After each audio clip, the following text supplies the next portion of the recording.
Yeah, if you want to win the epic skin, just stick around till the end of the live stream and just comment down your UID and the team you are supporting. That's all, man. That's all. That's all. Good luck, guys.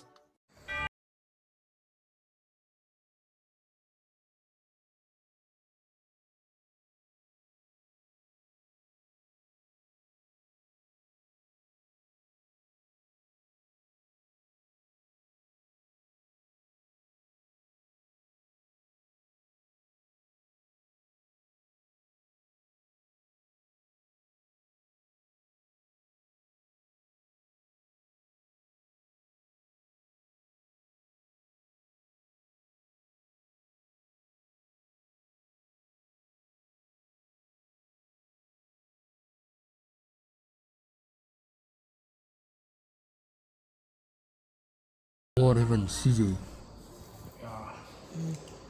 I broke up with my girlfriend. She wants epic skin, bro. See, look at me. I'm very poor, okay? I don't have money to buy skin. Look at this. Look at this. Hey, big boss.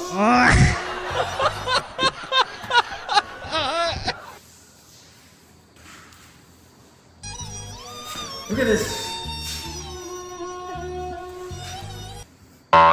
Nagli Crocs.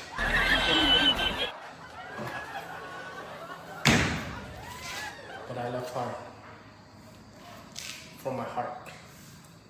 Flashback. Give me skin. Bad. I told you I don't have money. See, but I can dance for you. Just stay away. He won't dance. Eu já lavei o meu carro, regulei o som. Já tá tudo preparado, equipei a mão. Menina, fica à vontade, entra e faça a festa. Menina, mensagem, vou adorar começar. Já sabem que começar a ser balada. Você tá madrugada a dançar,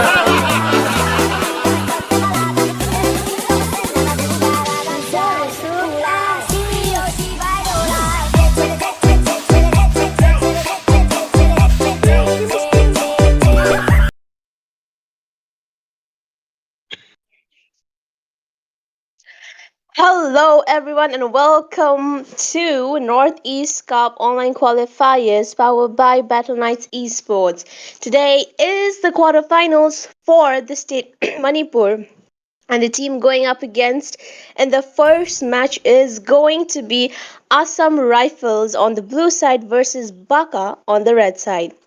So, Ray, can you give us your thought? Because Assam Rifle is the team who defeated eliminators, who eliminated the eliminators from the from the match. So, are you excited for this match, Ray? I mean, of course, definitely, absolutely, the words would now see no end because Assam Rifles showed us how they were able to take down Eliminators fair and square. It was a best of one, so I'm really curious because this is going to be a best of three. Is this strength relying on one time miracle, or can they carry it on to the second game? Or the side of Baka will be able to give us a different miracle as well against the team of Assam Rifles, so I'm definitely excited a lot. Well, that is true. I mean, Assam Rifles defeated eliminators, Assam Rifles eliminated eliminators from the match because it was a best of three. Was it just pure luck, or was it a hard earned match? They practice it for days or something like that. So Itami, what are your thoughts? Do you think that Assam Rifle will be able to take the win? I would say, Assam Rifles have definitely marked their presence onto the Northeast Cup by eliminating one of the best teams in India right now. That is the Eliminators, and they have already made their presence feel onto this Northeast Cup going on. So yeah, definitely this team is going to be one of those teams which would be worth watching for. But we shouldn't be underestimating the team Baka as well, because from the side of Team Manipur, from Manipur, they are able to represent the top eight. So coming for qualifying for the top 8 is also one of an achievement, I would say, and they are going up against one of the teams that are being quite hyped up even by the players and even by the audience. Well, that is true. Like Assam Rifles is being hyped up by the audience and the players. So I am also excited to witness this match. I mean, today there are many exciting teams going up against each other. So let's not get let's not talk about that too much, and let's get right into the draft. So Itami and Ray, you guys can take it away.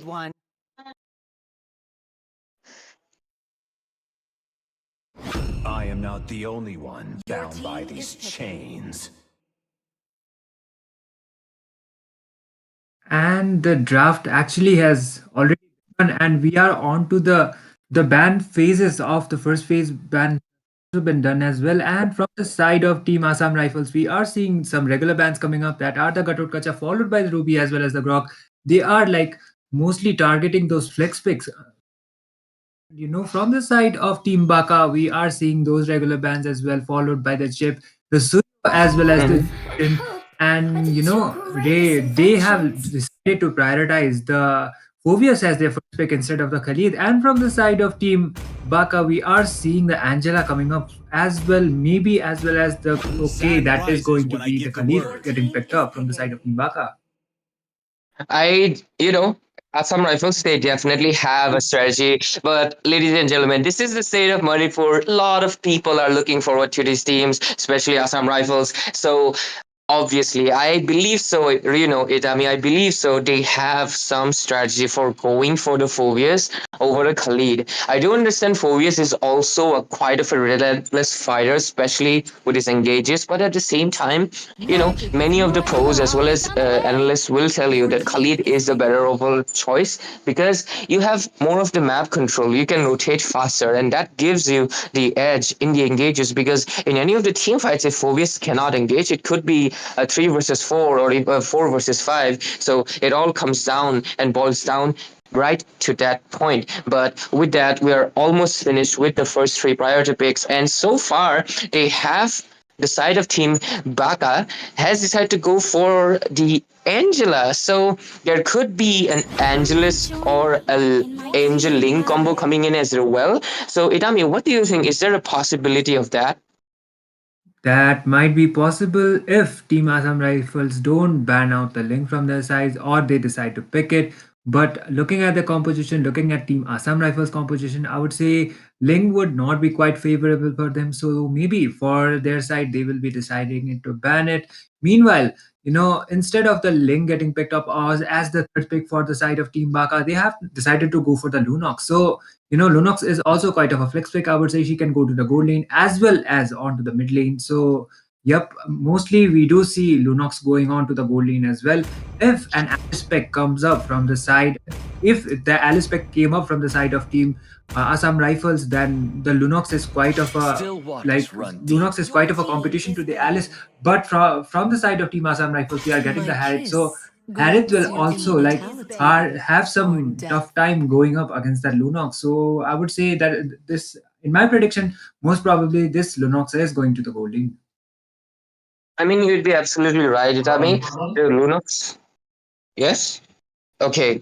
The Lunox is a flex pick, but I think in the mid lane, you have so many other options available on your hands, especially the crowd control mages. You really, really want to emphasize the river control as well as the crowd control.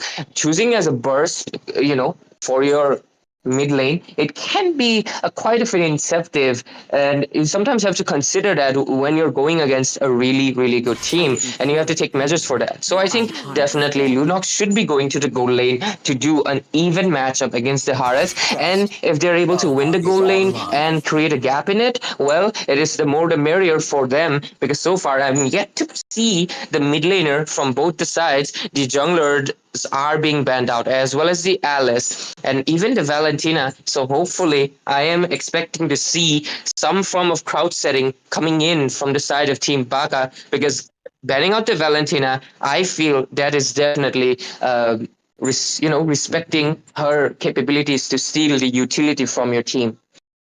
Definitely, Ray. And I guess Team Baka are relying onto that initiation coming up from those ultimates. So if the Valentina is open and if Team Assam Rifles decide to go for the Valentina, then she can literally utilize so many ultimates coming up from the side of Team Baka. So they have decided to ban it. Meanwhile, from the side of Team Baka, we are seeing the mid laner getting picked. And as you said, Ray, like the Lunox is definitely going to the gold, and that Aurora will be following up onto the mid lane. So I would say both of the drafts looking pretty good. I would say both of the drafts looking quite strong in my opinion.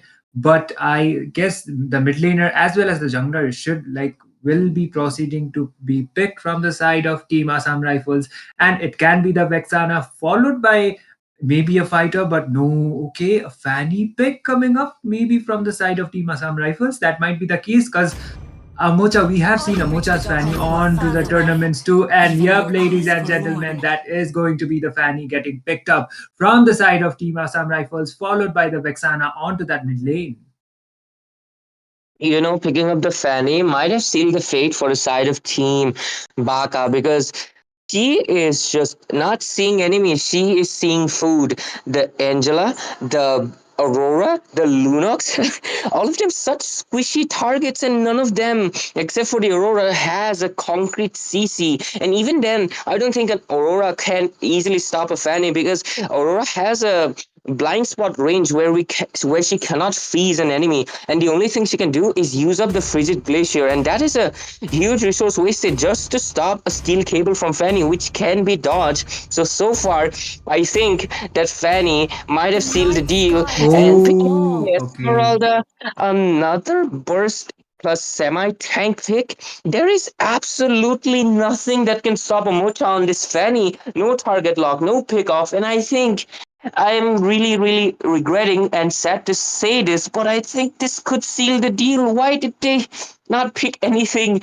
I mean, considering there could be an assassin coming in, Ling isn't the only one left. They didn't consider that, and I think Team Baka will be making a Baka out of themselves with this draft because, oh my god. I think they got gapped out really badly, Itami, because I'm just being honest. There's nothing to stop Omocha on here.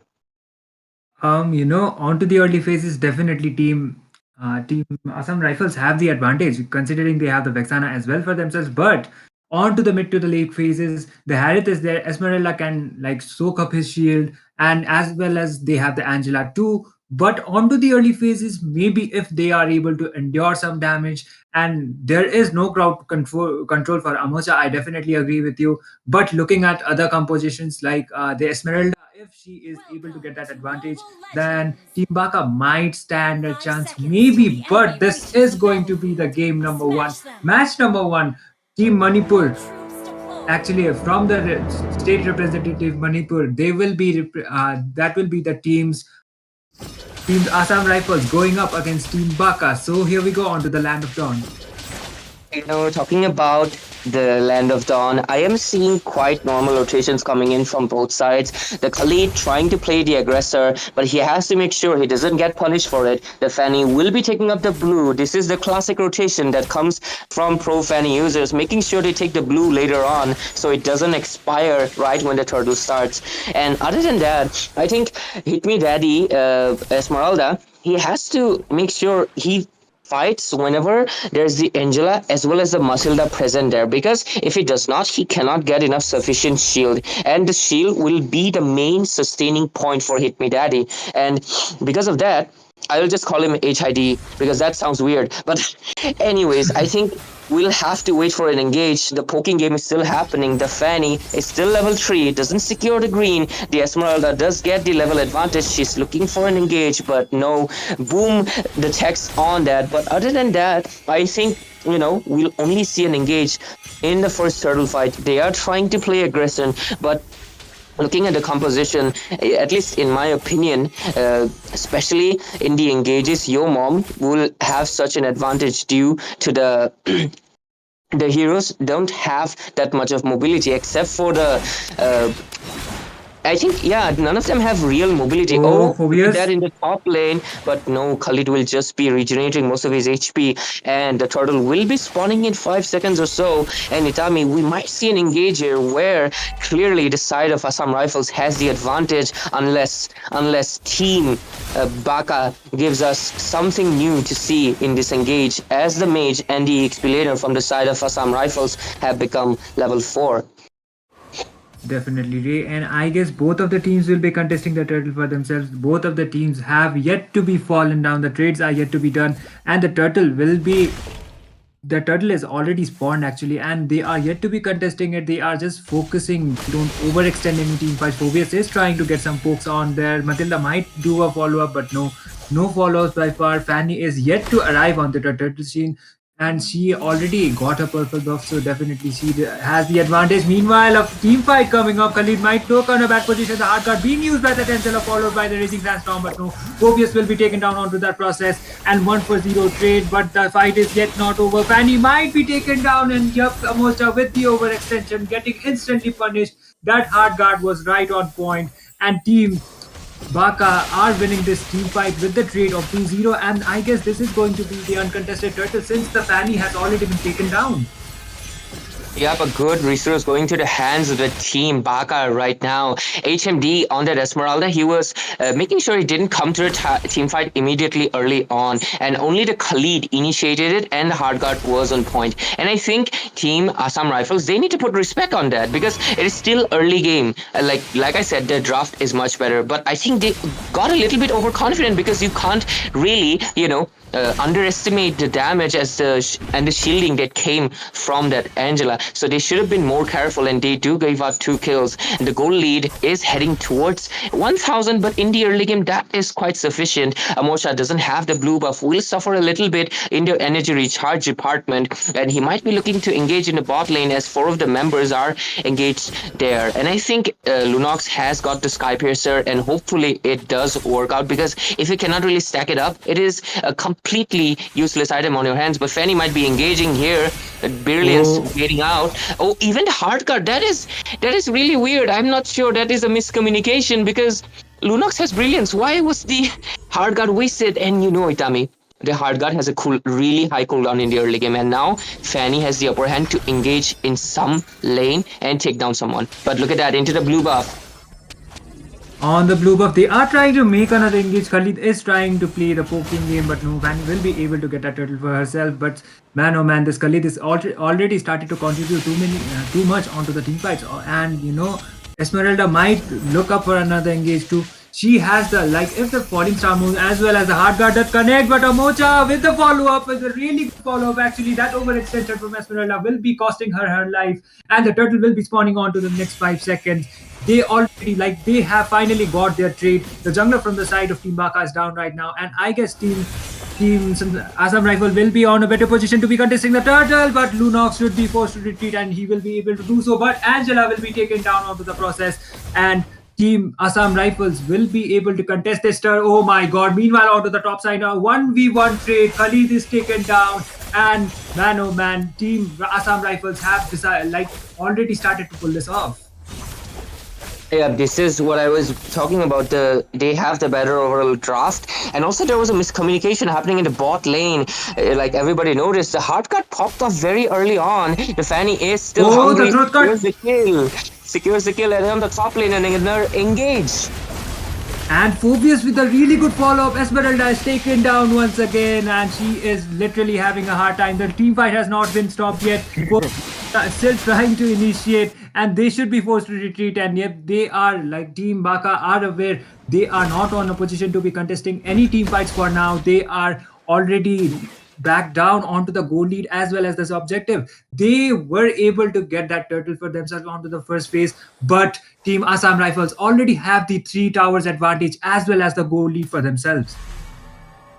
Yes, and the misplays and the really bad macro decisions are just showing off, as well as the draft advantage. Your mom is showing no mercy to no mercy, as Khalid has no chance against the sustain that is coming in from the Phobias, and as well as Prime PD, he's providing the mobility that really requires. And Amocha, he's just, and the map is turning blue at this point of the game, and the goal lead is in their hands, 3,000 deficit on the side of Team Baka right now. And this is where Hit Me Daddy will fall off, because if you look at the KDH 020, there's nothing much he can really do. Phobius is just being the meat shield right at the front. There's absolutely nothing that the Esmeralda can dive back into. That is not a possibility. Lunox also doesn't have any farm. They are invading the blue without any issues. Look at the Phobius. He's still being an absolute nuisance, trying to take down No Mercy. And Yo Mom will just be retreating right now, as the last turtle of this game will be spawning in soon. They leave out the small creep, making sure it doesn't spawn in soon, giving out more resources to the Esmeralda. And that is going to be a major jungle gap on the hands. Esmeralda is just rotating the map around, looking for any form of opportunities, but there is absolutely none. But the Fanny has started a turtle, and there could be an engage in the bot lane, but Esmeralda might be looking for a cheeky turtle steal. Let's see if it comes to fruition. Yep, and they have already started to contest the turtle, but I still think Assam Rifles have the upper hand in terms of the initiations too, in terms of the goal lead as well as the objectives. They are leading the game, and Team Baka needs to make a really good initiation. But okay, they won't be actually contesting for the turtle. Instead, both of the teams will be waiting for that 8-minute lord. Team Assam Rifles have also decided not to go for the turtle. Fanny is just focusing onto her farm as well as that split push onto the bot side, and she is rotating quite well, I would say. But a killing spree, a 1v1 kill onto that Lunox while the camera was off, and man, that gold laner jungler was able to get that trade onto the goal laner, and this is definitely not looking good for the side of Team Baka. Yep, there we go. The Fanny sealed the deal right in the draft, and right now Lunox couldn't. I don't think she didn't even press her brilliance out to escape from the Fanny, and just got immediately one-shotted. Khalid is trying to look for an engage here. Oh, Harith is able to get that kill onto that Khalid, but Fanny with a really good follow-up. Team Assam Rifles getting the trades. They are falling down like dominoes. And Team Baka, Aurora's passive has popped out. A triple kill for that Fanny, and Amocha is literally unstoppable at this point. They have got the Lord, they have got their objectives, and Team Baka, as you mentioned it, Ray, the draft gap is showing right now. Even they have the Angela as well as the Esmeralda. They are just, Assam Rifles are just making sure Team Baka will not get their power spikes, and Team Assam Rifles, they are making sure they have the advantage. They had the advantage onto the early game, so they are making sure they don't give the chance to Team Baka to make a really good play as well as the follow-up. But the Fanny trying to make another follow-up on there, but they will just settle down with that tower. But the Eternal Guard coming up from that Vexana, getting that kill onto that Khalid. Look at Omochak diving in and getting that kill. A double kill coming from that Harith. Oh my god, that was a 3-4-0 trade. A complete domination showing up from the side of Team Assam Rifles. And at this point, I don't think there's like something Team Baka could really do, because I think the initiation Fanny! Oh my god, the game is over. A complete domination coming up from the side of Team Assam Rifles. Team Baka didn't even have a chance to defend it. As soon as the 3 members were down, the 2 members were the only one remaining, and they couldn't do anything. The stun from that Vexana as well as the beautiful Lord Singh was enough for the side of Team Assam Rifles to dominate and take this game with 1-0. Yeah, there's nothing much they can do. Like right at the draft, if you look at the stats, you can see the Esmeralda couldn't do anything. That is such an odd jungle choice. Just right after you saw Fanny, you could have gone maybe for a utility. Maybe you could have gone for Cedrin, who is not that popular, but with the Angela, it could have worked. It could have worked, but no, they didn't go for that. They instead went for a character that only purpose is to steal the shield from the Matilda, which doesn't really matter that much, and they lost it. I think I couldn't really discuss the game conditions or win conditions, because this was quite of a major setback on the draft itself. So Numi, you were watching the game, and do you agree or not on the draft was the main standing point where they lost? Well, that is true, Ray. I mean, Team Baka, they really, really lost in the, draft. I don't know what they were thinking, but I'm like, most of those heroes that they chose were, late game heroes like Lunox, the Khalid, the what other were there?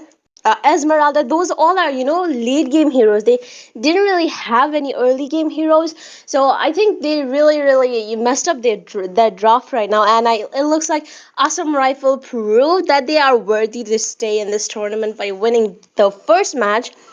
But I mean, do you have any thoughts to say it, Tami? Like, what are your thoughts? Like, do you think that Team Baka will, learn from their mistakes from this match and, kind of improve it on the second match?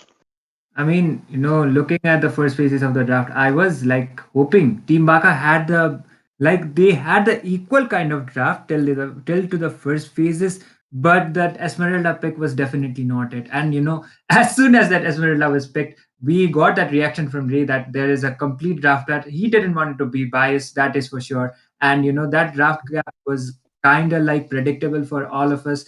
And we did thought onto the early phases, our team Assam Rifles had the advantage onto the mid as well as the late game. If it went to actual late game and uh, team Baka had the momentum for themselves, if they were able to hold it out, then maybe that result would have been different. But that was not the case, and Assam Rifles make sure that onto the early phases they definitely got the advantage. They will not give the power spikes to Team Baka. They just went for the Lord. They completely wiped it out, and they were able to secure this victory for themselves. Well, that is true. I mean, Assam Rifles, they did not just give the, late game that Team Baka were looking for, because Team Baka, all of their, lineups were all late gamers. So I feel like, Team Baka really made a buck of themselves, right? So, Definitely did. anyway, yeah, they did. Anyways, while we take on a short break, please do enter on a giveaway while we get ready for the second match to start. And please do enter in the giveaway. The giveaway is still on, and the moderators will tell you on how to enter in the giveaway. The giveaway will be on every single match. So please watch the giveaway ad. Till then, we will be right back with another match, because it is a best of three, guys. It's not a best of one. So stay tuned. Wait, bro. Chill, bro. Daddy, chill. Do you want to get a free epic skin? Yeah.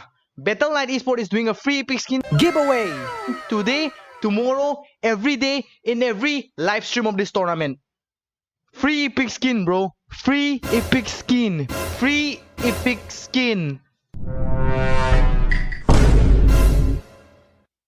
Read it, Stin. Read it, Stin. Read it, Stin. Give it to me now. Hey, bro. Give me the please, free epic please, stim, please, bro. Please don't kill me, man. I'm just a messenger, bro.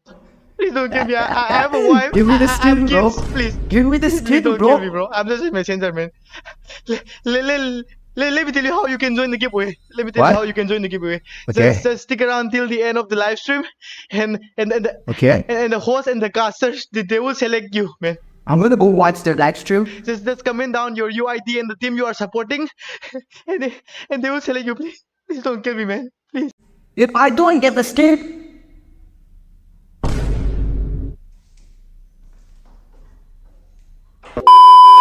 Yeah, if you wanna win the epic skin, just stick around till the end of the live stream and just comment down your UID and the team you are supporting. That's all, man. That's all. Good luck, guys.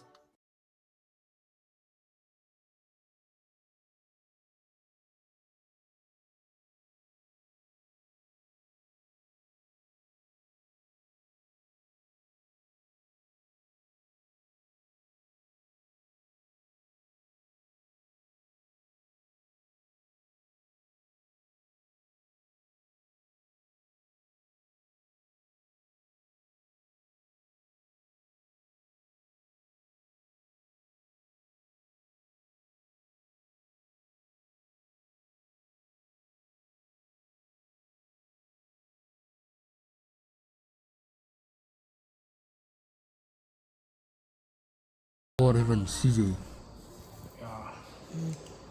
I broke up with my girlfriend. She wants epic skin, bro. So look at me. I'm very poor, okay?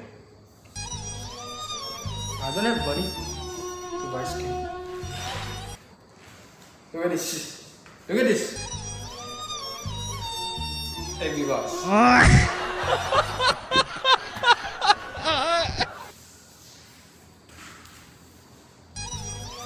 Look at this. Natalie Crocs.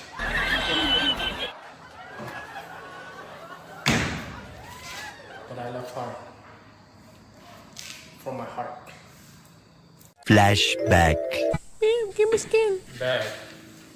I told you I don't have money. See, but I can dance for you.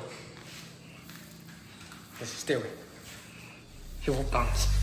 Eu já lavei o tocado, regulei o som. Já tá tudo preparado, equipei a mão. Menina, fica à vontade, entre e faça a festa. Menina, festa junto, adorada, dança. Já tá bem, começa a temporada. Você na madrugada,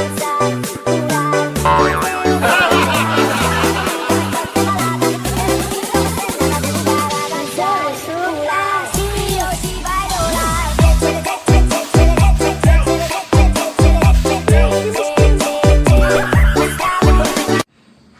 I tried my best. I tried and tried and tried again and again. But alas, she left me. Guys, please support this tournament, okay? We should support this. We should grow together. We should support each other. And this is not all about giveaway, brother. This is the biggest tournament in India, bro. This is the biggest tournament MOBA 5v5 in India. Watch till the end and join our giveaway. Testers, players, and all of us. Like we are giving our best, brother. So please keep supporting us. Watch till the end and enjoy this live stream. Hey guys, I'm about to tell you an incident that happened to me in a match due to no skin. But before that, I want to ask you to support our official Mobile Legends 5 vs 5 Northeast Cup tournament, which is going on in the Battle Night Esports channel, because they are giving us chances to win an epic skin completely for free, and which can be claimed just by simple steps. Drop your UID and show the supporting team, as well as let us know where you are watching from. This thing you have to do in the live stream, guys.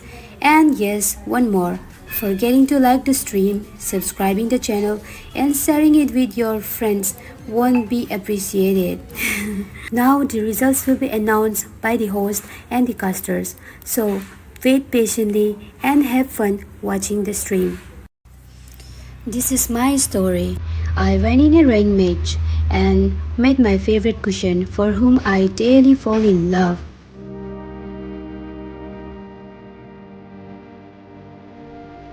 I have arrived. And my imagination level went to this.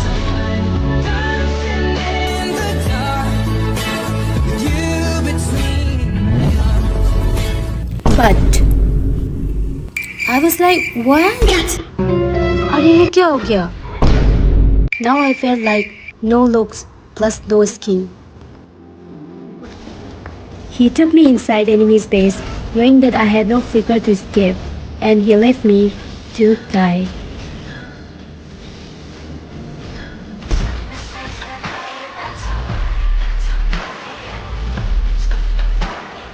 Moral of the story.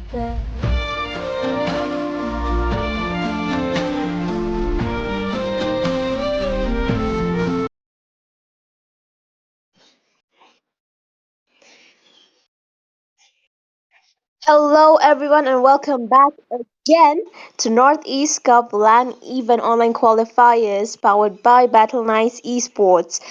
And today is the quarterfinals for the state Manipur, for those of you who don't know. And we are already done with the first match that was between Assam Rifles versus Team Baka. with Assam Rifles taking the lead with 1-0, and Team Baka lost the first match. But let's ask our casters, Itami and Ray, for their opinion. Like, Itami, do you think like Team Baka will be able to do a comeback this match? Like, judging from the last match that they played. Like if you ask me, then the synergy as well as the draft was quite gapping for the side of Team Baka. They had to hold it out onto the early phases, considering late game type of heroes. So, yep, the synergy as well as the draft was not onto the point, but maybe onto this game too. If they have learned their lessons and if they have done their homework, then definitely they might be able to pull it off. But I kind of like it's looking how dominant Assam Rifles was onto the first game. I would say they will need a lot of improvements to do in order to stay onto this game as well as onto the tournament only.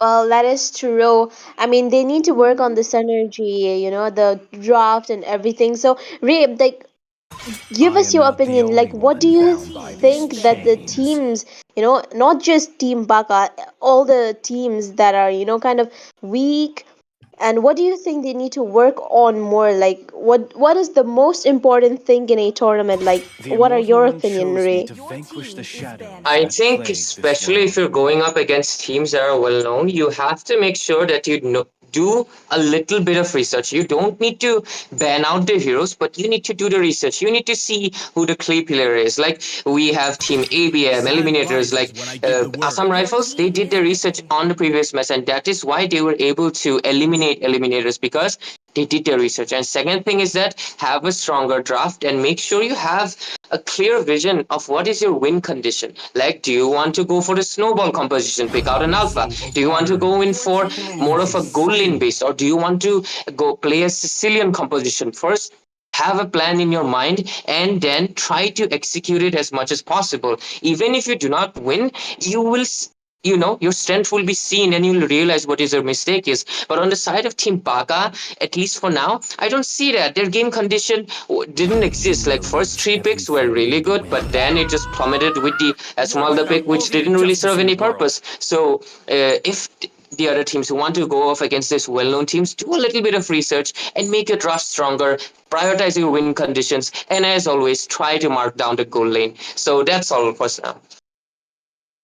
Well, that is true, like the team should, like, if you're going up against like stronger teams, you should research on the teams and what are the picks, what are the game strategies. That is important, Ray, and thank you for that. I hope if any of the teams are watching this, I hope they take this into consideration and work into building up their synergy. So, anyways, we should stop talking about it too much as the draft has already begun, and we don't want any comment section to start the draft now, do we? Anyways, Itami and Ray, you guys can take it away. Thank you there, Numi, for giving it to us. We are almost, the draft started early on, but we are already into the game. And looking at the draft phase for now, I am it seems like Izami, this time I am seeing a little bit of, I mean, honestly, let's be real here, in the last game I was also seeing that happening. Like first three picks, there was a Khalid, there was an Angela, and there was an Aurora. I was seeing their game plan building up a little bit, but then just like Lego pieces, it fell down with the last pick. So this time I'm hopefully we see something else. So Itami, what do you think of the picks so far for the side of team, Baka?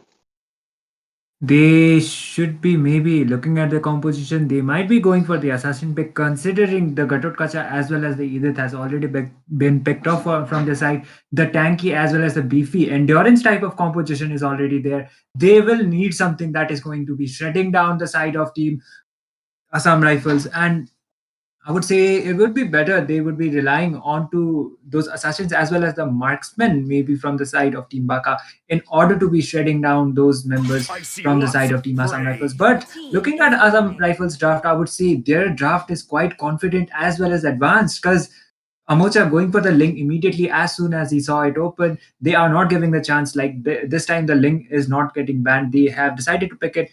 The Chow as well. Chow is quite a flex pick. He can go to the EXP or maybe onto the room. So it would be quite worth to watch where he is going to go actually. And the Valentina. So Valentina is going to make the most out of the ultimates, the Avatar of Guardian, the Primal Wrath, even the Frigid Glacier from that Aurora. So a Valentina pick here is a really brilliant pick, I would say. Ray.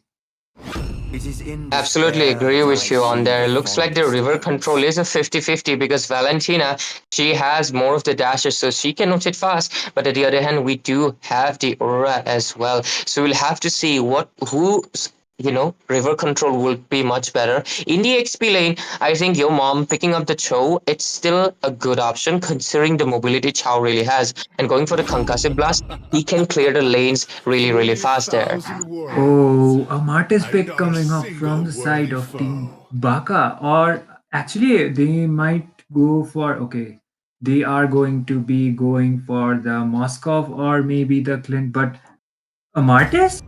Like onto this composition, it might not work out as they expect. And the Clint also getting picked from the side of Team Baka. So, Ray, I don't want to be biased, but looking at the draft onto the first phases, it was like, okay, this might be Team Baka's comeback, redemption arc, but I'm like kind of questioning the Martis pick as well as the Clint pick, and from the side of Team Assam Rifles, the Carmilla pick coming up. So one Curse of Blood as well as a really good composition will literally shut down the side of Team Baka. What do you have to say? I mean, you can clearly see the Assam Rifles composition is going for the dive in. And also they picked up for the Carmilla, so they can do the re-engages or they can also go for the aggression. Like it depends on what matches their vibe and how the match's rhythm is going. But on the other hand, we were seeing a really good pick on the side of Team Baka with the Gatot Kacha and the Edit who are very, very flexible. And looks like, yep, Gatot Kacha will be going in the roam.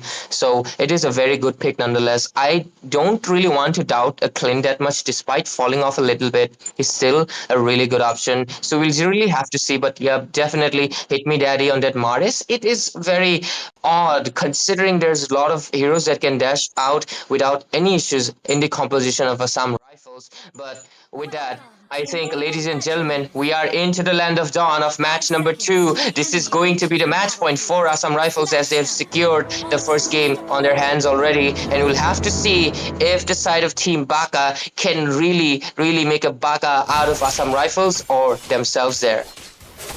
Definitely, and they are just focusing on to their neutral objectives by far. And I guess, onto the early phases, maybe if that Martis is able to get a really good follow-up, then maybe he can do quite something. After reaching the level 4, he can spam his ultimates to get those kills, but it really depends upon the synergy as well as this initiations coming up from his team. So I would say they should just be focusing on to their objectives for now. They shouldn't over-initiate any team fight. Onto the early phases, onto the previous game, we did saw Team Baka making quite an advantage for themselves. They got the first turtle, but it was not enough. They immediately fallen off after that. Yeah, they fell off because of the mistakes on the macro play, but I think Gatot might be heading a little bit too deep into the uncharted territory, and he might get locked in as there are 3 people there, but the Edit is trying to provide the backup, but the show is coming in with the Jitkundo, the first blood being secured by Prime PD on the Carmilla. That was a good resource, but it should have been went to Clint, but anyways, that is a good resource nonetheless. A very, very overconfidence coming in from the side of Team Baka. Again, they need to be more careful and not give out the resources like this. Definitely, and they are already in quite of a advantage actually because of the first blood already been drawn. Okay, that Nathan will give that Clint quite a hard time onto the lane because onto the gold lane, Nathan is quite formidable going up against the Clint. Even the Brody would have been good, but Nathan onto this composition for Team Assam Red is like landed on to 3 or 4 people and Nathan is able to follow up, then definitely he will be able to get so many kills as well as the damage will be massive. But the turtle has already been spawned and we might be seeing a team fight really coming up soon. Right? Yeah, it is very possible, but if you see Ling is still taking the blue, so they're just patiently waiting for the jungler to arrive into the scene, just poking it a little bit, resetting it various times so the other team doesn't take it away. Both teams are getting into the position. Ling is trying to, oh, look at the engage coming in from the Earth Shadow into the Edith, securing Celebi. Mar is getting the kill, and the emote coming into play as well. Things are looking good unless Ling is able to do a steal. This will be a free turtle, not a free turtle because the engage could be coming in. Jit Kundo's knock up still not used yet. He is looking for an engage. Look at the way of the dragon. Gatot AOG connecting into nothing, and Link's Tempest of Blades also being used up, but I think that was an awkward position, but he does retreat. Celebi copying up the Edith's Primal Red, trying to engage. Mardis looking in for an engage as well, trying to secure a kill with the Decimation, but he does not success because the Chow uses up the Flicker. Quite a lot of resources there, but the score sits equal, but Clint also uses up his Flicker in the bot lane. Quite a lot of resources from both teams. As you can see, the flickers, the spells, the ultimates are all gone. Yep, and even though the resources were quite gone for the side of Team Baka as well as Team Assam Rifles, but Team Baka was actually able to get that turtle for themselves. The Edith was able to secure it, even though the junglers were quite not in a position to be securing it. Team Baka, like Edith, was able to get it for her team and are trying to make up some pop-ups on there. And no, Ray, I would say if Team Baka are able to keep up with those initiations, Mart is coming up and he might be able to get Carmilla. Oh my god, he is indeed able to take the Carmilla. He does go to the other bush. She's visible in the map. That is an odd decision. And he's still looking for an engage as he's trying to take down the blue. But look at Ling. He already secured the blue buff from Mardis while he was busy taking down the Roamer, who is already respawned despite getting the kill. I think the resource win is still on the hands of the side of Team Assam Rifles because there is one less jungle that Mardis will be and lessening his farm, so that is going to be interesting how they make back from that. And I think second turtle will be spawning in soon. They're still trying to look for an engage. The side of Team Baka are hungry a little bit this time. They want to take back the respect that they lost in the first match by being a Baka themselves, so we'll have to see if we see an engage. Itami, quickly tell me. Oh my god, I don't have any second to ask because the Crunchy on the goal lane immediately gets taken down. Maris is looking crispy right now. Crunchy and crispy, he gets taken down. Down kill by Ling, but he also got shut down. The avatar of the Guardian connecting into one person, and look at that, Edith and the Valentina, both of them using up their Primal Wrath as Edith does secure the kill onto the gold laner, and he is taken down. The side, both of the sides losing quite a few bodies, but the side of Team Baka looking in much better position this time.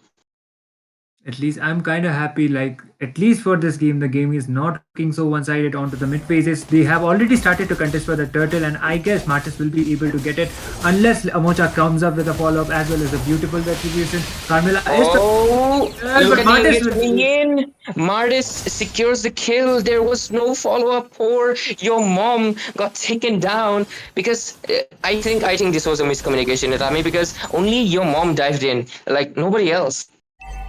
Yup, and he was immediately punished actually for that overextension onto the turtle lane, and I guess Nathan will be able to get that tower, but no, Gatotkacha will be able to follow it.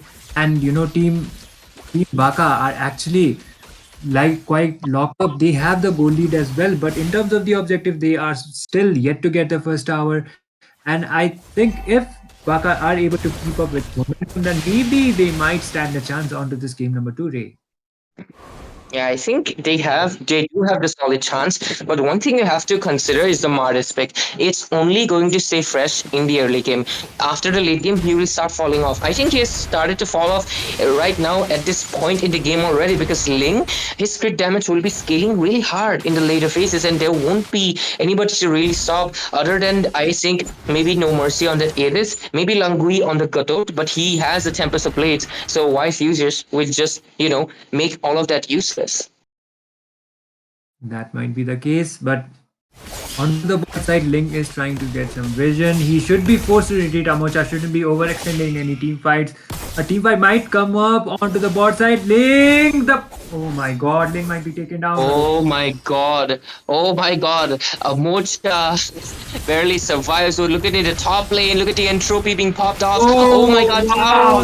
Way of the Dragon flickering coming in, taking down Crunchy because he was looking crunchy. And I said that joke twice already as the third turtle of the match, the last one, will be spawning in soon. And it looks like the side of Team Assam Rifles are in the better position considering the gold laner is down, one of the main DPSs, unless Maris and Aurora can come with a miracle play. Definitely, Ray. And the turtle actually has already been spawned, and I think both of the teams will be contesting it for now anytime soon. But looking at the momentum of Baka, there are so many pickoffs not being like there are some miscommunications actually happening from the side of Team Assam Rifles. So they need to keep up with their team. They need to do something about it, because if this goes on, then definitely it would be favoring for the side of Team Baka. And I would say the team fight might come up really soon. Chow is trying to make another initiation, so back to you, Ray. I think in this team fight, Maris will be securing, Clint secures it, because if you look at the bot lane, Ling was just trying to push. He was more trying to control the map. Even look at Nathan, he's also trying to take the control of the map, and he just uses the entropy and tries to run away. Aurora wastes her flicker, trying to catch life is a meme, but up to no avail. Chow is still looking for a little bit of an engage. Ling might be joining in the team fight soon. No, look at the macro coming in from Assam Rifles there, Itami. He's just pushing in lanes. Yup, the templates of blades actually being used by the Ling onto that either, but no trades by far, and quite a waste of the resources. But okay, Ling will be able to escape for now, and Martis will just be able to get his buff. But a pause coming up from the side of one of the teams. So yup, I would say in terms of the gold lead is not that much from the side of Team Baka as well, even though they are leading in terms of the objectives as well as their turtle. But if onto the mid to the late phases, if they are able to keep up their momentum, then definitely we will be seeing a game number 3. But still, I would say if Team Assam Rifles are able to make up with it, realize their mistakes, are able to synergize well, then definitely they still will not let Team Baka make the game number 3 possible. Yes, absolutely, Tammy. And I think we have our host back who might also want to speak up. No. I think Numi is just taking a little bit of break, guys. She just, perhaps eating some noodles. Let's give the girl some break to eat her noodles. But meanwhile, let's see, look into the game. And so far, the map is slowly turning red, if you notice it, Tammy, because they didn't take the turtle. Link went for the bot lane. Nathan went for the top lane. And Ling was even trying to take the mid lane. This is one of the impressive feats that top teams can really come up with. Because this is a really good decision. They lost the turtle, quite a lot of golden EXP, but it doesn't matter. They got 2 turrets. What do you want to have to say about that? I mean, on the side of Team Baka, they are not able to lock in those turrets. They are not able to go to those objectives for now. But we are back onto the game, Ray, and the third turtle actually was slain by that Clint for the side of Team Baka. Martis is trying to make another initiation, followed by the Chow, but no trades by far. Yeah, no trades on the hand so far. Chow is trying to look to make a little bit of a play there, but I think it will be in a little bit of a cooldown phase where they won't be doing much, but there is an engage possibly in the bush. There is a concealed play coming in. Quite a bit of an odd position, I might add, but no, they will just be retreating. And Itami, while we have a little bit of time, we should look at the items. An engage coming actually, Ray, but the Tempest of Blades being used by that Ling, followed by the Way of the Dragon, and Ling is able to secure that kill onto that Martis. And looking at those itemizations, I'm so sorry, the team fight is yet not over, so back to you, Ray.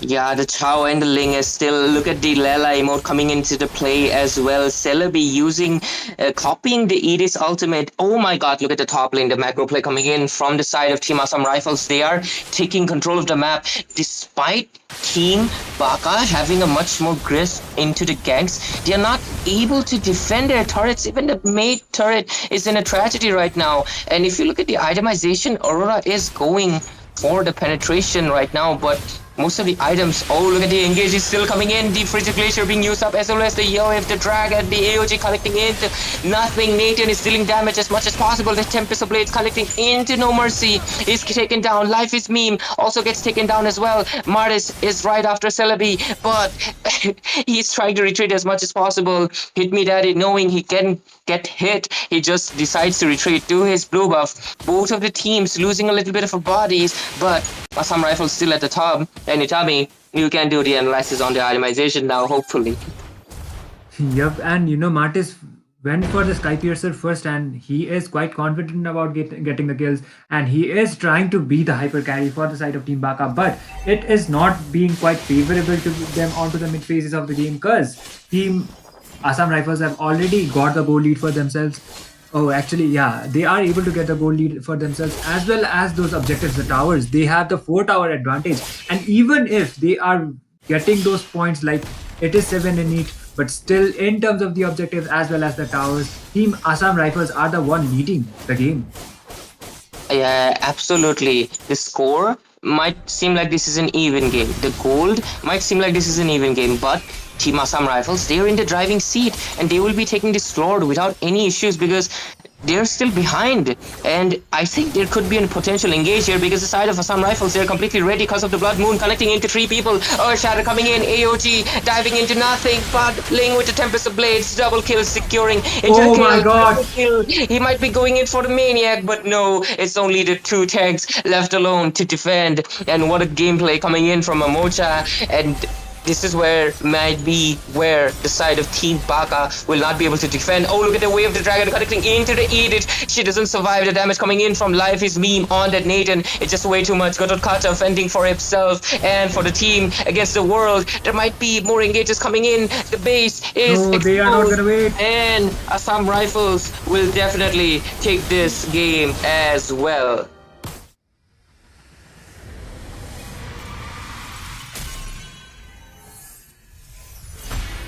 Victory!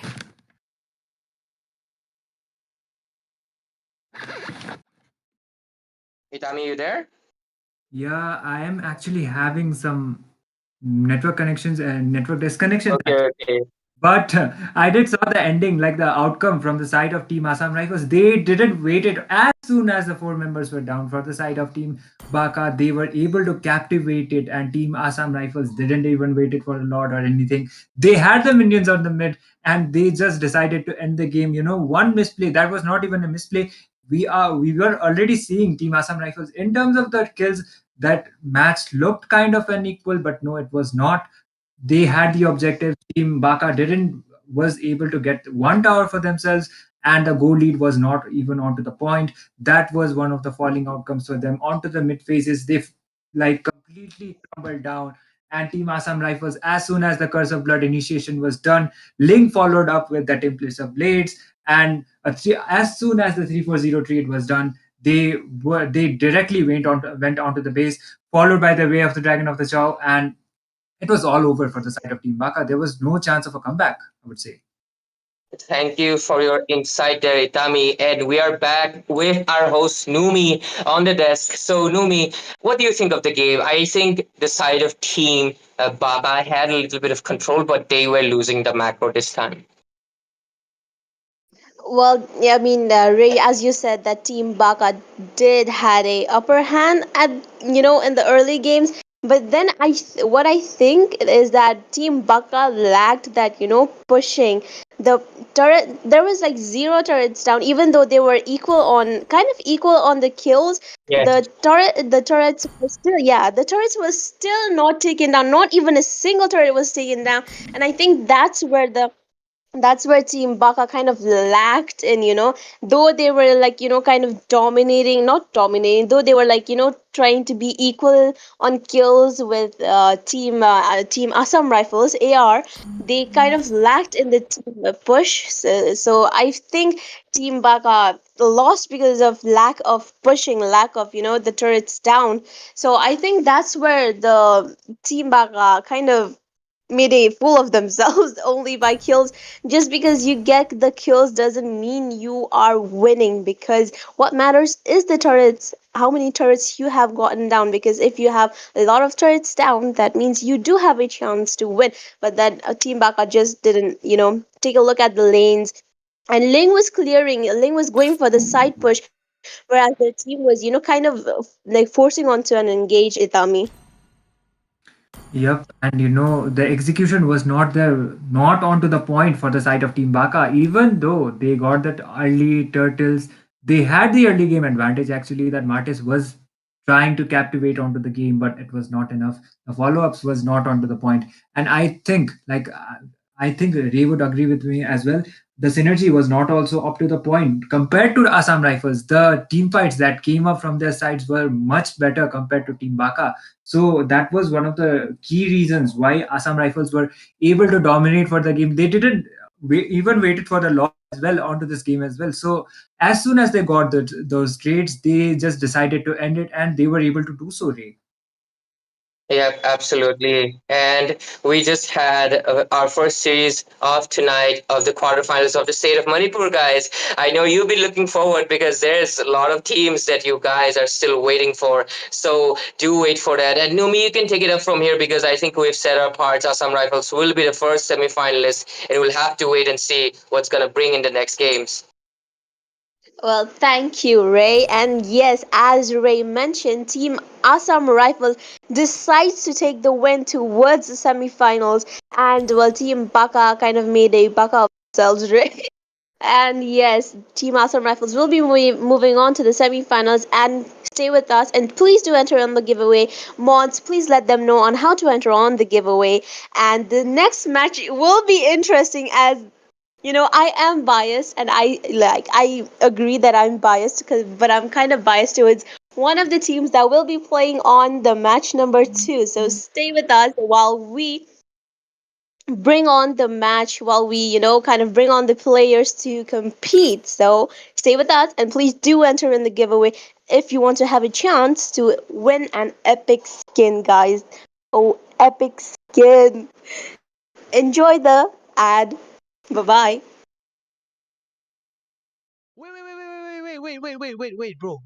Chill, bro. Daddy, chill. Do you want to get a free epic skin? Yeah. Battle Knight Esports is doing a free epic skin giveaway today, tomorrow, every day in every live stream of this tournament. Free epic skin, bro. Free epic skin. Free epic skin. Realistic skin?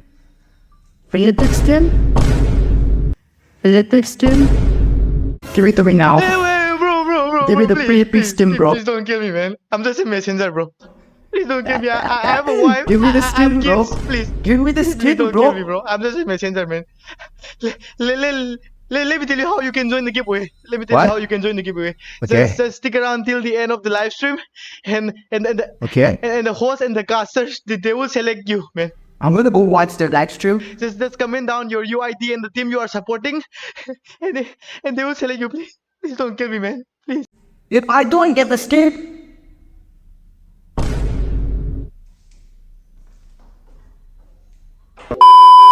Yeah, if you wanna win the epic skin, just stick around till the end of the live stream and just comment down your UID and the team you are supporting. That's all, man. That's all. Good luck, guys.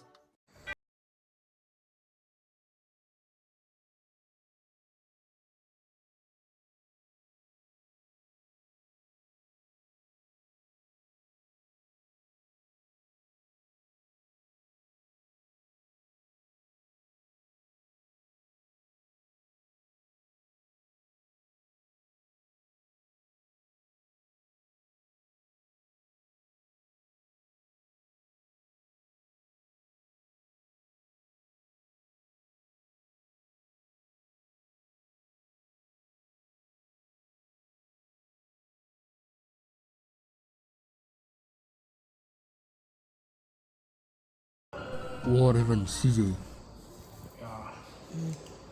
I break up with my girlfriend. She wants epic skin, bro.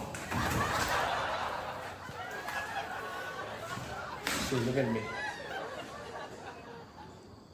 I'm very poor, okay? I don't have money to buy skin. Look at this. Look at this. Heavy boss.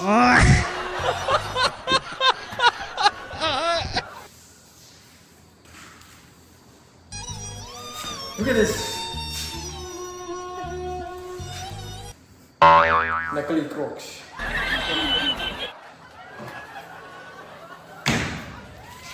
But I love her. From my heart. Flashback. Give me skin. Bad. I told you I don't have money. See, but I can dance for you. Just stay away. He will dance. Eu já lavei o meu carro, regulei o som. Já tá tudo preparado, equipei a mão. Menina, fica à vontade, entra e faça a festa. Menina, está junto, adorada, dançar. Já tá bem, começa a ter balada. Você me madrugada a dançar,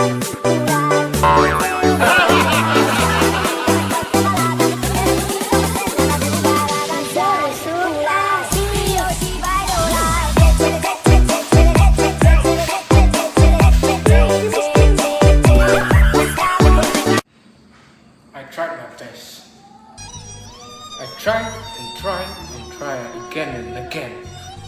But alas, she left me. Guys, please support this tournament, okay? We should support this. We should grow together. We should support each other. And this is not all about giveaway, brother. This is the biggest tournament in India, bro. This is the biggest tournament MOBA 5v5 in India. Watch till the end and join our giveaway. Casters, players, and all of us. Like, we are giving our best, brother. So please keep supporting us. Watch till the end and enjoy this live stream. Hey guys, I'm about to tell you an incident that happened to me in a match due to no skin. But before that, I want to ask you to support our official Mobile Legends 5 vs 5 No Risk Cup tournament, which is going on in the Battle Night Esports channel, because they are giving us chances to win an epic skin completely for free, and which can be claimed just by simple steps. Drop your UID and show the supporting team, as well as let us know where you are watching from. This thing you have to do in the live stream, guys. And yes, one more. Forgetting to like the stream, subscribing the channel, and sharing it with your friends won't be appreciated. Now the results will be announced by the host and the casters. So wait patiently and have fun watching the stream. This is my story. I went in a ranked match and met my favorite cushion, for whom I daily fall in love.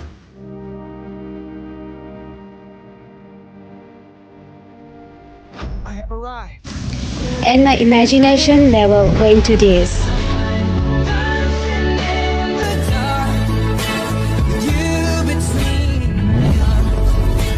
But I was like, what? अरे ये क्या हो गया? Now I felt like no looks plus no skin. He took me inside enemy's base, knowing that I had no flicker to escape, and he left me to die.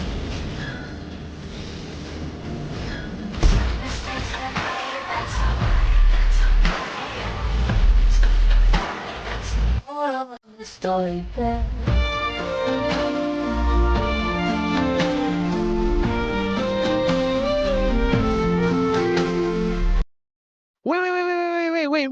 Wait, bro. Chill, bro.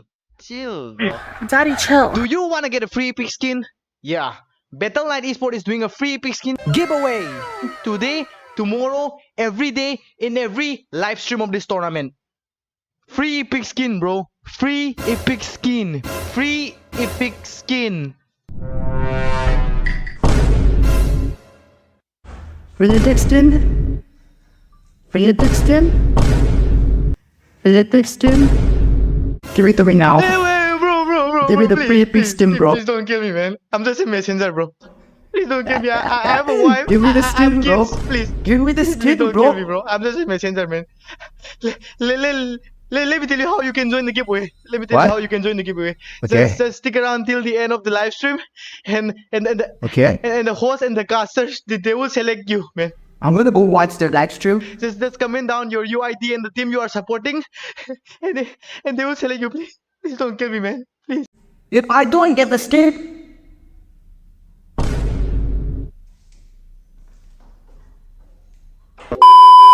Yeah, if you wanna win the epic skin, just stick around till the end of the live stream and just comment down your UID and the team you are supporting. That's all, man. That's all. That's all. Good luck, guys.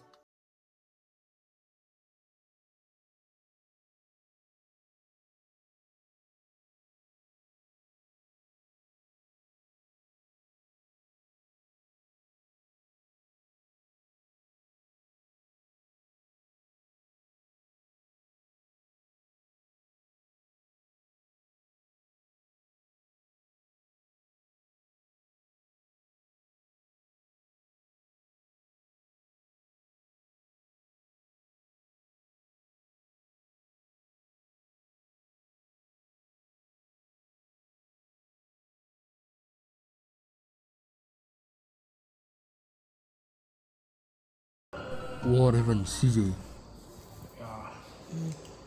I broke up with my girlfriend. She wants epic skin, bro. See, look at me. I'm very poor, okay? I don't have money to buy skin. Look at this. Look at this. Hey, you guys.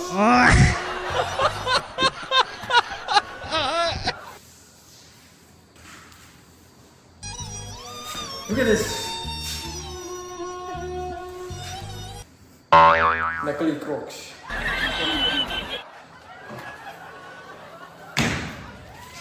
But I love her. From my heart. Flashback. Give me skin. Bad. I told you I don't have money. See, but I can dance for you. Just stay away. He will dance. Eu já lavei o meu carro, regulei o som. Já tá tudo preparado, equipei. Menina, fica à vontade, entre faça a festa. Menina, está junto, adorada, começar. Já tá bem, começar a separada. Você fica brincando a dançar.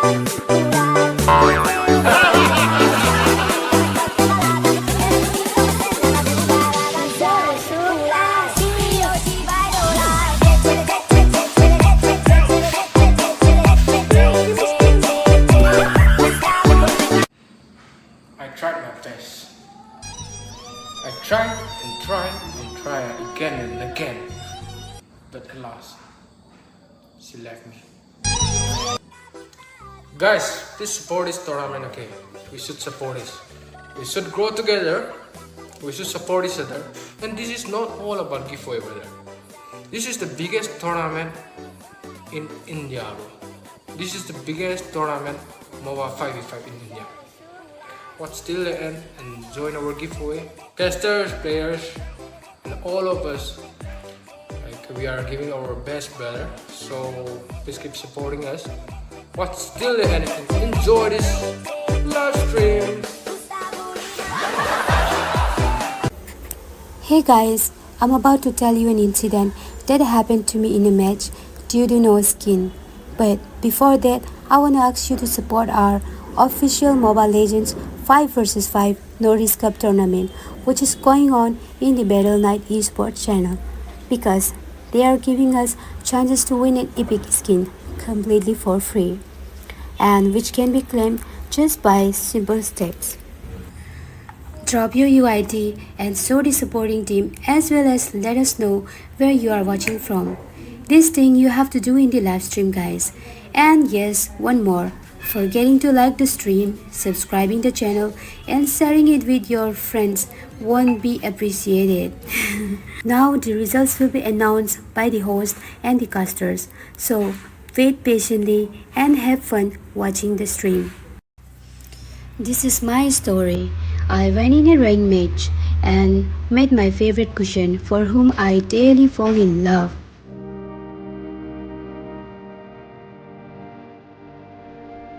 I have arrived. And my imagination level went to this.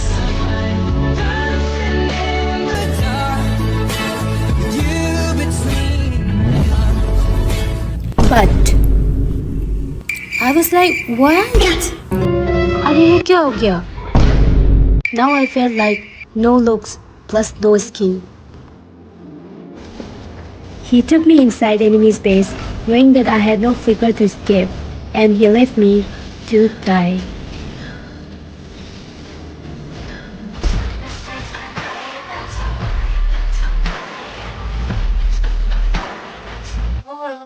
Story.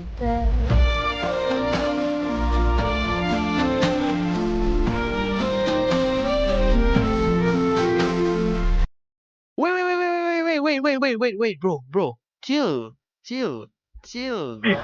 Daddy, chill. Do you want to get a free epic skin? Yeah, Battle.net Esports is doing a free epic skin giveaway today, tomorrow, every day in every live stream of this tournament. Free epic skin, bro. Free epic skin. Free epic skin. Realistic skin? Realistic skin? Realistic skin? Give it to me now. Hey, bro. Give me the please, free epic skin, bro. Please don't kill me, man. I'm just a messenger, bro.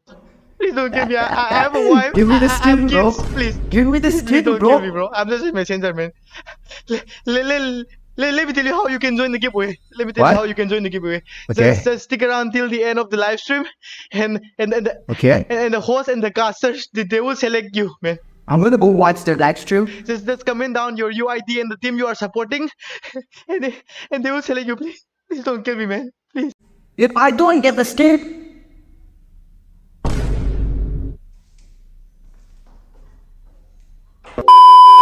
Yeah, if you wanna win the epic skin, just stick around till the end of the live stream and just comment down your UID and the team you are supporting. That's all, man. That's all. Good luck, guys.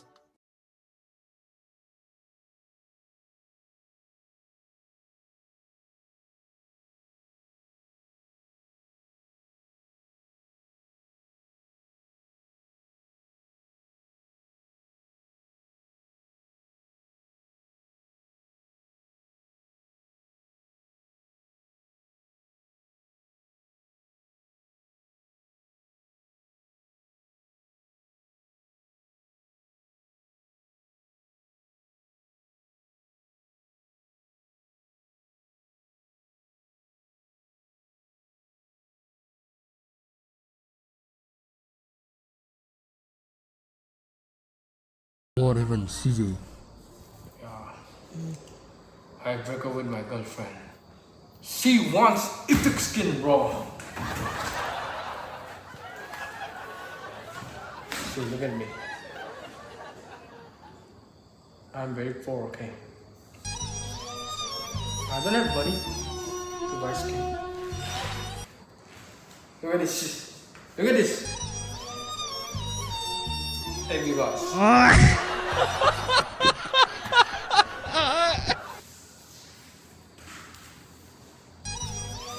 Look at this. Nakali Crocs.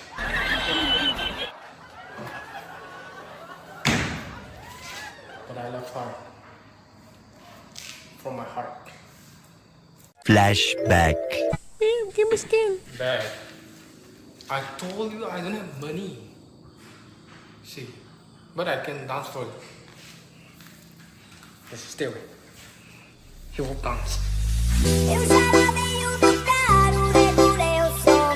Já tá tudo preparado, equipei a mão. Menina, fica à vontade, entra e faça a festa. Menina, está junto, adorado, começar. Já também começa a ser balada.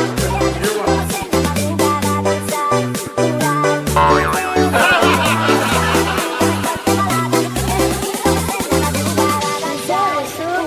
Se hoje vai rolar,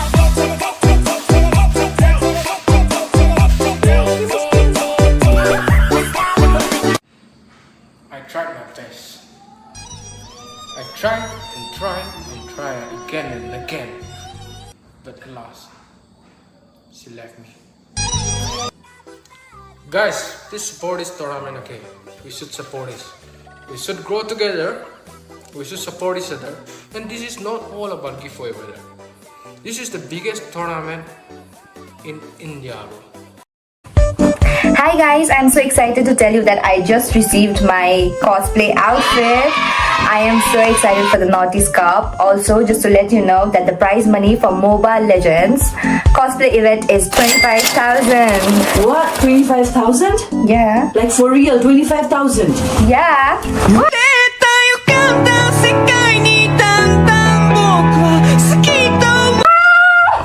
Guys, I got Rumi's outfit, so now the 25,000 is mine.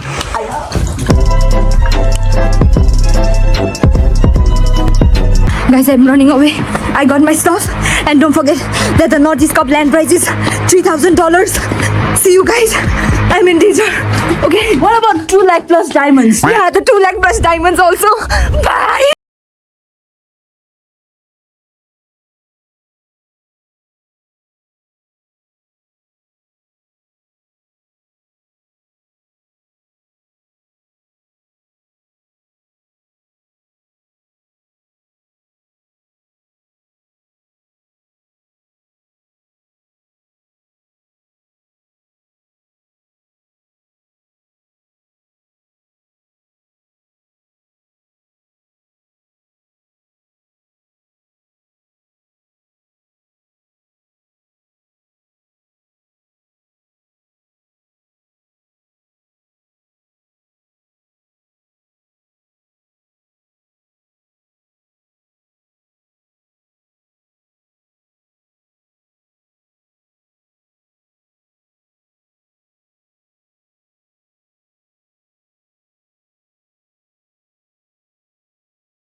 since the Northeast Cup is coming up, and I've got something special planned just for you. Curious about what I'll be wearing?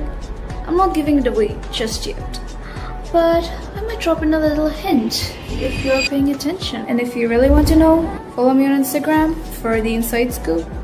But be ready, because I don't make it easy. Follow now and get ready for the ultimate reveal at the Northeast Cup. See you there.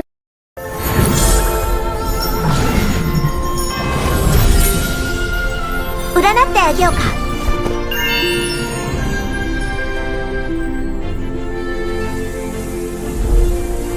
thought to miss you, another to hate. Umbrella, show us what you've got. The umbrella is yang, the human is yin.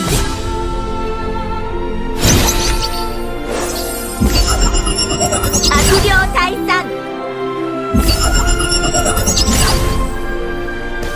Curse simply means restriction. It seems that very few people know about Omyoda.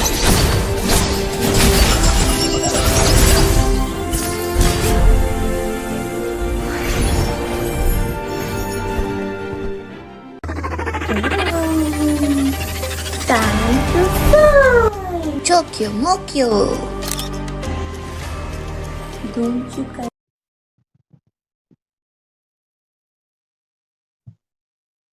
Hello, everyone, and welcome back again to Northeast Cup LAN event powered by Battle Knights Esports. So it is quarterfinals for the state Manipur, but unfortunately, it looks like Venom Esports has been disqualified, and Meow Meow Gang will be moving on to the semifinals.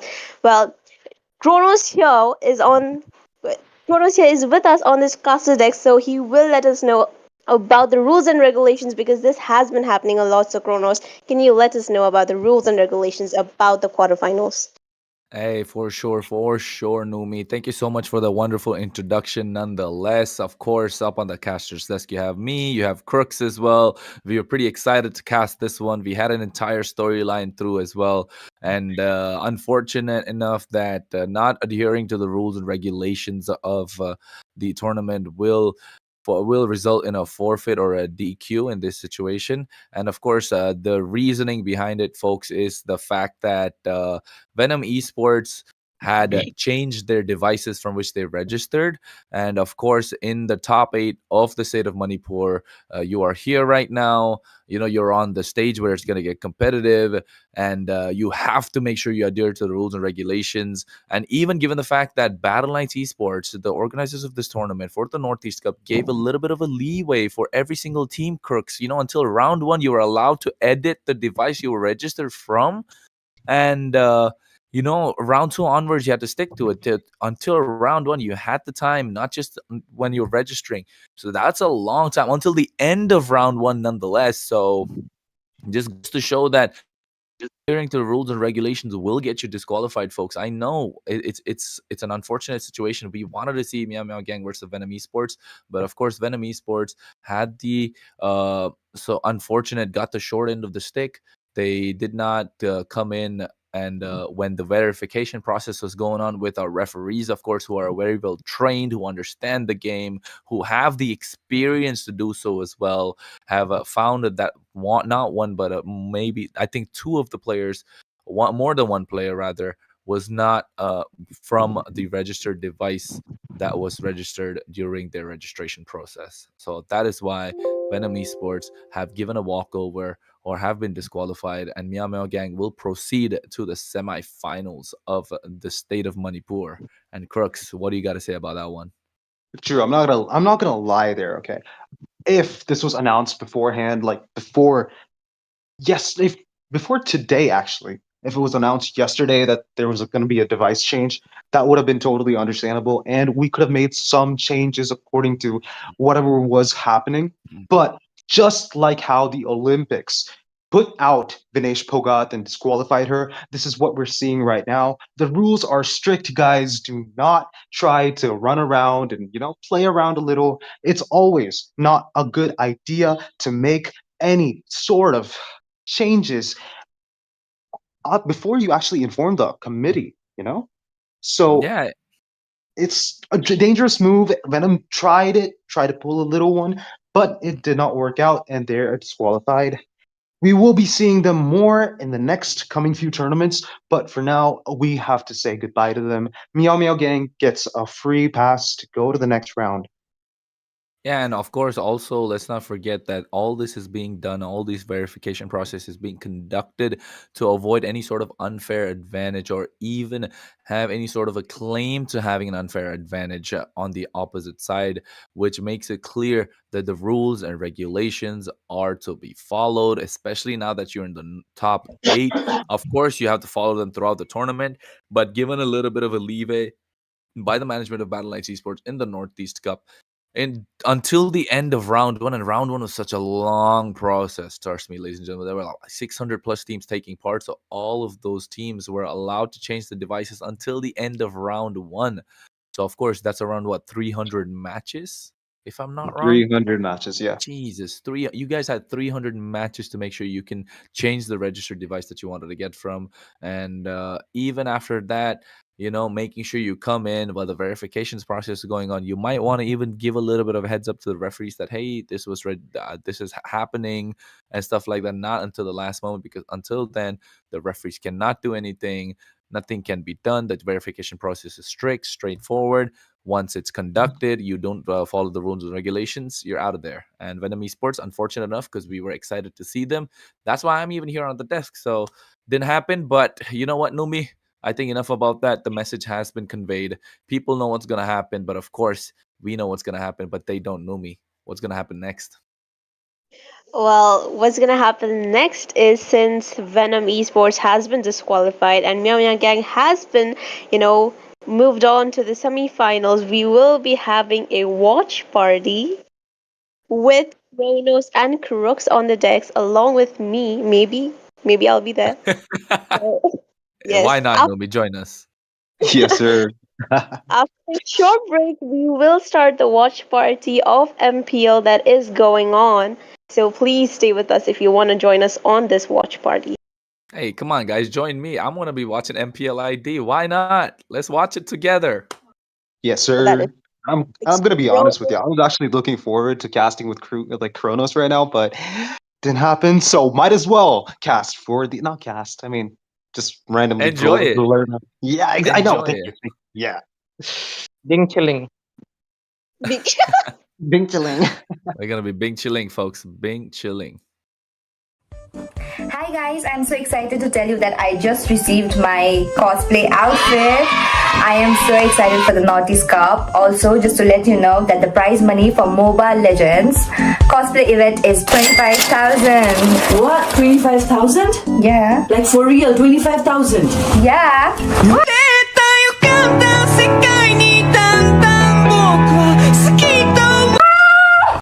Guys, I got Rumi's outfit, so now the 25,000 is mine.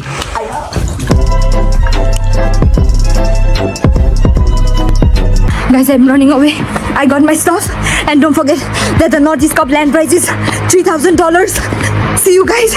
I'm in danger. Okay. What about 2 lakh plus diamonds? Yeah, the 2 lakh plus diamonds also. Bye.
the Northeast Cup is coming up and I've got something special planned just for you. Curious about what I'll be wearing?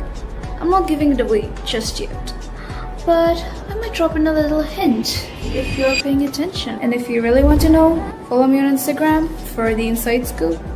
But be ready, because I don't make it easy. Follow now and get ready for the ultimate reveal at the Northeast Cup. See you there.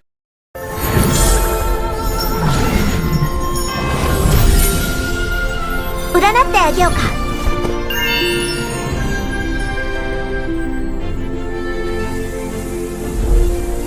thought to miss you, another to hate. Umbrella, show us what you've got. The umbrella is yang, the human is yin.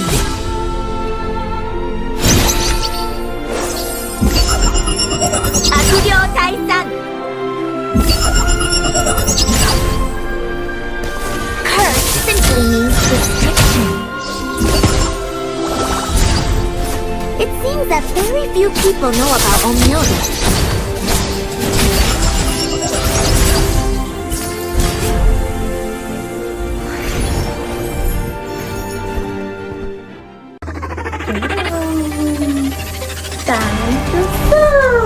Chokyo Mokyo.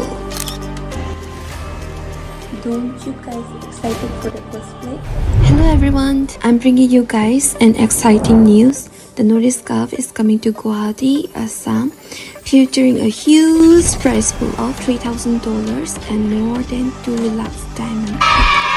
And also, we're hosting an incredible cosplay event. Don't you guys excited?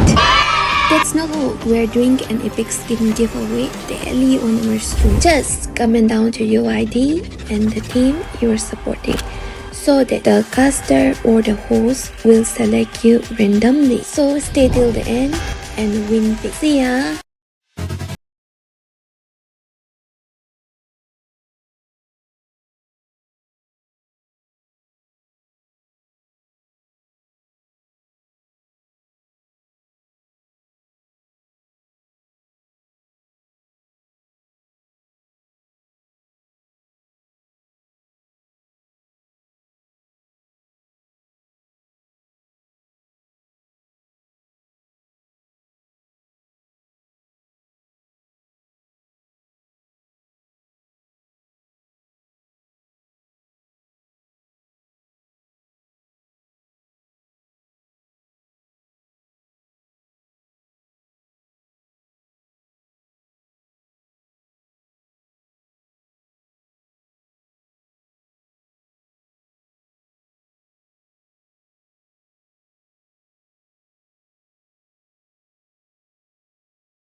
Hi guys, I'm so excited to tell you that I just received my cosplay outfit.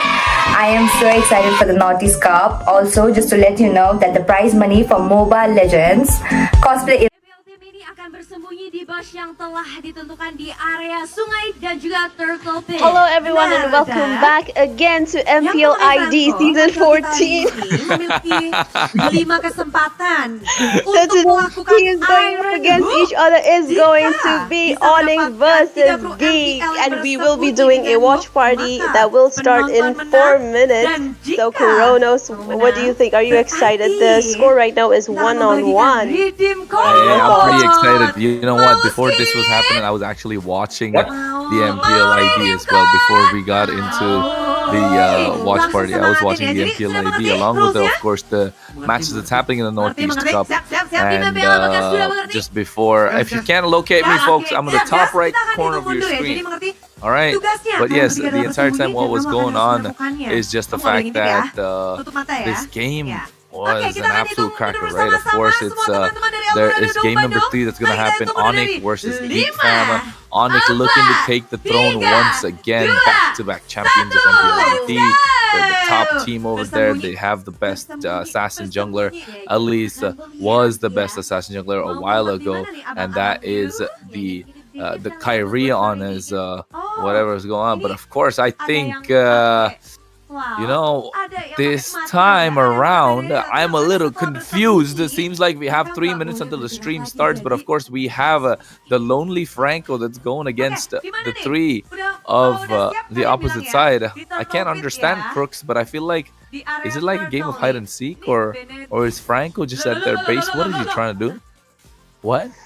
Oh, someone from the audience is controlling the Franco to see if they can actually catch one of these three.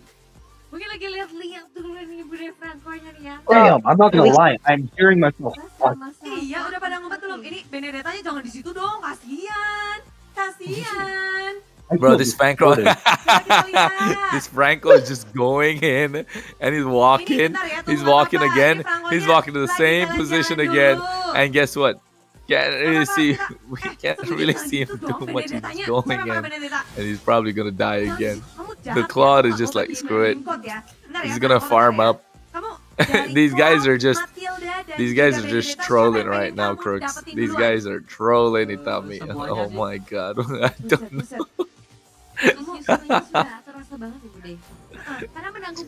I thought this was a game of hide and seek, not hide and die. Yeah, I know, right, Numi? What do you think, Crooks? Ah, the game is paused. They asked for a pause. And of course, an MPL ID. Did you guys know MPL ID's tagline is "We own this," and that comes from the fact that they want to be, you know, the MPL ID wants to be the flagship of course, all the MPL that's going on around. 1-1 score. Who's your favorite player, Itami, from Onyx or Geek Fam? Which team are you supporting, first of all? I am actually supporting Nick, but I'm more of a fan of Sans.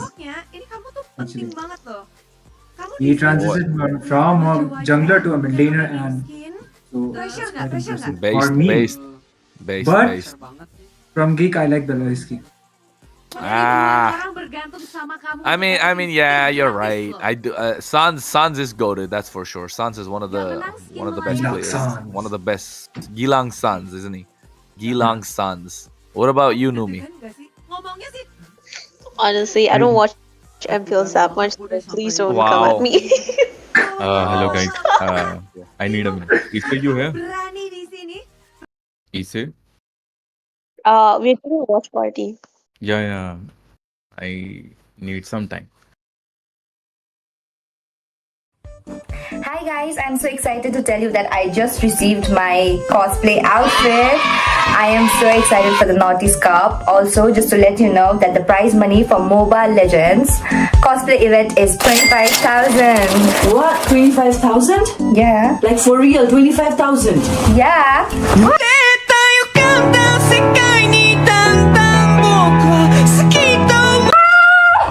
Guys, I got Rumi's outfit, so now the 25,000 is mine.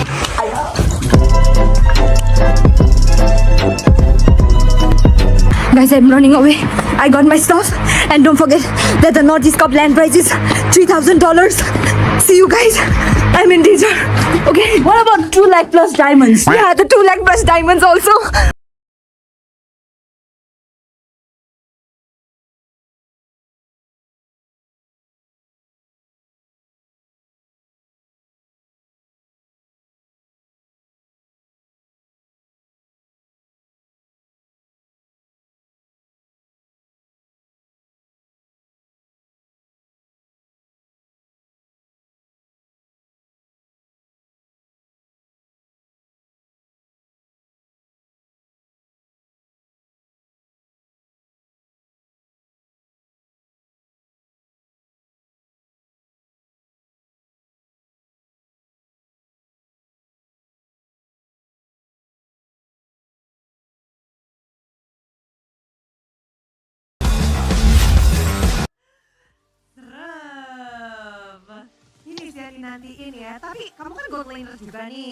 Hello guys, and we are back again for the MPL ID Season 14 Playoff Day 1. So Corona Super Infected again. Hey, Numi, you just don't want to talk, do you? But guess what? We were going about favorite players and favorite teams. Of course, Itami said his favorite team is whatchamacallit, Onyx, because he likes Gilang Sans. And then Numi said she doesn't watch, so of course that means she's a fan of the Northeast Cup, and of course Battle Lines Esports themselves. But at the same time, Mr. Part-Time Lowly, Mr. Crucifix, Mr. Crooks, what's your favorite team? And why? And why? Dan kita akan masuk ke dalam Land of Hello? Down. Yeah, Crooks, come on, what's your favorite team and why? Yes, we can. I'm sorry, I'm getting a little too distorted because I can hear the thing twice, and the stream on YouTube. I'm trying to, but it's not muting. All right. Now it should be all right. All right, thanks. Let me get on back to the stream. And yeah, I don't do good with like a lot of sounds coming in, and if it's like 3, 4 times. Right, you're right. Anyways, Right. I do support Onic. Yeah, it's because every time I actually see them play, I kind of feel like they have that good sync. Even if they don't, they catch up wherever their team falls down. They're able to, push in a little bit extra wherever their team is not actually, performing in that given situation. They always, how do I put this? Push their team even if they go down. So it's like good teamwork. I love the teamwork that Onic put up. All right. I think, at the moment, it's going to be play Franco hide and seek. That's true. It's just a hide and seek game that they're playing. Franco's the one looking for them. Wait, why didn't he? Okay. Yeah, I don't know. I think Franco's just looking for them. Why doesn't he just hook into the bushes? Was that not allowed? But the Franco's being controlled by the audience. That's the thing. Not everybody can like see or know what's happening and stuff like that. Maybe they're lagging. Hey, you never know. MS gap. Look at that Benny walking off. Okay, they're getting smarter. The audience is getting smarter. Oh, no way. The first one to get hooked is out for the count. There nobody's using skill. Ooh, that was close. That was close. But the iron hook, though, of course, it changes the game completely. And not sure how it's gonna be. Wait, so does Franco have to hook somebody to actually get them out? Yeah. So even if you find them, that's not actually gonna help. You have to catch them. Of course, that Benedetta was walking right in front of him, Crooks. What are you talking about? Oh, I'm not gonna lie. That's gonna be really hard. I missed 90% of my hooks. Well, the 10% of my hooks. Oh shit! Oh. Yuzong! He got caught! That iron hook landed right on him. Yeah, Wait, I think you guys. Oh wait, that's not Yuzong, that's a Claude. Oh, shit. Yeah, that's a Claude. Oh shit. Dude, I think I need my glasses. I'll be right back. I think you guys have a delay on the stream. So our fellow streamer, can you do it on 2x so that we can watch it at the same time?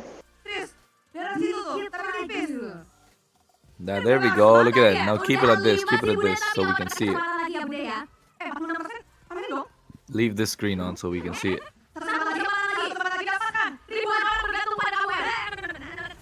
It is actually very funny, Oh, of course. Oh, they just... Oh my god, they're just toying with him. No. 1 minute until we get in. Look at that, they're playing right there. They're playing right there in front of him. So let's see.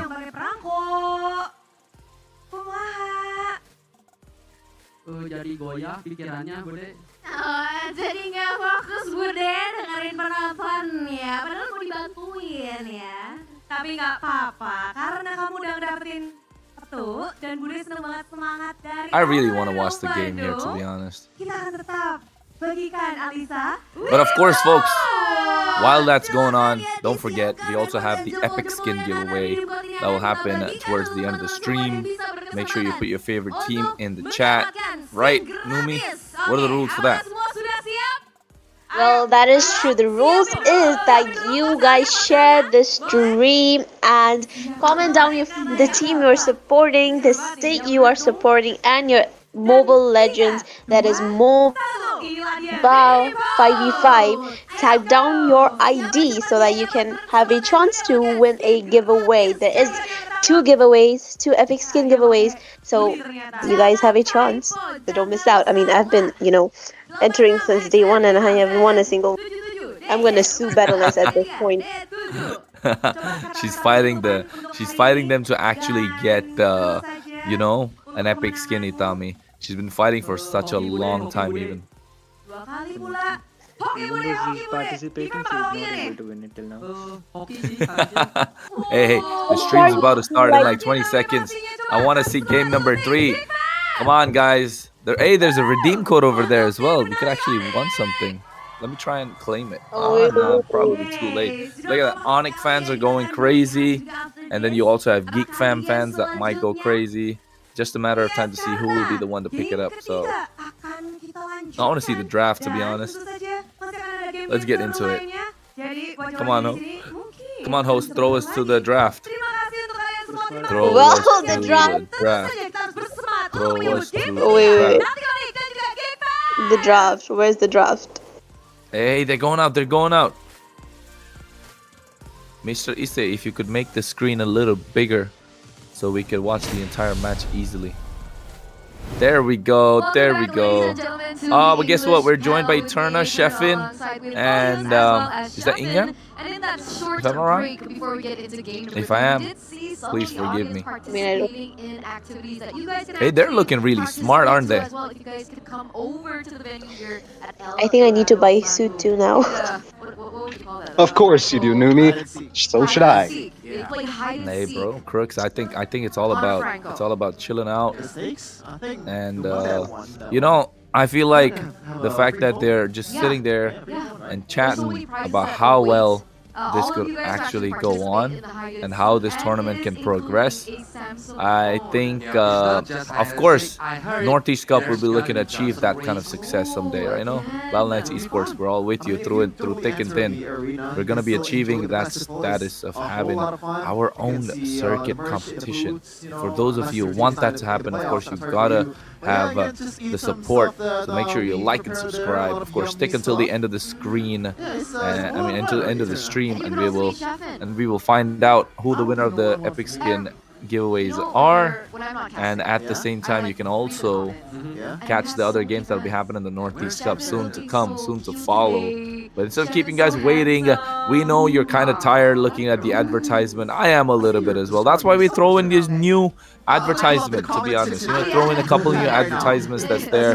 Of course, there's a few ones announced as well.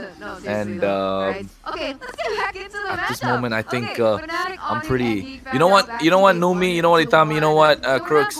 Like, yeah, I think our teams, we have that we have the caliber and the quality to actually get there to the MPL stage. Well, look at this. What is this? Suyo win rate 100% in MPL ID, 75% in MPL MENA, 62.07% in MPL PH, MPL SG 60%, and MPL Cambodia 52%. So I think if people are watching Itami, if they want to master the Suyu, probably look at MPL ID, right? Oh,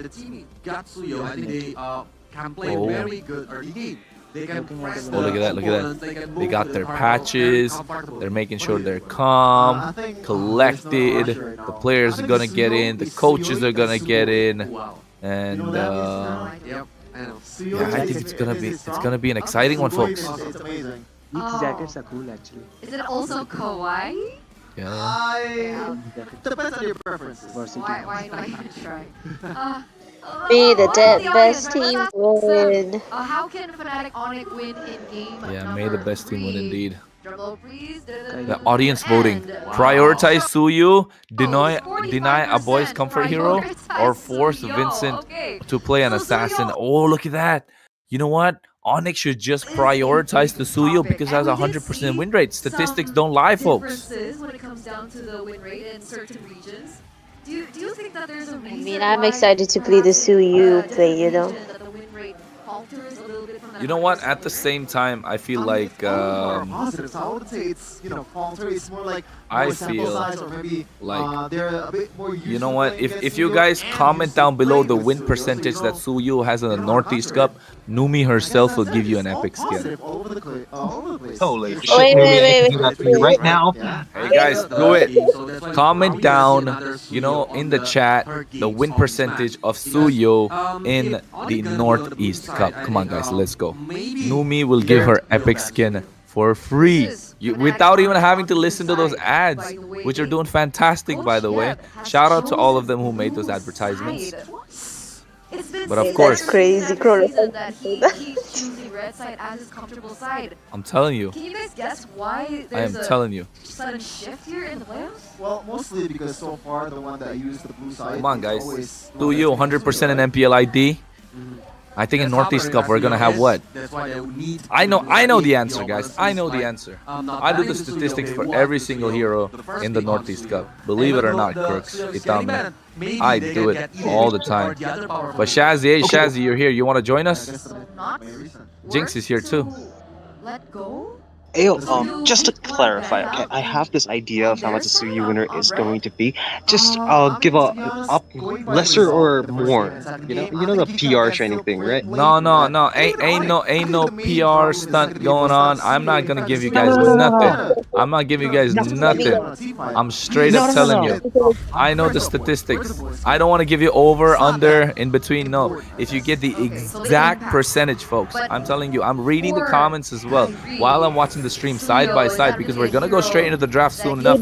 Before we get in, before this game is over, look at that. Coach Yeb on the blue side for Onyx, Bluff Z on the red. So you guys know it. If you get the win percentage for the of Suyu in the Northeast Cup, I will give you a, not me, Numi will give you a, an epic skin for free. But of course, look at the draft, guys. Guys, this is what it's all about, right? Look at how evolution of the gameplay goes. And Suyu is left open. Suyu is left open as the first pick. And Kyrie goes for the Suyu.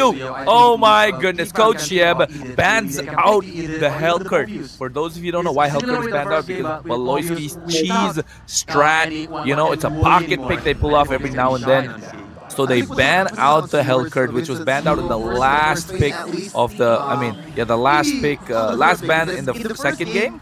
All right. And then they also ban out the Zushin. They do not want to give the control, but they ban out the chip also. They don't want to trade.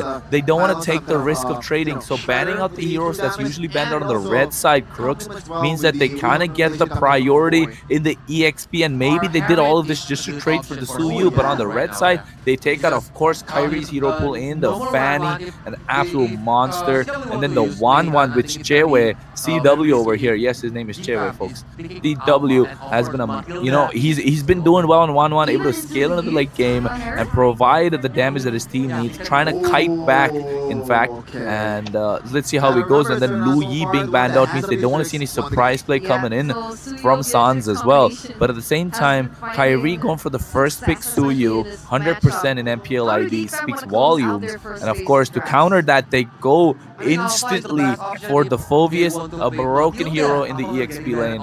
I know it's because of the watch party, folks. I'm telling you even more casually, that is definitely a broken pick in the EXP lane. Guys, just insta-lock your Phobius. You're going to win every single game. You're going to have fun. They cannot kill you. Phobius with the Vengeance. You go Festival of Blood with Brave Smite, and oh my goodness, you'll be tanking so much damage.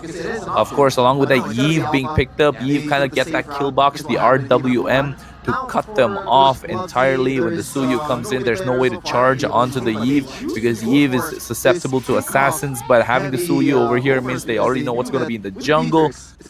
Got that off. And then, of course, the Beatrix, just to counteract the Yves once again, to be a problem. Provide those Bennett's Rages, those Nibiru Passions, even Renner's Apathy, for all you know, to kill down this stationary mage. While Hylos here, flexing the EXP in the roam, going to be charging in a brick wall as well to go against for Veldora on this Phobius. So kind of counteracting that brick wall with another brick wall who has the glorious path with a charge down. And then to finish off the first phase, Chadera goes into the Alpha, looking to get that snowball, that true damage, and they're gonna look to snowball really hard while banning out the Kaja, the Matilda, to not give that Alpha Matilda combo, take it off. The Kaja, of course, they don't want any divine judgment shenanigans coming through, and then they take out the Edict to prevent the anti-die factor for the side of Onyx, Fnatic Onyx, and at the same time, Gatot Kacha taken off by Onyx to prevent that, to add on to the dive that could have been coming in from Geek Fam. So they're looking to play within this RWN with that Tigreal as well. And in MPL Latam Season 2 Playoffs, Phobius has 100% pick and ban rate with a total of 6 picks and a 50% win rate. Wow, is that a risk? Is that a risk that they should be willing to take? I can't see him. Khalid has been dropped off from the rosters mostly because, to be honest, the tank pick can be, here and there. It's good for like being all across the map, but other than that, he's kind of like a niche. It works. It definitely works. But Franco, what's wrong with him? No way. Pick up Franco. No way. No. Oh, Key Boy on no. a Franco. Oh my goodness. We're gonna have a treat. All right, guys. Jinx. I know you're surprised. It works. Let me explain. I'm surprised at the look. I mean, look at him. He's changed. Oh, that's the new skin. That's the new skin for this season. Haven't you Is that got that? the default skin or what? No, it's not a default skin. MPL It's a skin. new MPL skin. Exactly. Bro, That's the charge you're skin or something. kidding. I don't remember the name, but that skin is really cool because his first skill, the Iron Hook, has claws. It's definitely not like the claws of the, what do you call that? The legend skin, but it's like two pincer claws that catch people. Like, damn, it looks so crazy. Bro, Jinx, you're tripping, Jinx. I think you forgot to download Mobile Legends 5v5 to claim those skins, folks. Dude, I want No, Jinx, you're missing out. Jinx missing out, bro. I'm telling you, probably hanging out, having an Oreo milkshake or something in the background. Oh my god, are you gonna bring back the whole? That's the only joke I have, isn't it? No, I don't. That's why I didn't bring it up. I said only Oreo milkshake. But look at that. This time, folks, we're getting ready. Numi, take us into the land of dawn. Look at that. Beautiful animations. Oh my god, that's an Archangel coming down the MPL looking like an Archangel. Franco being flexed. And we're back into the land of dawn. Damn, guys. This is going to be exciting. Onyx versus Geek. Oh, Kyrie starts the buff. And we're not casting, guys. Don't forget, we're not casting. We're chilling out. We're hanging around. Damn. Like that. You guys Oh, look at Bailoski. He pushed it away, Lord. Oh, but lucky for him, only the small creep got reset, right? I thought he was actually going to steal that away as well. But that's not looking good, though, because Alpha just finished his first buff, going for the blue buff. Suyu still taking his own sweet time. Look at I really like the Sovius and Eve combo. It's going to be like such a kill box, like if they combo it. Yeah, and imagine Alpha in that as well with the Tig. Yeah. Hammer. Key Boy. Ooh. Misses out. Oh shit, look, it's Franco versus Alpha. No, he's not going to take that. Of course not. But look at the positioning, right? Look at the positioning and how they're acting like the traffic police, Itami. I think the traffic police mentality for the roamers. Oh, a boy. Yo, first split. Wow. Gilang Sons, guess what? Hey, Itami, take the stage, bro. Your favorite player. Actually, Itami's not even here, folks, but He's never not here, mind. Hey, Ray's here. Jenny's here as well. Oh my goodness. Oh, Key Boy. Oh. You know what they call him? You know he has a saying. You know he has an advertisement. He has a saying. Oh, he's going Soul Silver. Misses. Beautiful from Valdora. Oh my goodness. Onyx are able to play this so well. Oh, no way. Boy. Bro, this guy's on a roll. That's 3 in a row. Hat trick. Sachin Tendulkar. He's pretty much getting a competition right now. Dominating. My bad. Bro. Jenny, did you know there's a saying that, who is this boy? Is it Miracle Boy? No, it's Key Boy. I was about to say that it's keyboard. But then you say it. Oh, look at that. He's getting. Oh my God. San's still able to survive. Bro, Keyboy is putting so much pressure on the map as a Franco, man. And you saw early game, Crooks, that, Baloyski was trying to dominating the Riverside. But now look at Franco. Just Baloyski can't do anything. The river control is completely tilted. And of course, even Sans with the Vexana. Just able to clear out so fastly. Yeah, man. I mean, come on. The Key Boy is a goat. Every time I either see him hit or miss any one of those tank spells, it's so fun to watch. Like, I've seen those memes, like, wherever anybody misses their ultimates or something. Yeah. Did you see that? It's Key Boy!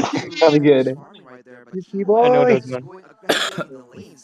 Kronos, Beatrix in MPL PH, she was picked, 8 times and she has win rate of like 7 times out of that. That's crazy. Hey, I don't know. I don't care about the Beatrix right now. I told you guys the statistics. I have it. I actually have the file, folks. I actually have the file of the He has the file. the picks and ban rates, and of course the win rates as well.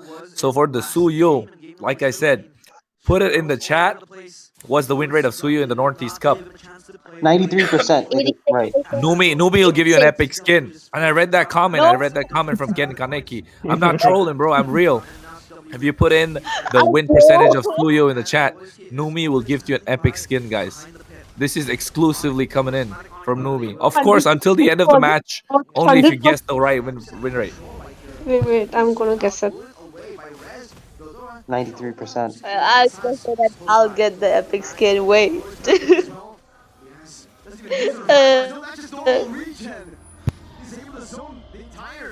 Dude, they just got 2-3 turtles. No contest. Kyrie got the It's turtle. because how Franco's dominating the map, though. Look at that. Oh my god. Tigreal is pushing back the turtle. He's resetting the turtle. Sorry, the ball. So the win condition of the Alpha is kind of bleak over here, right? He was looking to snowball. The snowball effect is gone because of Keyboy's pressure on the map. And of course, Kyrie's looking to snowball with the Suyo, which is going kind of well, although he doesn't have the kills. They have the map control. They have the map pressure. Now it all comes down to the mid game. This is where Sans and a boy will kind of start shining. Wait, a boy, Key Boy. Oh, damn. Am I looking like at sibling rivalry or some shit? Ooh, the flicker. Almost. Oh my god, this. No way. Is it? Alpha, Oh, but look at no. Keyboy. No. Oh my god. Bro. Did you guys see that? Yeah, Keyboy, bro. Yes, sir. Keyboy. Goated boy. D-boy. Hey, look at the chat. Key Boy. We are. India के flags है वो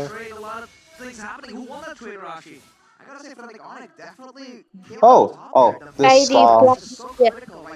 This is Kurama, right? No, Ise. Oh, by the way, guys, there is going to be a little bit of a problem because we're gonna end this stream pretty soon because the next matches are starting up pretty fast because our teams are ready to go back into the Land of Dawn. The NEC Cup is coming back. Any cup, yeah, not NEC Cup. Yeah, you heard it. You heard it from Crooks, guys. I know Yes, we sir. wanted to watch we wanted to look at the watch party a little bit longer. Of course, Yeah. Keyboy treated us with his hooks a little bit, but now we'll be going into a short break soon enough, and then we'll be back for the next game, which will be as exciting. And of course, I know you guys were disappointed, but we do have a surprise, and I think there has been a shift in the tides. So don't go anywhere. Stay tuned. Hi guys, I'm so excited to tell you that I just received my cosplay outfit. I am so excited for the Northeast Cup. Also, just to let you know that the prize money for MOBA Legends cosplay event is 25,000. What? 25,000? Yeah. Like for real, 25,000? Yeah. What?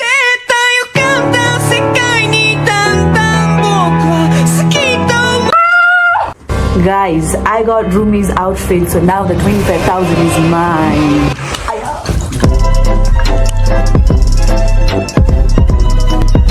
Guys, I'm running away. I got my stuff. And don't forget that the Northeast Cup land prize is $3,000. See you guys.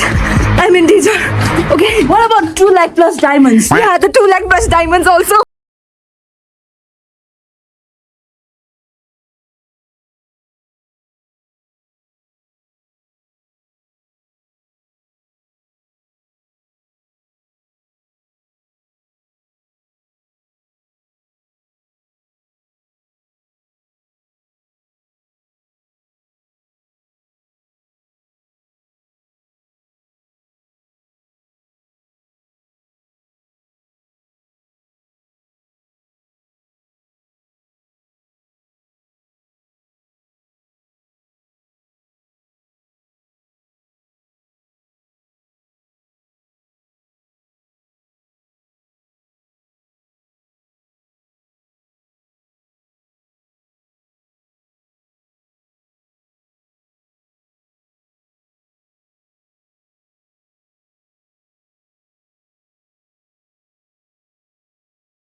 Hey there, legends! The Northeast Cup is coming up, and I've got something special planned just for you. Curious about what I'll be wearing? I'm not giving it away just yet, but I might drop in a little hint if you're paying attention. And if you really want to know, follow me on Instagram for the inside scoop. But be ready, because I don't make it easy. Follow now and get ready for the ultimate reveal at the Northeast Cup. See you there!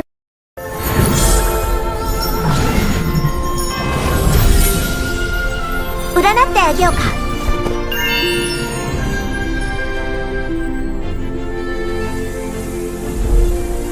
thought to miss you, another to hate. Umbrella, show us what you've got. The umbrella is yang, the human is yin.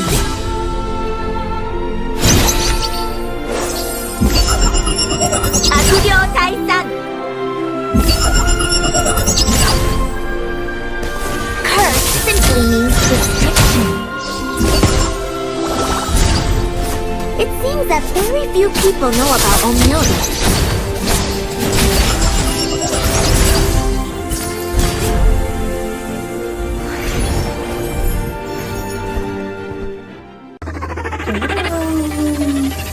Time to fly! Chokyo Mokyo. Don't you guys excited for the cosplay? Hello everyone, I'm bringing you guys an exciting news. The Northeast Cup is coming to Guwahati, Assam, featuring a huge prize pool of $3,000 and more than 2 lakhs diamonds. And also, we're hosting an incredible cosplay event. Don't you guys excited? That's not all. We're doing an epic skin giveaway daily on our stream. Just comment down to your ID and the team you're supporting, so that the caster or the host will select you randomly. So stay till the end and win big. See ya!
Hi guys, I'm so excited to tell you that I just received my cosplay outfit. I am so excited for the Naughties Cup. Also, just to let you know that the prize money for MOBA Legends cosplay event is 25,000. What? 25,000? Yeah. Like for real, 25,000? Yeah.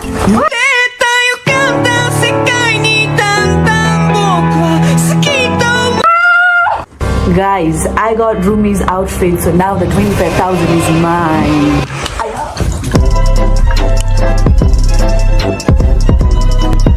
Guys, I'm running away. I got my stuff. And don't forget that the Northeast Cup land prize is $3,000. See you guys. I'm in danger. Okay. What about 2 lakh plus diamonds? Yeah, the 2 lakh plus diamonds also. Bye.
Hey there, legends! The Nordics Cup is coming up, and I've got something special planned just for you. Curious about what I'll be wearing?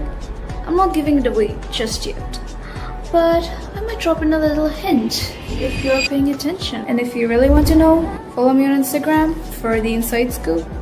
But be ready, because I don't make it easy. Follow now and get ready for the ultimate reveal at the Northeast Cup. See you there!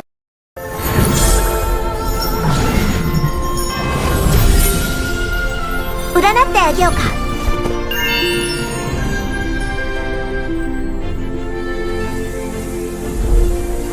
thought to miss you, another to hate. Umbrella, show us what you've got. The umbrella is yang, the human is yin.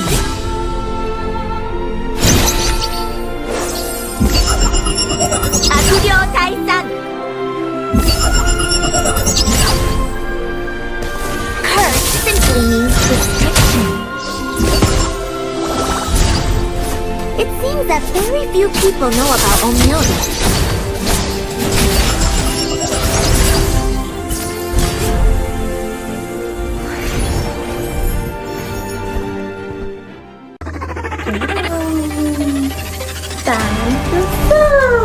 Chokyo Mokyo.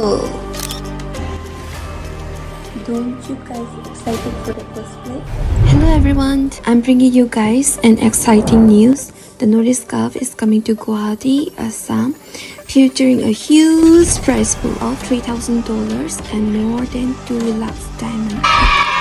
And also, we're hosting an incredible cosplay event. Don't you guys excited? That's not all. We're doing an epic skin giveaway daily on our stream. Just comment down to your ID and the team you're supporting, so that the caster or the host will select you randomly. So stay till the end and win big. See ya!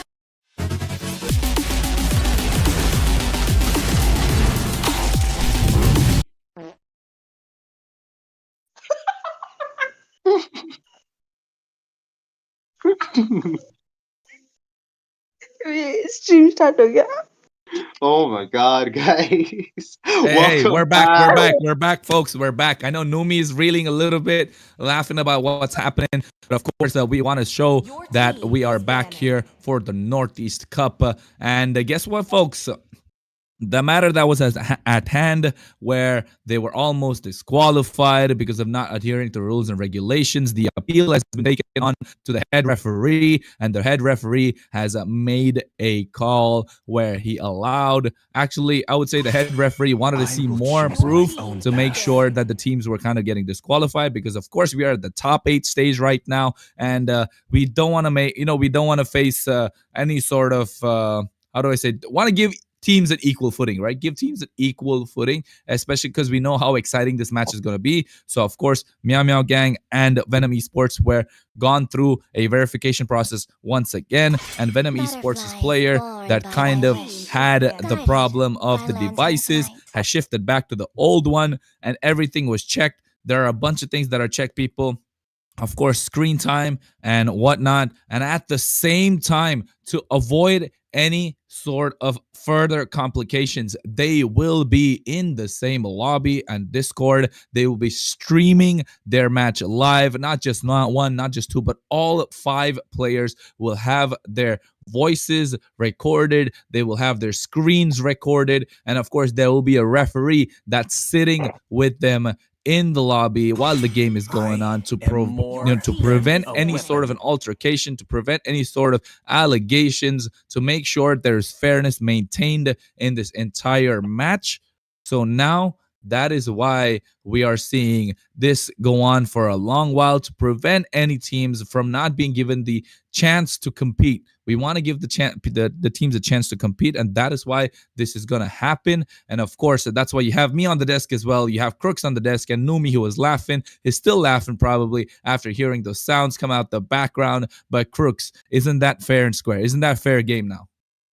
True. I'm gonna be honest with you. They deserved that spot. They actually did, because they pushed their way up from 600 teams, 600 plus teams. And if that one thing, a device verification, was the reason why they got kicked out, that would be so unfair for them. So we did consider their plea, and then we are back with this match. You are not going to have a second to miss if this is going to be that worth it, because these guys have tried their best to come back. That means they're in it to win it. They're going to play really hard, and Meow Meow Gang is going to retaliate as strong as they usually do. So we are in for an exciting match, Kronos. I'm glad to be here. Numi, it's such a pleasure to be here with you again, and this I'm excited for.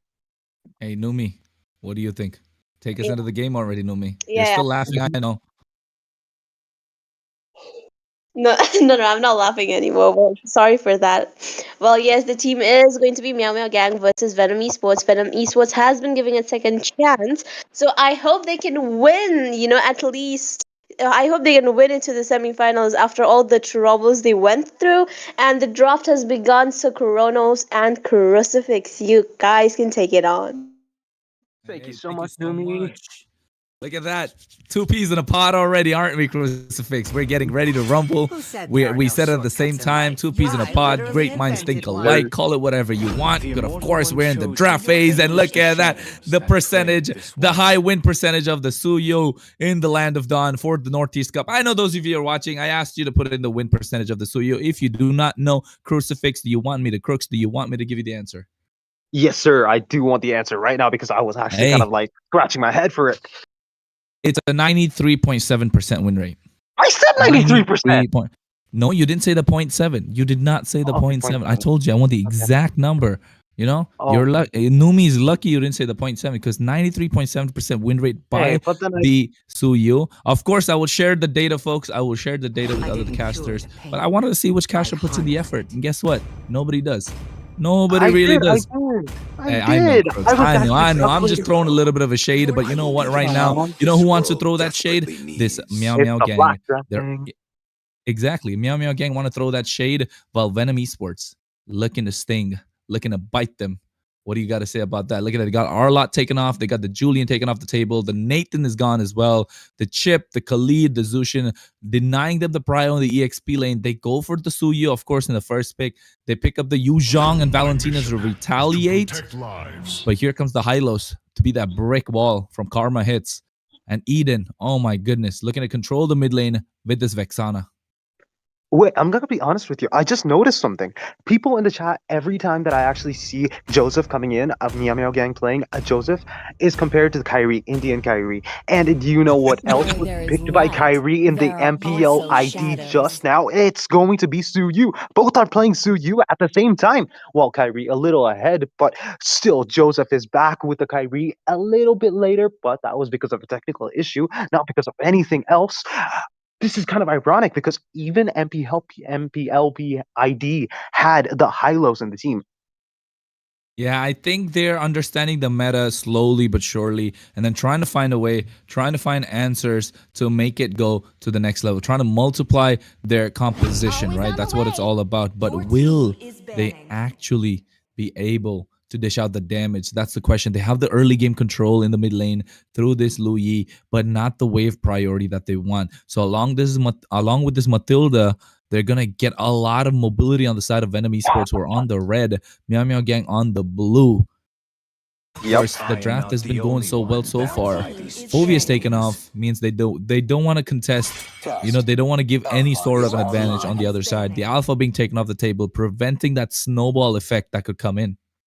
True. Now, not gonna lie, okay? A lot of EXP laners, also Alpha, as the EXP lane counters Hylos EXP pretty hard. You should try that, guys.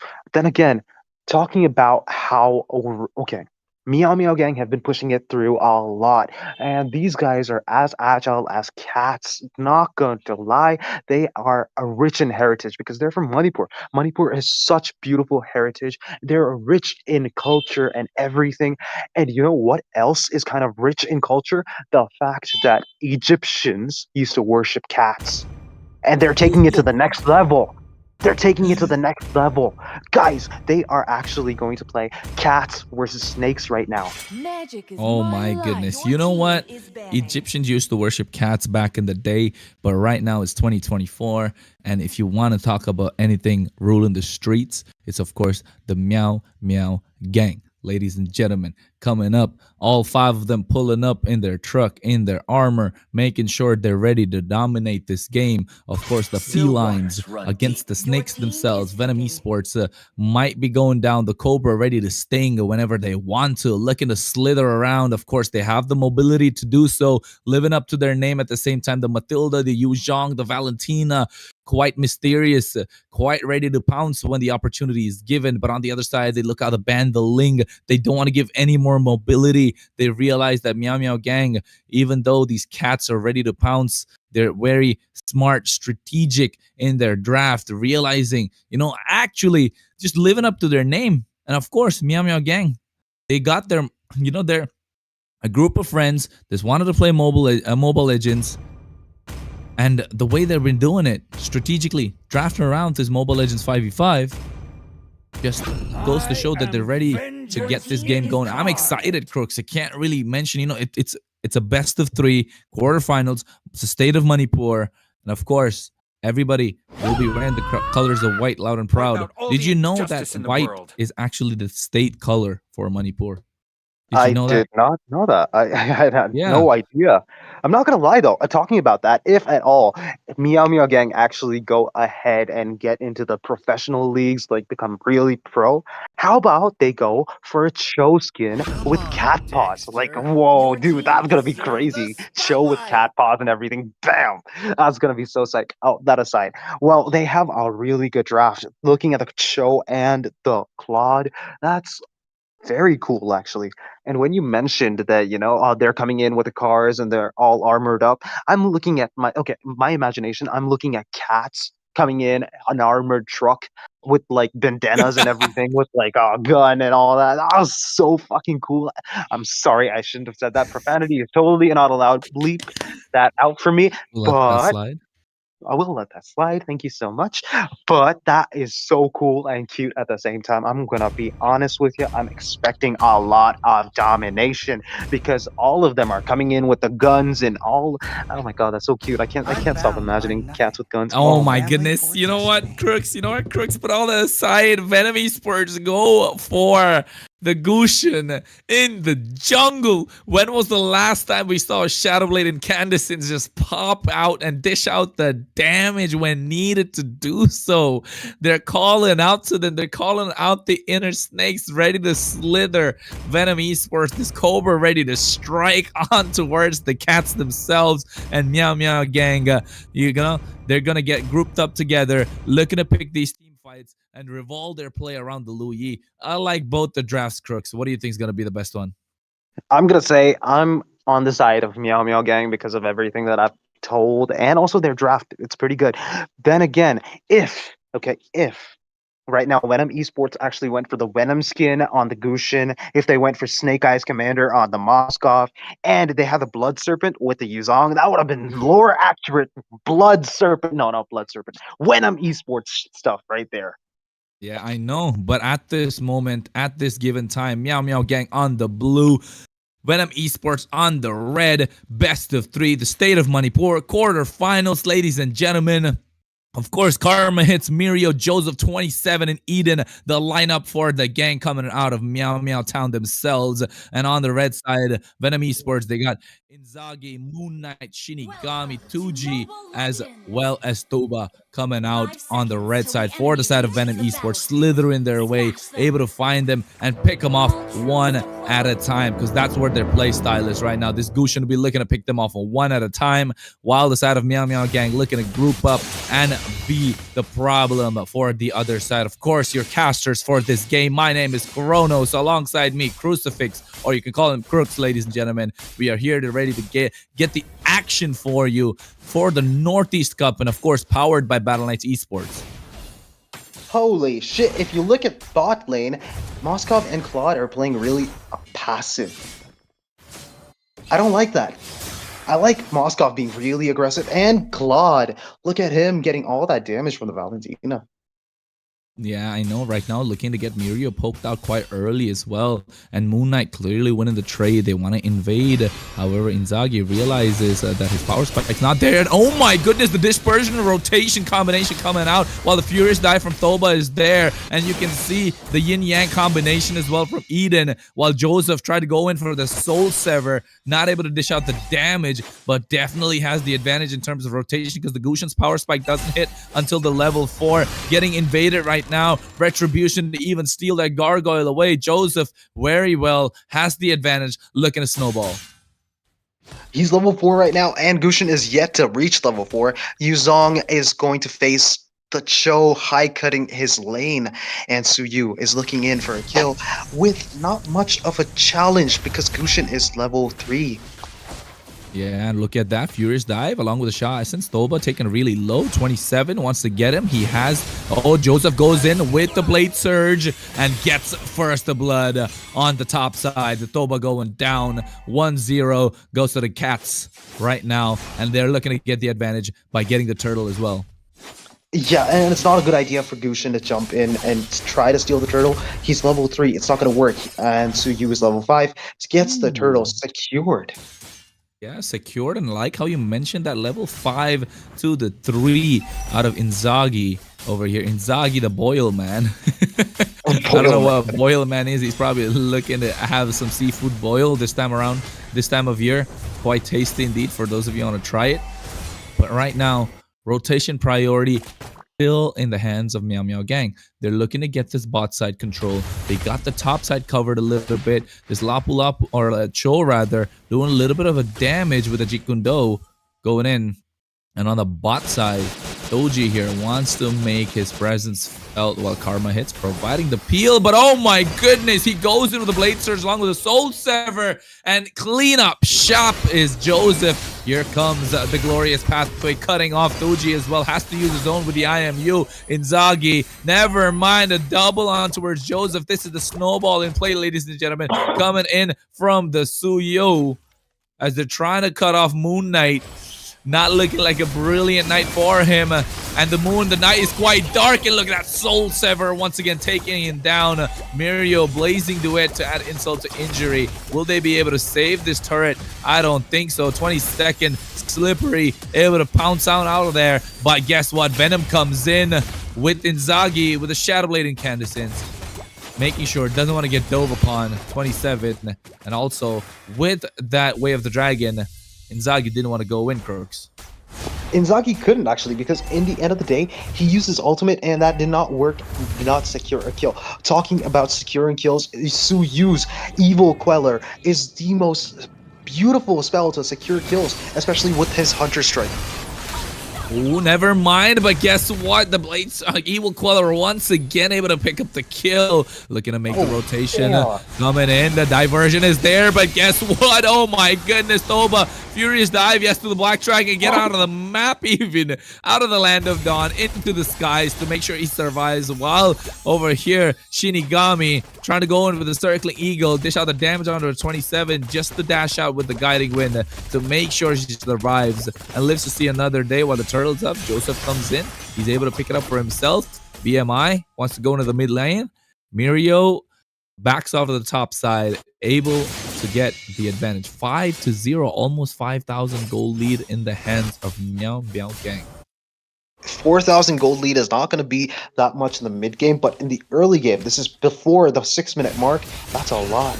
Ooh, yeah, look at that Shadow Blade Incandescence coming out, but 27 able to survive and actually misses the dagger, but oh my goodness, Spear of Destruction connects. But here they come, Eden, Joseph, Dispersion Rotation, Joseph goes in, Soul Sever, the Blade Surge, but not able to pick up the kill on towards Moon Knight, but Karma hits, comes in with the Glorious Pathway. Eden picks up the kill, thanks to the rotation.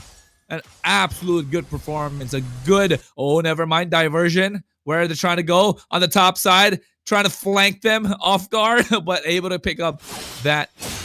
I don't know who picked up the purple, but this Gushin definitely not having a good game.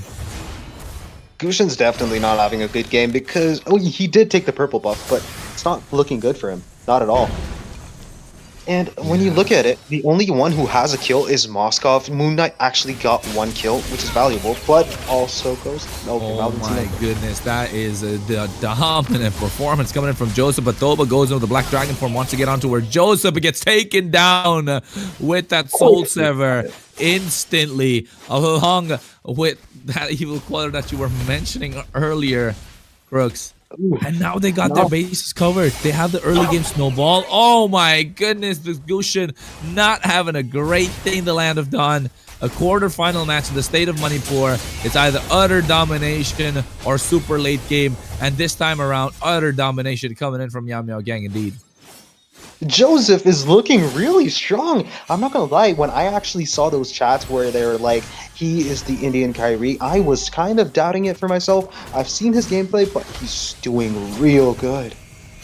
Yeah, but it also comes down to this draft pick situation, right? Like how they went in, they wanted to clump up together, they wanted to take these team fights, and that's what I'm talking about, dispersion rotation, but the Furious Dive connecting with the Petrify as well. The knockup is too late as Mirio gets the kill, but the damage coming in from the Yin and Yang by Eden, doing quite a lot, while Mirio picks up the triple Blazing Duet to make sure to zone them out. Moon Knight gets the Spear of Misery onto the wall, making sure Mirio doesn't pick up more than he needs. 3-0-3, sitting quite pretty on this Claude. They have not even pushed 1 single tower. That's the most ironic part. Right now, it's looking hard for Venom Esports, and Mirio doing so well, pushing all the towers. Mid lane tower is down. Top lane is going down too. Ooh, Karma hits as the target. Circling Eagle comes out, the knock up on towards Joseph with the Blade Surge there. Soul Sever to pick up the kill. No, it doesn't. Guiding Wind helps Shinigami survive. But oh my goodness, here with the Jeet Kune Do, Way of the Dragon with the flicker from 27. Able to pick up the kill on towards Moon Knight, while at the same time, they're able to get the mid lane inhibitor. And they're looking to complete this game within 10 minutes. It's actually not even 8 right now, but look at that Blazing Duet into the back line. Mirio went in, but the kill on towards Joseph, 12-0-1. Black Dragon form to zone them out. No Petrify, but he gets taken down by Joseph once again. The Soul Sever is doing too much damage for them to deal with.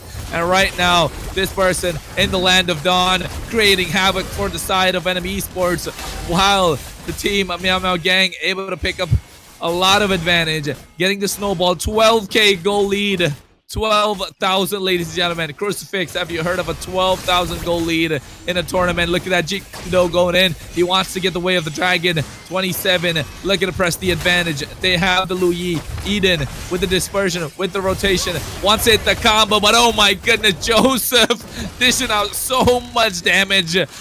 Pile it up with the Law and Order from Karma hits. They're just doing too much. They're just doing too much. It's 18-1. The amount of damage, the amount of level gap, they should not be taking the fights right now. Look at all of them. They're level 9. The glorious pathway has been popped and goes down. Yuzong goes down, and Claude is looking in for more kills.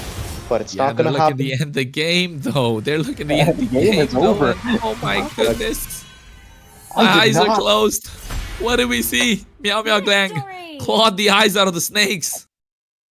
Oh my god, Meow Meow Gang is like, we are actually pissed off because of the fact that you wasted our time. You made us get a free pass and you took it back from us. We're gonna take this right back with this impressive gameplay. Suyu literally had 5,000 gold over everyone. The highest farmed member of Venom Esports, Suyu had 5,000 more gold than the highest member. Even then, if you looked at the level gaps, it's 14.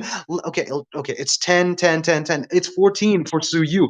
His Soul Sever is going to do so much damage. Like, I'm seeing easy 2,000 to 3,000 damage based on the lost HP. Yuzong jumping in could not even take a punch from that dude. His swords were doing more damage than the Black Dragon's claws.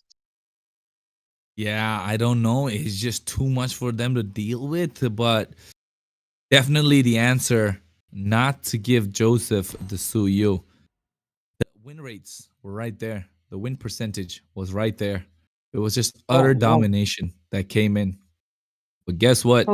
Meow Meow Gang, they take this game by storm. And not only are they favorites to make it out of Manipur, but also the dark horses for the entire tournament. They're actually not even the favorites to make it out of Manipur. They're the dark horses to get out of Manipur as well. So, of course, Numi, you know more about that. What's going on? Was that just a one-sided game? Felt like it. Well, I feel like it was a one-sided game, even though Venom Esports, went through all that to just play the match with the Meow Meow Gang with MMG. I feel like it was pretty much a one-sided match from, Meow Meow Gang, but they dominated the whole entire game with Joseph with those 15 kills with 0. That was just insane. I think, Joseph is going on a Kyrie mode right now, Crooks. Oh no, I'm telling you, these guys were like, Meow Meow Gang behind the scenes, I'm pretty sure they were like, whoever dies first is the G word. But, well, Show 27, I'm sorry for putting you under the bus like that, but that kind of actually makes sense. It does kind of make sense. And yeah. I mean, hey, but Numi, I don't think we want to wait any longer. Let's get into the game already. I'm pretty excited. What do you think? Well, I'm pretty excited too. I mean, judging by the fact that Venom went through that, I'm repeating again, Venom went through all those again just to play with Meow Meow Gang. I feel like if they really want to beat Meow Meow Gang, they gotta step ahead with those, rotations, with those drafts that are coming from them. Well, anyways, game 2 I feel like has started. So Kronos and Crucifix, I am excited to watch this match along with you, so you guys can take it on. Hey, dude, I don't want to wait any longer. I didn't really want to wait any longer because Meow Meow Gang got me excited. Venom Esports got me excited. Of course, the Gushin pick got me excited. Not something you pull out in a tournament. I was expecting a lot more because it's a pocket pick. It either works really well or you look really bad. And unfortunately, with the latter for the side of Venom Esports. But maybe this time around, do you think they'll go for a safer route and stick to the meta, Crooks? I want them to actually do that, but I also want them to pick Argus, if at all we see a Suyu coming in. Argus counters Suyu completely. Honest opinion, I've countered Suyu on the EXP, the jungle, with an Argus. Pretty good, pretty strong, pretty solid. He does a lot of damage and also so much value. Most people don't know this, and most people disagree, but it's all right. It's a good pick. Yeah, I think it was going well so far, and they don't want to give the advantage on the other side. They understand the power spike of the Suyu, but do I really need to talk about the chip ban right now? We know what's happening, Crooks. It's the Suyu, the chip. Always got to go. The Zushin on the other side. These three live in the ban section. Why would you give that away? Wait. Chip and Sushin? Yeah, Chip, Zushin, and Suyu. They live in the ban section, don't they? Chip most of the time on the red side, Suyu on the red side, Zushin, blue, red, depending on where you want to prioritize yourself. These are heroes that are always prioritized as a first ban, at least in the first phase of the draft. Not even going to the second, because definitely pick up material, and the high-lows being taken off the table for the side of Venom Esports means that they kind of want to get the snowball going for their side. They take off Khalid as well, so they want to play for that Phoveus in the EXP lane to pick it up for themselves, dominate the game through there. Well, on the other side, Meow Meow Gang might be looking to ban out the Phoveus. I don't think they're gonna ban out the Phoveus. I'm gonna think they're probably gonna ban out some marksman or something, or a gold laner, something strong. If they're actually trying to win, at least win on esports, they should go for the Harriet or something that has more value. But like I said, Phoveus is gonna be open. Venom Esports might get the chance to get the Phoveus because Arlott, even though he's not in or out the meta, he's still pretty strong in every meta. He's consistent, just like Cho, as we saw last match. I think the Cho is like it's a good pocket pick to have, because you can use the Way of the Dragon. Kinda, the Cho has never really been out of the meta, has he? He's always there, in and out. Not a really terrible pick, but does work wonders in the right hands, of course. Same thing with the Gushin, but I think I would give Cho the benefit of the doubt compared to a Gushin, to be honest. And even after picking up the Cho, the Gushin came in as a last pick, and I don't think that was the idea that they need. The Phoveus is open here, but they still go with the Cho on, flexing it. EXP roam from the side of Venom Esports. And of course, the Arlott is on the other side. The Phoveus, though, why would you let the Phoveus go? Just slipping out the Phoveus for a Cho. Cho has versatility in the roam section too. He's a pretty solid tank. He can pick off people one by one. He's just like a Franco, like a Jawhead or a Franco. He's pretty strong. And we see that Joseph is trying to go for the... Oh, wait, he's going to go for the Lancelot. Not gonna lie, I think this dude is actually the Indian Kyrie. Pretty strong gameplay coming in from the Suyu. Now he's actually looking in for the... Oh no, it's Cho versus Phoveus in the EXP lane. You were right, Kronos. We're just gonna see a Phoveus coming in on the EXP lane, trying to dominate the game. I think, you know what I think this is? Yeah, you know what I think this is, Crooks? I have no idea what you're thinking, but please tell me. This is a clash of the egos. This is a clash of the egos of Meow Meow Gang and Venom Esports. Joseph with an early Lancelot, to be honest. Gushin coming out from the red side in game number 1, which is Venom Esports. But Joseph in the Lancelot this time, while the Ling is open, the Hayabusa was left open. Of course, the Lancelot does work, but you're looking at heavy snowball. You want to use those punctures right on time. You're looking to immune the Way of the Dragon with the Thorn Rose. I mean, if he's able to pull it off, I think he's going to be one of my favorite junglers right now. Not only in this game, but of course in the entire region of India. If Joseph is able to pull off this Lancelot, I am gonna call it. He is probably one of the best junglers we've seen in a long time. And right now, Thoba here trying to foil their plans with the Black Dragon, with that Yu Zhang, who has been a problem, and Inzaghi with the Alpha. It was a very given kind of a thing where they have to go in and try and snowball their game against the Lancelot. But on the other side, this Nathan to secure that late game coming in from the side of Meow Meow Gang, even though the Yu Zhang will be dove upon. But then I repeat once again, ladies and gentlemen, if Joseph is able to pull off this Lancelot in an absolute spectacular, flashy fashion, he's probably going to be one of my favorite junglers right now to come, Brooks. Fair enough. I'm gonna be honest with you. Lancelot cannot be caught in the right hands. Lancelot cannot be caught at all. And we see that Grok is getting banned. I do not know if that's a respect ban or if they're just trying to troll out all the non-meta tanks or something. Because Tigreal provides so much more value than Grok, unless of course in the right hands. And I repeat, what's their name? Venom Esports actually know that somebody on to the right side, MMG, have someone who can play Grok really strong.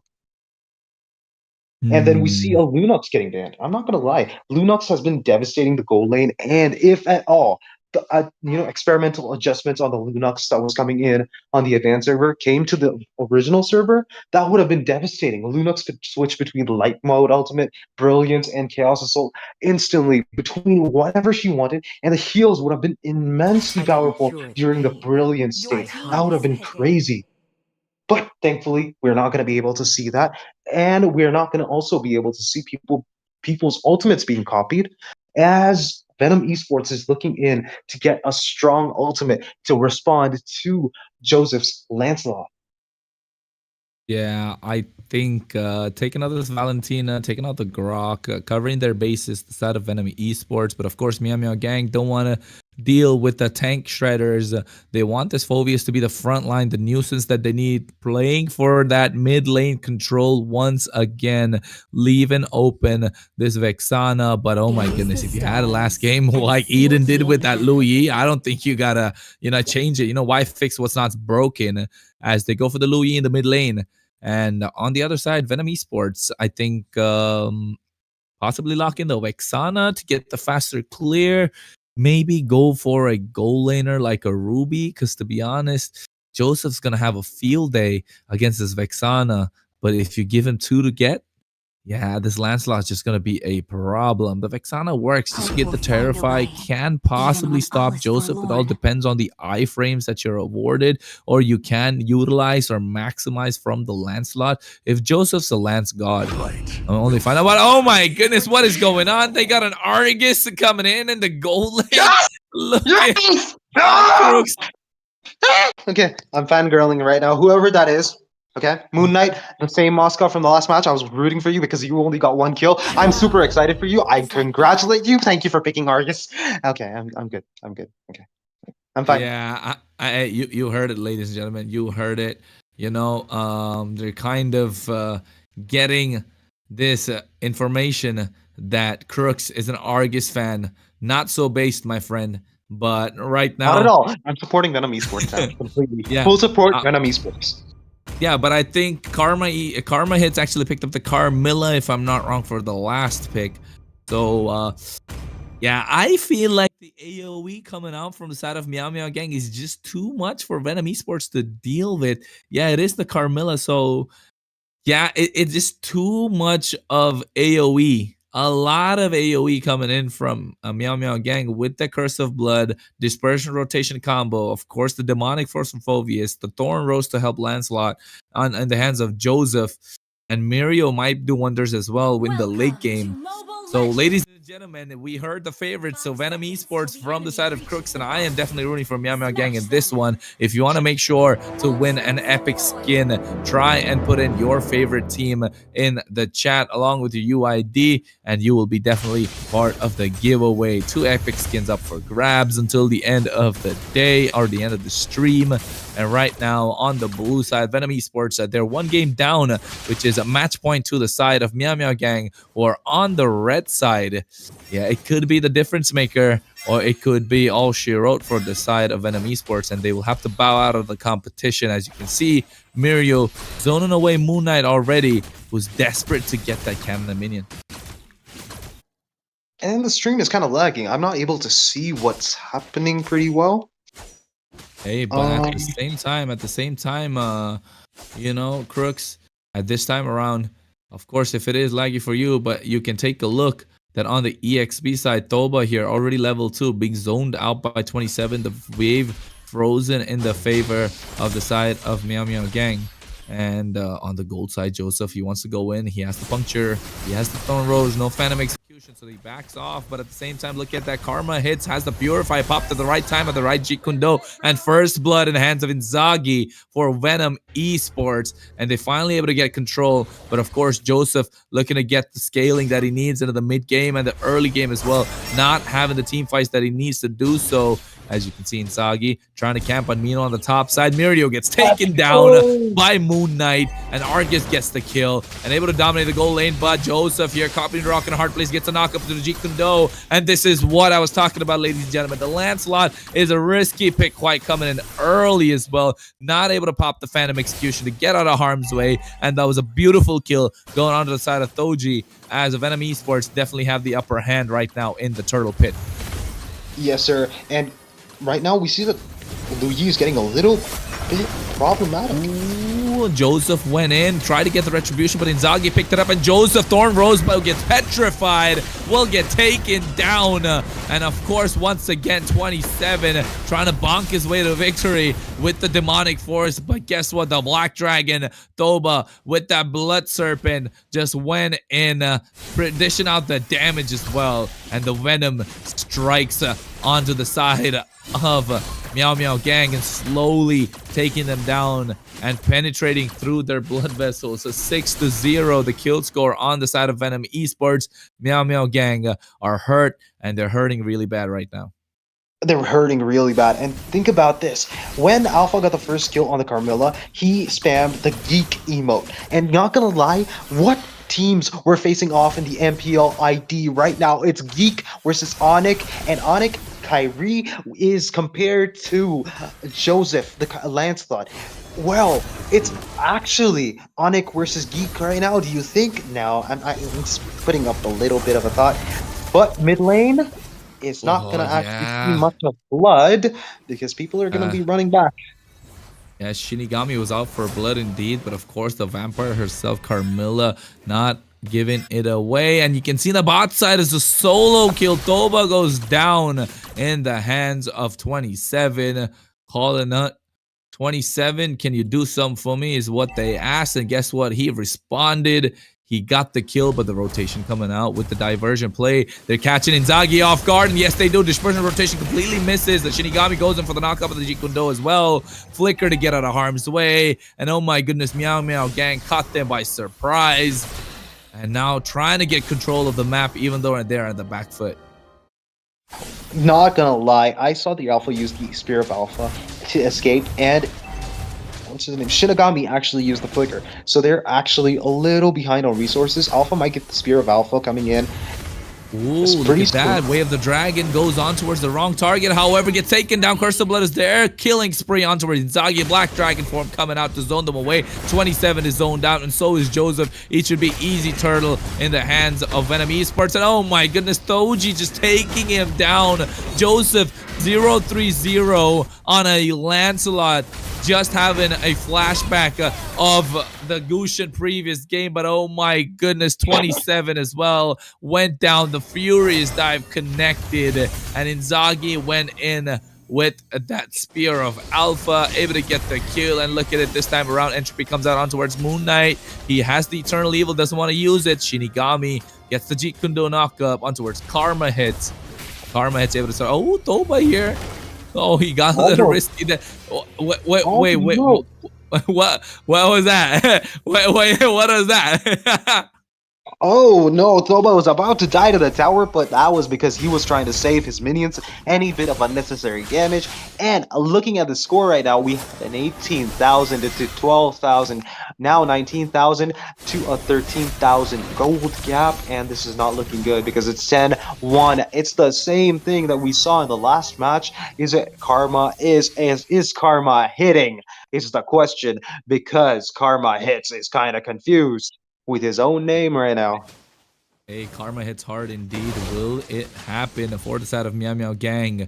And will Shinigami get the perfect pickoff once again? He's been doing so well. 105 on the show. It's 6 minutes into the game. He's not doing bad. And look at that. They're trying to engage Black Dragon coming out quite early before the minions can even penetrate down mid lane. They get the clear, but seems like they don't want to go in. Moon Knight trying to camp Joseph a little bit. Doesn't spot him out. He goes in with a puncture and Phantom Execution as well. Eternal Evil's not yet popped, but look at that. There comes the Spear of Alpha. Joseph goes down in the hands of Moon Knight. This Argus is on a killing spree. 3-0. The pocket pick this time working for the side of Venom Esports. They're able to strike Venom and slowly wearing them down, but look at that. Karma hits being zoned away by Shinigami, and at the same time Shinigami used the Jikundo to get back up, and Inzaghi picks up the purple for himself. Joseph being starved out of the farm through his own jungle. 0-for-0 on a Lancelot, not having a great game, while Thoba here looks to be the next target. Mirio 27, Karma hits,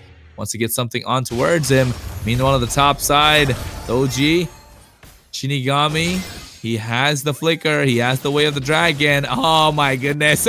Crooks, you can see Moon Knight here forcing the Thorn Rose. Joseph goes in. Phantom Execution can't survive. Eternal Evil gets popped. Moon Knight on him, and he gets taken down once again. Joseph, yeah, I don't think you should be calling him the Indian Kyrie right now, Crooks. Oh no, yeah, the Indian Kyrie. Nothing stands against Argus. Argus is so strong. Alpha getting in, the other buff to Joseph is being actually starved, and Shinigami is doing such a good job. He's making sure he baits out everyone's spells, and he's not jumping out unless he's getting on the target. Like, he's getting targeted first, making sure everything is going to be wasted. And talking about being wasted, we see that bot lane, a lot of spells are being wasted. Yeah, and at the same time, look at that. Mirio gets taken down. A lot of spells went through indeed. But of course, a Moon Knight on a snowball. Joseph trying to get the macro play, trying to get neutral objectives with the wave clear coming from Doji is quite hot indeed. Look at that. They get the mid lane tier 1. Joseph trying to get targeted down. He has the punctures to get out of harm's way. Takes a Cyclone Eye as well. Shinigami trying to cut him off. 27 realizes that his teammate needs the help and instantly providing backup when it's needed. But the pause coming into play, ladies and gentlemen. That is a pause being requested. And oh my goodness, Crooks, what a game it has been thus far. I'm kind of excited. I'm looking at this Argus and I'm just like, this is all that I've been waiting for throughout the Northeast Cup. This is the moment that I've been actually waiting for. I'm excited to watch this Argus dominate this game. And I'm not gonna lie, Nathan has a lot of picking up to do. I'm gonna be unbiased completely right now, but Nathan has a lot of picking up to do. He's been targeted by an immortal, and you basically can't kill him unless, of course, his ultimate is on cooldown. And thank God, at least, because in Dota 2, there's this hero called Abaddon, who is the inspiration for my craze for Argus. He has an auto ultimate. Like, every moment that his ultimate, like his HP drops below 300, okay, his ultimate automatically procs, and it's completely like you don't need to press the ultimate. Now imagine Argus having an auto ultimate the moment that his HP drops after a certain point. That would be intense, right? Yeah, I do believe it would. But of course, we are talking about Mobile Legends 5v5, ladies and gentlemen. The Northeast Cup brought to you by Battle Knights Esports. Manipur quarterfinals of Venom Esports versus Meow Meow Gang. Meow Meow Gang already have a point up. And I think somebody is happy because of that. But looking at their performance in the second game, Numi might be a little bit disappointed. Aren't you, Numi, so far?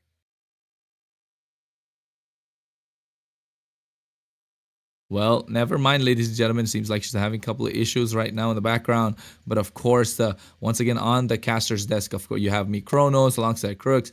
And we want to make sure that none of the teams have any sort of unfair advantage. And that's why a pause is being requested. And there's, of course, checks being conducted by the referees. And let's not forget, for those who are playing, they are streaming live on Discord to make sure the players that had the issues with the device verification earlier will be under scrutiny, under heavy suspicion in terms of the gameplay. And that's why they're making sure that everything is visible in plain sight, even to make sure that each and every single player is accounted for. As you can see, Meow Gang making the rotation to the bot side.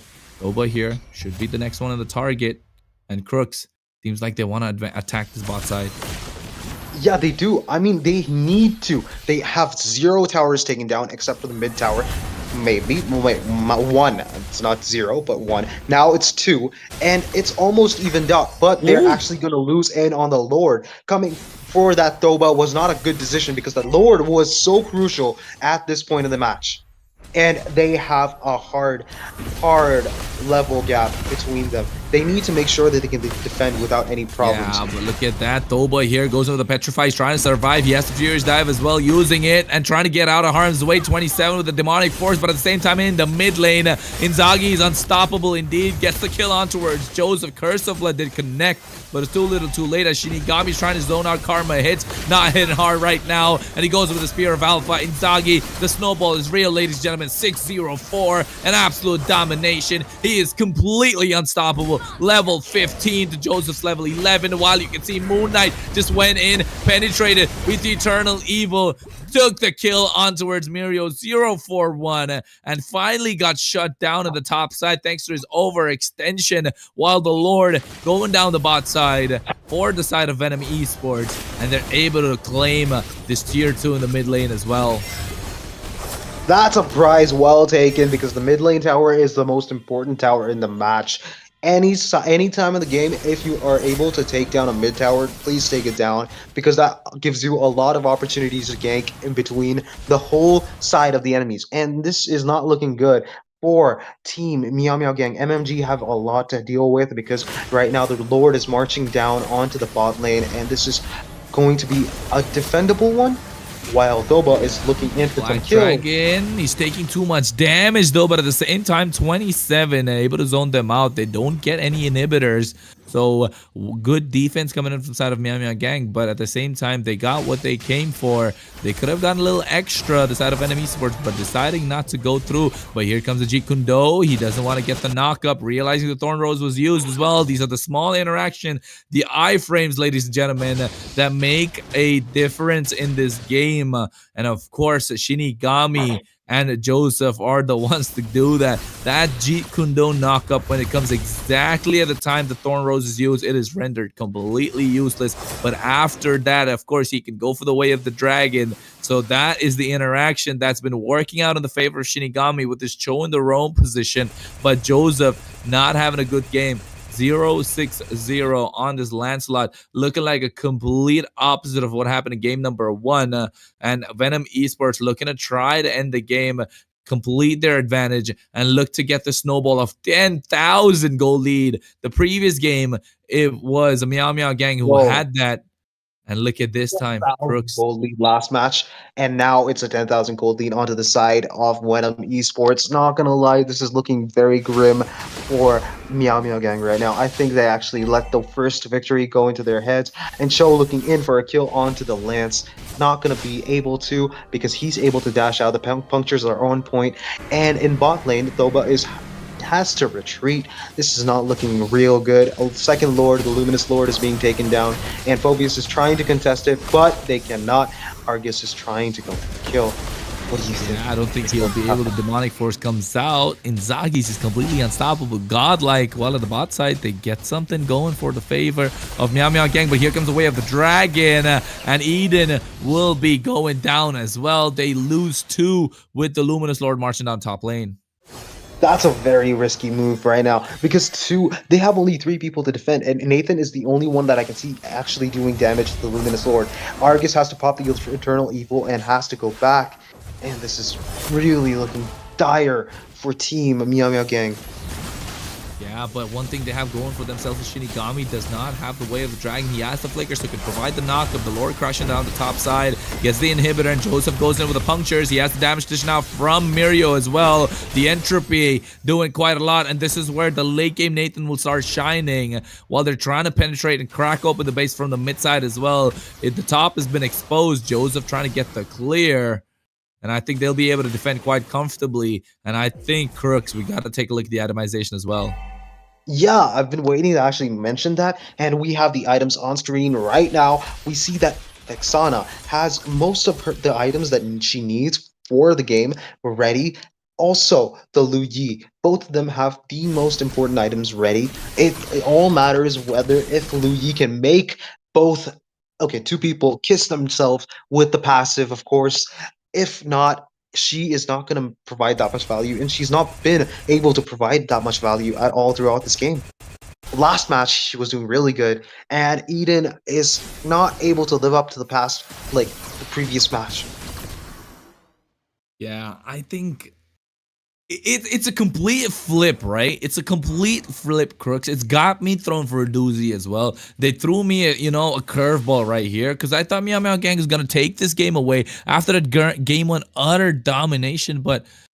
This game 2 has been a complete opposite, so showing that these teams have made it to the quarterfinals through pure skill, but oh my goodness, Carmates gets taken down by Moon Knight, who's going absolutely berserk right now, trying to zone out Mirio. Entropy gets popped as well, and Joseph trying to get back. Mirio, oh no, the interaction coming in. He has the Wind of Nature as well. He goes down. It was a fatal mistake that came out of Eden. He didn't realize that the diversion was used. And Mirio went through that and got taken down. Meanwhile, on the bot side, Thoba goes with the Petrify, gets the knockup out towards 27 as well. He's going out, but the base, you're right, Crooks. The Argus going in for the base right now. He gets taken down. Moon Knight wanted to finish the game. Thoba gets the kill of the back line, but here comes Inzaghi with the Spear of Alpha, gets the kill. Winter Crown is popped, but here comes the Curse of Blood, one after the other. Thoba left standing along with Inzaghi. Meanwhile, Shinigami, the knockup going in. G Kundo on the Karma hits. Here's a full 5-man wipeout, ladies and gentlemen. Venom Esports able to pick up game number 2 and make it 1-1. Oh my goodness, Crooks. If it wasn't one for you, I wouldn't have even seen the Argus. I'm not gonna lie, the Argus is the only thing that I've been noticing throughout the match. I always know that the Argus is going to go for the rat push, going to take down the tower, and he's only going to mark that because even if he's getting like a lot of kills, the only reason why you would pick an Argus is to make sure that you can actually just pop the ultimate and start hitting the tower. He made a mistake while attacking the minions. I don't know why he started doing that. You're not supposed to waste even a split second because his ultimate only lasts 4 seconds. Just keep hitting the tower. You're still going to get back all your HP. And if he had done that, he would have kept up the pressure and also taken down the base. But he did not. But his team was there to push him back up, like make sure that they actually catch up where he was falling down. And he actually was able to make sure most of the ultimates and spells were wasted onto him. And that was GG's onto the side of Venom Esports 1-1. That was a complete 180.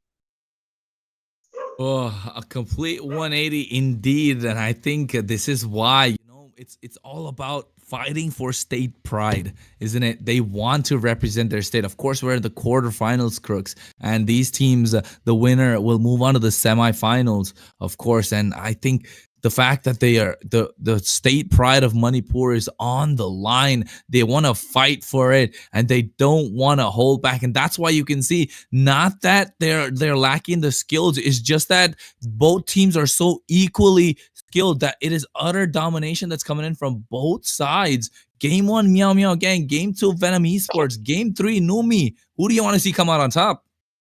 Game 3, Numi? Wait, what? I asked Numi. Who does Numi want to see come out on top, Crooks? This guy is a funny one. Oh no. Well, I guess everyone already knows who I want to see on top. I am being a kind of biased over here, but I mean, Venom Esports, they really, really played well in the second match. Even I am really impressed by Venom Esports, gameplay, seeing those rotations, seeing those early dominations, seeing those late games. I am quite impressed with Venom Esports, but I mean I'm still biased towards Meow Meow Gang. I'm so sorry, you guys.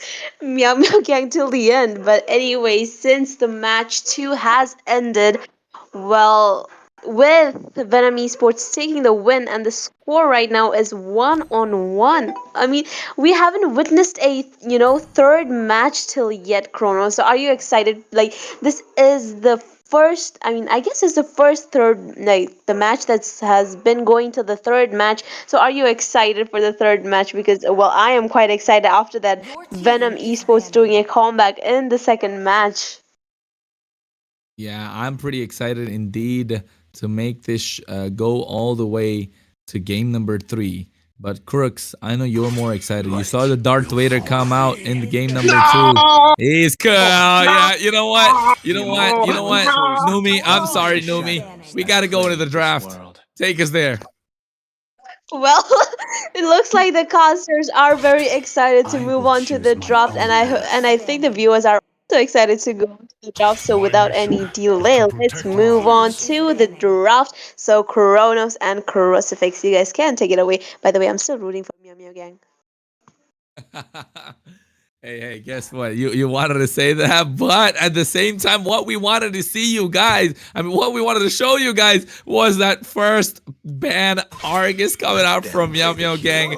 They don't want these cheese strats coming out from Venom Esports. It was a Goose in the first game.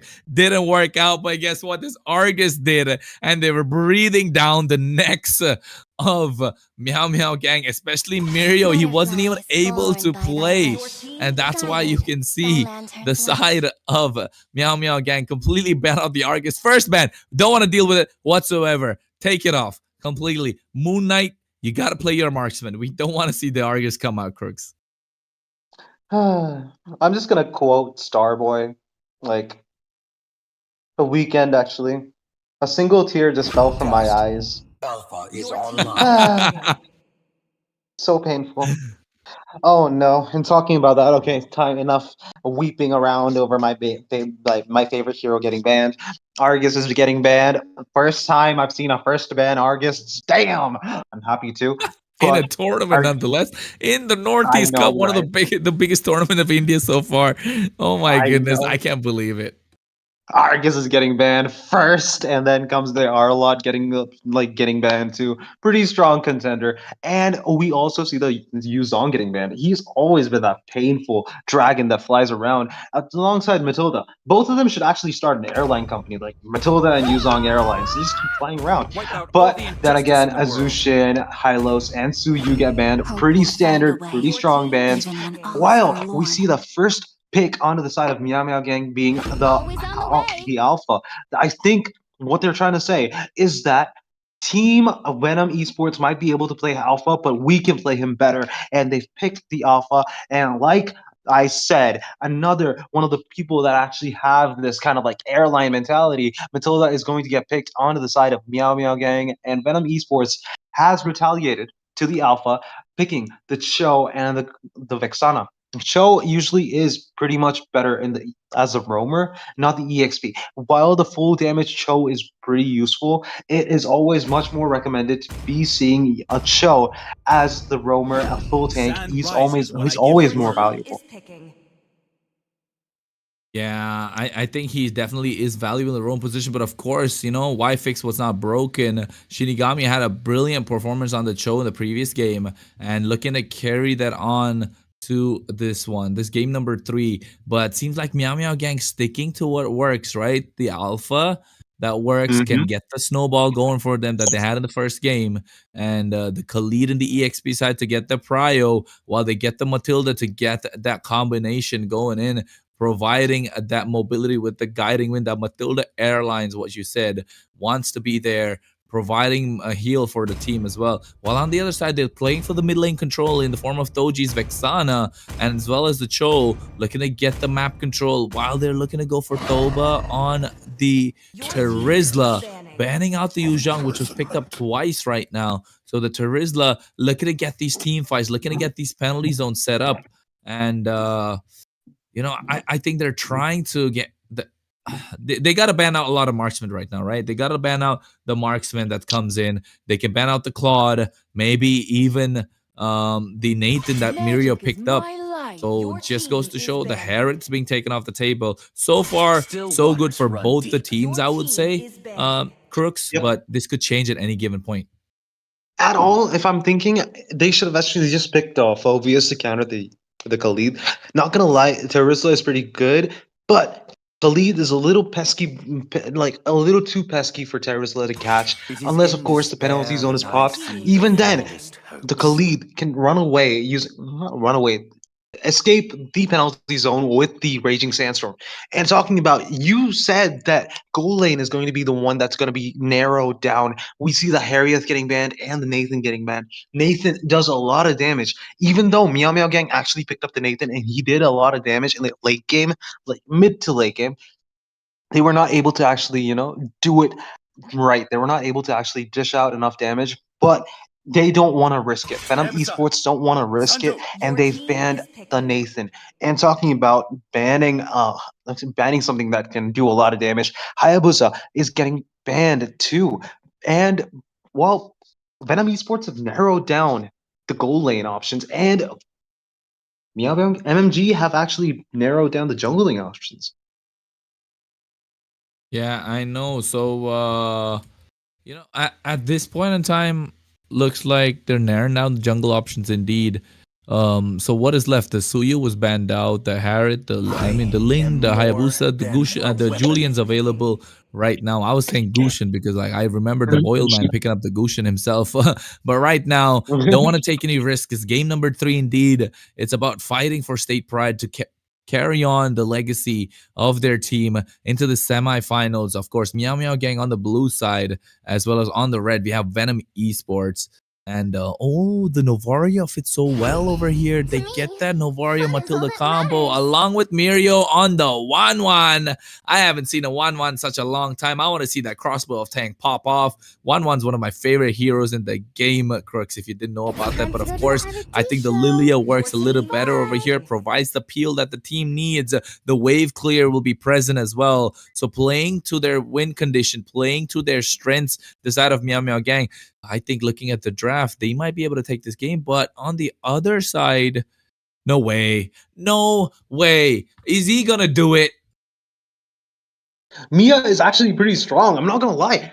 I've just played a Mia match today, and I had like 3.0, 4 people with 3.0 on the team, and I still carried the game. She is an absolute beast. Even with the enemy having a Show and a Franco, I was able to do it. That means if I can do it, these guys who are on the professional team, they can do it way better. Mia is on uncalled for pick, but yes, she has a lot of value. Okay, I hyped up a Mia pick for no reason. That's not gonna get picked, but guys, but you can try. The Bruno works though. The Bruno works perfectly. Why they need that early game damage coming out from their side, and having the Vexana for the late game, late game damage through the mid lane control works out. And I think they're trying to fight fire with fire over here. The 1-1 gets zoned out completely by the Bruno, because by the time the 1-1 tries to get the crossbow of Tang unlocked, the damage that comes out from the Bruno through the volley shots does so much that it can't really sustain. And of course, in a team fight, which clearly Meow Meow Gang are looking to pick up, the Wave of the World does so much damage. The Worldie does so much damage that it could just stack up, and they could be looking to snowball really hard from the gold side for the side of Venom Esports. So yes, I think Crooks, it definitely works out, because ladies and gentlemen, we are getting into the final game of this best of 3 quarterfinals for the state of Manipur. Meow Meow Gang on the blue side, while on the red we have Venom Esports. It's a 1-1 kill, a 1-1 score, and I think this is for the fight to move on to the semifinals. And of course, it is up on the desk with me. Kronos is a Crooks, a Crucifix. Take it away, my friend. Both teams. Oh my god, my throat just died. Again, back to the game. We have just seen that both teams are going for the left side rotation. That means both of them will end up in the goal lane. Julian and Alpha will look for kills onto the goal lane, but Julian is going to directly take the bear, and Alpha is just going to directly go to the red buff. Which might the be Terrify, Curse Blast, Mirio has to pop the Inspire as well. Oh my goodness. This is what I was talking about. The damage that came out from Moon Knight, the crit was hurt. Oh no, I actually didn't notice that. Thank you for telling me. And we see in the mid lane though, a lot of damage being popped onto the Cho and the Vexana. Cho has to recall back to the base. Not looking good. Yeah, I think the rotation kind of delayed from the mid side for Team Venom Esports. They're looking to get that snowball effect going, right? They want this Bruno to start hitting, and he wants them to start hitting hard. Once he gets the Hostage Claws, they're going to start taking a lot of ganks in the gold lane. But look at that flicker forced out from Toji right away. quite early before the turtle starts. Shinigami no flicker as well means definitely Meow Meow Gang have a slight bit of an advantage that they're trying to get before the turtle fight. Ooh. Oil Man looking to get that seafood boil going on the other side. Doesn't get it. And seems like turtle about to spawn in 5, Crooks. Turtle being a little bit too early for both teams. I'm not gonna lie. Khalid is the only one who's actually ready to actually take this fight because he at level 3 itself can do a lot, and Terizla is looking in for the level 4. He might get it. He does get it, and now the penalty zone is going to be a massacre on the turtle. And it is used for nothing, and now Meow Meow Gang have a better chance at taking the turtle. Yeah, but no flicker. Evan does work out, but the Raging Sandstorm connects on towards 3. The knockup coming for the Eternal Guardian. The turtle goes into the hands of Joseph, and look at that, Spear of Alpha into the backside. And the First Blood taking down 27, while Boilman was next one, taking down the kill on towards Joseph. So definitely Meow Meow Gang having the advantage. Getting the kill is Joseph along with the turtle. But 1-for-1 you can call it. But of course the goal lead still not changing and still being maintained in a 50-50 standpoint. True, and if you look at bot lane, Wanwan Irio is struggling so hard against that Bruno. You were right, the crits coming in from Bruno's passive alone, Mecha Legs, can do so much against a Wanwan. I was thinking of going for a Clint, but Bruno is a beast. Yeah, the Bruno is starting to get into the beast form right now. Look at that, Way of the Dragon comes out on towards Joseph, but there's no damage being done. Circling Eagle hits an Alpha. Joseph, being the Alpha that he is in the game, in the jungle, making his presence felt, gets the kill. And look at that, they straight up cut the lane, but Moon Knight here gets targeted. The Guiding Wind is there. Joseph goes in. He's not able to survive. Moon Knight goes down with the Spear of Alpha, but still, somehow, with the help of the Inspired, the volley shards are connecting. Mirio has to go back, and Boilman comes in. He uses the combo, messes it up, but Joseph gets the kill. He's on a killing spree. This Alpha, definitely the Alpha in this game. And look at that, Shinigami goes in for Jikundo to prevent 27 to go on towards Moon Knight, who's not having a great game thus far. He's being choked upon, and that is the win condition from Meow Meow Gang. Cut off Moon Knight as soon as possible, and that's why he's having a tough game on this Bruno. True, Moon Knight has to be the winning condition. Other than that, we can only expect Texana to provide sets for Moon Knight to actually take control over this match. And the second turtle is spawning, and we see that Matilda is on Joe's neck. In. Shinigami has to go out as well. The recall taunts coming in. These people are just taunting each other, trying to play a mind game even to see who comes out on top. Of the second turtle is up indeed. Joseph has priority, gets it started. Boilman nowhere to be seen, waiting for the hot water to get hot. But look at that flicker. Penalty zone coming in from Thoba, but gets taken into the Spear of Alpha instantly. Gets taken down while his team is nowhere to be seen to provide the backup that he so badly needs. There is no backup for that Terizla whatsoever. And in top lane, we see that both lanes have been switched. Mirio has to deal with the Terizla, Thoba, and Moon Knight has to deal with 27. Not looking good though, because there's a rotation coming into top lane and bot lane. Worldy already used quite early as well. They're trying to defend, and they're able to do so. And they swap up the lanes a little bit to make sure that Moon Knight has an easier time disrupting the rotations of Meow Meow Gang. But Joseph catches Shinigami half off the rotation. Way of the Dragon to survive as well. They want to go in, and he gets taken down. The kill in the hands of Karma hits, and oh my goodness, the recall taunts, the mind games, the pressure is adding on. As you can see, the Raging Sandstorm, both flickers being baited out, but the Terrify comes in beautifully from Thoji, using the Eternal Guardian as well. But right now, Meow Meow Gang, definitely the aggressors, able to pick up that orange buff and starving out the Boilman right now, not giving him any advantage that he needs, making him crave, getting him hungry for the kills that he so badly needs, waiting for a mistake while Thoba did make that one. And looks like Meow Meow Gang in the driver's seat right now, Crooks. It's not looking too bad because it's 6-2 and there's only a 1,700 gold difference. And no, 2,300 gold difference actually. No, it's 3,300. Oh my god. This is You gotta not fix looking your good. math, my guy. Yeah. I was actually kind of like confused a little, but thinking about that, we can see a lot going in the mid lane because even if Moon Knight and everyone actually have a little bit of an easy time picking farm, it's all that matters is what happens in the mid lane. Because what happens in the mid lane leads to a snowball onto the side lanes. And this is really not looking good for Venom Esports. Yeah, Venom Esports not looking good at this point of time. Trying to find answers. Not able to do so. The turtle is up. They want to go in. Shinigami. Jeet Kune Do gets a knock up, but at the same time, penalty zone was used as well. Joseph using the Spear of Alpha to make sure he gets some sort of control. They use everything except the kitchen sink on towards him, but guess what? The back line left empty. Meanwhile, on the bot side, they get a solo kill. Moon Knight able to pick up something in return, while the Boilman is made to run away by Joseph with the Spear of Alpha. Thoba still standing and standing proud. He's swinging the hammer, wants to defend, but not able to do so. Actually gets the clear in the mid lane as well. Joseph turns his attention in towards the turtle, and they get it for free while also picking up the top side. But the rotation down bot made by 27 means that Moon Knight does not get the advantage that the side of Venom Esports were looking for. Not gonna happen. 27 has good map sense. Plus, the hero Khalid has so much value in terms of rotating.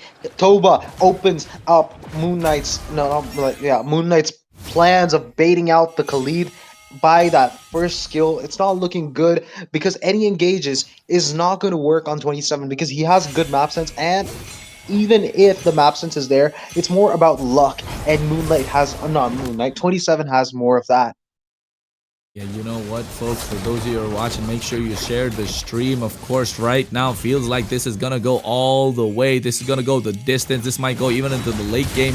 Yes, Joseph is getting a little aggressive, but Moon Knight here standing loud and proud, gets pincered by the rest of the team. And guess what? Spear of Alpha makes him unstoppable. Joseph is dominating this game. And right now, they want to get this bot lane tier 1. Shinigami goes for the Jeet Kune Do and able to survive. Toji backs off, but guess what? Joseph with the re-engage onto where Shinigami flickers with the Way of the Dragon, but there is no damage being dished out by the Boilman, and you can see the recall taunts coming in with the electricity that the side of Meow Meow Gang want to provide. The cats, the felines, clumping up together, looking to destroy the snakes one at a time, clawing their way to victory, getting the mid lane control, getting the bot side tier 2 as well. They go in for the circling eagle, but able to get out of harm's way through the enhanced sword is the Boilman. And right now, like Meow Meow Gang, they're starting to get the advantage slowly, but on the top side, Thoba gets taken down. Mirio is getting his item power spike that he needs. This team fight slowly being extended as well, but seems like they don't want to fight. They call it quits, the side of Venom Esports, but oh my goodness, Shinigami, what is he trying to do? Shinigami's trying to actually get the kill onto the Lilia, but it's not going to be useful because Lilia still has the black shoes. I don't know what he was thinking. I think he wanted to actually kick Lilia into the tower, not knowing that 27 was there in the bush. And what else do they not know? That team is taking Team MMG is going to take the Lord down. They didn't have vision, but they did take down the bot tier 1. Not looking really good for Venom Esports. They had such an amazing game the second match around, but this is not looking good for them at all. Do you think that they'll be able to defend this Lord, or will they lose a few inhibitors?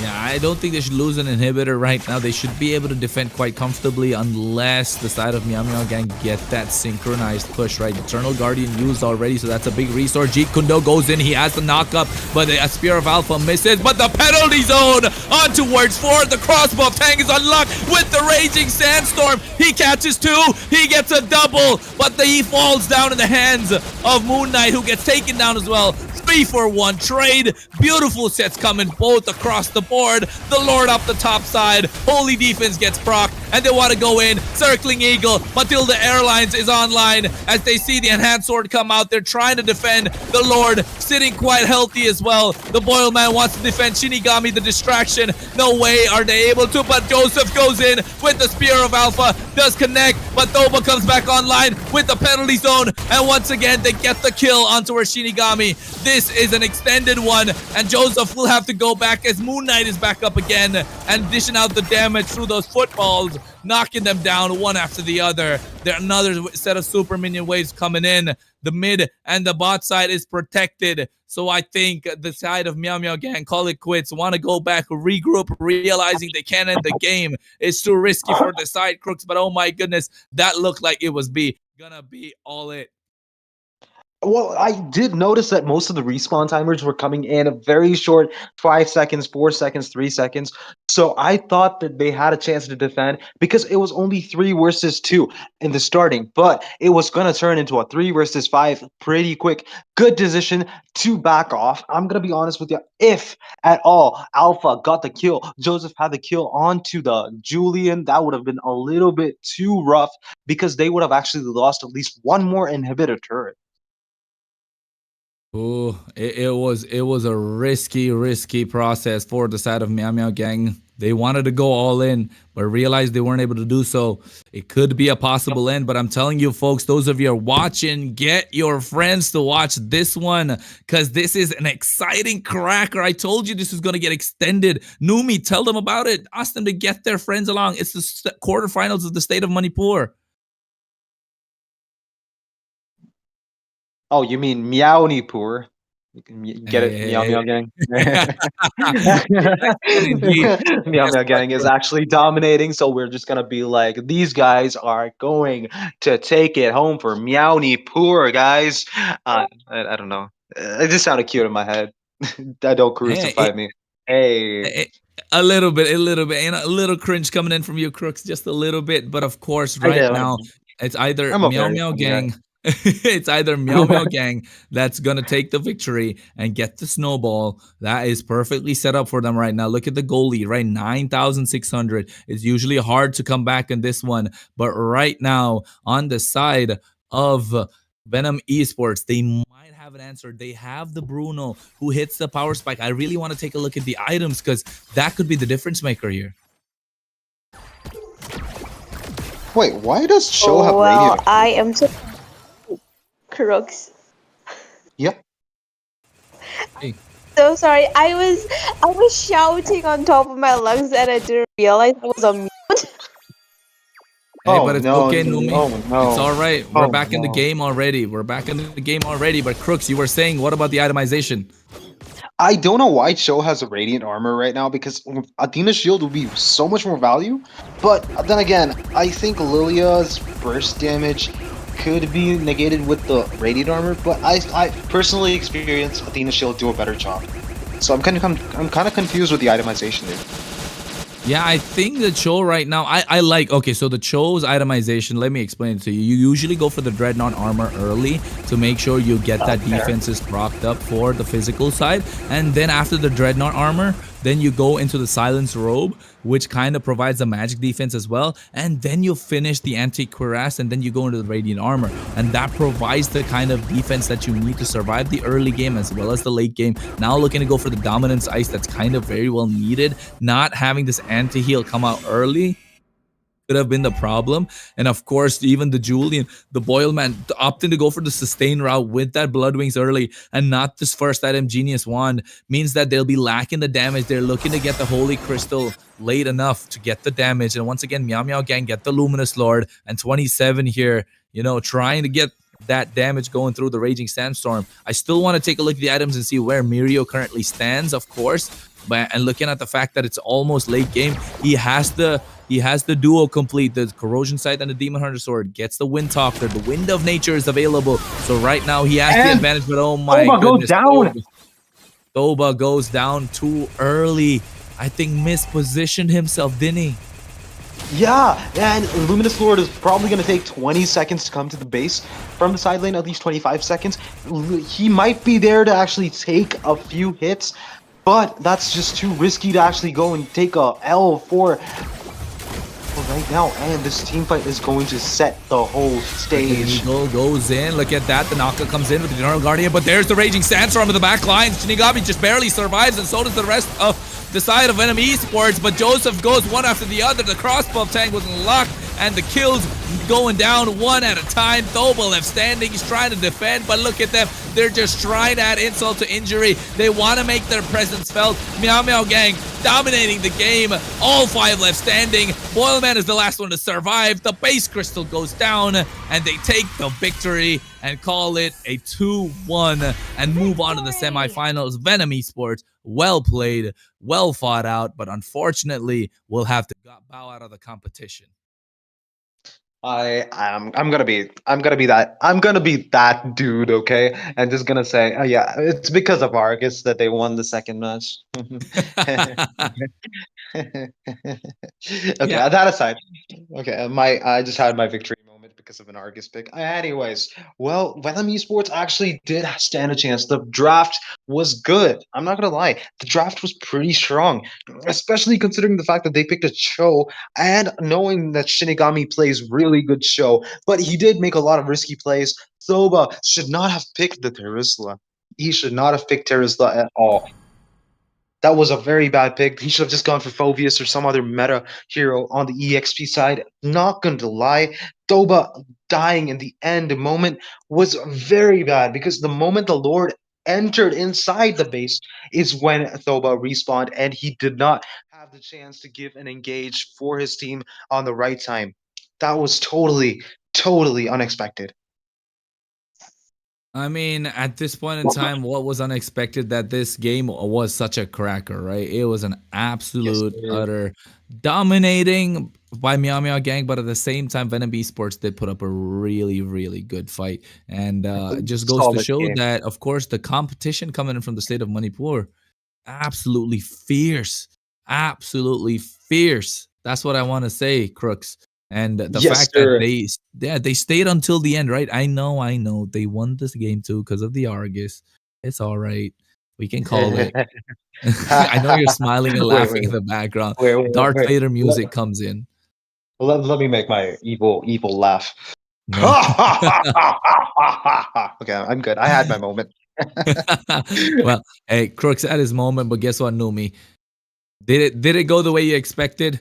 Of course, we know you like the team of Meow Meow Gang, but this 2-1 game, it was an exciting one. What about the next one that's gonna be? Well, I mean, this match, honestly, I'm happy that Meow Meow Gang won, but I'm also sad that Venom Esports lost because, this was one of the most exciting games in NEC, and I really, really enjoyed watching this. Also, this match going up till the best of 3 because other matches were only one sided and there was 2 games being held, but then this match going up to 3 matches, I was very, very impressed, and I am very, very excited as you are also, Kronos. I actually, I feel sad for your voice, so I hope you drink lots of water after this. But True. yes, Kronos, you deserve that. Get some water. Get some energy drinks, dude. You did a lot of talking. I got mine. Yes, sir. Well, back to you, Numi. Well, anyway, since the match 2 has finally ended with Meow Meow Gang taking the win with a 2-0 and Venom Esports taking the loss. I mean, I wouldn't really say taking a loss since, Venom Esports did really, really well. Anyway, so the next match will be between 1D Esports versus Why So Weak. So we'll only wait for a few minutes and we'll be right back. And Meow Meow Gang supporters, please, spam Meow Meow Gang. Please do enter. Hey. It's the W's in the chat. W's in the chat is W's what in we the need. chat alongside Meow Meow Gang for Meownipur, guys. Ha! Meownipur. Meow Gang. You get it. I've already mentioned this. It was a good game. It was a good game nonetheless. Of course, let's not forget the competition that Venom Esports put out. They played an absolute beautiful game It was a good performance. But right now, of course, the Meow Meow Gang moving on to the next phase into the semifinals of the state of Manipur. Yes, Meow Meow Gangs were favorites of a couple of teams, but don't forget, Esports also have their own fans, and of course, we'll be looking to see their comeback in another tournament, in another time, but not unfortunately, not at the Northeast Cup, which is powered by Battle Lines Esports. Right now, we're moving on into the short break. We'll be back, folks. Don't go anywhere. Stay tuned. Hi guys, I'm so excited to tell you that I just received my cosplay outfit. I am so excited for the Northeast Cup. Also, just to let you know that the prize money for MOBA Legends cosplay event is 25,000. What? 25,000? Yeah. Like for real, 25,000? Yeah.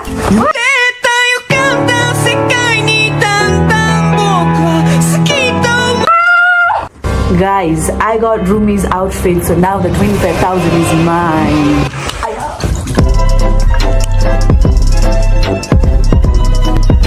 Guys, I'm running away. I got my stuff. And don't forget that the Northeast Cup land prize is $3,000. See you guys. I'm in danger. Okay. What about 2 lakh plus diamonds? Yeah, the 2 lakh plus diamonds also.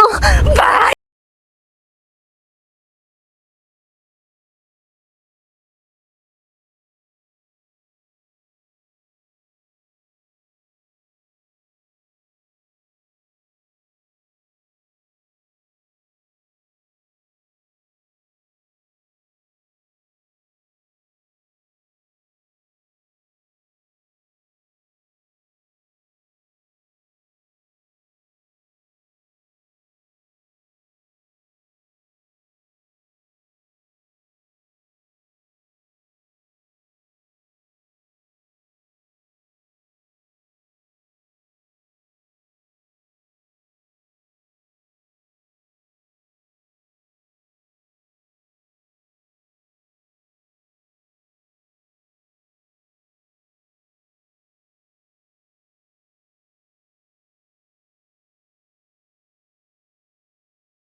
Legends, the Northeast Cup is coming up and I've got something special planned just for you. Curious about what I'll be wearing? I'm not giving it away just yet, but I might drop in a little hint if you're paying attention. And if you really want to know, follow me on Instagram for the inside scoop. But be ready, because I don't make it easy. Follow now and get ready for the ultimate reveal at the Northeast Cup. See you there.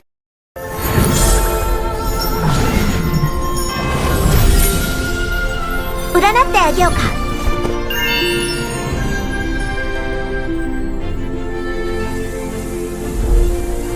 thought to miss you, another to hate. Umbrella, show us what you've got. The umbrella is yang, the human is yin.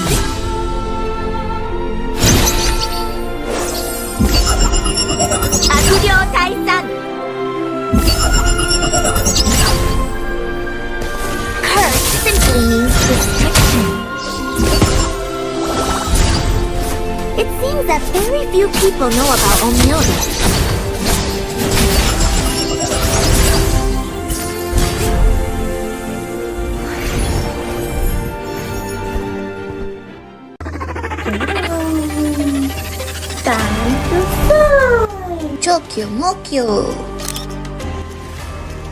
Don't you guys excited for the cosplay? Hello everyone, I'm bringing you guys an exciting news. The Northeast Cup is coming to Guwahati, Assam, featuring a huge prize pool of $3,000 and more than 2 lakhs diamonds. And also, we're hosting an incredible cosplay event. Don't you guys excited? That's not all. We're doing an epic skin giveaway daily on our stream. Just comment down to your ID and the team you're supporting, so that the caster or the host will select you randomly. So stay till the end and win big. See ya!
Hi guys, I'm so excited to tell you that I just received my cosplay outfit. I am so excited for the Naughty's Cup. Also, just to let you know that the prize money for MOBA Legends cosplay event is 25,000. What? 25,000? Yeah. Like for real, 25,000? Yeah.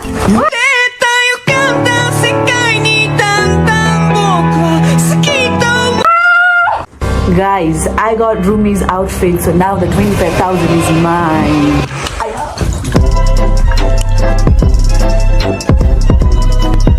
Guys, I'm running away. I got my stuff. And don't forget that the Naughty's Cup land prize is $3,000. See you guys. I'm in danger. Okay. What about 2 lakh plus diamonds? Yeah, the 2 lakh plus diamonds also. Bye.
Hey there, legends! The Nordics Cup is coming up, and I've got something special planned just for you. Curious about what I'll be wearing?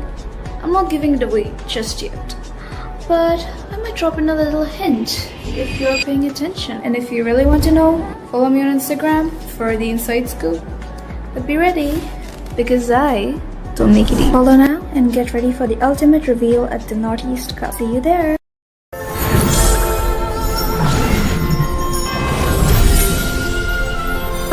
A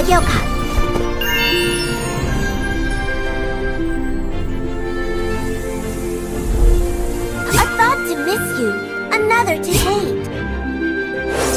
Umbrella, show us what you've got. The umbrella is yang, the human is yin.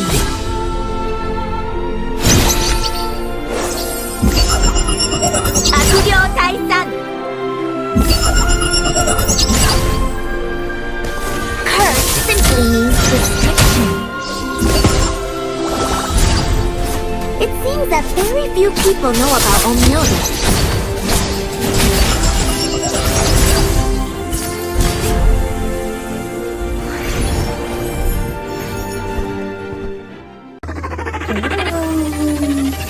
Time to fly! Chokyo Mokyo! Don't you guys excited for the cosplay? Hello everyone, I'm bringing you guys an exciting news. The Nordic Cup is coming to Guwahati, Assam, featuring a huge prize pool of $3,000 and more than 2 lakhs diamonds. And also, we're hosting an incredible cosplay event. Don't you guys excited? That's not all. We're doing an epic skin giveaway daily on our stream. Just comment down to your ID and the team you're supporting, so that the caster or the host will select you randomly. So stay till the end and win big. See ya!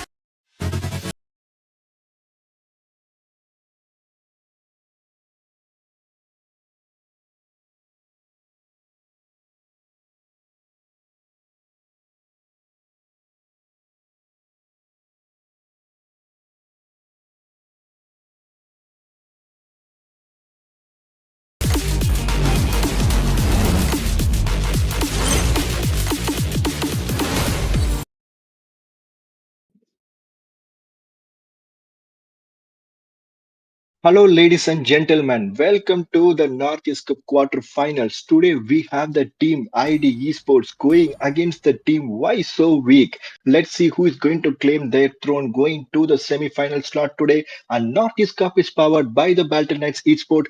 I am Stade, host for today's match. Before we dive into some intense gameplay and action, let me introduce you two incredible talents who will be guiding us throughout the action. First up, we have Smiling, who's known for her beautiful smile along with her insightful analysis. She is no stranger to the MLBB community. She's been casting majority of the tournament and she's slowly making her way to the esports scene of the MLBB India. And joining her today is another amazing, beautiful caster, Jens. She have a deep understanding of the game and a vibrant commentary style that made her fans' favorite. You guys have already seen her in the ads also. We know she's going to bring an invaluable knowledge to the table. Please welcome Smiling and James. Hello, guys. I hope you guys are doing really good today. Thank you, Sid. I mean, that was amazing introduction. I think the best introduction I've gotten so far. I mean, So, Shane is guys, honestly all time good. So yeah, I always admire his introductions. what you guys looking forward for the today's match and how excited you are? So I mean, I think we already saw a few interesting matches already. I think Meow Meow Gang as well as Venom Esports went on to best of three, right? They played incredibly well, and I think that just shows that you can't write off any team as of now, right? Every team is good so far. They've fought it out. They've come to the quarterfinals of the state of Manipur. So I feel like both these two teams are going to give us a very interesting fight.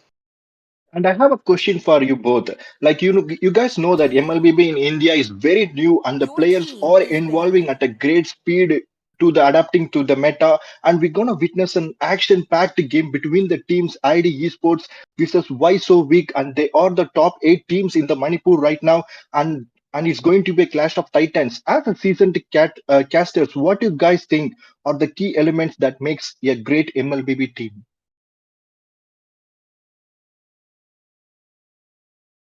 Smiling, take that. I think she didn't answer the previous question, The so I'm immortal gonna one let her take chose it me up. to vanquish the shadows that I plague mean, this world. I kind of understood his question, but not completely. Okay, guys, it's okay. I can ask you. You guys have the answer. We will answer it after the game. Okay. So Yeah, so, sure. guys, do you guys know what happened if you pour lava on a bulletproof glass? Even I don't know, but you guys know what I know. There is a free epic skin giveaway going on. All you guys have to do is comment down your IG and your favorite team that you are supporting, and winners will be announced in the stream itself. And please download MOBA 5 to show your love and support. Join our WhatsApp group or Discord to more exciting things about the Northeast Cup. The link is in the description. Kindly check it out. And it's time to hand it over to the caster. The stage is set. Let that battle begin. Thank you, Shay. That was an amazing introduction. Now we're gonna go into the draft pick. Now this is best of three quarterfinals of Sun Manipur. rises We when I have give the 1D word. on the blue side as well as Why So Weak on the right side here. They already banned out the Suyu as well as the Khalid and the Ling ban coming in as well. Smiling, what do you think so far? I mean, so far the bans look pretty great to me. With that, they are actually banned the Vixana as well.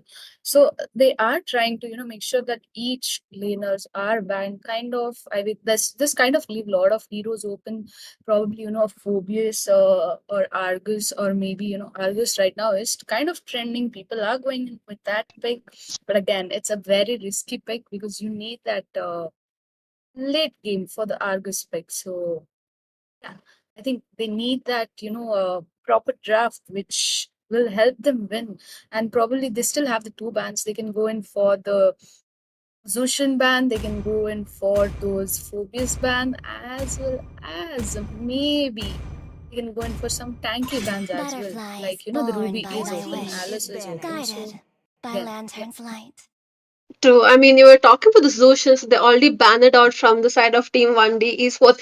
But you were talking of the Argus pick, right? I think Meow Meow Gang, I think in the last best of three that we had, they had a bit of a problem with that Argus. But it's not always viable, right? It's sort of a pocket pick. If you can pull it out, you pull it out. But if you can't, it's best to keep it away from your draft. Now, they're going to ban out the chip as well. So, pretty standard bans here so far. We're seeing smiling, but they do ban out the Vexana. So, do you think we're going to have the side of team 1D Sports pick up the Aurora early, or do they want to maybe go for that 4 years? I mean, they have the choice of Aurora, they have the choice of Phobius. They can go in for both. To be honest, that they have banned out two of the very OP mages like that Vexana as well as Zushin. They can probably go in with that Aurora as their first pick, but then again, they'll be losing the Phobius in this situation. So it's a highly risky first pick. So again, they will be losing Aurora as well. So as you I mentioned, am not Phobius the is only available one and bound by Phobius is these going to be picked chains. off.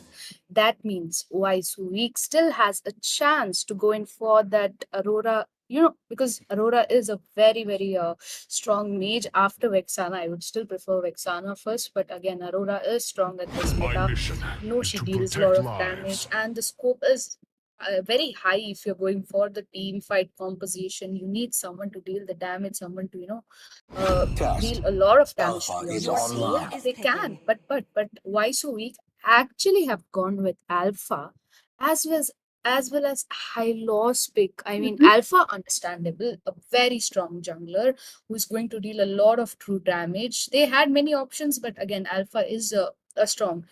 But talking about high loss, if they are going to shift that high loss in Rome, knowing that right now he isn't that tanky enough, do you think that's a smart pick coming in, or they're going to just shift the high loss in the EXP to have the tanky composition which they are I'm looking for in the draft? expecting, yeah, I'm expecting maybe a high-low CXP this time around. I think they can flex something else in the Rome.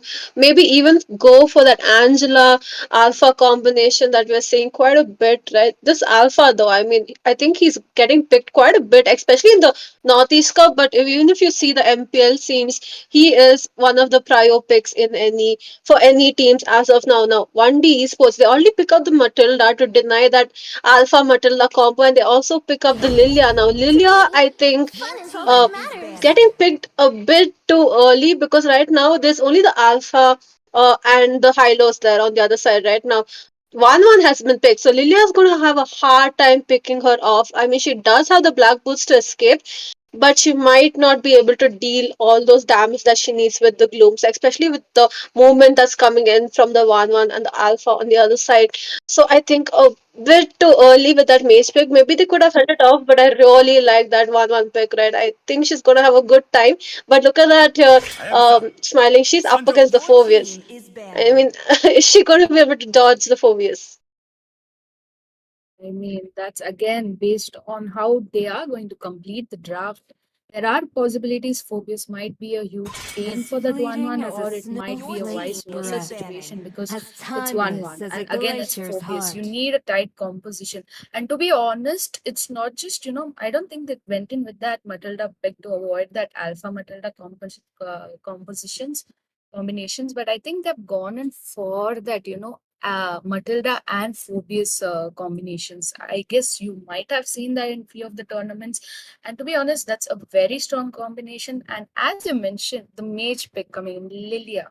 Again, I am also doubtful with that Lilia pick. And they just banned out that Aurora in the second ban phase. Probably they might go in with another mage ban, because come on, if you're banning out already three mages, they might even ban that Valentina just to secure that there is no mage. But meanwhile, why so weak? They have gone in with this two classic bans, that is going to be the High Loss as well as Nolan.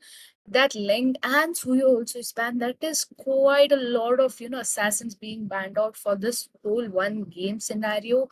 And right now 1D is in a very tough situation to pick a proper jungler for themselves. So I think that they need to really think that what they are going to do. But if you ask me what they should ban, probably they can go in for the Carmilla ban most, because they can shift that high loss in the exp. There is Carmilla open, and there are a lot of combinations and a lot of stuff they can come up with. But no, they're going to go in with the Phobius ban. Sorry, Paramus ban. Sorry. Is to trick True. I was thinking maybe they would want to ban out the Valentina. I mean, Valentina, she could probably pick up the Phobius ultimate and give them a bonk for a bonk, right? So I was hoping they would have banned out the Valentina, but they're going to let it open. So that means the side of team Vice. I will keep calling them Vice so serious. I'm sorry. Vice so weak might just pick it up, but instead they're going to be going for that Edith pick since the side of team 1D already has the mage pick secured. I do have to agree with you though. Look at that. Nolan, Hayabusa, Ling, as well as Suyu have been banned out. So it definitely reduces the hero pool of the hypers that we usually see in the jungle. They are sort of flexing this Harley. I'm not very sure if that's something you want to pick up, but I do like the VSS. Now, one thing from the side of T1D, I wish instead of the Lilia, they would have picked up that Aurora instead, right? I mean, she could have probably stopped Hylos's rampage. Probably could have also stopped the Alpha as well. I feel like she would have been a much preferable pick for them because they are lacking in CC. I mean, look at them. They have the Matilda, they have the Julian, they have the Nolan. I mean, there's barely anyone to lock down Alpha in their composition. I do agree. I mean, going in with those final pick, they have the damage dealers. But the thing is, they don't have someone who can be the exact front laner. Phobius, yes, at a point he can manage to, be the front laner. But the CC coming in from Why So Weak is so high that I don't think Phobius is going to last. And to be honest, right now, Team 1D, all spells they have gone in, it's just one jungler with 4 purify. Man, that's like the most insane thing I've seen. But yeah, they are cooking something, or they're going to be cooked, like I always say. But talking about why so weak, they have a very, very good draft coming in, to be honest. They have the edit, they have the high loss, they have the 1-1, they have alpha as well as Sicilian. The fact that they have so much CC, they have front laner, they have back laner, everything is so well, secured at this point. So I think the draft looks perfectly insane at this game. But again, I'm actually very excited to see those purifies working in back to back, back to back. agree with you, but I do want to understand why they picked up like four purifies. I mean, there's no one really on the side of Team Y so weak who can actually lock them down, right? I mean, Alpha is there with an ultimate, but it's not such a big stun that you can't avoid him whatsoever. I would have understood if there was a Tigreal instead of that, kind of, but it just seems like they picked purifies for no reason. I wish they would have maybe gone for a flicker, right? But as of now, I feel like the Seraph team, why so weak, are doing good in that draft phase. They have the damage, they have the they have the peeling as well. They have the sandbag for them, and that Sicilian. If he gets farmed up towards mid to late game, he's going to deal quite a bit of damage. So they better be looking to lock him in. But one more thing though, Phobius against the 1-1, right? Hopefully he does not get a Savage this time around because his name is Give Me Savage. So I think that's what he's expecting. I mean, the possibilities are there. He might be expecting that. But again, I think they could have gone in with that, flicker composition as well, since there is high loss, there is edit. You need someone to, if Sicilian is just ulting on you, you need to back off. A flicker would be quite much handy than purify again. So possibilities are there. But again, I think they're just trying to play extra safe, knowing that the amount of damage that's going to be coming from that my Soviet team is quite high. And yep, I think we can jump into the draft because pause is almost ended. So True, no. hoping to This, jump. since there's a pause, I think we can tell the viewers that there's an epic skin giveaway going on daily in this channel, right? Anytime you guys want, just comment to UID, comment your server, and tell us the team you're supporting for a chance to win that epic skin. So everyone's allowed. I mean, I won it as well once, smiling. Like, can you believe it? I won an epic skin as well. So if I can win, I feel like anyone can win at this point. Now we're going to go into the game. Number one, best of three quarterfinals, 1D versus Why So Weak. Both teams are looking to take their purple buffs as of now. Yep, welcome to the land of dawn, guys. We are in the game number 3, and yep, this is going to be the first game between 1D versus Why So Weak. And right now, we can see all of the junglers are just into the jungle contribution. But again, dude, I think the main focus and priority for both the teams should be in the gold lane and not in the EXP because that's going to matter a lot.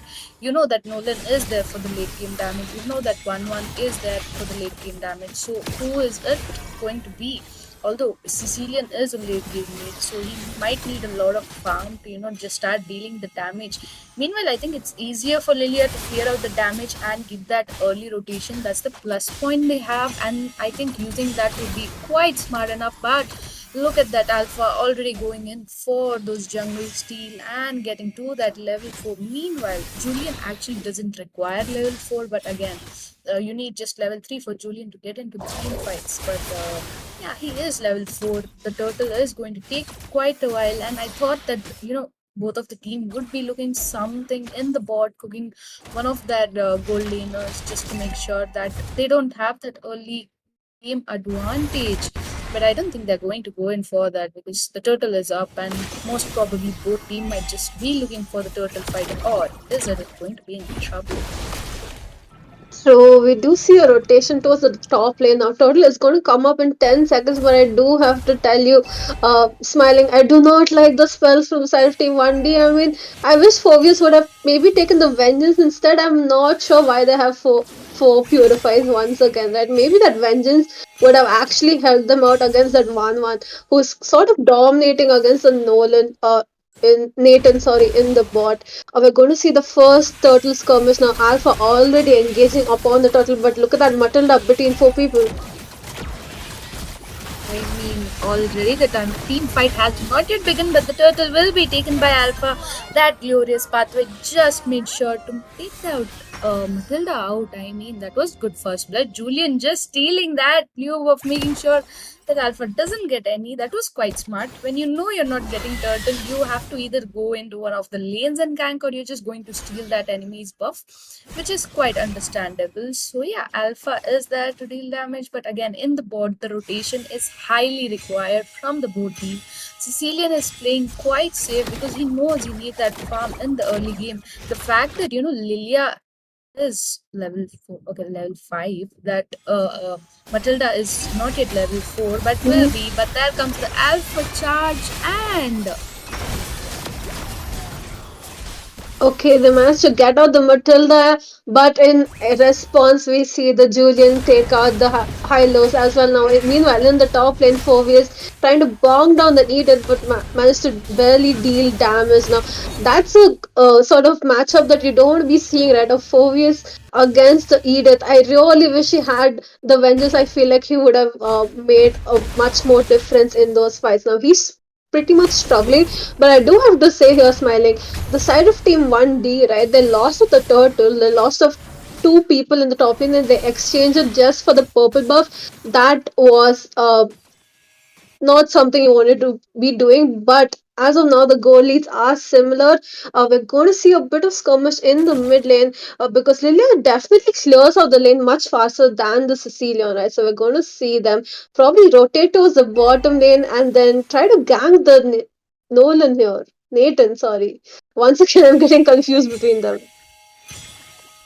maybe there are possibilities they can gank, but honestly, I was expecting from 1D was basically they have the Matilda, they have the Lilia who can just clear out lanes pretty quick, they have the Julian to deal damage. They could have gone in for a lot of skirmish, pick off one person at a time, where they have advantage, but not really. Julian is somewhat lagging. I mean, he is on 101, but the turtle, this is going to be the second turtle. The turtle is going to begin, and for the turtle fight, there is going to be a fight in mid. Lilia almost very low. Phobius using those unstoppable jumps. The glorious pathway will be provided.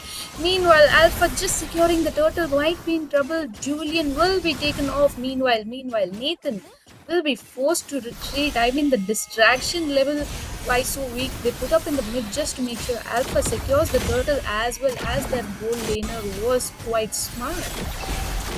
True, I mean, and they also lost to the jungle. Now, once again, Alpha engaging upon this Matilda. I wish she would have taken the flicker. I'm sorry, I'm going to be telling this the whole game. Those spells are really affecting them. Now, we're going to see them take out the bottom lane inhibitor as well. So that means 1-1 is going to have much more leeway to rotate around the map. The Egypt as well doing a very quick rotation back to the top lane, trying to chunk down that top turret. And we're going to see the Sicilian as well as the Hylos try to help her out there. Fovius already using her ultimate pretty quickly. He's going to be bonking them down in his turret, but they managed to kill him. No, almost. Okay, he is out of there. I do have to say though, Smiling, Lilia has much better wave clear than the Sicilian, but it seems like the Sicilian as well as the Hylos are doing a much better job at rotating. I mean, they're everywhere, right? They're helping out every lane. And I feel like that's where the side of Team 1D is really struggling. It's definitely the rotations. I mean, I agree. The rotation is like, the fact that Lilia and Matilda also were together all the time and they yet couldn't manage to clear off the lanes and give those quick rotations while they have the advantage is very sad to watch. But yep, that Sicilian is getting farmed quite easily and Lilia might be in trouble. Will be retreating at this point, just using that ultimate quite quick off because the third turtle is going to be up again. Let me just remind that why so weak already managed to take the two turtle. They have the goal lead, they have the kill lead as well. And if I speak the fact that they have the turret lead, meanwhile Nathan in the bot quietly securing that turret was quite good. But this time the third turtle is up and the question is Julian in the position to secure this turtle or will be picked off? Because there is rotation. The high loss is doing remarkably great, just make sure that Lilia is poked off to make sure that everyone is off the chart. But look at that, Phoebe is just going and standing, and right now he's going to start spamming the ulti, and this time Julian is going to secure that turtle quite freely. the Alpha will make sure Phobius is going down just for that aggression coming in. I don't know, he was just going and standing there and providing vision Matilda. But Lilia will be taken out. Nathan quite in trouble. There is Julian, but again, Nathan retreated quite well. But 3 members going down for a turtle. That's not great. And actually, Nuclear also is gone down. That is true. I mean, they lost quite a bit out in the little skirmish, right? They lost at 4 ways, and then they lost out a few other people, and they lost the turret as well. So even though they got that turtle, the goal lead is towards the side of Team Y so weak, right? They have a 4K goal lead as of now, and the Sicilian is dealing quite a bit of damage. Now, I do have to say though, this Phobius is just using his ultimate for no reason. I mean, especially on the Sicilian, he has no dashes now. Meanwhile, the Matilda goes in, catches the Sicilian, does Phobius' job for him, and they get that one very needed kill, right? Sicilian was already standing on 0-1-5, so he was pretty farmed up. He had a bit of gold, and I think that was a good pick off from Matilda coming in with that support with Lilia. So they did pretty well, but they are still on the backside, right? The 4K goal lead remains, and they're losing turrets back to back. Nathan here, he's trying his best to push down. He pushed down the bottom lane, but I think they have to maybe focus on the top because look at 1-1. I mean, she's doing her job as a goal laner.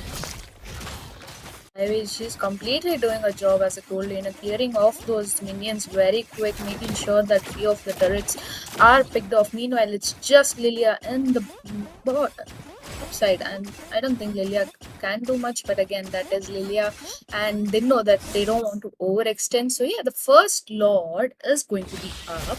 But right now, I think Waisu Week are definitely in a great position to pick off that Lord without any contest, because I don't think 1D is looking to even take a gank on that turtle. They know that, they have a very strong opponent who have a lot of CC, and just making sure that they just saw in the turtle fight, right? They saw that how 3 members were picked off just for the turtle, and if it was not for Nathan's ult, Nathan would have probably gone down too. So yeah, talking about the itemization rules. So now before the itemization, we're going to see Hylos going with the glorious pathway. He wants some blood before the Lord pops in. Phobius here bonking the Alpha, trying to get him. He managed to get the Sicilian, but loses his life instead. I mean, he sustained quite a bit in that team fight, but his team just left him out in the open there. They were like, you go ahead alone. We're going to defend the Lord instead. Now, Lord marching down the top, and they're going to get one inhibitor in the top as well. Does seem like they're taking unnecessary team fights, right? I wish they would have probably retreated. Now we're going to see another skirmish in the top. They're going to get the mid lane inhibitor as well, and they do have the Lilia, so they can chunk down the Lord pretty quickly. But they lose. I mean, they lose a lot, right? They lost 2 turrets already, and they lost the 4 views as well. I mean, they lost a lot, to be honest. The Phobius is the only one who is going to be the front laner, and you lose him just before the Lord is marching, which is not a great point, to be honest. That's not like how things work out. You have to know that you are on the defense side. There is low gold on you. There is no proper damage coming in, because you need the itemization. You need to make sure your builds are complete. You need to know that you have something to deal damage. But then if you don't have, you just back off. I mean, for this, it's great you are there to initiate or compensate a fight, but again, you need to work on how your teammates also work, because this is not 1v5 game situation, it's 5v5. And it's not, the front laner or the back laner gets you victory. It's the whole team composition and the things that get you victory. So I think we can actually work with that. Meanwhile, there is going to be a technical pause coming in, and I would honestly like to ask Shade, what were your thoughts on the game so far? Well, I'm little surprised with this one day esports with the lot of purify spell. I don't know, like Jin said before, like they have a lot of purify spell. I think they are pulling up a prank for epic comeback or what. I don't know, but we have to find out because one mistake could lead to a match point for the why so weak. It will be very disaster because it will be a lot of stress in the game too when they have to go for them. I do agree. I mean, picking off four purifies a lot, guys. You can't just go in and pick four purify when you know that there is so many CC heroes right in front of you, giving so much damage. You have to just say no to that. But again, Jinx, do you think 1D have a chance to give that comeback? I think they do. I mean, they have the Lilia, they have the Nathan as well, so they are good in the damage department. But the only problem as of now is they don't have any front line. And notice that Phoveus only has a radiant armor. He does not have any physical defense coming in, and he's the tank for his team, right? He's the one who has to sustain all the damage, and he's getting caught off guard. There's so many fights where he was alone between four people, and his team just retreated. And I think that is a communication gap for a side of team 1D, right? That's something they need to discuss before maybe the Matilda as well as the Phobius. They decide, do they want to go in and take the fight, or do they want to maybe defend their turrets instead? That one pick off on the Sicilian was very good, but that's the only good engage that I saw from them, because as of now they're definitely just being very responsive to the side of team Why So Weak, right? Why So Weak is totally dominating this time. I think the focus should be on the Sicilian, but they should definitely not forget the one on. I do agree. They need the shutdown on one. And to be honest, that Edith is just standing there right in front, dealing so much damage. 302 is a lot on Edith. And for the fact that we know that they can't shut down Edith on 1v1 situation, they might have to gank that Edith in a whole, ganking possibilities where Edith is caught off guard.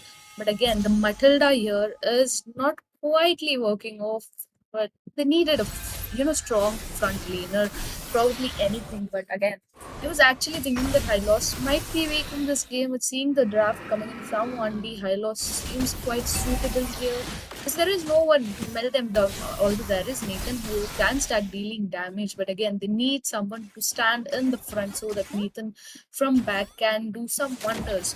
Meanwhile, we can see that the second total is sorry. The second lord is up, and this is going to be the enhanced lord. So I think Viso Week might actually just go in for the end at this situation by taking the lord. There are possibilities 1D can go in for the action. They can try to beat out the lord, but it is very risky. So are they willing to do is my question. Meanwhile, in the top, we can see that there is Julian trying quietly to pick off that 1-1. Will he be successful? I'm not sure. I mean, 1-1 is chasing him pretty quickly, and look at that 1-1, 2 over farm, and they lose out Julian at a very crucial moment. Now we're going to see a second free Lord to the side of team Why So Weak, and this is definitely going to hurt them, right? This is a Luminous Lord. It's going to be chunking down half your base inhibitor's HP, and if you can't defend in time, it's going to hurt now. I do have to say here, smiling, that Julian is not having a good game, right? I think they were trying to be like, we're going to leave the Lord and we're going to push down a few inhibitors, maybe in the top lane, like they did the first time around. But this time it definitely didn't work out for them. He got caught off guard by the 1-1, and it's just going to be very tough to catch if you're under farm. Now we're going to see the side of team 1D try to, push down that mid lane inhibitor while the Lord marches down bot lane. Now Julian as well as Nathan trying to chunk it down pretty quickly so that it does not damage the inhibitor. But are they going to be able to do it? I mean, it's quite hard. They can do it. But yeah, they did it. I like the fact that they actually did it. But again, the main inhibitors are quite in trouble because there are those, huge minions which are coming around Nathan trying to chunk the damage. But will be caught, will he or not? Phoebus using the freeze right on time, but will be taken down by that 1-1 who is dealing so much amount of damage. And Alpha goes down by the Julian. That's not bad. Coming in for the defense, they managed to take down that Hyper. The shutdown was quite important. It was understandable, but again, the shutdown that really matters right now is that 1-1 and Sicilian. Those combinations are very hard actually. Sicilian is just dealing damage. 1-1 is there to poke off. Hylos is just there for I don't know what reason, but he is there. Meanwhile, I think he did a very good job in the defense here. So I think a pretty successful defense. Now, if you see the gameplay, it's always 4 vs against 4 people, and then the other 4 members of his team going up against one person. I think that's maybe the sort of game plan. Let 4 vs distract them while the rest of them pick someone off. Now, Matilda going in, she gets stung down pretty quickly by the 1-1. 4 vs though still sustaining quite a bit of damage, but he does not manage to sustain those posts coming in from the Sicilian, and 1-1 escapes from there, as well as the high low, so just 1 HP. Now, those saying Nolan, I mean, Nolan Nathan though might just get this Cecilion a bit of a surprise coming in for her. Is he gonna get the 1-1-2? But no, 1-1 is just being way too quick. She has to go out of there though, because she's getting chunked down pretty quickly. Now the pace though, the side of team for the side of team 1D, look at those minions. They're popping in. They need to focus on defending their base. I do have to say here though, smiling, that Nathan is dealing quite a bit of damage. I'm having a problem with Nathan and Nolan. I think this happened to me previously as well, and it's happening once again. I mean, that happened when there was Nathan and Nolan in the single game. That was hard, but this time, okay, that's just Nathan. But honestly, I mean, why so weak are doing great in the map, but the fact that they weren't able to pick off that Nathan even a single time shows how good that Nathan is right now. In all the perspective, he knows he's the damage dealer for his team. He needs to be quite safe. No unwanted gangs coming in. Playing safely but dealing the damage at the same time is actually a very remarkable point. But yep, the third lord is up, and 1D has, I wouldn't say they are in a good position to take the lord, but they are in a good position to steal the lord. They can go in, but it's quite risky again. Will they be able to go in? Because there is Lilia to zone them out. For how long? Because Hylos will be using the pathway. There is Photius jumping in, Alpha using the charge. Julian dealing the damage. There comes in Nolan. This will go down. Matilda will go down very low. 3 people. Nope, it's just 2 people. It's just the Nathan and the Julian surviving. The chase coming in from the 1-1 is so harsh. Run, Julian, run. That's my only thing. But again, whoa, whoa, whoa. That was actually a wonder coming in by Julian. I actually didn't expect that, but that did happen, guys. We just witnessed Julian taking off the 1-1 finally. But again, Julian is quite low. Between 4 people will be picked off quite easily. And even before the Lord matches, this first game is going to come to an end. True. I mean, they did not even need the Lord at that point, right? But I do have to give it up for Julian. He got a really good kill on that 1-1 back there. But it was just him alone versus the world at that point. He couldn't really defend. I mean, it was 4 against 1. But I do think they played a pretty good match, especially the Nathan as well as the Lilia, right? They did really good, as well as the Phobius was tanking a lot of damage. I think it's definitely those spells coming in that was affecting them, and maybe a bit of those coordinations that they were definitely lacking. Now we're back on the castle desk with Shade here. Shade, what do you think went down? Before going to that, thank you, Caster, for breaking this wonderful game. And also, the 1D sports have lost their point and point because they could have gone to the flicker, like Jin said, that would have let them not to go to the unexpected decisions. Because if they have flicker, it might have a different story right now. And the 1-1 is really Fred. And I have seen like an Indian movie that Julian is going 1 vs 5. Oh my god! But still, he tried to defend it, but it have not went well for him.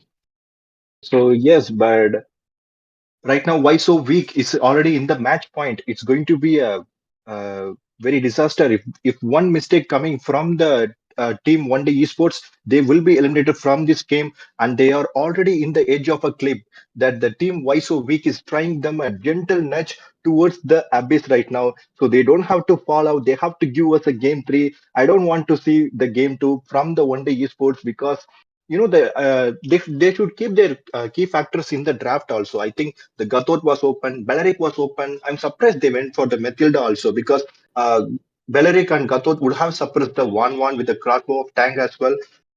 So they don't have much frontliners. Only the Povius was the frontliners for the team 1D esports. That was the big mistake coming from the 1D sports. So we in the game two, we hope to see they have these key factors in their mind and give us a better fight for this game two and take us to the game three. So what do you guys think about the performance of the both teams in this match? I mean, I think we said it all. It was definitely like you said, Shade. The front line was lacking. I think they were sort of going for a pick-off composition, but they weren't really picking off anyone. 1-1 was too fast for them to pick off, and the Sicilian was just playing very safe, always behind the high lows, and the Edith dealing quite a bit of damage. I think that's where they really started lacking. But and once again, like I always said, the team fight coordination was definitely something that was affecting them. Right, Phobius was always alone. He's your front line. He was tanking a lot of damage. I do have to say he had the sustain, but just did not have his team behind them, and I think that's where they were lacking in this fight. But hopefully, they do have one more match to come back. And but like you said, right, they're at the edge of the cliff, and if they play badly this time around, they're going to just fall off the cliff. And casters, what do you guys expect in the next match, considering the outcome for this 1D game in this game? Because uh, Why So Weak is already in the match point, and do you think they will be eliminated, or you think they're gonna give us an epic comeback, or it's going to be a reverse sweep for this Why So Weak? I mean, if they are going in with the same draft like they went in the last game, definitely they're going to be eliminated. They need to well think their draft. They need a good front laner. Okay, if Matilda, you have picked the Matilda, quite good. Your EXP is strong. You got to pick a tanky jungler as well. But knowing how smartly, why so weak played the game, they, managed to ban off four of their assassins. Soyo was banned, Ling was banned, Haya also was banned, and possibly Nolan also was banned. So I think they could have actually gone with the Alice pick also. It would have come quite in handy. But again, if you're going to go and for your draft, you have to make sure you have a front laner, you have a someone who can deal the damage from behind, someone who can poke off from front and make sure that no one can, step the boundary which you're making for your teammates to stand and deal the damage.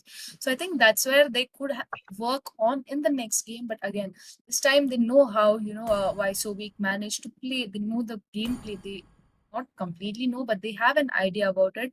And yeah, I think we can go in with the second game because the draft is ready and we guys are ready. So why not just jump into the draft, guys?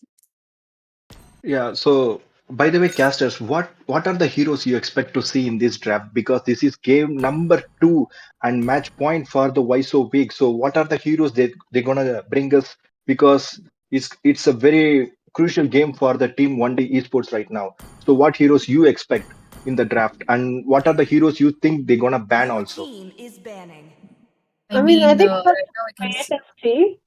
But during the first match, we saw the Seraph team Vice a week ban out quite a bit of assassin heroes, right? They just did not want to be dealing with those assassins. So I think the side of Team 1D can just pick up the alpha early instead, right? Deny the alpha and maybe they get that tankiness that Smiling said they needed, and they get the front line as well. And also they might be able to counter the side of Team Why So Serious. So I think that's something they could want to try out, but it depends. I mean, we sort of don't know their hero pool, so we can't say so fast.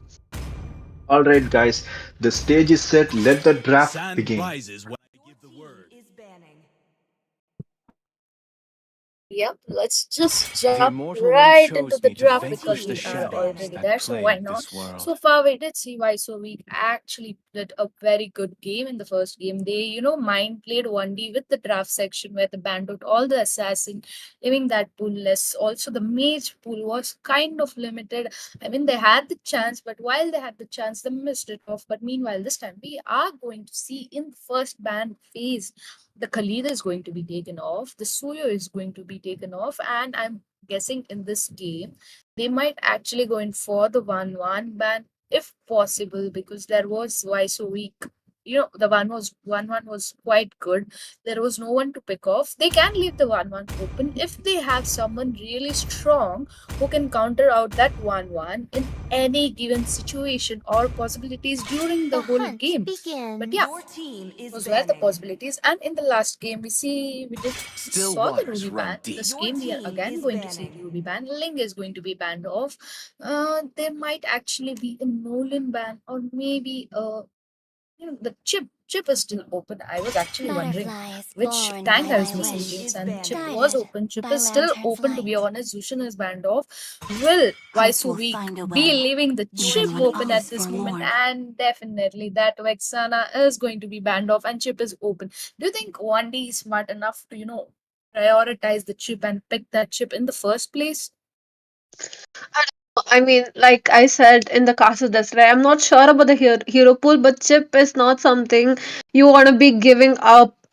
Definitely not to Why So Weak, right? Because they already won the first game. With the chip, is just going to make the second game much easier for them. I hope they pick it up, or maybe they could even just go for the Fovius instead. Because, like, I think the Fovius was doing extremely well. It was just that he did not have his team support, so hopefully this time around he can pull off that 4 years pick.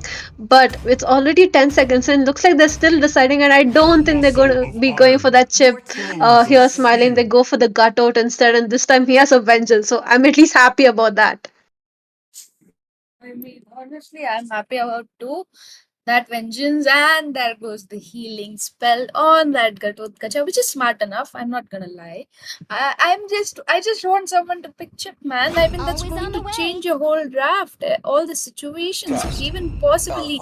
Meanwhile, this time we are going to see why. So we going in with that Matilda and Alpha composition, and it's going to be a huge pain because you know that there is no one going to stop them. So right now, I think 1D actually prepared themselves quite well, knowing that there is Alpha Matilda combination coming in, and you need someone to stop. To be honest, in the last game, Alpha was there as a jungler, but again, the in the how much he was supposed to give to his team was not enough because he knew that there is 1-1, there is Edith and all dealing damage. I think that was the purpose. Alpha couldn't outshine the game and kind We are of the got silver, eternal but again, this wardens time of they the have great Matilda, they can perils. go in for it. Meanwhile, 1D again giving a surprise picks coming in. This time it's going to be that Karita as well as Amon. I mean, Jinx. Come on. I mean, I don't know. I would say I do like the Kadita pick. It's definitely good, but against who? You're up against the Matilda, right? You're up against the Matilda as well as the Alpha combination. Now, once again, I feel like they took the mage pick way too early. I wish they probably could have waited it out.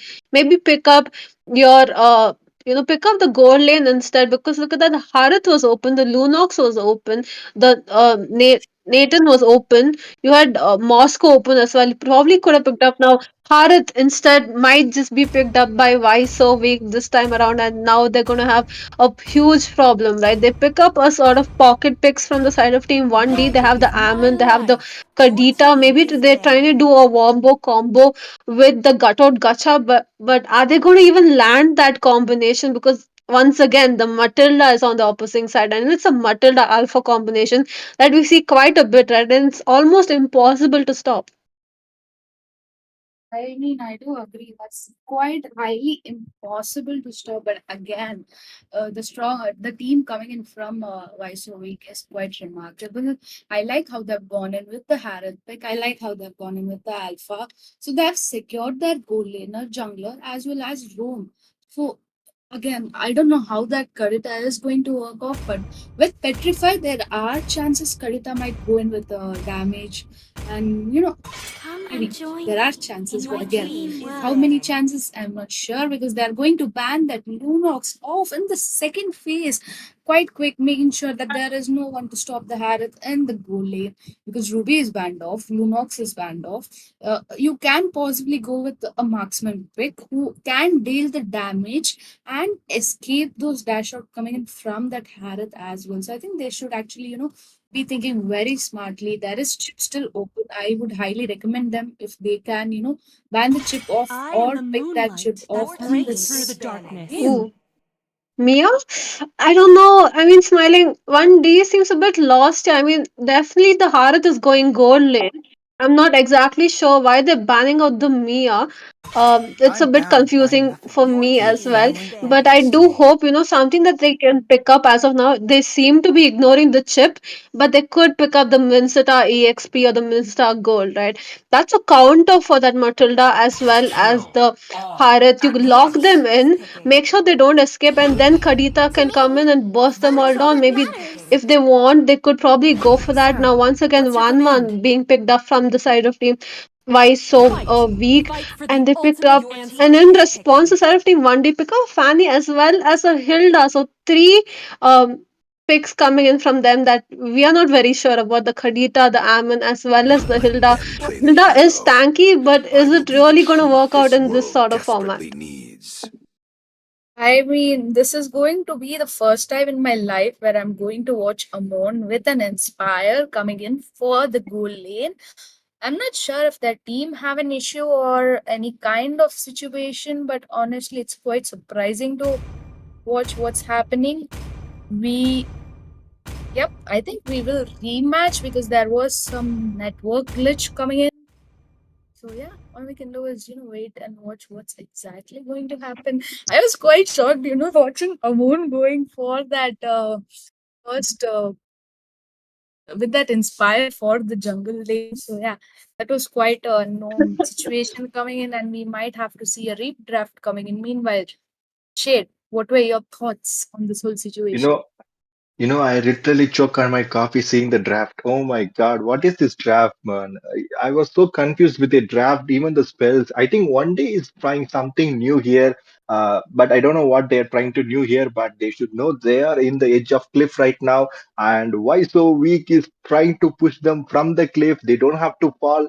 They have to make them go to the game number three, and they have to give their best in this draft because it's going to be the match point for the why so weak and why so weak. Their name itself, they are saying, why are you so weak? So they have to answer back. The 1D has to answer back to them with their gameplay for this game number two. So let's hope to see something amazing happens in the game number two. I mean, I'm actually hoping that happens. There was a glitch, but again, I was quite shocked. As you said, coffee was spilled. I just choked up on it. But again, guys, the game number two is still going to go on. We are going to see the new draft coming in, and honestly, either you ban the chip or you pick the chip. I mean, I'm literally speaking out facts for 1D. I'm giving them, the whole map situation where they're going to have an amazing front laner just to provide you vision, deal damage. You don't even have to do anything. You just open your result, you're there, you deal the damage, and you go back to your lane. You go back to doing your business again. But again, I'm not sure what they are going to do. We'll have to just wait and watch. So, Jinx, True. Now we're going to go back to the draft. Hopefully, they do change it up this time around. I think there was a bit of a technical issue, so we have to switch the teams and let the side of Team Why So Weak pick up the blue side and get the advantage this time. But like you're talking about, right, Shade, I think he was a bit traumatized by the draft as well, and so was I. I mean, you picked up quite a few pocket picks. You picked up the Khadita, you picked up the Amin, and then you go and pick up the Hilda. Now, like Shade was saying, right, it's good that the teams want to try something new, but is this really the place to be trying something new? I mean, I was if it was a first game, you could have gone and like just now we saw in the last game, Meow Meow won the first game, and in the second game they were trying to try out their new picks, which is when they realized that that's not going to happen. Let's just stick back to our draft, and then they went in for the third game. They took the victory home, so that was quite understandable. Meanwhile, I think this time the draft is quite ready and we might possibly jump into it. I'm not sure if they're going to have the same pick or Yeah, they're going to have any such different picks, situation. I think, this time. So they're gonna do a redraft completely. So I'm looking forward to that. I was a bit scared for the side of team 1D, right? It was just so confusing. Now we're gonna go back to the draft pick here. We're gonna see if they have something new planned this time around. Now, once again, guys, this 1D versus Why So Weak. First game did go to the side of team Why So Weak, and this time around we are hoping that the side of team 1D come back stronger. Now we're going to go in the traffic pretty soon, but what do you think, Smiling? Like, what can they actually do this time around for them to get back this game? I mean, All I'm right, actually, guys. you know, All right, guys. I think it's time to hand it over to you guys because the stage is set. The draft begin. Yep, I think I should just jump into the draft and talk about what you just asked me, Jinx. Honestly, they have the chance, they have everything to give the comeback, but again, they really need to plan their whole composition. Honestly, I think Why So Weak is really afraid of that Vexana since the time this game has begun. And I mean, the second was the glitch. So this is the third time the draft has come in, and that Vexana is constantly being banned off. They don't want to see the Vexana anywhere close to their map. Understandable. I mean, she deals a lot of damage. She is there to just poke the hell out of you. And if there is a good front laner coming in for that Vexana, it's going to be quite hard to deal. So yeah, Vixara is going to be banned off. Ling is going to be banned off. Khalid as well is going to be banned off. There are a lot of possible options they can go in for the ban this time. They can, again I'm saying, ban in the phobias if they are not getting the advantage to pick that phobias. Because honestly, if why so we go in again with those tanky The Immortal composition, One they are chose me planning to to, vanquish the mark those shadows that heroes plague off. this It's going to be world. quite a tough time for 1D. But yeah, they are going to go in with the Suyo ban. And they have last two bans coming in though. Oh, but once again, Smiling, I'm noticing that they're banning out those assassins, right? Especially from the side of team Why So Weak. They are really focusing down on the assassin hero pool. The ban out the Ling, and the side of team 1D ban out the Suyu. So that means the Nolan is still open. Hayabusa is still open, though I don't see many people picking him up. But that Alpha, right? I feel like it's going to be a contest for the Alpha, like many teams are doing so far. I feel like he's going to be the game changer this time around. And look at that, the chip gets banned out. So I think you're happy here, Smiling, right? Finally, he gets banned. I mean, honestly, I was just looking for someone to pick the chip rather than the ban.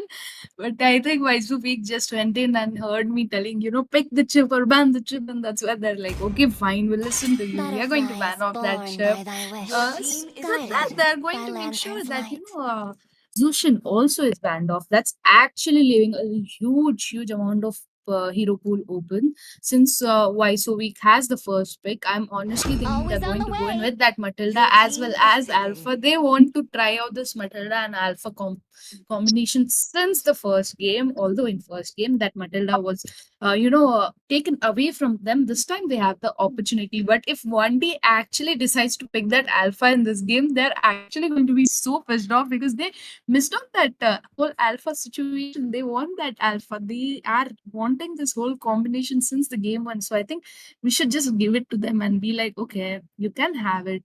But again, it's up to 1D. I'm not asking them to do that, but they can possibly do that, or they can go in for a, a phobias pick as well as Gatot. Or maybe they can just go in with the Gatot pick as their first pick and a very strong mage.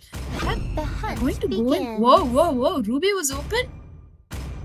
Yeah, Ruby was open, but I would have preferred the Alpha. I mean, I am 100% sure the side of Team Visovic is just going to pick it up, and then we're going to see that Matilda Alpha combination.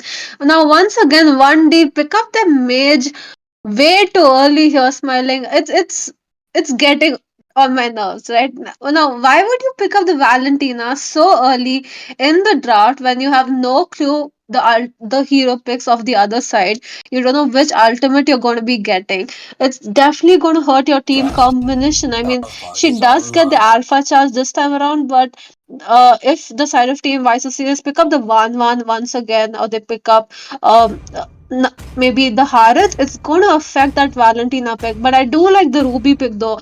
Not sure where we're going to see her. Is she going to be the gold laner for the side of Team 1D, or is she going to be playing EXP? Maybe even the roam. Definitely a flex pick, though I prefer her in the gold lane. Hopefully, she can counter the gold lane pick of the side of Team Vice series. Now, we're going to see the Gutout Gacha also get picked up by Charizard here. So, the side of Team 1D, they're blocking the draft, right? They had the front line already with that Gutout Gacha as well as the Alpha, and then they have that dive coming in from the form of that Matilda. So they are looking pretty strong. But 1D here, what are they going to respond with? I hope they pick up maybe the Minstra, maybe the Fovius as well. They need a brick wall as of now. They need some tankiness. Honestly, they do need the tankiness, as you just mentioned, because that's quite important. And they're going to lock in that Kufra for the knockups as the front laner. You know what I was expecting from 1D? I was expecting maybe, the Gatot Kacha, or although I was not sure that Ruby was banned, I was confused with that. But honestly, they could have gone in with that Ruby and Gatot Kacha. That would have actually sorted their 90% draft off. You know that you have a strong laners, you know that you have what you need in this game. I mean, in the last draft, they picked that, but again, they let go of Gatot Kacha, and they're going to go in with the Kufra, who might actually be smart enough to provide a lot of ganks and be the perfect front laner for this game. Meanwhile, the second draft phase is up. We might see a Sicilian ban coming in. We might see a Nolan. Sorry, again, Jinx, you confused me as well. Thank you for that. And it's not Nolan, it's going to be the Nathan ban coming in. And this time again, 1D made a mistake by not picking that jungler, and possibly we might see a Nathan ban also. I mean, that's the last. They can go in with the Hayabusa ban. They can go in for that Nathan Nolan ban. So yeah, Jinx, I'm going to pass it to you until I figure out my Nolan and Nathan. Okay, let's focus. Let's focus. It's Nathan, right? Nolan is the other good-looking guy, and they're going to be reducing the main pool for the side of Team Vice Series here. So the Aurora gets Sana's already banned out, and then we're going to see the Sicilian banned out as well. But look, but I feel like the side of Team Vice Series can just go for the Lilia pick coming in. Now, once again, Hayabusa. Now, like I was saying previously, the side of Team Vice Series just don't want to be dealing with those marksmen. I mean, with those assassins, right? They banned the Ling, they banned the Hayabusa. Now Suyu has already been banned out from the side of Team 1D, so that just reduces the jungle hero pool for the side of Team 1D. So are they going to be going for that Julian pick once again? It didn't work out the first game, though he had really the few good moments, one part where he caught out the 1-1, but other than that, it just did not work out for them. I hope they pick something else. Now we're going to see the Harith get picked up from the side of Team 1D. Now the composition is slowly, forming together. They have the front line with that Kufra as well as Ruby, and then they have the damage with that Harith. So I'm liking the draft so far, but I still am wondering about their jungle hero pool and how big it is and what they're going to be picking up now. In response, the side of Team Vice Series pick up the Beatrix, and then we're going to see the Eve as well. So that kill box coming in from Eve. So that's a wombo combo. I mean, you have the Eve, you have the Gatot, you have the Alpha, and then you have the Beatrix for that damage. It's just, if you get stuck in that Eve's ultimate, it's just GG for you. I mean, that's GG. No, that's like you are going to die, bro. You just let them pick that Eve. Honestly, Eve is a very, very strong mage. Like I always say for every mage, but honestly, yeah, she is strong. I don't know why people don't play her much, but she has a lot of, good perspective in the game. She can deal the damage. She can do wonders in the game if you know how to position herself. Eve's main focus is the way you position your ult and you change the game. Honestly, May the why force so be weak with you. have a very good draft coming in, a very smart draft coming in. They have the front laner. They have someone who can, provide you guiding wings just to initiate and as well as escape the team fights. There is Beatrix to make sure that Harith is being taken care of. There is damage dealer. They have everything. And to respond the whole draft for why so weak in the last, we are not going to see a Nolan pick or any other, sketchy picks coming in. It's going to be the Alucard as a jungler for this game number 2, and I'm quite excited to see Alucard in this game, to be honest, because Alucard is not quite oftenly seen in the game, and when he is seen, either he's doing wonders or maybe caught off guard, although mostly he's just doing wonders. So yeah, that's a smart pick coming in. I actually like how 1D this time has everything in this game. It's just how they execute it out. So yeah, this is going to be the draft, and welcome to the land of Dawn, guys. This is going to be the game number 2 between Why So Weak and 1D, and just now we witnessed that Why So Weak already have taken the first victory home, and this is going to be the game number 2, and your casters are going to be me, smiling with Jinx and Yup. You can take over from here. So now looking at the draft so far from the side of Team 1D, I feel like they have no dive here whatsoever. Smiling. I mean, they have the Alucard. He's going to be dealing quite a bit of damage, but who's really going to go in the back line? Right? Who's going to catch Beatrix? Because you have the Alphas with the Gutout in response, you have Matilda with the Guiding Winds. Like you said, it's going to be a tough time for them to even reach the back line. And look at that, Gato Gacha already reducing Alucard to half his HP. Going to be pretty annoying in the jungle area. Ruby trying to zone him out, but he's just going to ignore her as of now. Alucard taking his purple buff. For now, he's just half HP. I mean, they probably could have capitalized on that, go in for a bit more dive. Now, Alpha in the meantime going to steal a bunch of creeps from the side of Team 1D. We're going to see a 4-man rotation towards the bottom lane. Like, it just depends if they're going to catch the Beatrix, but in response, Alpha already getting the first blood of the game. They catch out the Ruby in the top lane. We're going to see the Ruby EXP this time. What do you think? Like, Ruby EXP versus the Ruby Gold? Like, which one is better? Honestly, gold was better, but since the time they've gone with the Harith pick, they have no option. You can't put Harith in the EXP lane. So yeah, she works out quite well even in the EXP if you have a very good gold laner. And honestly, Harith is a good gold laner. Now we can see that Why So Weak have positioned themselves quite so well near the turtle just to provide the visions. And there is Ruby. You know that Gatotkacha is standing right there. Meanwhile, I think Alucard is going to take out those creeps, while Alpha is just making sure that he is getting the red buff and then walking and marching towards that first turtle. This time I am expecting 1D to be in the turtle fight and not somewhere in the map, farming out or stealing the buff, because they have the front lane, they have everything. There is that Valentina with that Gatotkacha's ultimate, and we might see a proper skirmish coming in. Although Ruby is almost level 4, they are just waiting each other out, and in a quite tough spot, to be honest. They have a very 4v4 strong situation, and they can go in, and there comes the Kufra with the knockup. Gatotkacha using the ultimate, E popping out the ultimate, and Alucard will make sure that the Alpha is down, but will be going down in the hands of Eve. Although I missed who took the first turtle, James. Yeah, I think the side of Team Why So Serious managed to get it, but they lost at the Alpha as well in response. Now, once again, I think we noticed this time. Alucard, right? He just cannot reach the backline. I think he's gonna have to be like a bit of a snake, hide in those bushes, jump in from the back. That's what he needs to if he wants to catch out the Eve or catch out the Beatrix, because he has the damage. He just needs to get the positioning right. Meanwhile, though, they did lose out both of their hypers in that team fight. And the goal lead is pretty common between both of them, right? Just 500 goal lead to the side of Team Why So Serious. As of now, we're going to see.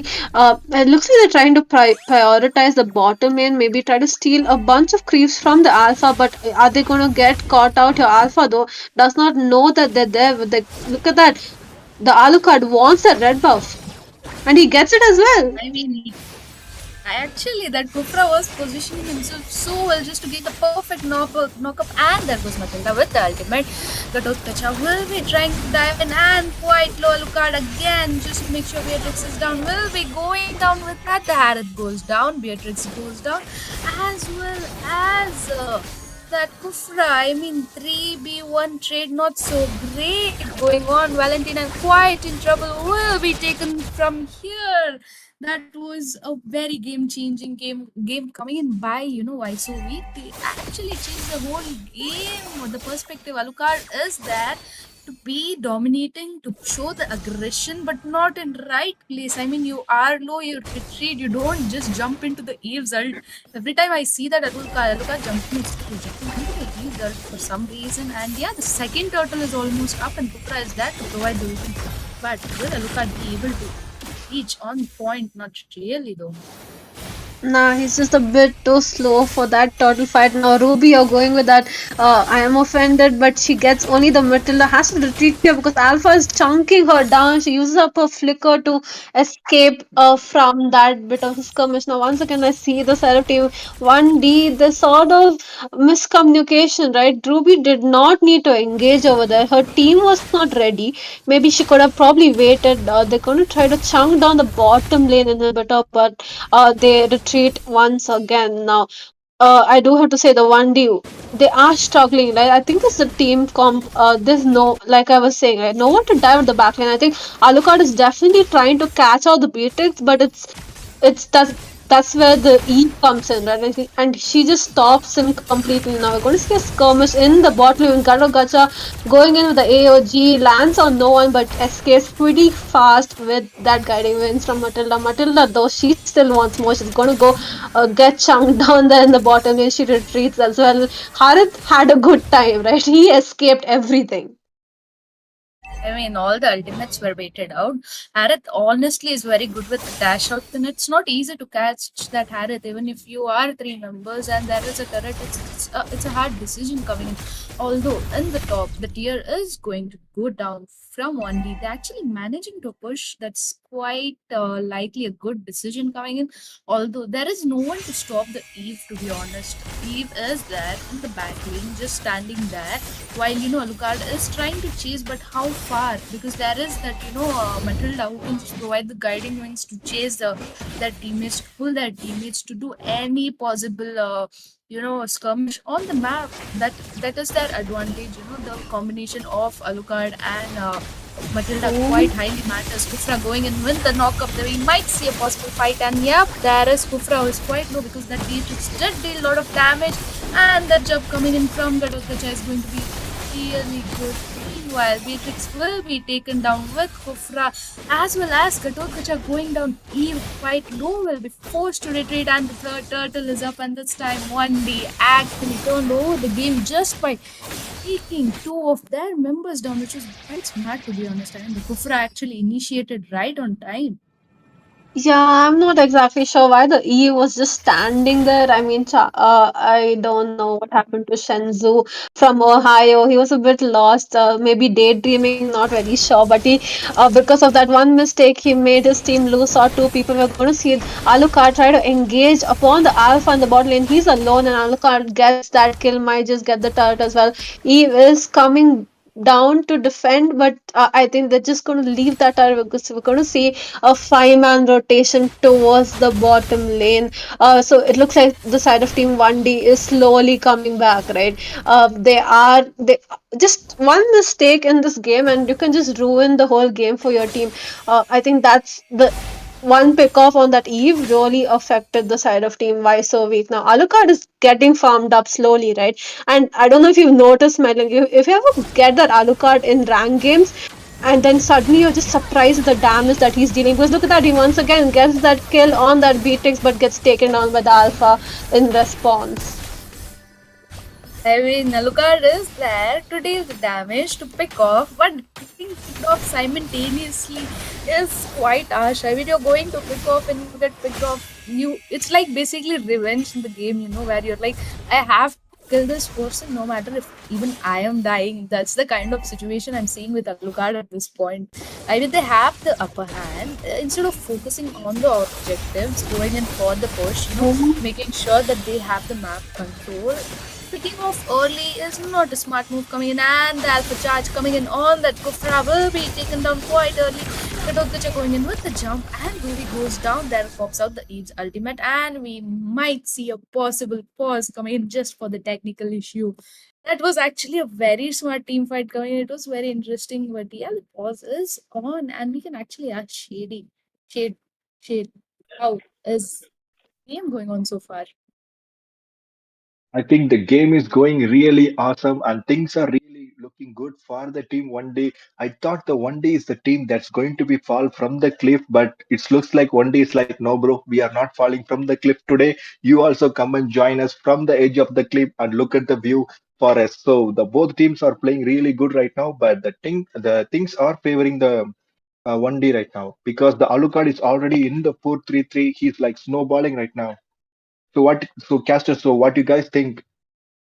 Yeah, Shed, I agree with you, and I really like your cliff analogy. Like it's cracking me up, right? I am enjoying that tidbit that you're giving out, especially when we come back to the cast of this. I agree with you, right? I feel like the side of team why so weak was definitely dominating. Then 1D came back, and now they're giving up a good fight. Like you said, they both are at that cliff edge, and at any moment one of them can fall off. I think the Celtic team why so weak? What's working out for them is those pickoffs, right? You pick off one hero, then completely commit into those team fights, and then pick everyone off. But the Celtic team, 1D, I think they need to rely on those team fights. Right? You need to give Alucard that bit of space so that he can capture that Beatrix, maybe jump on the E as well, because like you said, he was snowballing, right? He has a damage.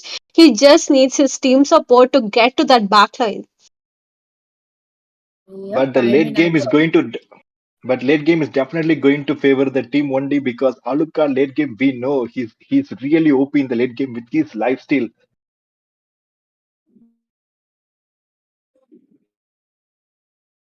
So casters, what do you guys I think?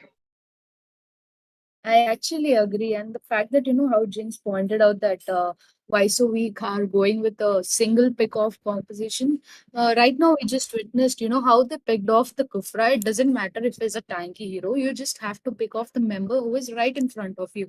They managed to take off that Kufra, and then they got that Ruby as well, and Eve popping out ulti, making sure that Harith, who is quite low and retreating, that was actually a plus point coming in for why so weak. They are turning the table slowly. Alucard, although was marching towards the team fight, but quite late because your two members are already down and other two are quite low. You can't possibly, change the whole map situation here. And knowing that the game is going to resume, so I think we should jump off to the game. So now we're back into the game. We didn't really miss much. I think one of those teams were having some technical difficulties. Maybe the Eve, right? Because at one point I thought she was just standing still. So maybe a few issues from her side. Now we're going to see the side of team. Why so weak? Completely capitalize on on the disconnect of the Cell Team 1D, and they take the Lord so quickly, like it was just so sudden. I don't think Alucard even knew that they were doing the Lord. I mean, the Lord just vanished by the time I blinked my eyes. So that quick they took the Lord. I wouldn't have known that it's the Lord until you mentioned it. So that was actually quite quick coming by the Alucard. Although this time Matilda will be caught off guard. That was a very good cover. Initiation coming by the Kufra, just making sure that one member is caught and they can go in for the defense very easily. There is Harith who can well down the Lord, and right now Alucard is trying to make sure that they don't lose as much as turrets they can possibly lose with this first Lord. And the bot we are going to see that Valentina and Harith are just going to make sure the Lord is taken off. In the mid there is Kufra who's just trying to make sure those minions are there. But not really. This Kufra can't fast or in any situation take those minions quite quick. You need someone who can deal damage even to the minions. Kufra is there just to take out the fight and initiations. Although Kufra might be caught off guard again because they are trying to charge in, and the ball will be moving towards their team. So I think right now they are not going in for any skirmish. They are just going to pause here. But again, that was a good defense coming by Andy. True, I mean they got the pick off on Matilda just in time, but they lost just two turrets. They lost the top inhibitor. They lost the mid lane inhibitor, and looks like they're going to be losing down that bot lane inhibitor as well. So they lose down 3 turrets just to the first lord. Now, I feel like maybe map awareness was a bit lacking. I do have to say, 1D this time around doing a much better job. They're doing a good job, but they just need to be a bit more aware. I mean, you gave out that lord for free. You did do a good defense, but you lost down 3 turrets in response. Now, this time lord is going to come up in 50 seconds, so hopefully they position themselves in time to get this lord, because Alucard has the damage, right? All he's been doing this game is farming up, so he can probably like two-shot that Beatrix, maybe even the Eve, as long as he gets to them. We're going to see them rotating from the bot. Alucard, though, he wants to go for the red buff, but it's really the time you want to be running around on the map, because the Lord is going to come up in 25 seconds. Both the teams are on the opposite side of the map, red on this and then blue on that. But honestly, it's 12 minutes in the game, and I'm actually expecting Ruby to show some wonders in the game, because Ruby is quietly been lacking in this whole team fight. If Ruby actually works out for them, they manage to have a proper team fight initiation, Ruby can be quite handy, and this can change the game. That's somewhere I think 1D is lacking. We need the Ruby to show some wonders. Although the second lord is up, and this time again, why so weak, have already started melting that lord down with the help of Beatrix. Alucard is there, will they able to be stealing off this lord possibly high, and there goes the Valentina with the Lord Steel, but quite low members. It's just going to be the Alucard, who is quite low, will be taken off. 4 members down. It's just the Valentina. I think with the Lord, he can highly defend, but if team wise so weak actually manages to go in a single lane, pushing off all those units, they can possibly end. But I don't think they are going to go for the end. They're just going to look for one turret pick off and then go in a defense mode, which they highly need to, because the Lord is still marching from the top, and it's going to be the enhanced Lord. But the damage that Beatrix is dealing right now is so quite high. There is no one to stop the Beatrix, and Valentina will be able to retreat, but safely. There goes that Beatrix just with the sniper trying to deal the damage, and now I think it's a good time for why so speed, why so weak. Oh, retreat. Why am I saying why so speed? Yeah, why so speed, why so serious? It's a bit confusing. Nolan, Nathan, there's a lot of things going on this game. We're gonna see the side of Team 1D. They all are back into the game right now. They're going to engage on the cutout. Ruby dealing a lot of CC onto him, but there's no damage coming in from there. And as of now, they did not want to commit over there. Now that Lord was wasted. They lost 4 people in that skirmish. Valentina was the only one to defend. So no wonder they couldn't capitalize on that Lord steal, right? This time around, though, they're going to be moving in as a team now. Third Lord of this game is going to be in 80 seconds, but before that, we might just see a skirmish Gutout going in, being really, really aggressive. But he has those guiding winds to retreat as soon as he realizes he's in trouble. Alucard, though, they're trying to push down those lanes, right? The thing I don't see from the side of Team 1D is the pushing, right? They're not pushing down any inhibitors as of now. They're just waiting for the side of Team Why So Weak to engage first, and then they go in and be more responsive. Like, I wish they would have taken a much more dominating role in this game. As of now, Kufra looking for an engage but finds absolutely no one. At this point, they could just push down that mid lane inhibitor. I mean, it's still standing. It's already 15 minutes in. I do agree they can possibly go in for that, but if you look at the Ruby's build, she has the War Axe, she has the Queen's Wing, she has the Winter Truncheon, so she is going for that tanky based composition, which is quite required, because Kufra alone is just going to be providing vision. But there comes the team fight, and he is going to pop out that ultimate, which might be in a huge trouble, because Kufra will be taken down. In the answer, Alucard finally manages to take Beatrix as well as Eve down quite low. Alpha charging in. Alpha might be in trouble. I mean, 3 people taken down, 1D actually showing wonders in this game, and Alpha not in great position. Although the Winter Crunching will be used off, he won't be able to pick off that Valentina, and Harith just popping out that ultimate for that. Oh, quite low, just pick her off or leave. And no, look at okay. He actually managed to get that Matilda. You can go in for the Lord, guys, or you can go in for the end based on your preferences. What I would actually recommend you two people in the Lord and two people for the push. I mean, that was a game changer, Jinx. True, true. I mean, I agree with you. I was almost screaming. I'm like, Alucard, please look at the Lord, look at the Lord, like go there. And he finally listened to us. He slays the Lord. This is the third Lord of the game. So I think if this capitalize on this, push the lanes down to together, get that lane pressure in, I feel like they can definitely win this game and get that comeback that we want to see right now. In that last skirmish, I think Alucard did extremely well. I mean, he jumped directly onto the Eve as well as the Beatrix. I mean, Ruby was already there. She did provide a bit of help to him as well. So I think they have that priority straight. Now it's just the angle that they need, right? Hopefully, we see a good knockup by Kufra this time around. A lot is marching down the bottom lane. The Beatrix is probably chunking it down pretty quickly. They do manage to get that mid lane inhibitor, and maybe they're looking for more. But that look at that Lord is already dead and he did not even touch the turret till now. I mean, I feel like they just wasted the Lord.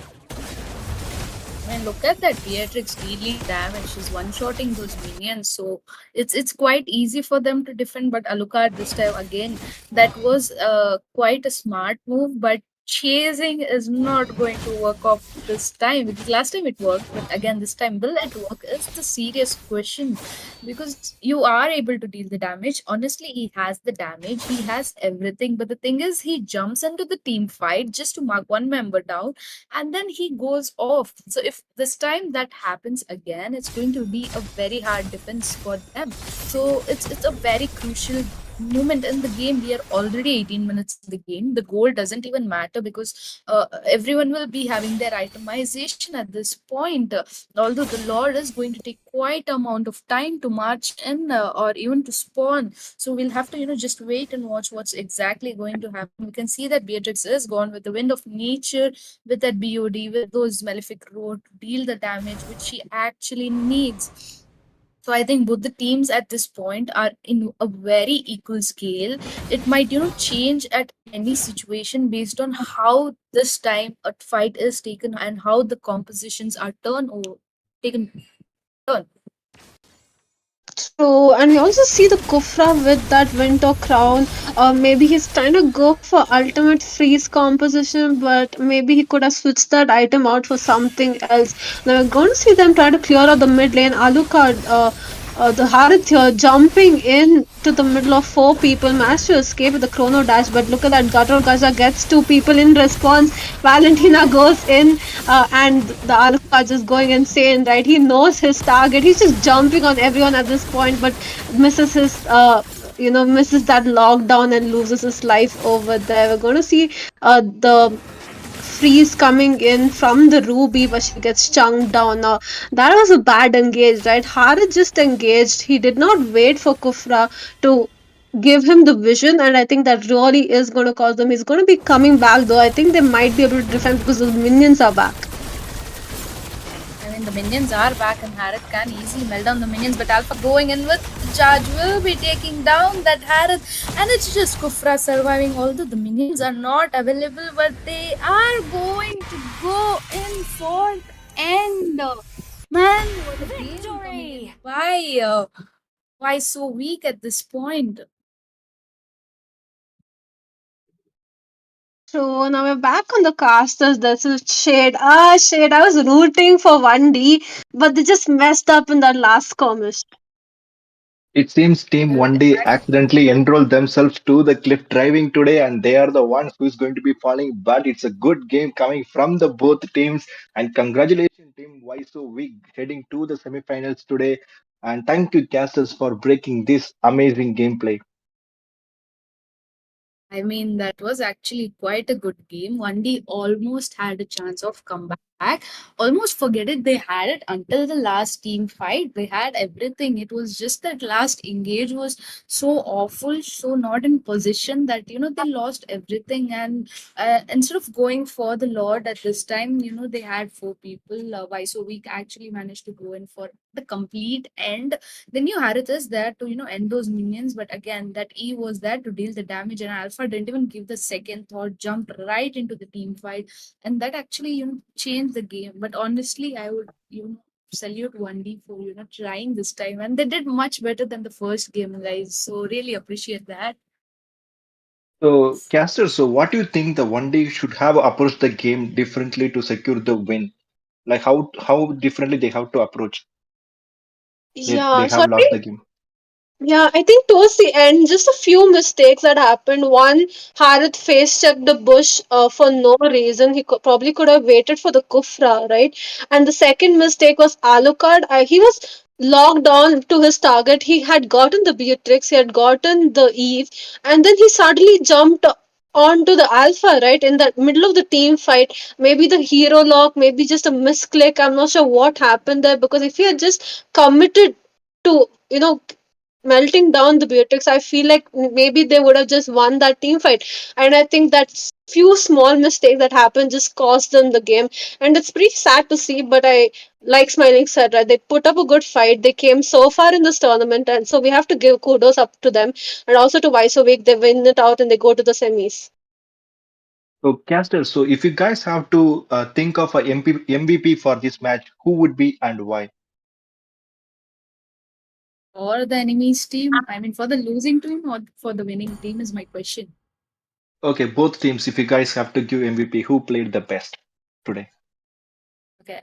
Alucard definitely deserves for just playing that aggression out. He's like, it doesn't matter if I am dying, I'm taking people down with me, and that was actually a good point. To be honest, Alucard was the one who carried this whole game and situation. So definitely Alucard for 1D. And if you ask me for why so weak, Beatrix, because she was dealing that damage, she was there in the team fights, and just snowballing whole map in one situation, which was quite good. But it's like Gatotkacha gave up more setups in the team fight and dedication, so he got that MVP. And also, guys, there is a free epic skin giveaway going on. Don't worry, guys. This is not a scam event. Just give us your high five by commenting down your IGN, your favorite team that you are supporting, just to show your love. And please download MOBA 5 vs 5 from the Play Store and join our WhatsApp group or Discord for the more information about the Northeast Cup. The link is in the description. Kindly check it out. And Smiling and Gnex, before we close, do you want to say anything to the fans? Because I saw a lot of comments are saying Smiling, your smile is very cute, and a lot of uh, comments on the Gnex as well that she's so beautiful. So what do you guys say to the fans? I mean, Smiling Smile is really cute. So I agree with all of you, right? It's a very cute smile. So thank you guys for sticking with us and listening to us cast this game. We're really, I mean, without you guys, we probably wouldn't be anywhere. You guys are the ones who are running this tournament. So thanks for giving us all your love. And like Shade said, right, do participate in that epic skin giveaway because if I can win, anyone can win. All I'm right, going to thank you, come down in the Casters. comments and participate at this point. And thank you, Yep, Casters, guys. for Thank this you. wonderful game today. And see you guys. Hi guys, I'm so excited to tell you that I just received my cosplay outfit. I am so excited for the Northeast Cup. Also, just to let you know that the prize money for MOBA Legends cosplay event is 25,000. What? 25,000? Yeah. Like for real, 25,000? Yeah.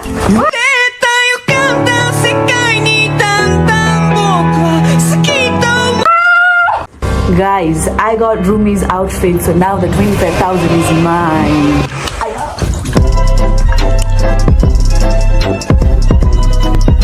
Guys, I'm running away. I got my stuff. And don't forget that the Northeast Cup land prize is $3,000. See you guys. I'm in danger.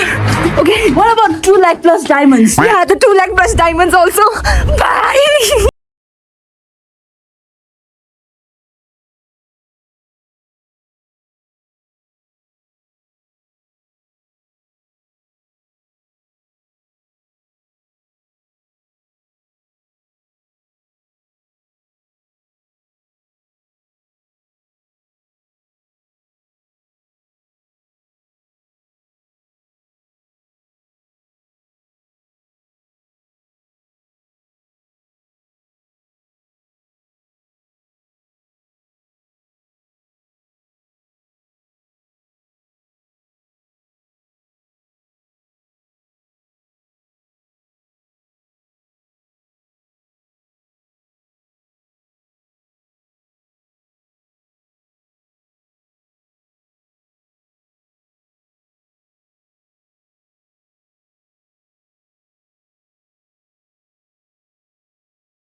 Here, legends, the Nordics Cup is coming up, and I've got something special planned just for you. Curious about what I'll be wearing? I'm not giving it away just yet, but I might drop in a little hint if you're paying attention. And if you really want to know, follow me on Instagram for the inside scoop. But be ready, because I don't make it easy. Follow now and get ready for the ultimate reveal at the Northeast Cup. See you there.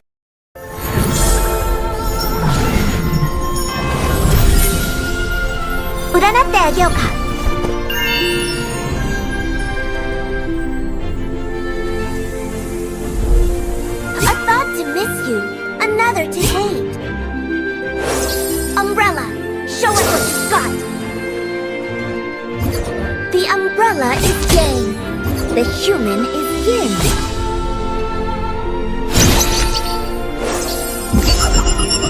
Akugyo Taisan. Curse simply means restriction. It seems that very few people know about Omyoga.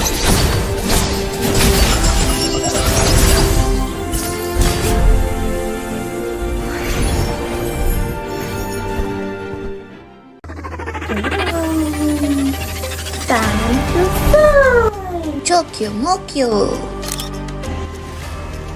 Don't you guys excited for the cosplay? Hello everyone, I'm bringing you guys an exciting news. The Nordics Cup is coming to Guwahati, Assam, featuring a huge prize pool of $3,000 and more than 2 lakhs diamonds. And also, we're hosting an incredible cosplay event. Don't you guys excited?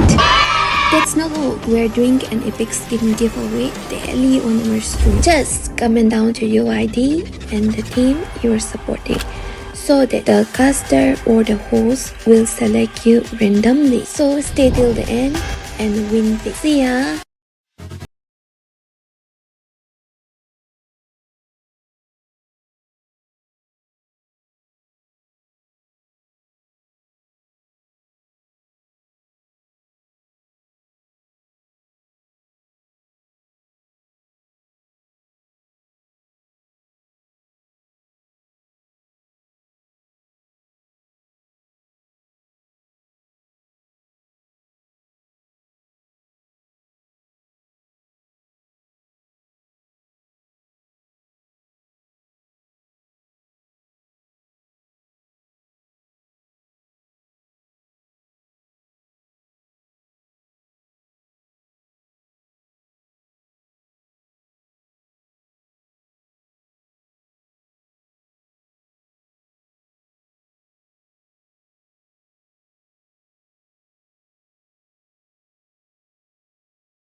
Wait, bro, chill, bro.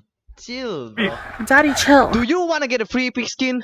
Yeah, Battle.net Esports is doing a free epic skin giveaway today, tomorrow, every day, in every live stream of this tournament. Free epic skin, bro. Free epic skin. Free epic skin. Really, Dixon? Really, Dixon? Really, Dixon? Give it to me now. Hey, wait, bro. Give me the please, free epic skin, bro. Please don't kill me, man. I'm just a messenger, bro. Please don't kill me. I have a wife. Give me the I skin, have bro. kids. Please. Give me the Please skin, don't bro. kill me, bro. I'm just a messenger, man. Let me tell you how you can join the giveaway. Let me tell you What? how you can join the giveaway. Okay. Just stick around till the end of the live stream, and Okay. the host and the casters they will select you, man. I'm gonna go watch the live stream. Just comment down your UID and the team you are supporting, and they will select you. Please don't kill me, man. Please. If I don't get the skin,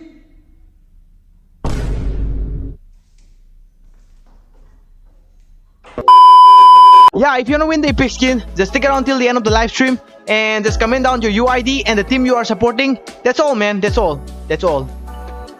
Good luck, guys.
What even, CJ? I break up with my girlfriend. She wants epic skin, bro. See, look at me. I'm very poor, okay? I don't have money to buy skin. Look at this shit. Look at this. Hey, viewers.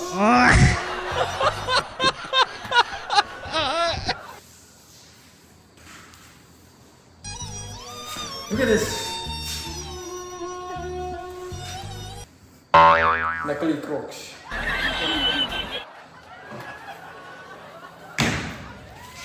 But I love her. From my heart. Flashback. Give me skin. Bad. I told you I don't have money. See, but I can dance for you. Just stay away. He will dance. Eu já lavei o meu carro, regulei o som.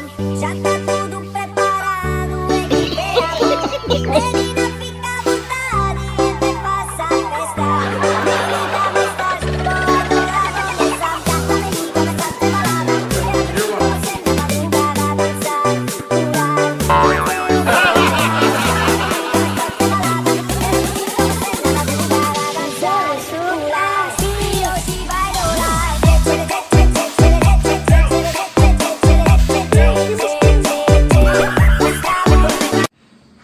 I tried my best. I tried and tried and tried again and again. But alas, she left me. Guys, please support this tournament, okay? We should support it. We should grow together.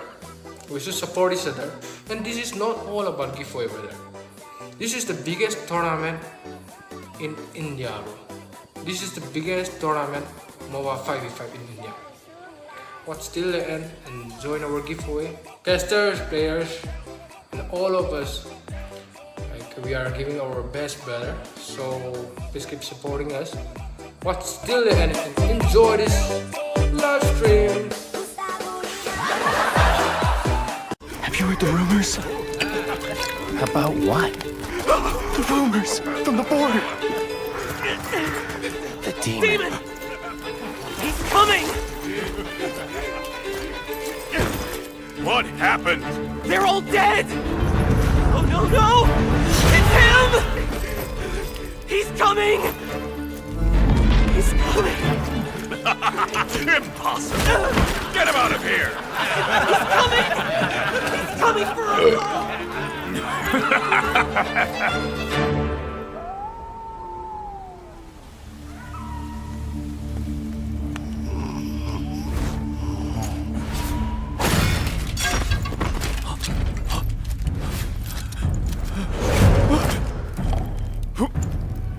Who's there?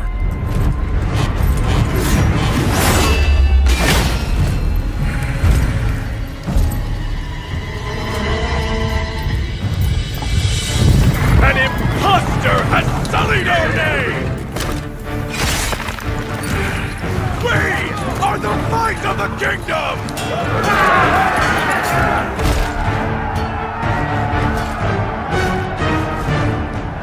For the king!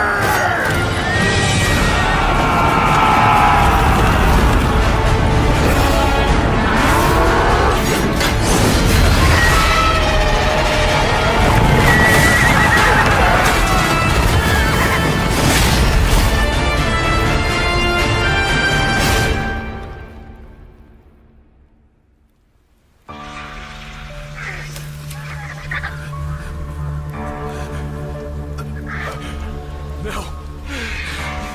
Please.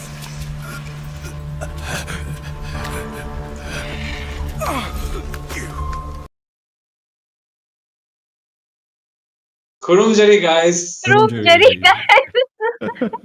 For all the Manipur viewers out there, Kurumjari from all the community of Battle.net Esports, and as you know, the match, the fan favorites are going to be the one playing the match right now. It's going to be Evil Esports, right? So yeah, Lionel, what are your thoughts about the match going to go down tonight? I mean, Evil Esports here, really old team coming back. Once again, everyone knows they've been starting playing after some time, and a lot of expectations, a lot of good things said about them, which we'll have to see if it comes true. Will they be able to live up to their great past? It's only time will tell. So, for now, there, I think I'll pass it back to you. Well, definitely, and Yumena, I would like to ask you as well because I know Evil Esports is a very well-known team, and even though you do not belong to the Northeast, you've heard of them as well, right? So, Yumena, how much do you know about Evil Esports, and what are your expectations from them? I mean, Evil Esports, ever since the NE Cup has been announced, Evil Esports has been the talk of the town because when we are talking about the top teams, we have seen at least 80% of the community talk about ABM versus Evil. They want to see an ABM versus Evil because there have been claims from the Manipuri fans that Evil Esports is the one who's going to be the team who can defeat ABM or at least take them head to head. So, quite famous as of now is what I can say about Evil Esports. Definitely, you heard it right because the fans which they made after they reached their global leaderboards. I mean, top seven, all of them from India, especially from the state of Manipur. It was a miracle, in my opinion, that they were able to achieve it. But no, not just miracle, it was their hard work and dedication as well. But yeah, definitely things are going to get rough tonight because it's a very high stake match because right now the team which will win this best of three series will be the one proceeding towards the semi-finals of the state Manipur, and we all know how strong Manipur is as a powerhouse of MLBB in India. And so, I'd like to ask you what are your thoughts about the draft which is going to go down because both of these teams definitely have a lot of knowledge about the game and about the meta which is going down currently. And with that, guys, I'll be leaving Yumena and Lino to the draft. So see you on the other side, guys. Take it away from See you here. further. Yep. Again, as Fredo mentioned here, drafts are going to be pretty interesting. Evil Esports, a little bit rusty, but they have had some time to work out the grounds with. And the drafting, I'm expecting it to be pretty Drafts standard, at are least going for to the be first pretty series. interesting. Indeed. But Oof, yeah. Is my internet lagging or are we not syncing together, Linville? Because I'm hearing your voice twice in my earphones. I have only one audio output, but I guess maybe it's a bug. You'll have to rejoin. Maybe I'm not sure, but oh yeah, I think you'll have to mute the stream on the display for now. Though, taking a look at the bands here, we have Matilda Bandar from Evil Esports, which Matilda is quite a force here. I've seen so many teams pick it up with the Alpha, with the Link sometimes, with even this Bane at certain scenarios. But it's always been a go-to for a lot of teams. And Evil Esports here, quite okay band here coming up. But aside Capix Esports there, the chip here, standard, as he said again, once again, which what we normally expect to see, at least from these two teams. And it's a best of three. So, first game, gonna be standard with their comforts, with what they have prepped beforehand. The drafts are what we are to be expected, I presume. Yumina. Yeah, I do agree. I mean, giving away the chip can be a bad decision because we have seen the kind of win rate that Hero has on his head. Meanwhile, from the side of Evil Esports, I really like the Matilda and the Khalid band because we do know how strong of an hero Matilda is, and we cannot say any less about Khalid. I mean, he speaks for himself. Really strong Oof. into the EXP lane because of his passive, early rotations, early objectives Yep. can give your team that early snowball potential. So right off the bat, banning those heroes, um, quite good. And is that a Suyu that I'm seeing onto the side of Team Capis Esports right now? Oh, yep, indeed, it's a Suyo. And Suyo, I'll give you a little insight here. In FPLPH, we had the most picked hero was Suyo with the highest win rate. And even in this tournament, which earlier mentioned by Kronos, was 93.7% win rate as a Suyo. So Yeah, the new hero, a huge menace, has a lot of damage, has a lot of low cooldowns, even in the late game here, which most teams tend to struggle, but still a really strong hero to be combating against. But alongside, though, the last two bans from both teams here gonna be coming up. Possibly, I assume maybe the Zushin from the side of Capiz Esports. They are on the red side. So blue team here, they opt for a quicker picks or at least a stronger entry point, which maybe the Phobias could be going for. Or either case, I think maybe sometimes teams tend to go for Hylos pick also, which I can't say I'm surprised. Well, I'm not really sure if that's like a mismatch. But Mhm. right off the bat, they're not even picking the Aurora Evil Sports going Ooh. in for that link. Can be pretty strong, but could be little bit difficult if Capis Esports right here plan to go with an alpha jungle on their side, because we do know how much of a menace a fighter jungle, especially like alpha and Soyu have been popping a lot into the jungle position nowadays. So can be a little bit difficult for Link to deal with unless he has his Tempest of Blades. We'll just have to wait and see, and they are going to go in and lock strongest heroes as of now onto the land of Dawn, the Aurora and Phobius. They traded the link for the Aurora and the Phobius. That can be either a really confident pick or it's just a comfortable pick coming in from Evil Esports, Linville. Yep, indeed. Quite versatile also. I guess it's pretty strong, very good in team fights. Level 4 turtle fight gonna be quite a spectacle to watch. But Evil Esports not hesitating to lock in that Show and Vexana. So this could be a Show in the XP lane, could be a Show in the roam position, which if it is in the roam position, a little bit too early, but can't say for sure.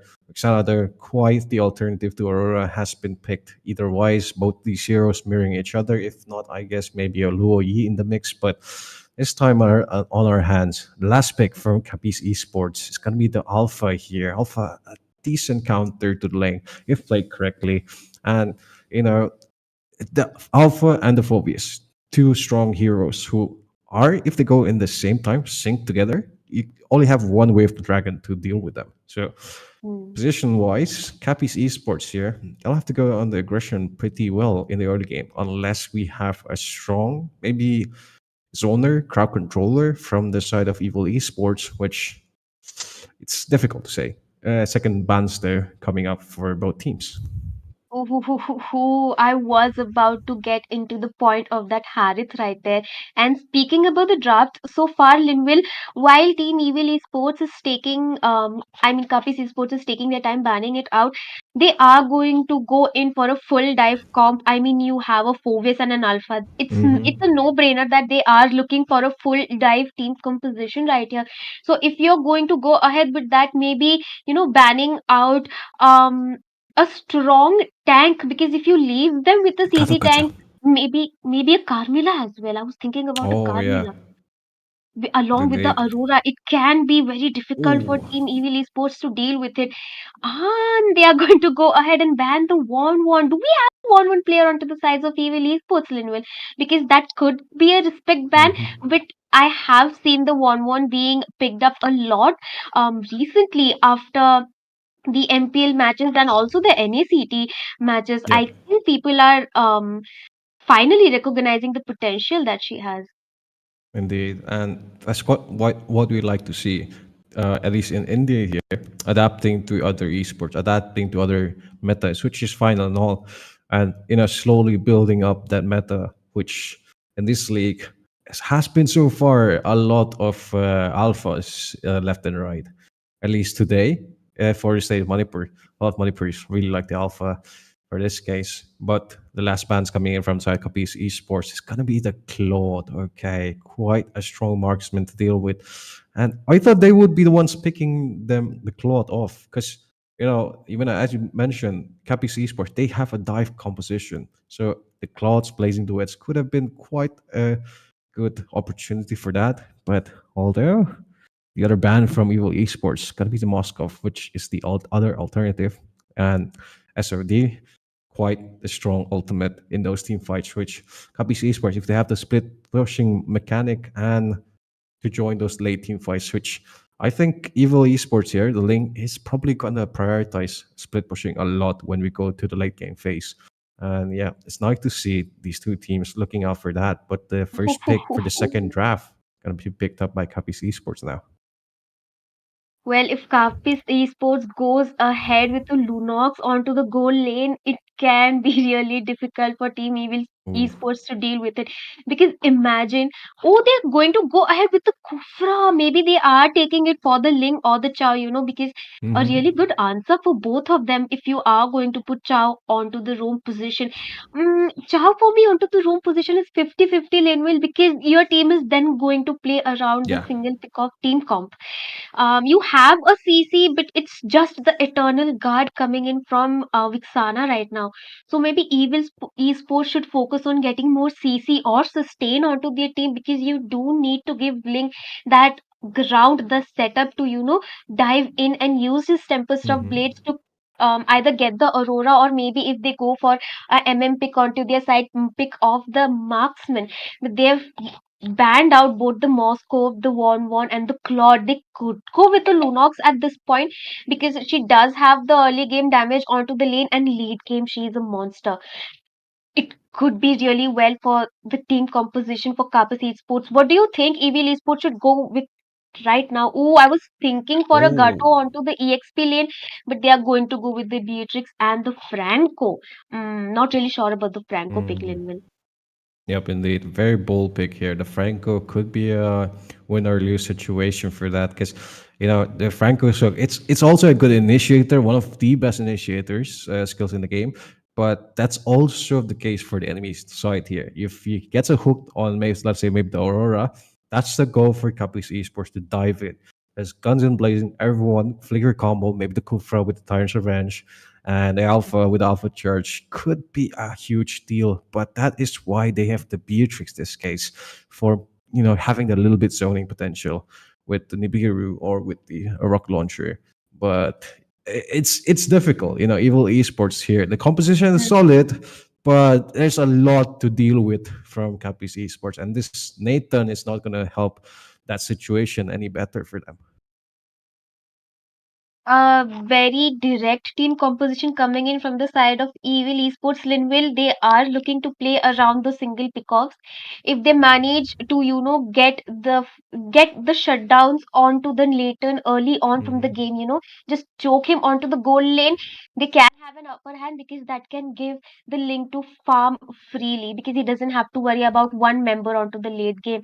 But then if we are looking onto Capis Esports, they have three beefy frontliners. The sustain coming is very, I will say, really annoying, along with the frigid glacier of the Aurora. They need a backline dive at this point, but let's take it to the land of Dawn, Linville. Indeed, and here we are on to the fourth match of the day. Evil Esports on the blue side, Capis Esports on the red side. It's a state of Manipur top 8 playoffs. Which team will be moving on to semifinals? Well, I'll have to wait and see. I'm your caster, Linwell, and joining me in the casting desk is none other than Yumina to bring that flashy, colorful, what is play? No, I've color commentary. Did I get it wrong? Oh. No, you were right, and the hook right on point, Linville. They are poking out the mid laners for the side of Team Evil Esports. Franco already poked out. He did manage to land a really great jump onto the Vixana right there. They are trying to get the river control. I mean, it's really important if you want to go ahead and secure that.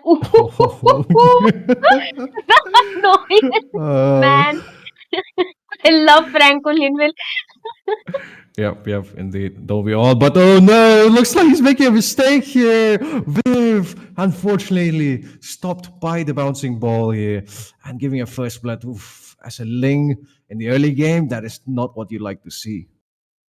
Maybe a miscommunication, Linville, because he thought that we are taking a team fight, and that was not the case, because Franco just retreated. Ooh, the knockup onto two people. Good rotation from Chow right here. Josie. He can take a fight right here, because it's already level 4. Vivi looking quiet behind, but he managed to get that level 4. But without the blue buff, I think it can be a little bit difficult to, contest that turtle. coming up. Yep, very fair.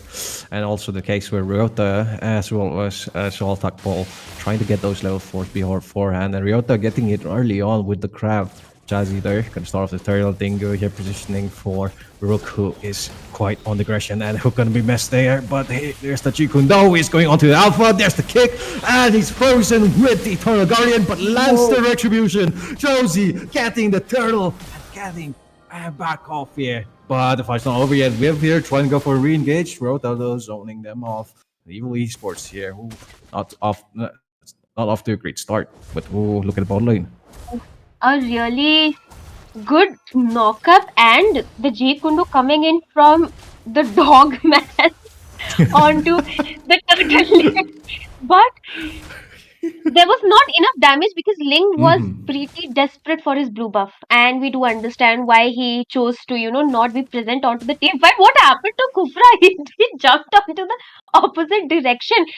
The frigid glacier right on time. It actually did save the life of Alpha right there. I mean, look at that initiation. Indeed. Oh, but a massive CC there from the side of the Evil Esports. But it's got to be frozen. Viv here not having a great day. It's getting countered so easily. But there's the Wave of the Dragon. There's Knockup. There's the Tower Guardian. And the bloody hunt used for Dingo. Unfortunately, the 1-for-1 trade-off coming in strong. Evil Esports still want to fight maybe on the volley section in Rook.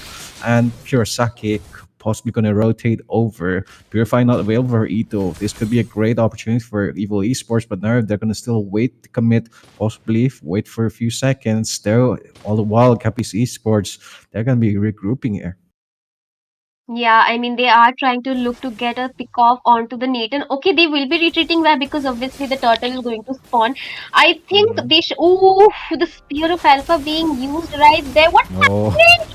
The trade-offs there. Mins not be able to dash there.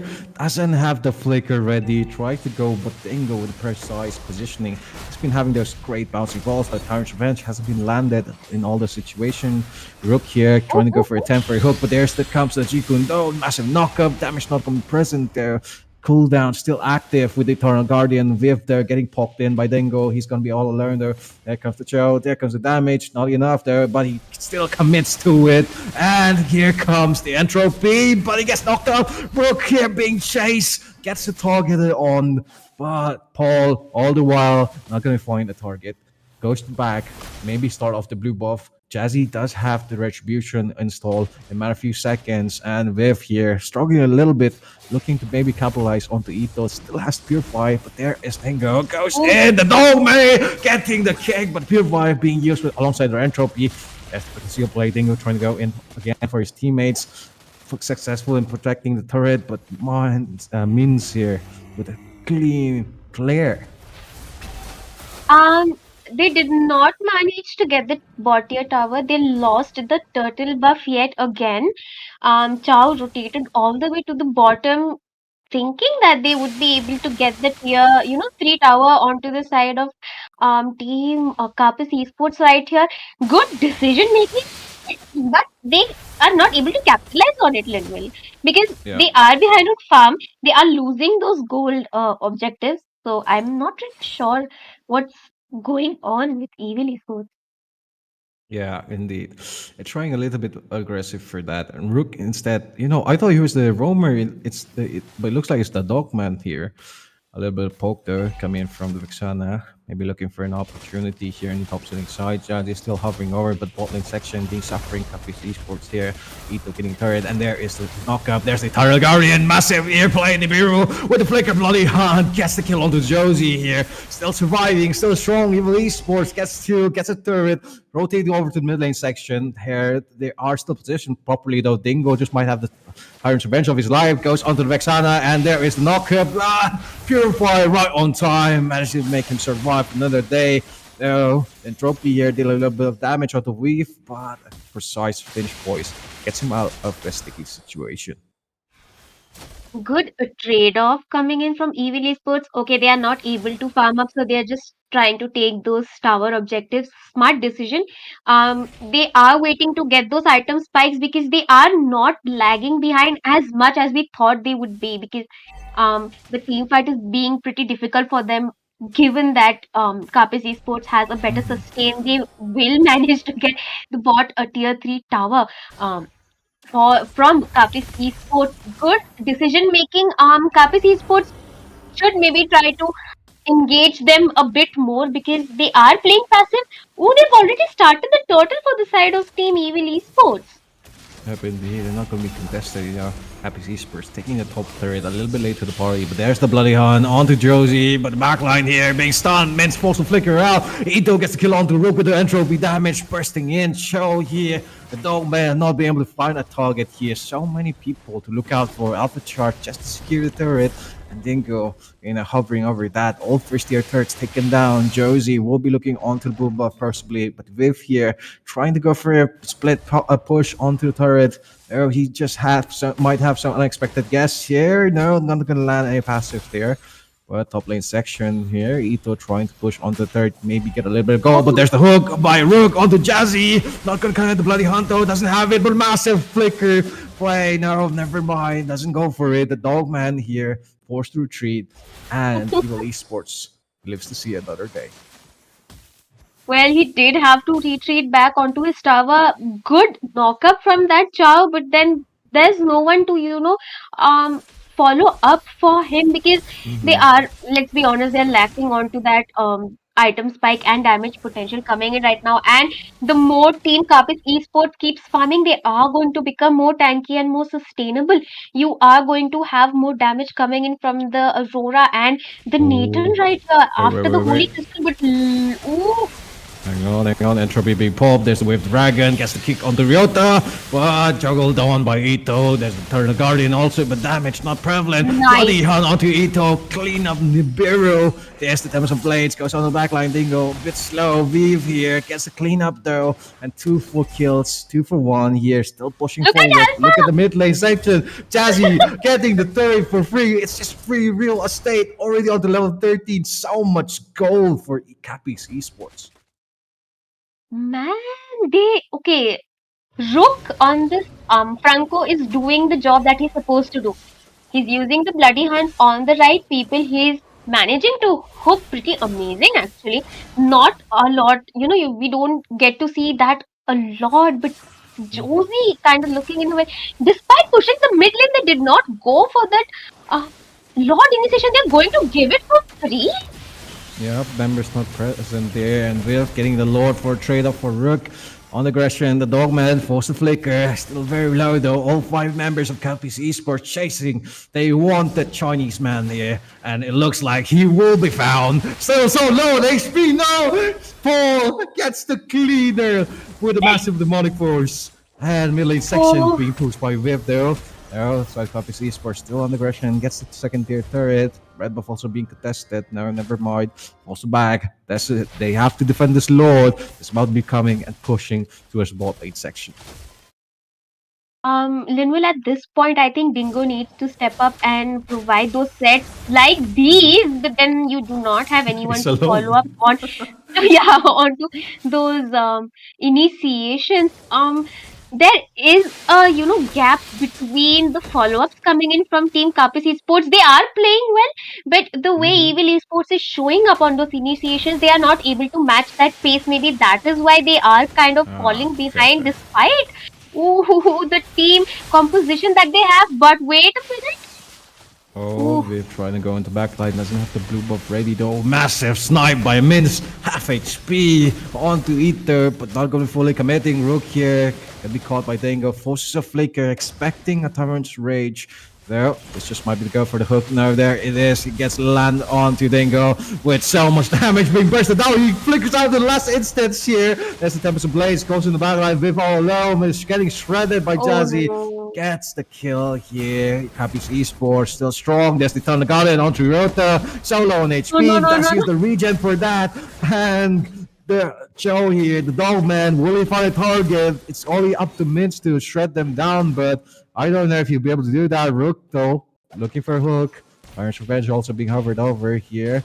The Dogman gonna be the first one to go there, and there is the Whip Dragon hook though gonna be land pulling back, but Tars Rage Stick pulls him into the wall, smashes them. Krisaki uses Purify. There is the Winter Crown, but Janzi not gonna find an escape from that fight as the Dogman. He got the balls of steel. Dogman and Rook Linville, they both are carrying the team on the shoulders with those setups. Look at those hooks coming in. The bloody hunt. They are on point and they managed to play around Minzy right here and got her farmed up. The Beatrix, she's hurting like a dogman. Maybe we'll see Somebody her items. Yeah, Yeah. somebody needs to stop them or pick out because Team Kappa Esports, they do have the initiation, they do have the team gang, but it's not working out for them. Maybe lack of communication. Nathan already onto the Holy Crystal, still getting picked off because nobody is there to give him that front line.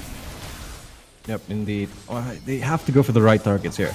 Earlier on, I was a bit skeptical of Krisaki getting the Purify, but this time it has worked out, but doesn't have the cooldown ready and gets punished. Paul getting the shutdown, getting the kill onto Krisaki, pushing forward, but there's the Wave of the Dragon onto Kufra, Dingo getting smelted down, Bloody Hell coming in, but that's one utility gone, and Nathan still be a huge menace, but the massive Frigid Glacier alongside Josie with Alpha Charge cleans out Minx and Viv as Lord is now being taken by Cappy's Esports. Wow, that turned around really quick. Great pick off on that Vexana. They needed it because she was being quite annoying from the backlines with those hurry fights and Eternal Guard. But Nathan, okay. Did he just press on his Purify? Oh, no. It's still on cooldown. But yes, Jinx. I mean, sorry, Yumina. Oh my goodness. I am so sorry. I'm so sorry, Yumina. Okay, we are going in for a possible end here from Cappy's Esports. Lord in the midsection. I mean, they do have the wave clear potential. Like Evil Esports does have the wave clear potential. They are planning to get the Lord, cut the Lord from middle. Wave not looking in a good position. Forced to use his Tempest of Blades. I think they will take care of this slot. Team Kapis Esports should focus on getting those inhibitors because it's going to be okay. It is a waste of the Lord right now then. Indeed. And it's like they're a bit indecisive on if they want to go or not. They have the flicker play here for Dingo. But instead he gets a bloody hook there. And Immortality gonna be popped though. But Demonic Force there with the Dragon also kicking back the back line. Minx there getting a kill on the Dingo. But that's only a frontliner. The Dogman gets shredded down. Ito getting the kill onto that. And Evil Esports here falling in the hands of Cappy's Esports. First game going towards them as we wait for more, and Yumina break down that team fight. Man, they just rushed in. Like the team comp that they have, the full dive comp that they have, they dived in and it was a little bit difficult. Like I was saying, if they pick out the alpha, it can be very difficult for Link, to match his pace because alpha pretty strong from the early game. He has the sustain. He already built his queen's wings already, and they were looking really one misplay from Vexana right there. I mean, she did get caught in really off position. The whole team was doing good, but maybe a change of the jungler because hear me out. As much as I do not like Franco as a roamer, he did pretty well in this match along with Chow. I mean, we were doubting those two picks, and those two were the ones performing really well. So I think maybe a change of jungler this time and a little more beefy EXP lane, it could have worked for Evil Esports because they were going head to head even with that kind of draft. But indeed, here. And while we were spectating that, casting that game, someone's been watching alongside us all this time. Fred, what were your opinions here? The first game of the match, Evil Esports versus Cappy's Esports. Evil Esports, did they disappointed us? Well, I mean, it did not work out for them because, technically, if you consider the draft which both of the teams have done, the draft is already onto the favor of the side of Team Cappy's Esports, But Team Evil Esports did play out really well, but in that Lord dance, the second Lord dance, sorry, in the second Lord where the dance was happening, the Aurora caught them pretty well with that Frigid Glacier, catching out, Ling as well as the Beatrix both. And sorry, the Chow and the Beatrix both, they're the Dogman and Minzais, both of them being caught out there, because of which, everything turned around, because Minzais was the one who was carrying the entire game on her back, because Viv did not really play well on that thing, very heavily countered because of the Kufra, because of the Aurora. And yeah, that is why it felt like Evil Esports really did not have their best game. But yeah, there's more action to come, and I feel like they should do a better job on their draft right now. But yeah, I feel like they can still have a lot more action coming up in the next game for all of us. So definitely, I'll leave Linwell and Yumena for the second game again, and I'll be meeting you guys on the other side. All right. Thank you very much for that. And yep, further enjoy the match as you watch there. And yeah, Evil Esports. Sure, the Ling pick there was quite countered. It's the first pick also, so you should be expecting that. So I only have one question for you guys. Are you going to live in the shadow of your past forever? Or are you going to show us why you are Evil Esports? We only have to wait and see here as we look at the draft. That was such a motivational question, Linville. I kind of am now in my feelings after listening to that.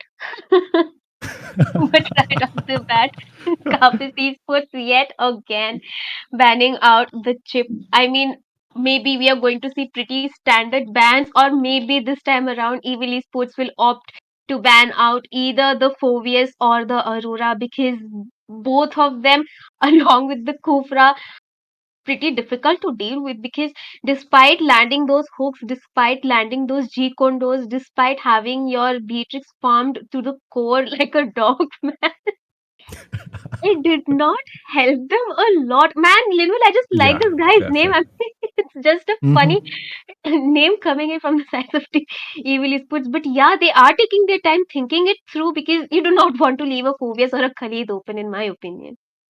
Indeed. Very fair, very so. But yes, quite coming back to your point also, Evil Esports, quite creative names. The Dog Man, oh man, that's just such a good name. Like you can rendition that in so many different ways. He got the dog in him. He the man. He crazy for it. Like he had some crazy plays to it. So this time going around second match, hopefully we see crazy plays. But breaking down the previous game though, they were lacking a little bit on that damage. They had Minx, but it wasn't enough. That's only physical damage. Maybe the Vexana was a little bit good, but at times they weren't in sync exactly in those moments where Eternal Guardian was used more of a reactive ultimate rather than an initiative one. So yeah, it counters them a little bit, but you need to have that magic damage alongside, which Ling is everyone else is just a physical damage. It's just the Vixana. So in that case, I thought, it just came to our mind. Maybe maybe a Lunox, maybe no, not Lunox, sorry. Maybe Luo Yi would have been quite better for the side of Evil Esports, because you have the Divergence ultimate, you have the Yin Yang combo. It's a lot of damage, a lot of CC. Can answer properly when since the side of Evil Esports were going for a pick-off composition, it just fitted perfectly, which I was arguing, why didn't they pick up the Luo Yi? Which, yeah, it was unfortunate. Are they going in with the Ling again, or am I having a deja? Oh no, it's a Suyu. Okay, maybe it's a technical difficulty, but they are going to go in with the Suyu, quiet, strong, a good pick, because he is sustainable. He doesn't need to get onto level 4, to participate onto those team gangs. He is really annoying with those, in and out combos that he can do with his skill one. Good pick. He can be flexed onto the EXP with the vengeance or the jungle position. Talking about the flex, Linville, what do you prefer? The Suyu onto the jungle position, or maybe an EXP laner, and they could go for a different jungler onto the jungle position, maybe a Bane. Well, that question is quite good because Suyo can be played in multiple lanes. It's very versatile, very strong, especially in the early game. So I'd say it have to come down to the draft here. So maybe if the draft is suitable for Suyo to be played more aggressively because you want to play aggressive one on your XP lane. If you're XP lane or goal lane, you want to take that advantage and maybe use the advantage for those river fights, which a lot of teams really like to do with the Suyo. So with the jungle, regardless. So you have a jungler, and if you have a Suyo, that's quite the versatile composition. But you know what you're trading off from that is a tanky front line, another tank front line. Suyo is tanky. Maybe you'll have to compensate by getting the vengeance for that.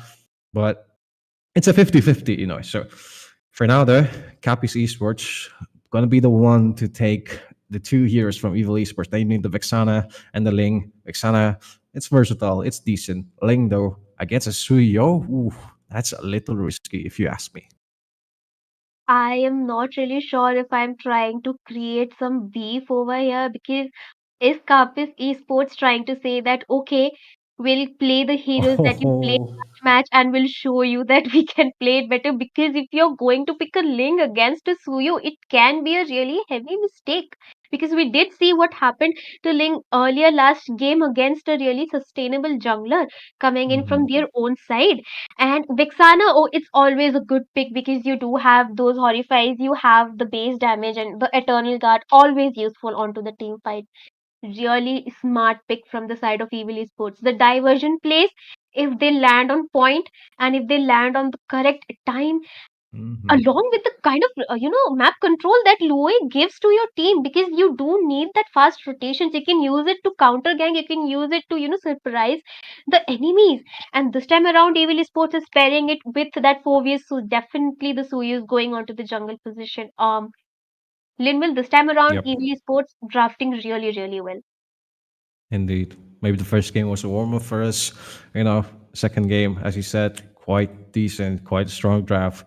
But you know what this means here for both the two teams? When we're going to the draft phase, or when we're going to the ban phase, second ban phase, a lot of roamers will be taken off the board. But for now, though, it is the Harriet alongside that show here. Capi's Esports here, Harriet ban, quite decent.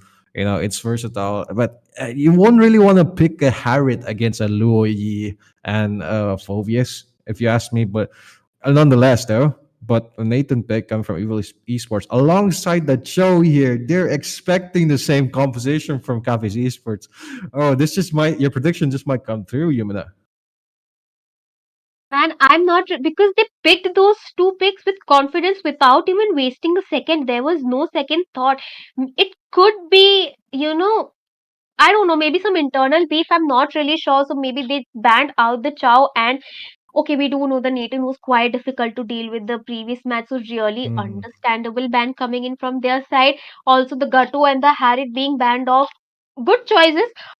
Evil Esports can still go. I really do want to see a Lunox onto the goal lane because with the team composition that is coming in, she can be very handy with those Ruby DD combos, and she Yeah. does have a early advantage onto the goal lane.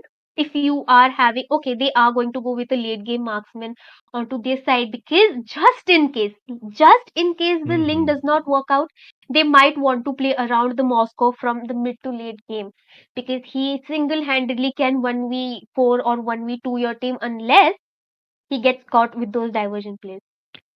Indeed. And he just might very well be the first one to be picked off unless he's joining the team fight late.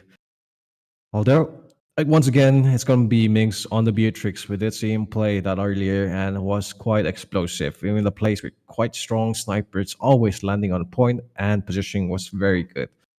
And this Hylos alongside will be just what the side of Evil Esports need to close that gap.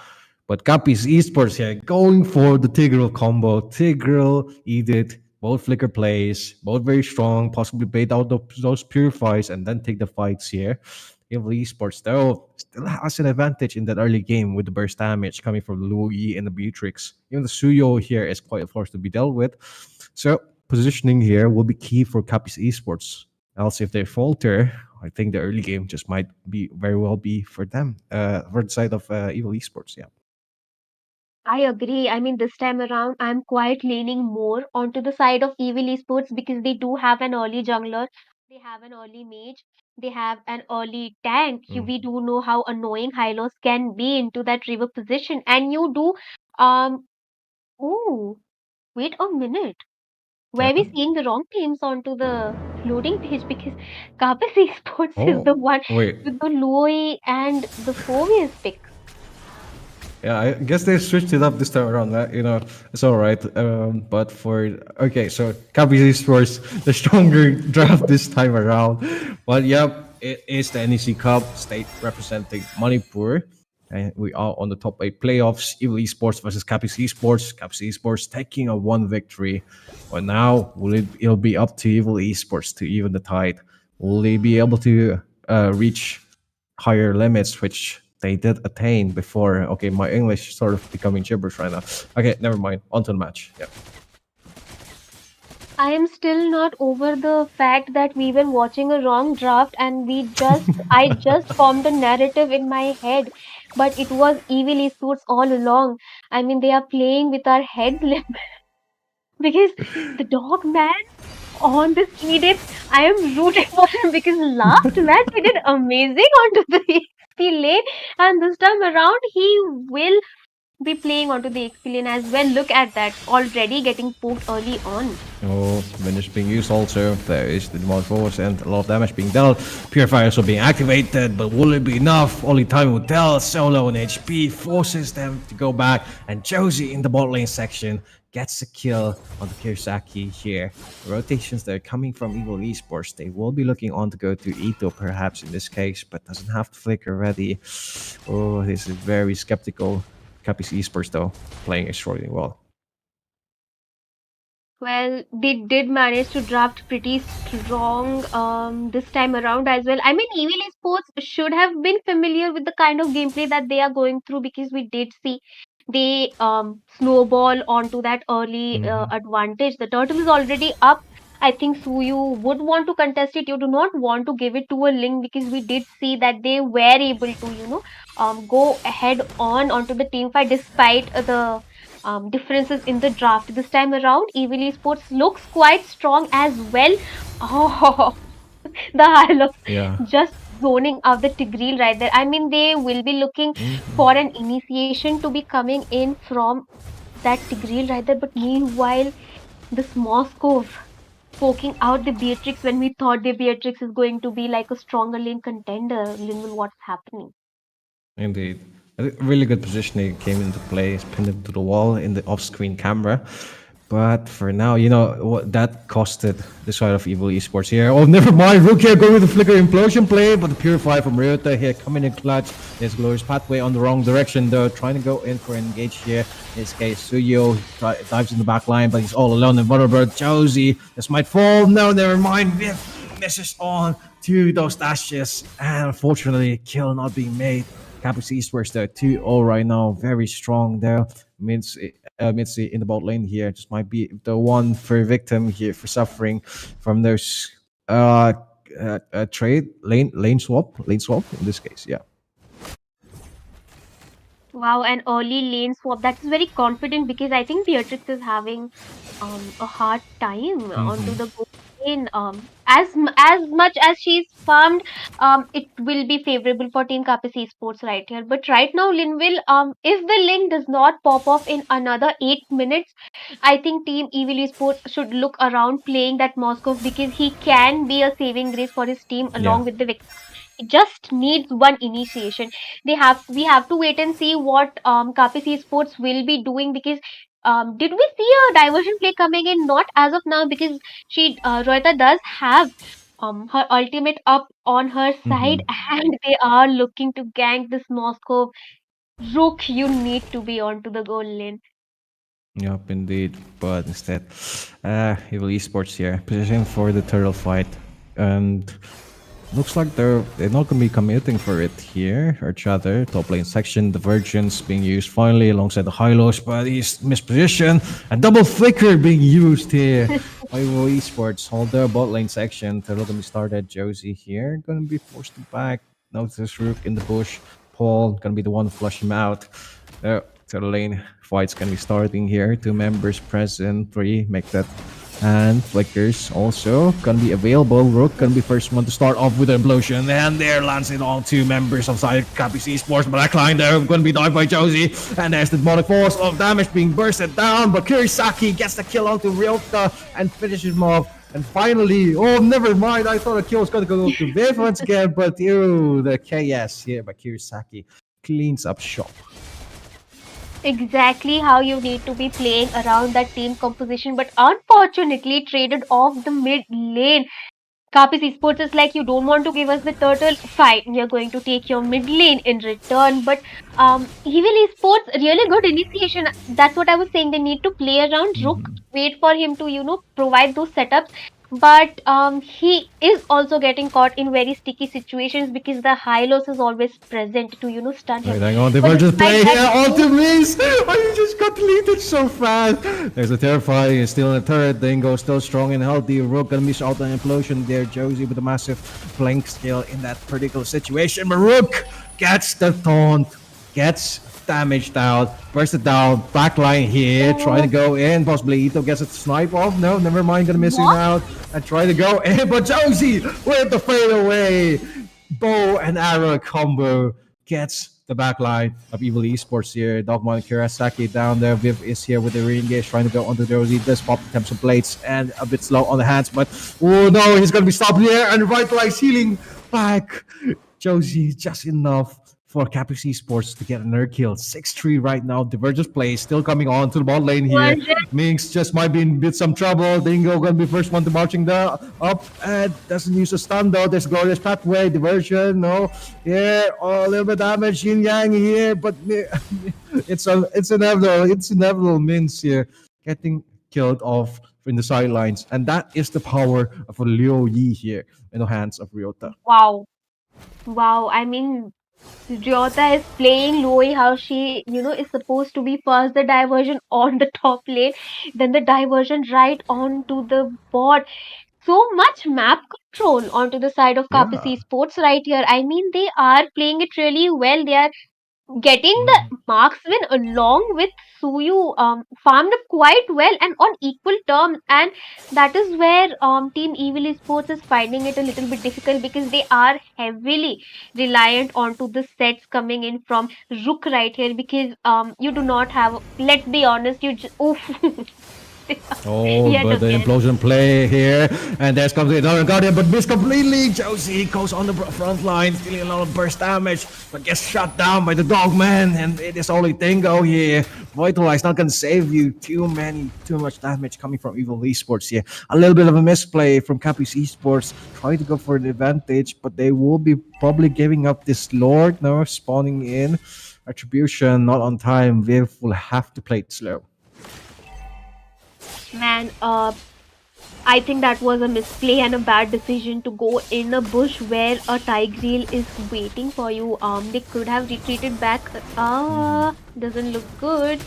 Oh, fight popping in. Paul here being one frontliner, trying to go in, but Earthshatter just knocking up Etho and just buying enough time, but he will be sacrificing his life. Pops the damage, burst it down. No, never mind. The Dogman falling for a Lord trade here. And Viv also a big targeted. Pops the Tempest Blades, but will he be able to escape? Dashes are back, and yes, indeed he does.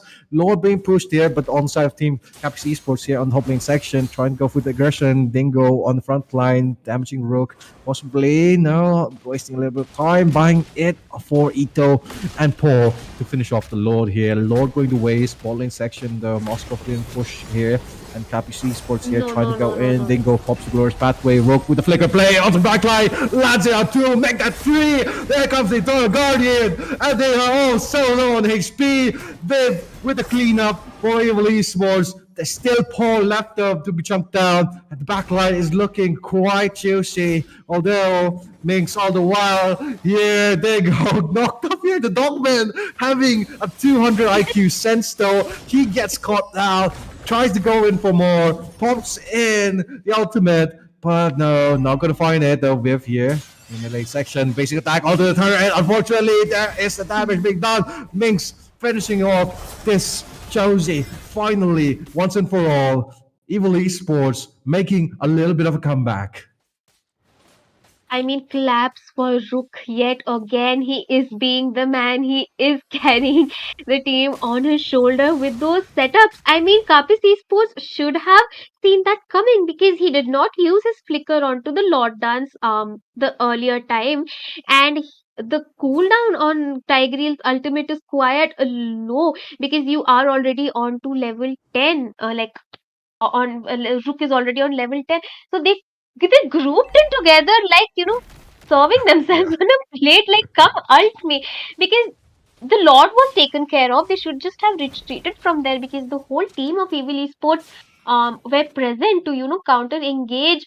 Good team decision coming in from the side of Evil Esports. Right here, we'll have to give it to them. And I think, ooh, there's a team fight popping up. Yep, looking first one to be targeted. There comes the implosion, but he's all alone. Eternal Guardian, a little bit of support, but Ito cleans him up. And there is two ultimates gone off the board. Ryota, though, with the divergence in the back line, catches off the Dogman, slowing him down. A little bit of damage being bursted down. There is the Tempest Blade in the back line. Doesn't full commit though. Knows his place, knows his positioning. Still fighting, very strong, but he gets melted down. Traded for Paul. And the back line here looking quite juicy, but Evil Esports forced to back off. 3v4, not looking great. Not looking great. They are scaling up though. The Moscow is scaling up, and we can see the damage he's dishing out already. The Vixana is also dishing out a lot of burst damage from her S2 alone. Kapis Esports looking to take this lot because Viv is already good decision coming in. I mean, really smart decision because you do need this Lord heavily onto your side if you want to get those tier 2 towers onto the mid and bot side. What do you think Linville team, Evil Esports should do right now, because they do have the team composition, they have the damage, and they have the setup? So should they just wait for the Lord to push into their towers, or just cut it off in middle from the middle lane? Well, seeing how the side of Evil Esports have been playing so far, I guess it'll be up to this positioning here. Although in the back line here with a massive divergent play, want to whip here, but the damage from Ryota is currently not be enough as he gets taken down. The massive play though from Tigro, Dingo getting falling here. Kisaki getting 2 kills and a Dogman for that, but Josie being the only one. Ito already fall back. This might just be a misplay from Kapis Esports. Oh, Spear of Destruction! Almost landing on Ito. Could have been a team wipeout. Yumina, just as you were mentioning, Evil Esports here positioning. I mean, what could Kapis Esports do for closing of the game? And they just made a huge gamble. That's changing the pace of the battle for now. Either high loss, I mean, either Dingo or Paul right here onto the 4 ways. They need to bait out Rook's ultimate because he has been doing a really great job landing those implosion. Second thing that they can do is stop grouping up together. We do understand you have a Luoi. The diversion being used maybe for just vision. Oh no, she was just sending Hylos onto the top lane.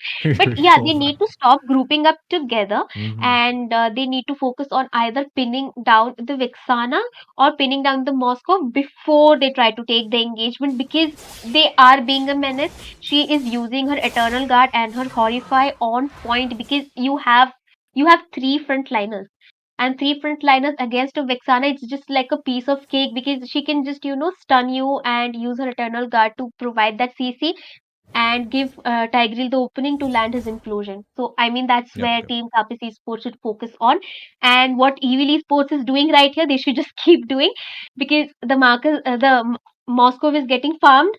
Really good for them. Already 14 minutes he's going to herd like a dog. Yep, indeed. The Vixana Whiff. doing a great job. Yeah, indeed. Yeah, as you mentioned quite perfectly here, Evil Esports. Yeah, only thing I think they're lacking a little bit is the positioning here from Viv. Has been a little bit sketchy sometimes, even right now, almost got picked off. But for what it's worth, this late game fight here, you don't really need to position that well. Just come in last, get this possibly from your team's combos. Not be the first one to take the blow is what I'm trying to say. So in this case, has to be positioned top side here, looking for a split push. Wants Minx to join the fight here. MNZ walking down middle section. Mid lane also being pushed and pressured, possibly bait out the Lord from the side of Cappy's Esports here. No, not going to be going for a push, but as Yumina, as you mentioned here, for these team fights, Cappy's Esports, what they only have one purify here on Ryota. So maybe, as you mentioned, the positioning should be taken care of. But other than that, who do they need to target? I think the Moscow and the Vixana should be a priority. Maybe use those diversion to go onto the back lane and pick them off. Maybe you can take a Phobius or a Hylos along with you. The Suyu and Etho can be a distraction on, on the front lines, because Suyu can be a great front line for Beatrix right here, and the team will be, divided on who to go where, because the diversion play can be such a surprise. It will just shut Yeah. your mind for 2 seconds. So they need to use that really wisely. But right now, Royta is just using it for either checking the bushes or just teleportations. But wait a minute, Linville, we can see a team fight happening. We might Indeed. see a team fight happening for this Lord. Yep, but that's bait. Cappy's Esports sees the lane on the top section. Will they commit for this? No, only time will tell. Oh, Divergence being checked by Krisaki here on those pushes. Scouted. Rook and Krisaki walking into the bot section. Trying to find someone. To pick off. But it's just only a game of wait. Both these teams are just so patient right now. They're waiting for the other to make a mistake so much and capitalize. It's looking quite difficult for now. It is looking difficult because Team Evil Esports is also, farming up and maintaining that Oh, itemization. Dingo, the first one here to take the blow. There's the implosion, there's the damage. We're getting the kill. Oh, unfortunate. He just couldn't wait anymore. It was taking too long. Evil Esports buying time so much for them. It's just 4 members of Cappy's Esports now, but they will be going with the Divergence. There is the Eternal God. No, maybe this time the knockup they're coming in. Massive damage bursting down. MNC here, Josie. They're getting trade off here. Double kills on the swap ball. It's only this marksman left. Ito. Immortality also being popped. That is a complete team wipeout. Evil Esports looking to close this game with only Dingo going to be spawning in. MNZ also has to join for his team.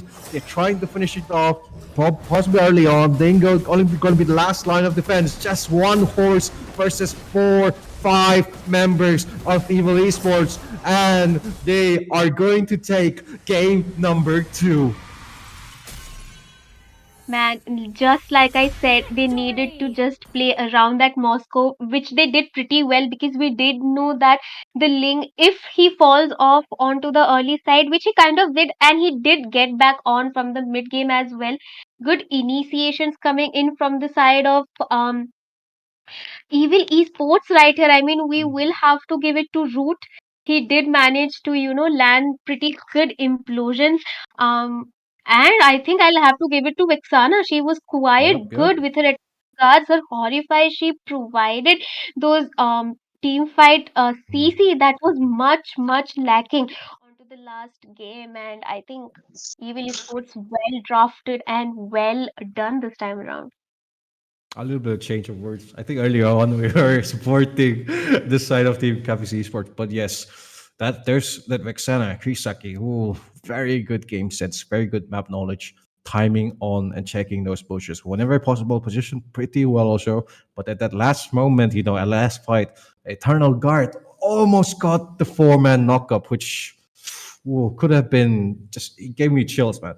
But look who's back with us. It's none other than Fredo in the casting desk. You saw the entire game. Evil Esports here with a massive comeback. Oh, I mean, played pretty well.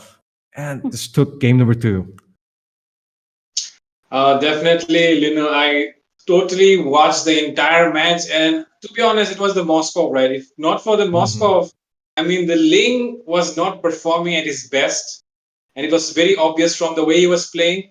but definitely it was Moskov win-wise, and on that Moskov was able to carry the entire game along with the help of Rook on that Tigreal. Key boy moments coming up, again I go, and yeah, definitely. Yumena, what are your thoughts about, the game so far? I mean, right onto the draft. As soon as the Moscow was picked, the first thing that I said is the late game is going to be the chance that Team Evil Sports would need to win, because they need to play around the Moscow, because if he doesn't farm up, he can't, dish out the potential that he has. And we have seen what happens when a Moscow is farmed up. He was dishing out that damage quite a lot onto the late game, and the help coming in from Vexana. I mean, the duo that they had onto their side along with those implosions, it was just a game changer. They just had to wait for the mid to late game, and they made the right decision. Definitely. Words said by you, and yeah, I guess we need to take a break because the players have just played two matches continuously, and even we have been casting for such a long time, and I guess you guys need to drink some water as well, because I know the match was pretty intense on your throats, on your voice boxes. So definitely, guys, we'll be taking a short break, but don't go anywhere. Stay tuned on the stream, watch the ads, because right now, those ads are becoming better and better day by day. I can see the reactions on the live chat, and I feel like a lot of you are liking the new ads. So definitely enjoy the ads for a while. We'll be back in a short break. Hi guys, I'm so excited to tell you that I just received my cosplay outfit. I am so excited for the Naughty's Cup. Also, just to let you know that the prize money for MOBA Legends cosplay event is 25,000. What? 25,000? Yeah. Like for real, 25,000? Yeah. What?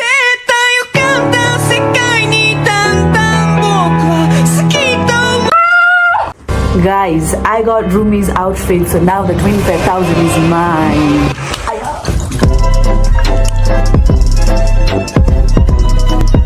Guys, I'm running away.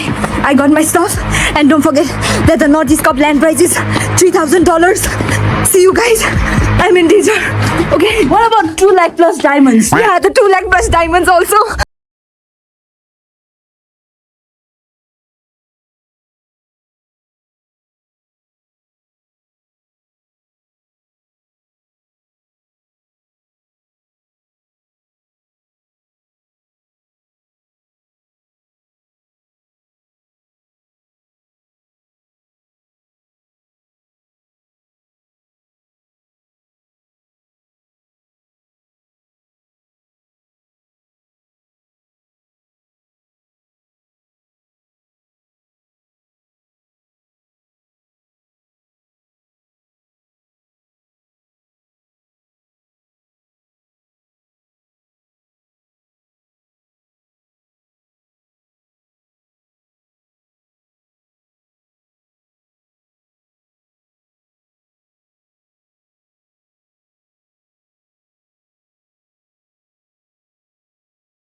The Naughty's Cup is coming up, and I've got something special planned just for you. Curious about what I'll be wearing? I'm not giving it away just yet, but I might drop in a little hint if you're paying attention. And if you really want to know, follow me on Instagram for the inside scoop. But be ready, because I don't make it easy. Follow now and get ready for the ultimate reveal at the Naughty's Cup. See you there.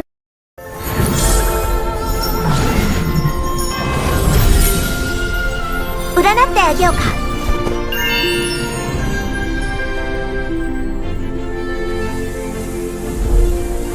thought to miss you, another to hate. Umbrella, show us what you've got. The umbrella is human is yin.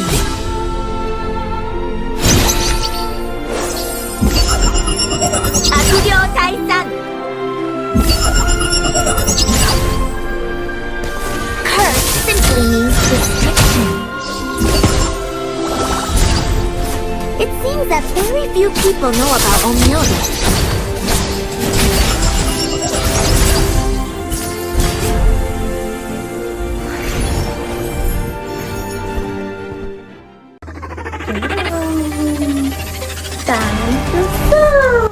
Chokyo Mokyo.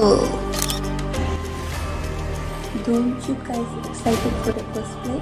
Hello everyone, I'm bringing you guys an exciting news. The Nordic Cup is coming to Guwahati, Assam, featuring a huge prize pool of $3,000 and more than 2 lakhs diamonds. And also, we're hosting an incredible cosplay event. Don't you guys excited? That's not all. We're doing an epic skin giveaway daily on our stream. Just comment down to your ID and the team you're supporting, so that the caster or the host will select you randomly. So stay till the end and win big. See ya!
Wait, bro, chill, bro. Daddy, chill. Do you want to get a free epic skin? Yeah, Battle.net Esports is doing a free epic skin giveaway today, tomorrow, every day in every live stream of this tournament. Free epic skin, bro. Free epic skin. Free epic skin. Free epic skin? Free epic skin? Free epic skin? Give it to me now. Wait, bro. Give me the please, free epic please, skin, bro. Please don't kill me, man. I'm just a messenger, bro. Please don't kill me. I have a wife. Give me the I skin, have bro. kids. Please. Give me the Please skin, don't bro. kill me, bro. I'm just a messenger, man. Let me tell you how you can join the giveaway. Let me tell What? you how you can join the giveaway. Okay. Just stick around till the end of the live stream, and Okay. the host and the casters they will select you, man. I'm gonna go watch the live stream. Just comment down your UID and the team you are supporting, and they will select you. Please don't kill me, man. Please. If I don't get the skin,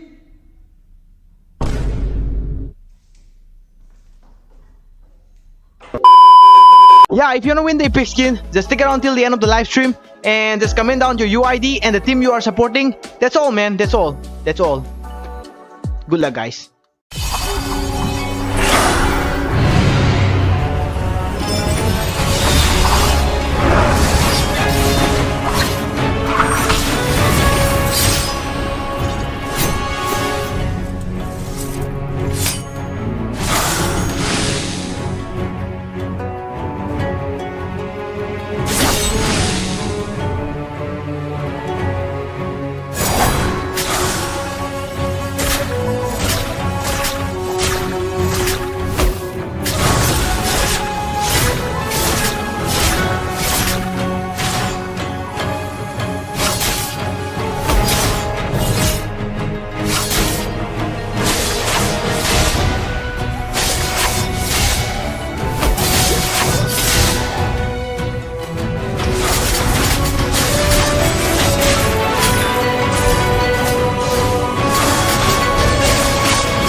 brother.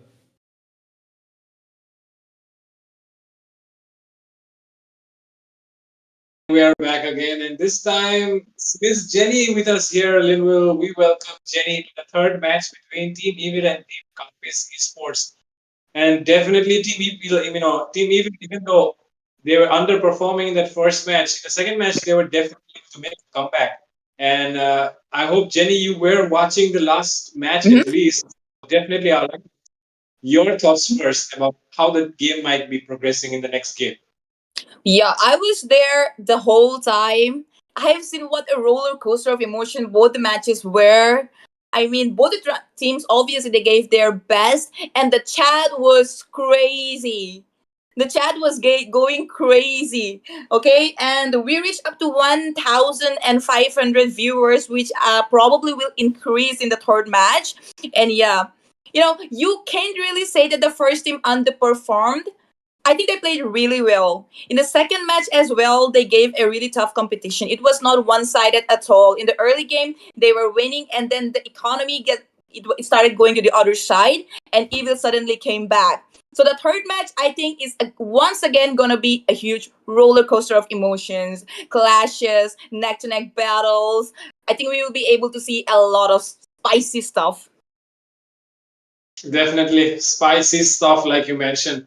Because this time, I really feel like Evil Esports are going to give their best. I mean, they have a lot of responsibility on their shoulders, definitely because of the amount of huge fan base following which they have. And they really need to stand up on the emotions of these fans, the support that they have been providing after their comeback, which I've been mentioning before as well, that they really need to, keep their promises, keep the hearts of their fans, because there's a lot of people who are, hoping that they will win. The Capis Esports might be able to turn the tables around for themselves as well, because they looked very strong in that first game.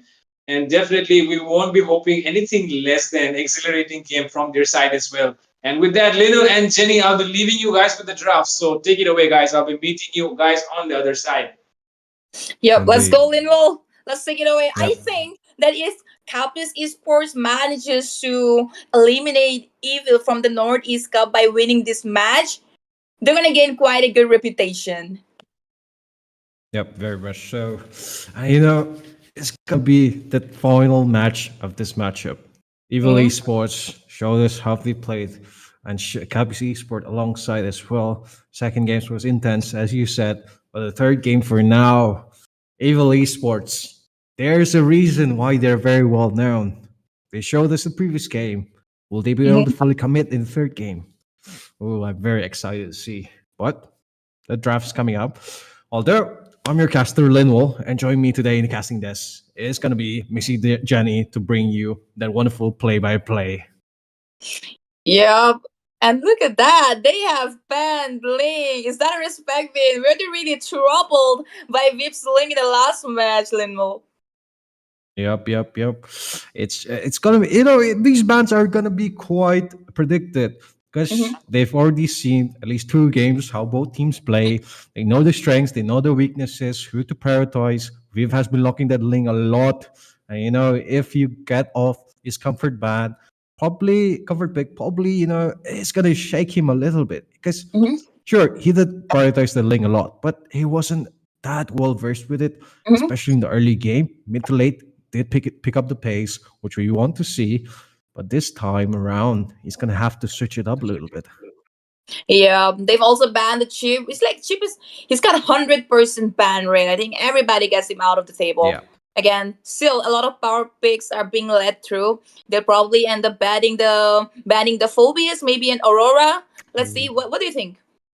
Yeah, Phobias Aurora might be more of a ban that we might see in this case, but both teams here, we've seen the Aurora Vixana picked by both of them, and they really like the combo. But instead, wait, it has an Aurora ban? Okay, coming up alongside the Colleen and Zushin. Evil Esports here, they really know what they want for these crowd control heroes. Have been quite a menace, and for the first game, at least, we did see them play off a more pick-off composition. So this time around, maybe they're gonna go and stick with the same plan. I'm waiting to see maybe the Dogman on show again, but it's only a hope. It's only a hope. Yeah, people are really picking this show a lot recently. Obviously, it got what is that? It's very small to figure it out. Is it a Grok. Yeah, it's a grog. Okay, my eyes, my bad. Okay, it's a grog pen. Grog, yeah, versatile guy. He can be played as a roam, as an EXP, and given that very annoying, and you could also get a lot of good setups with a wild charge. So makes sense. As for the first pick, Linwell, what do you expect? Well, first pick here. Phobius is open. The Arlet is open. Arlet not gonna get first pick. Edith also open.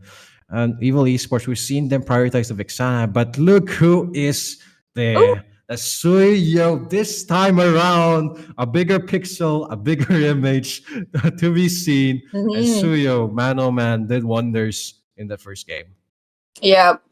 Well, he's gonna go with that Suyu again this time. So when it comes to countering a Suyu, what would you choose?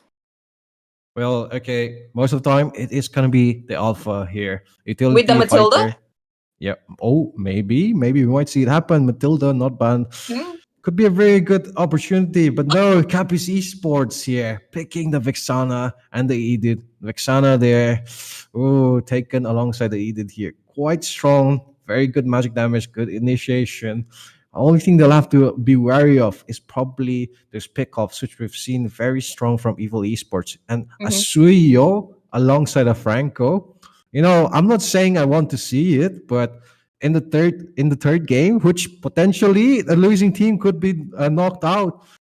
Evil Esports, come on, bring us some drama, bring us some content. I want to see this. Yeah, Linwell, you'll know about the drama once you visit the chat. But again, Matilda, I was actually thinking that Capis will go for the Matilda Alpha combo right when they pick Suyu instantly. But then no, they want to prioritize the Edith and the Vixana instead. Edith might be a snatch pick because we saw their EXP laner in the last match, Blair, playing on with that Edith and seems very comfortable with that hero. Again, Moskov in the goal lane. What's your take on that?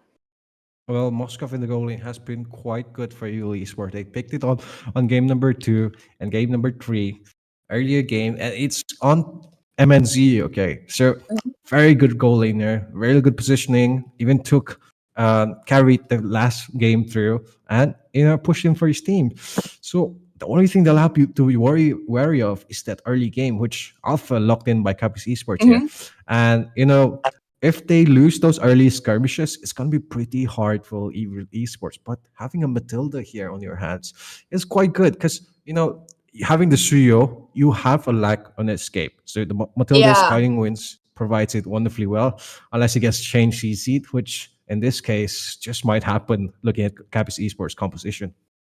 Okay, so now their band's going to be popping up soon, but given the fact that they have a Matilda on the roam, Gadokacha has been banned already. Evil Esports will need an EXP laner that will be really good at setting up, right? Because Suyu is more of a follower.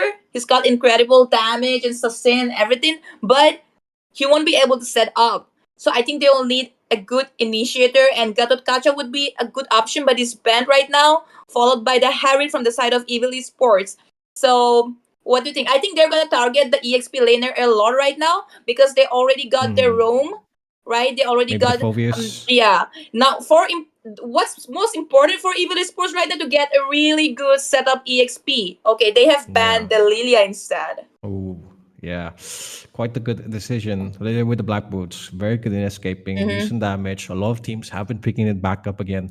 And this time around, though, Evil Esports, they need that front line, as you mentioned, which not a lot of viewers can provide. But in this case, they want to give MNZ a really good laning opponent, with the Nathan being banned off. Nathan being a staple pick for Capis Esports, dominated first game, second game banned off, third game banned off. Evil Esports, really good drafting coming around. But the first pick for the second draft phase is going to go to Capis Esports. So this time, they could be the ones to pick off this XP laner, which, Phobius, maybe could be. Yeah. Phobius is there. Okay, Beatrix, they're going for... Wait, what? Oh. Wait, what? Is that a mid lane Beatrice? Actually not bad. I have myself tried Beatrix in the mid lane, and it works. It works actually. She got the range as well. But yeah, most importantly, they need a good EXP laner before Capis get their hands on it. It was just just an error Yeah. though. Never mind. Yeah, Beatrix mid lane could have been quite decent though. Jenny, you have to tell us about this.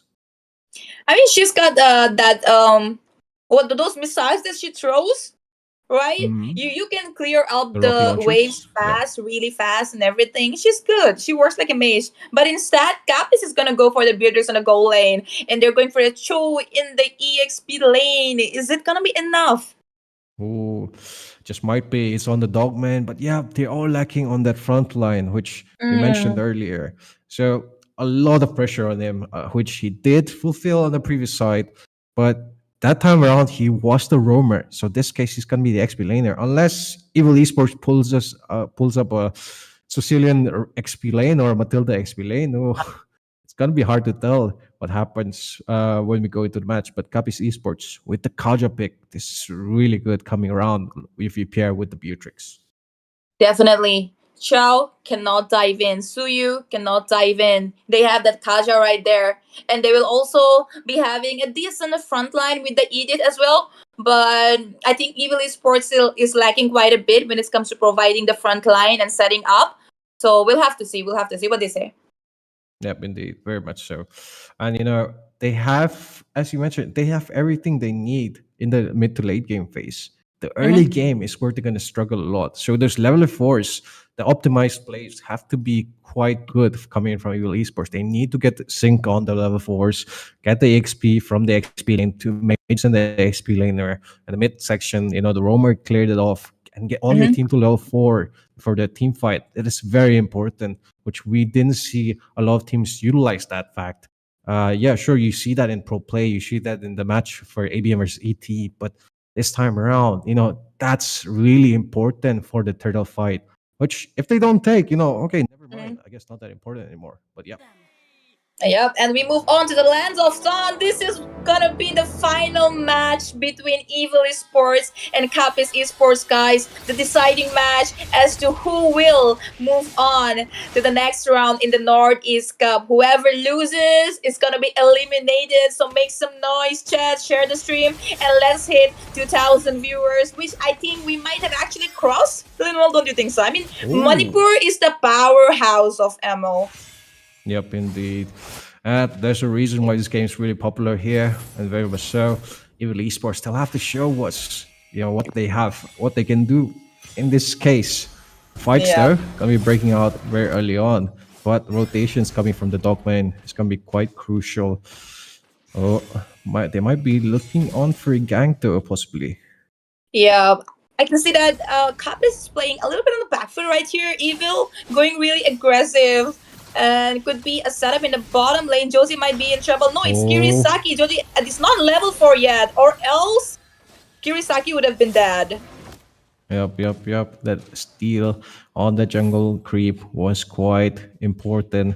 But the dogman here doing what all Cho mains does best, cutting waves, rotating fast, which we need as a front line for Evil Esports. But Vivier dives in the back line. The flicker play comes in. Also, he did have the passive, so yeah, hard to get a first blood over there.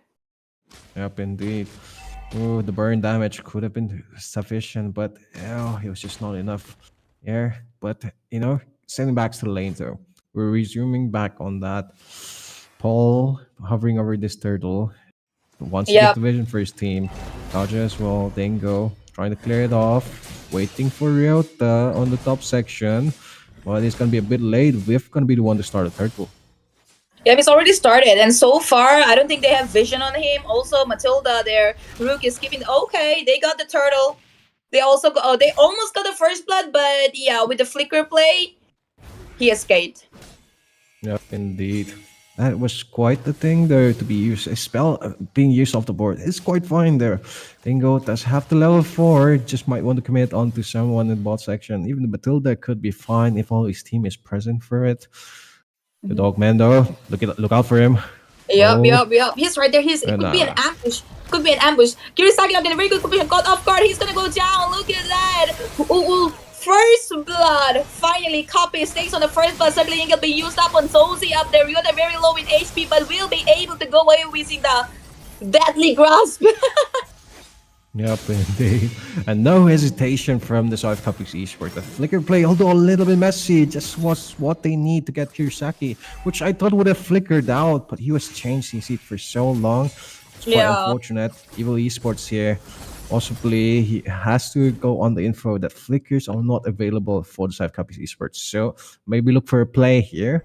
Maybe look for a play in the top section. No, melee section. Bingo! Bingo. No. He's He gonna be fine. escaped. He escaped with the dash and with the flicker. If he didn't have it, he would have been dead. It would have been a good pick up, but yeah, the flicker saved the day. In the top lane though, Viv as well as Dogman, they're coming to take a pick off on Viv. Will they be able to? No, he had the dash, but Dogman comes in. That's a good backup. Will there be a kick? And there we go, airborne already. Soldat will be taken down. Primal Rest is used up to dish out some damage, but no, he will be punished. Yep, and that's the thing about the spells here. Keeping that info intact. And this time around, MNZ has the flicker, so Caps Esports has to take into account if they want to go for this dive there. Dingo! Already. Oh. Just in the blink of an eye, he was taken down. This Yep, is not good indeed. though. Just before the turtle, they're gonna go straight for the turtle, given the fact that they're one man down. Will they be able to take it? Oh, only time will tell. Jasmine also being used there. The Dogman wants to go in. And the Ooh. turtle has been taken by Evil Esports. Retribution play coming here. Viv just stole the turtle. I won't say 1 versus 5, but he was not even there. He just came in the last moment and just took it away. Like, Yep. that was pretty sneaky of him. Mhm. Okay, in the bottom lane Oh, though, bottom yep, lane. trying to dish out some damage off there. But no, he's gonna be safe for now. Yep, indeed. And the individual plays here from Evil Esports have been quite good. Viv Look at the looks like top lane. Ito, that's a good shot. It lost. Evil Queller and the kill is taken down. Zobi very late to the party. But in mid lane section, then go no. But yeah, there's fights here. I'm really liking Viv on this Suyo. He's much more comfortable, wants to take those Mhm. fights and execute it perfectly well. He's much more better than this Ling. And just stick with it. Just might go on to Paul. That could be a kick, and there you go. He'll be taken down. They're doing really good at taking these isolated pickoffs, right? Indeed. In the mid lane, there could be an ambush. Dingo up there, as well as Ryota from the back line. And there you go, suppressed already, taking him inside the turn. But the flicker play comes in, and Kirisaki manages to escape. I had no idea that this guy was going to be safe. I thought he was going to go down for sure. Indeed. Yeah, timing those skills here is what Capi's Esports should have done a little bit better. They land the Divine Judgment, they land the CC here with the Horrify and the Eternal Guard, but they used it on the same time, which that just gave enough window of opportunity for Kirisaki to flicker out. So quite unfortunate. Capi's Esports here wants to go for more a little bit though. Ooh, Ito. They're trying to pressurize the bottom lane turret. Dogman, Blair is playing like a roam up there, and they're gonna pick him off. Wow, Ryota. He didn't even get the chance to click that flicker on. Indeed. Evil Esports here, waking a little bit up to the party. Dogman still on action. It's so active. Happy Esports though. Oh. Okay, Blair Dog went very low in HP. Zosi has been zoned out by Viv up there. He's just gonna come and use his retribution once again, not letting Zosi come anywhere near the turtle. Could be an engage or should have been used up, but Blair has been taken down. Could be Zosi, but not yet. He engages with the Spear of Alpha, will be able to take down Rook, I suppose, but not yet. The Sanguine Claws being used by Kirisaki to keep him away from Rook so far, and the killing spree by Viv. He also got the turtle, right? Yep. And very good macro coming in from Evil Esports there. Just positioning their abilities right on time. And the Dogman there, getting an Earth Shatter on his face. It's look at it this way here. His team doesn't need to take that. But bot lane also, Jersey, nah, they're gonna be fine. They're gonna be fine. That was close. Next That was section. close. Yeah. I thought one of them was gonna go down, but then they used. Okay, Blair Dogman using. I thought he was gonna go and engage with it, but he did. He actually did. He takes out him with gold laner. We'll be taking on again. Flicker play comes in the right time. Cycling Eagle been used up already. The machine gun comes in all handy, and he will be taken down. The gold laner is taken down as well. Both sides. Oh my god. I had no idea that Blair was actually gonna engage right there. I thought he was just gonna go and give some vision, dive in and dive out. Yep. But that's the thing with the show. You never know. It can be so unpredictable. And Evil Esports there, Oh, MNZ diving the backline was very quite difficult, but oh, Viv. Vivian. Oh, he's gonna escape that one. I'm very sure. There you go. Yep. Indeed.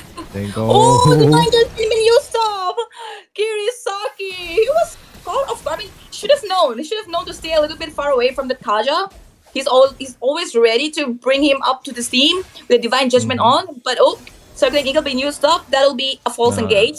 But yeah, it's gonna be a 3 versus 4 situation in the bottom lane. They're trying to dive in and get some kills. The Eternal Guard has been used up already. Blair, that was a wrong kick. Itzo, Blair will be punished for that. There you go, very low on HP, but manages to escape so far, but no, Primal Rod been used up to secure the kill up there. Viv all the way from the mid lane up to the bottom lane, but it's too late to the party. He's gonna have to escape from there instead. Yep, indeed. And that was quite the issue here. Dogman, wonderful Cho player, but you just make the one mistake and cost you the entire team fight, which, Capiz Esports capitalizing off of that. But Evil Esports here, playing a little bit rough right now. And positioning for Capiz Esports has been quite strong, the case, mostly due to the Kaja being a huge menace. I think he already has the fleeting time, just being able to spam those divine adjustments, so many situations. Rook though has to step up. Yeah, that could have been good engage, but then again, player Dogman not a very good engage up there. Has to retreat and save themselves from the situation. Viv though going straight in for Dingo up there, but no, again, he's gonna have to escape from the situation. There is Matilda for the guiding win, and that is why they're risking up their positions all the time. Indeed.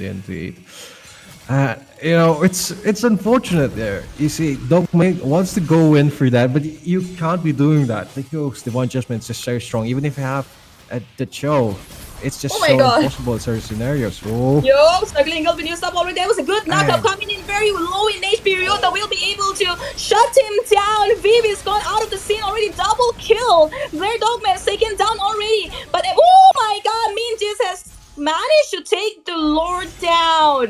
That was so risky. I thought Viv's out of the scene. They're gonna lose the Lord, but then Sanguine Claws comes in and the bad impact takes him down. They're gonna take the turret as well and move on to the next turret with the Lord in the bottom lane. Sanguine Claws been connected to Dingo. Up there, Dingo will definitely be going down. Finished by Rook. They're gonna take the inhibitor as well, I suppose. Nah. Indeed.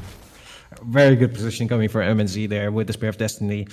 Getting Josie, the main jungler, pinning him on that wall there was so good. And able to position so well that he just dodged the Bennett's ultimate there, which, if it was in range, he would have been in much more trouble in this case. But Evil Esports here, very strong individual plays, very good priority, knows who to target for, knows who to go for.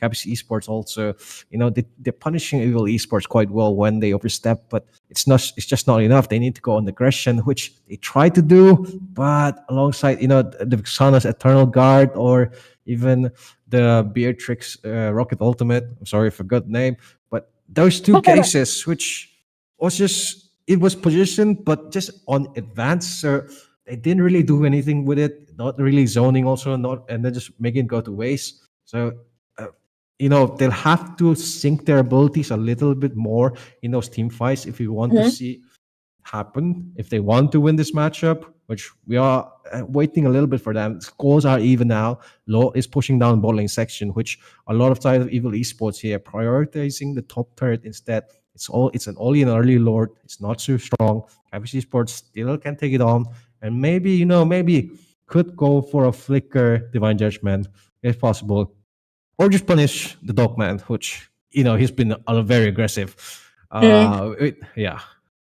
Yeah, actually, Dogman right here, Blair, he's playing really aggressive and his contribution is a lot in the game. His impact was obvious. I think he did make some funny kicks once or twice, but then isolated kicks and everything. Yeah, this guy is great. He knows what he's doing. Again, the goal laner as well during the Lord here means V was out of the scene. I thought they were gonna lose the Lord, but then he manages to take down the Lord. He manages to turn the gang around to their favor.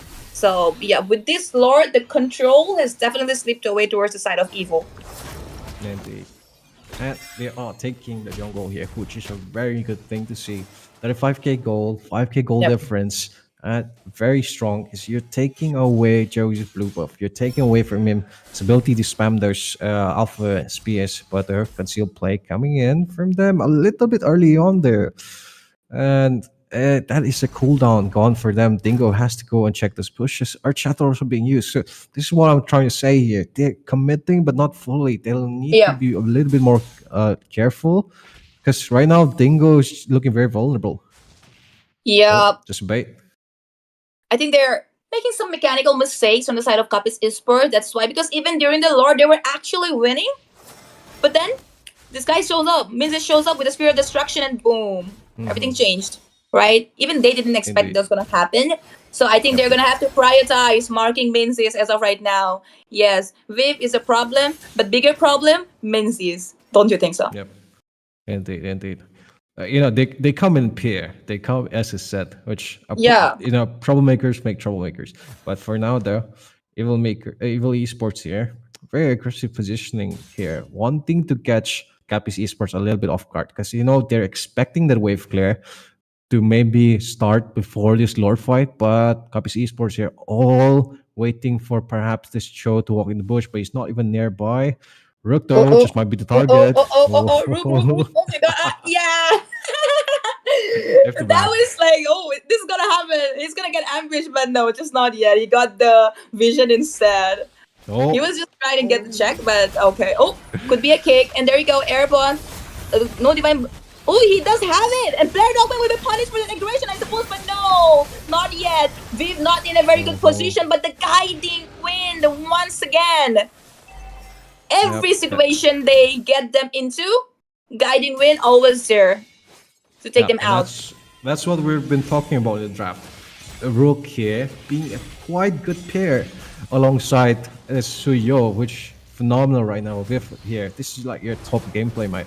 So we've been seeing great positioning, great plays from Evil Esports. Even right then, baiting out the conceal and flicker from Dingo, which you won't be having in this next upcoming fight. So if they try to go for it, it's going to be very rough on them, and Dingo will be the one who is needed to punish Dogman if he tries to go for a flicker Jikundo combo. Yeah. So it's looking grim. It's looking grim here. First side of Capis Esports, they'll need to position really well, time those ultimates, especially Ito, to be the one to clear those waves. So for now, Evil Esports precise syncing and being really patient right now, waiting for the bot lane section, waiting for the Lord. Blair will be punished for that aggression, just like you mentioned. He tried to flicker kick someone out with the Wave of the Dragon, but that didn't happen. He was punished. Oh, that was very early on. Very early. I was expecting a little bit later, but Evil Esports, I don't know if that's the right play. They're still fighting for it. Ooh, the bad impacts damage. I don't know if you noticed, but that's a lot of damage Kirisaki has been dealing right there. He forced Ito to just recall and get his HP bar back. Again, they will be able to take the inhibitors though. Kirisaki dealing in a lot of damage.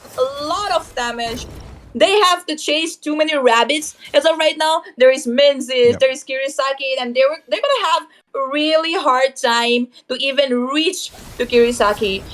They don't really have a proper backline as of right now. Zozi, he cannot reach him at all. Dingo, he have to play reactionary. So what will they do? Yeah, indeed.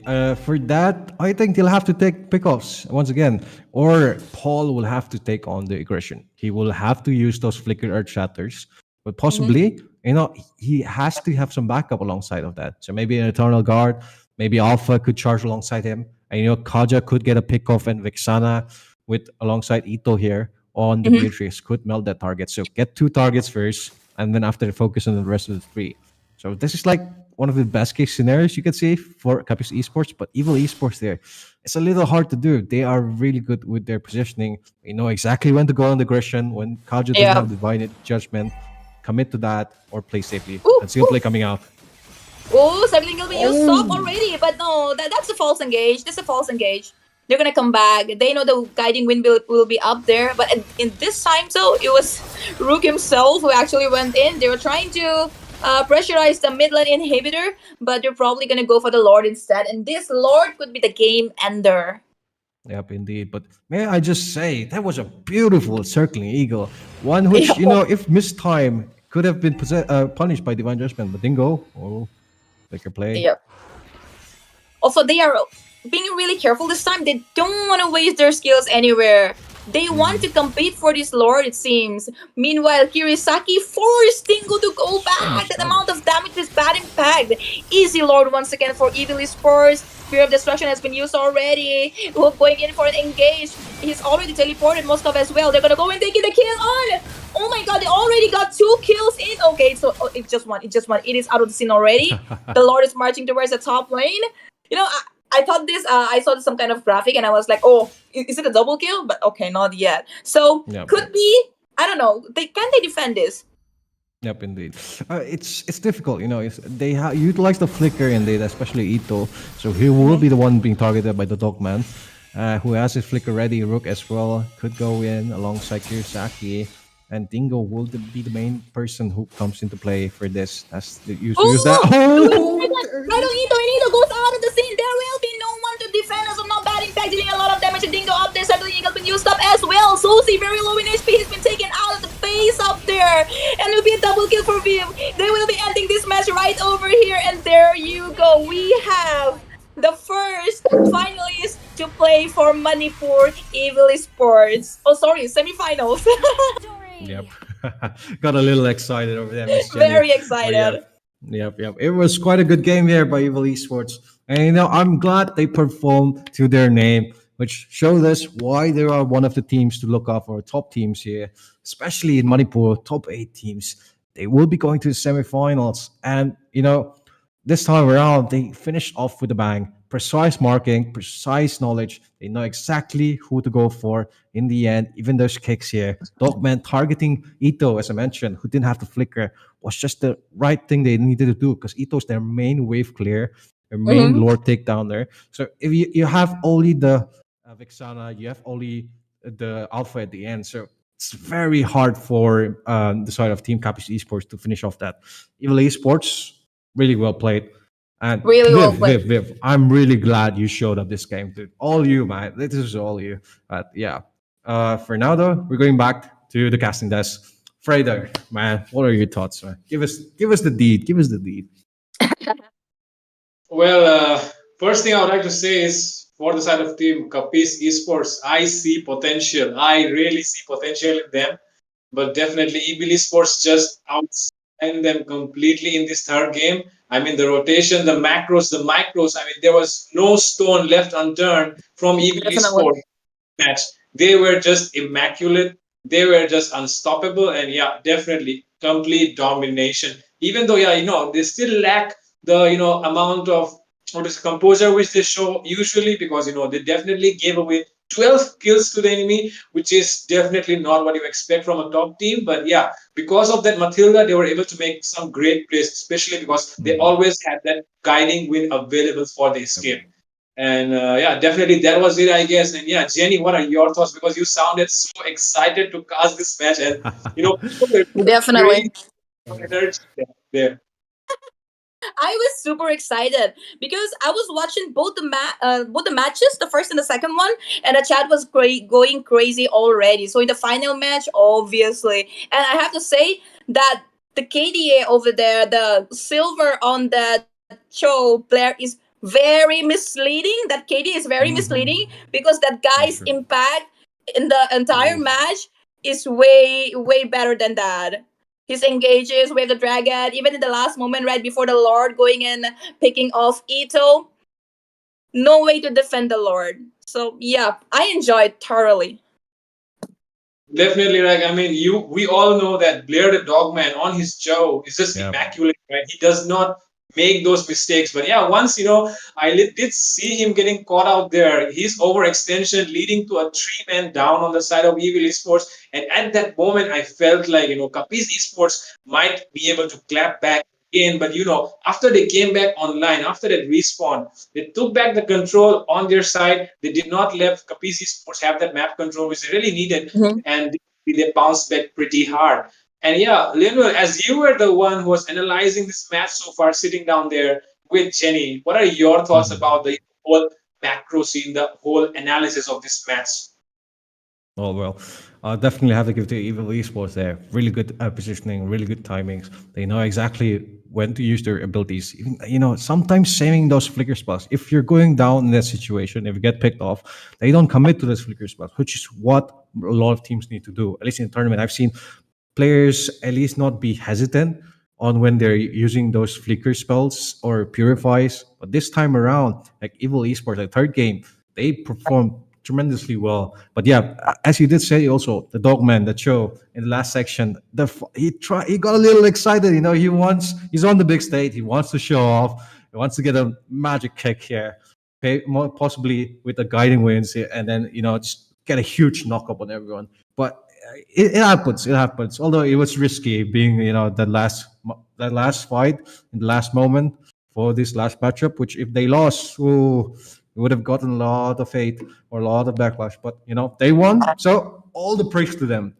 When you win something, celebrate with all you got. When you lose, just grief. But for now, we're celebrating, and Dogman, I'm hoping to see much more plays from you. That was just great to watch. Definitely. I agree with Ed that the things which you said there, and just to mention the fact that being one of the top squads in India, which has such a huge following over the years, I mean their fan following has not decreased at all, because I mean we all know the impact which they bring onto the community as a team, because their presence just unites the whole community. They bring them together. And sometimes it feels like they are the reason why the entire Indian ML community just comes together and watch them play, because we all know how they just summoned even the people who were dead, because their presence just makes us feel like we still have a name in the entire globe. Because I mean there are a lot of players who have played for India and represented India on a global stage, but definitely when their name comes up, we all know why we remember them. Because I mean top 7 flags for India, you don't see that often, right? I mean they really represented our country so well, because of which I mean they just made us proud. And Jenny, I would like to ask you this thing. I mean, suppose you were Evil Esports, so many people expecting you to win. I mean, so many people's their hopes riding on you for the win, and you lose the first match. I mean, you just lost the first. You just disappointed so many people who had trust and faith in you, because you made a comeback after such a long time. So, if you were Evil Esports, what would you do if you lost the first match? Obviously you're gonna feel really nervous, because when people have expectations from you, you get nervous. You have the pressure to not prove them wrong. You have the pressure to live up to their reputation. So yes, you're gonna feel a little of upset, a little setback, but then you convince yourself, no, we can do it, and then you come back around. They're teasing us. They're teasing us. I mean, if it was me instead of Evil Esports, if it was me, then I mean, I would have been crushed under the pressure. I mean, losing the first game itself. So definitely, it's very, heartbreaking for the fans. And after that, trying to make a comeback so that the fans still believe in you, keeping their belief, keeping their trust. It's a very big thing. And ladies and gentlemen, with that, we will be going on a short break, because, we have to set up for the next games, because the semi-finals is right up. So don't go anywhere. Stay tuned on the stream, because we'll be right back. Hi guys, I'm so excited to tell you that I just received my cosplay outfit. I am so excited for the Northeast Cup. Also, just to let you know that the prize money for MOBA Legends cosplay event is 25,000. What? 25,000? Yeah. Like for real, 25,000? Yeah. What?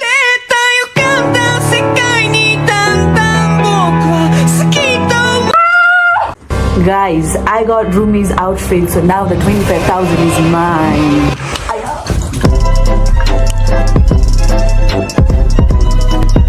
Guys, I'm running away. I got my stuff. And don't forget that the Northeast Cup land prize is $3,000. See you guys. I'm in danger. Okay. What about 2 lakh plus diamonds? Yeah, the 2 lakh plus diamonds also.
The Nordics Cup is coming up, and I've got something special planned just for you. Curious about what I'll be wearing? I'm not giving it away just yet, but I might drop in a little hint if you're paying attention. And if you really want to know, follow me on Instagram for the inside scoop. But be ready, because I don't make it easy. Follow now and get ready for the ultimate reveal at the Northeast Cup. See you there.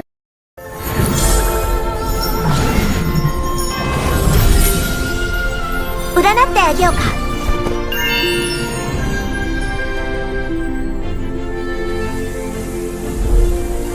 thought to miss you, another to hate.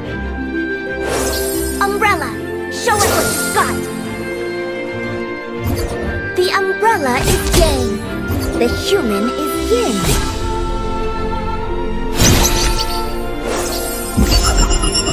Akugyo Taisan.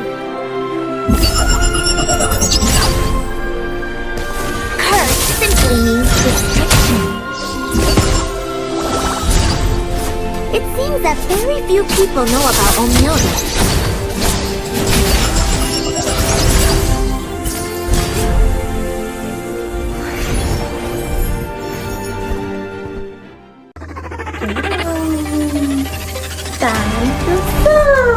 Chokyo Mokyo. Don't you guys excited for the cosplay?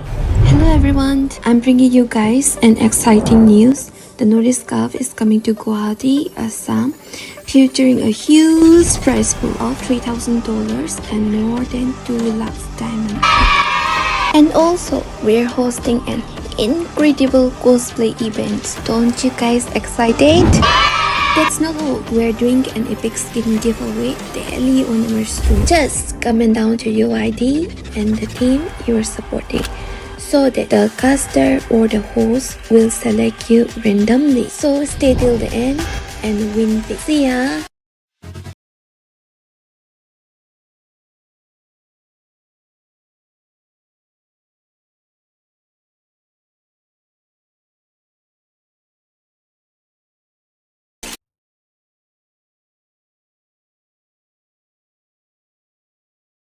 Welcome back, ladies and gentlemen, to the Northeast Cup Top 8 playoffs. I'm your host for this match, Lin Wall, representing the state of Manipur, which, as we all know, is one of the top states to look out for. We saw in the previous game, we saw in the previous matchup also, and this time around, you know which team we have in store for us in the semifinals.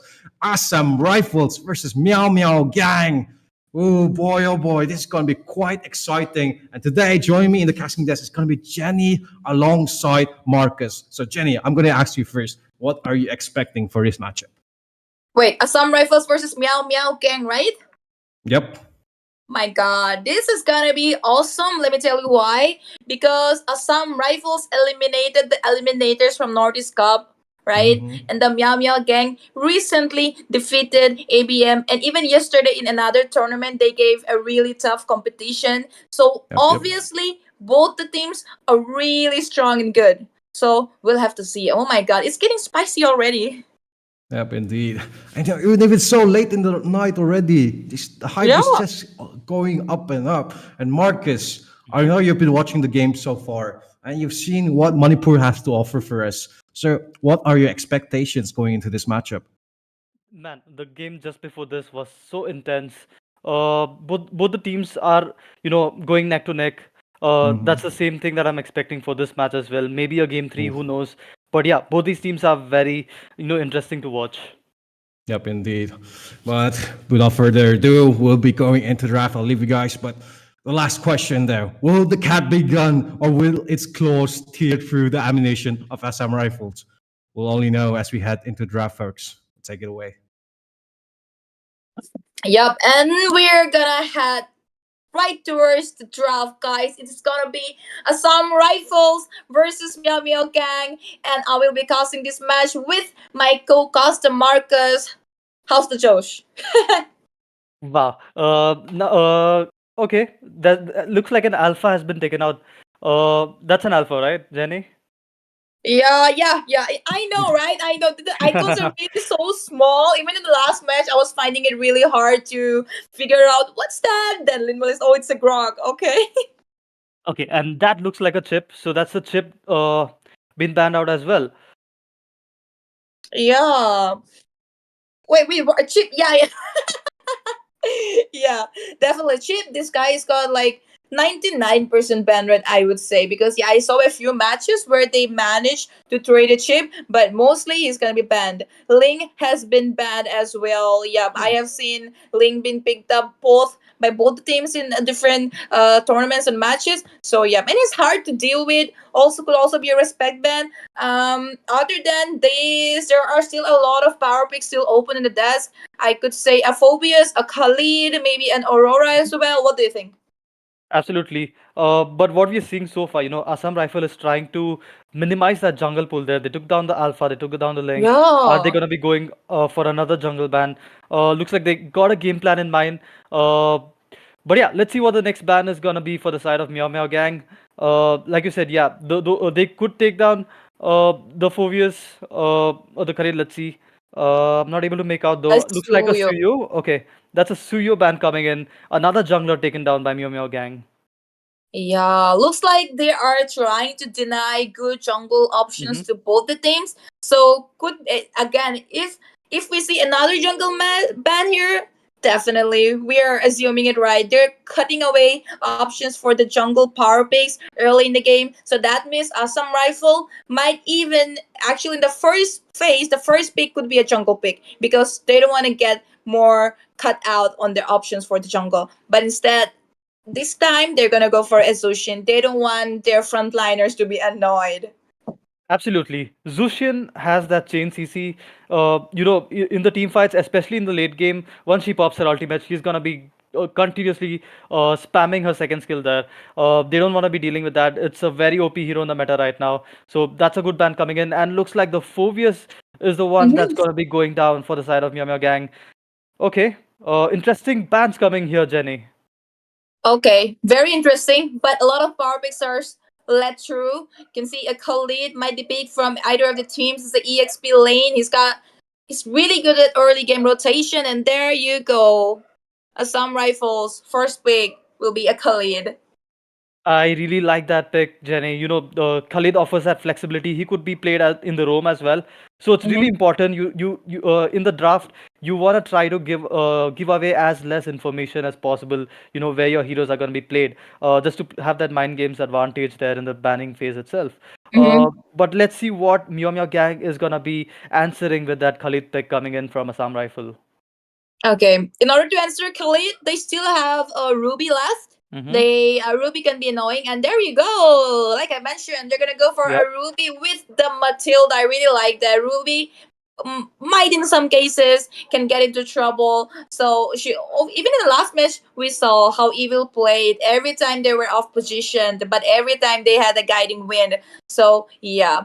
But yes, Matilda with that Khalid would have been so much better. But of course, disadvantage of having the first pick, you're gonna have to let through one. Absolutely. Looks like it's gonna be Vexana as well as the Harith being logged in by Assam Rifle. Harith in the goal lane, Jenny, is gonna be, in the early stages, he is gonna be finding a bit of difficulty there to get this farm sorted. But once he is, ready for the team fight, he is gonna be devastating if there's no CC there. They do have that Ruby to give that CC, but it's not enough for a Harith. You need someone to lock him down, probably a Kaja or a Franco.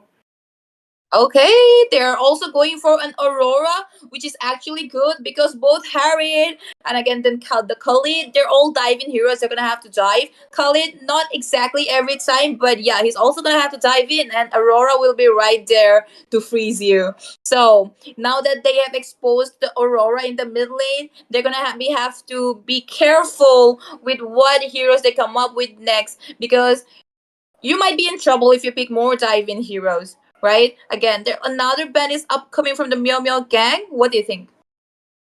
Okay, looks like they could go for a roam ban or a jungle ban. They can try to shrink that jungle pool a bit more.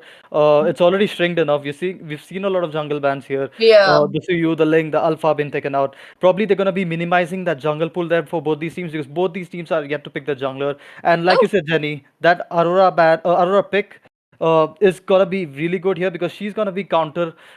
She's gonna counter all the dive agents. Mm-hmm. But that's a Tigreal ban coming in from Yum Gang. Is that what I'm looking at? Yep. It's a big grill. There will be no implosion. Maybe they thought that a Assam Rifle could go with the implosion and the raging sandstorm combo. So yeah, could be a good decision. But then there are a lot in the play. They are banning a Fanny ban. I'm sure there must be someone in Meow Meow Gang.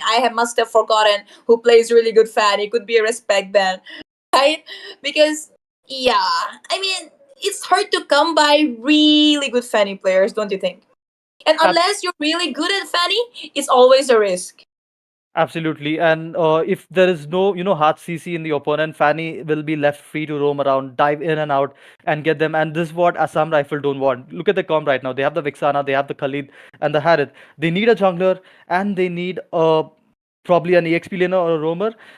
If they are not able to secure a locking hero, Fanny would be really devastating, and that's why they've banned it. And looks like Hayabusa is going to be taken down as well, further shrinking the jungle pool here for both these teams. Yeah, that Hayabusa ban. I mean, yeah, they have an Aurora, but yeah, assassins like Fanny, Hayabusa, who are really fast, are the ones that can actually dive in and come out. Even Hayabusa is risky at some point, but her second skill, the freezing winds, it takes time to launch, right? It takes time to freeze you. So Hayabusa do have the time to come in and go out. They have also banned the Nolan. Look at that Alpha, Ling, Fanny, Nolan. They're cutting out so many options for the jungle role. Yep, and all of them are assassins except for the alpha there. But yeah, these guys definitely do not want assassins in the jungle, is what I'm inferring from this draft. Let's see what the picks are gonna be for, right now. Jenny, any guesses? Well, it could be. Oh, they're yet to pick a goal laner. It could be a Nathan pick, Nathan or a Moskov or Claude, because they have a Khalid in the opponent. So you're gonna need some heroes with BMI, and it will be Hylos and the EXP. So basically, Ruby is going goal lane, so there will be no BMI. You never know, Jenny. They can pick a marksman right now and turn things around there. But yeah, Ruby goal lane makes sense right now from what you're seeing in the draft. Let's see what Assam Rifle has to offer for this high loss pick. Do you think they can actually secure that, Nathan? Yeah, in that case, Hylos is gonna have to jungle, which, yeah, people are playing Hylos jungle, but I haven't recently seen people playing Hylos in the tournament. Given the fact that, given the opponent's draft might work, but I'm not sure. X-Borg with Rafaela as the roam, they're gonna be very annoying for the frontliners. Wow, interesting draft coming in from Assam Rifle. They got their draft revealed here.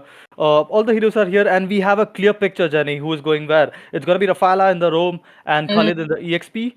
But let's see what Meow Meow Gang has to offer. I think this pick will make it clear who's going where. Could be the difference maker. Yep. Right? And so far, I feel Ruby. Could be a Granger jungle. Okay, that's a surprising pick there, Jenny. Right now, Meow Meow Gang, they don't have that, strong late game insurance there. It looks like a very early base comp coming in from the side of Meow Meow Gang and Assam Rifle. If they extend the match long enough, I feel like they have a really good chance here because seeing the draft here, I personally feel Assam Rifle has the better draft. Personally, I feel that Meow Meow Gang will be able to provide a really good space for Granger to play in the box. So I'm not sure. They are going for a slow front with that X-Borg, the Khalid. Rafaela is just gonna be healing and annoying. So Zosef with the Granger might actually be able to make the difference and get rid of that slow front. Anyways, we are back into the land of Dawn with Assam Rifles and Meow Meow Gang, guys. Do let us know in the chat which team you support, and I'll be casting this match with, once again, none other than Marcus. All right, guys. So here we are. Khalid coming in pretty early into the mid lane, giving that poke. Yeah. That's a very fast mid clearance coming in from the side of Assam Rifle. But yeah, looking at the win condition here, Jenny, I feel like Assam Rifle, they need to play it safe in the early stages of the game, make sure that Harith gets farmed. They need to avoid taking that team fights because Matilda is going to be spiking as soon as she's level 2. The shield is going to be very annoying to deal with. The high loss is there as well. The tankiness coming in. You don't have that damage to melt him right now. And there goes an engage in the litho. Eden actually has still very low HP, and there you go, lost insanity. No lost insanity so far. In 27 will be taken down, and there we go, the first blood. Wow, that was unexpected. He tried to overachieve there. He thought that he was gonna go and deal some damage and come back, but that didn't happen. Yep, and overextend coming in from Hylos. Meanwhile, bottom lane left untouched right now. It's purely just Harith versus Ruby there. None of them, actually dominating there. But let's see what happens. Granger is in the vicinity. He could go for an engage there. Try to get that early kill. Try to shut Harith down pretty early into the game. Yeah, a little bit of CC and he will be able to do that, but Harriet is way out of range as of now. He also got the backup coming from Prime Pro out there, so not yet. I mean, Amocha is level 4, Zosef as well. Karma hits low in HP, so they're probably gonna wait and try and set up near the turtle. Yup, and we can see Khalid there, getting that map advantage for now. But yeah, let's see what happens here. The first turtle, it's gonna be interesting. Which team is gonna be securing it? Vexana making her rotation already in the top lane, trying to get level 4 before they engage the turtle. They're trying to set it up. Your mom, they're already trying to chase the turtle. Karma is being forced to disengage as of now. Celebi is not level 4 yet. Oh, there he is. Could be a really good fight with the turtle. Yup, and the knockup coming in, and Khalid's going on with that engage, Jenny. Raging Sandstorm being already used up, but he gets himself into trouble. This could be a kill. This could be a pick off, which is really good. Right before the turtle, Glorious Powder have been used up. They're gonna go straight for the turtle this time, but no! Zosef is not looking for it. Amocha is gonna take away the turtle for free because Zosef is not interested. He's going for the red buff. Yeah, Joseph was made pretty low there, right before that turtle engaged there, and this was a good opportunity for Assam Rifle to take down that turtle. But yeah, an interesting play coming in from Assam Rifle. They got that first turtle there, and looks like a possible gank into the top lane. Okay, I'm not sure, but I think he probably left the turtle because he already used up his retribution. So he's like, never mind, he's gonna get it anyway. He already has his retribution, so he's like, I'll just not waste my time and get my red and try and pick someone else's off. Again, in the top lane, Yomom could be in danger. 27 charging onto Yomom, deal some damage, but no, they're gonna have to disengage. They're just wasting their time up here, honestly. Yup, and in the bot side, it's a 3v1 situation right now. Let's see if they go in for the dive. And this is what Ruby offers in the goal lane, right? She's not an easy target to kill. There was a really good open up there. But yeah, Life is Beam is gonna escape with the Purify. Oh, he didn't actually even use the Purify, just Chrono dashed out of the situation. Yep. Marcus, are you there? Alright. Never mind. The turtle will be up in just 45 seconds. Harriet is up there in the bottom lane. There's also Karma. He is trying to give them the vision. There is Eden hiding in the bush up there right near the turtle. Okay, actually, Celebi might get into trouble because he has no idea that Eden is ambushing for him. But he goes back. He don't want to take the risk. He knew something. Ooh, okay, Celebi might be in trouble. He had no idea that there are 3 people waiting in the bush for him. Celebi knows that. He's gonna be playing it safe. Yeah.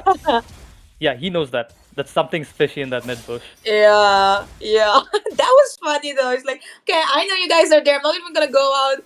Okay, turtle will be there in 5 seconds. Okay, this time, Marcus, who do you think is gonna get the turtle? Okay, it's gonna be a 5v4 situation. Hylos is a bit late into that rotation right now, but let's see if there's an engage coming in. One good ult coming in from Ruby could change things for them. Yeah. But yeah, they need to get this turtle, Jenny. Yeah, he will be there. Everybody's there. Even Life is Beam is on the way, and the Raging Storm Golden, the turtle has been taken down by Sosa this time.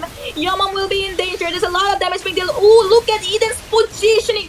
Are you kidding me? The Frigid Glacier from behind. They're gonna walk away with 2 kills and a turtle. And another kill right up to Prime Poe. Oh my god. Did you notice Eden's positioning? Damn, Eden is very good with his positions. But yeah, like I said, Mio Mio Gang has that early game comp, and they're definitely capitalizing on it right now. Even though they couldn't secure the first turtle, they managed to get the second one, and the power spike we're seeing right now in the early game, Granger is gonna be devastating with that ultimate there, and they already got that first turret in the bot lane. Yeah. I'll be honest, they could have even gotten the first turtle, but just because he used up his retribution, he gave it up and went for the red buff. That was a really good fight near the turtle, especially what Oh. Eden did. It's a good engage coming in from Mirio, and a kill Oh. secure. Celebi will be picked up, and they will be rotating towards the top, I suppose. Yep, I really like how Eden, is following up with all these engages coming in from the tanks of Mima Gang, and looks like a possible engage in the top side. Harith has switched the lanes here. Harith is playing top, but Rafaela is there for the support. Yeah. They're like at two peas in a pod. They're sticking to each other right now. The LOR will just expose them and slow them down. 27 though, trying to charge on Life is Mean, but Joseph. He's actually using the glorious power to take them down. But that was wasted. Eden does come for the support, but little too late to the party. They are not giving up yet. Could be a 4 versus 4 gang in the top lane. There could be some diving Yomom using, not yet using up, but the Raging Sandstorm might come in anyway. But look at the damage coming in from Joseph up there. He manages to take down Prime Po. I really like the rotations coming in from Yamio Gang. The way Ruby is, managing her wave and making that important rotation, making it a 5v4 situation in the top side. Miyamia Gang so far, they've been very objective oriented, They focused on the bot lane, they made sure they got the top lane as well, and now they're gonna be securing their second turtle. Furaga armor been taken down. He's forced to retreat. Amocha will not be let go. And there we go. Another pick off along with the turtle. They are doing really good for the early game. They're also going to be able to take away the first mid lane tier turret. And look at that. It is positioning once again. The Frigid Glacier.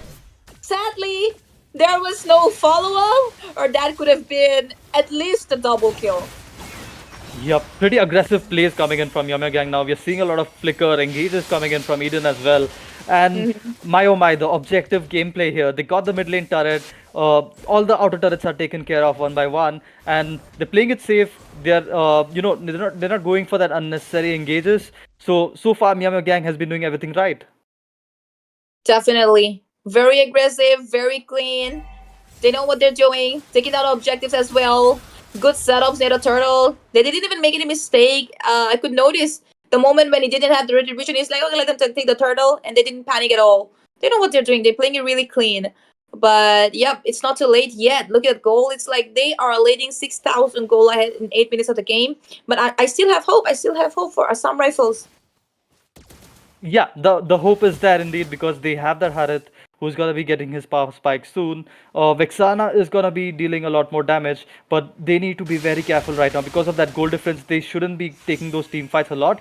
They can probably go for a pick off kind of play. But yeah, the Lord is gonna be spawning in 30 seconds. Right now, Meow Gang has that map control there. They're looking for something in the top side of the map, but everyone from Assam Rifles is in the bot lane near the Lord. But let's see who gets this Lord. Yeah.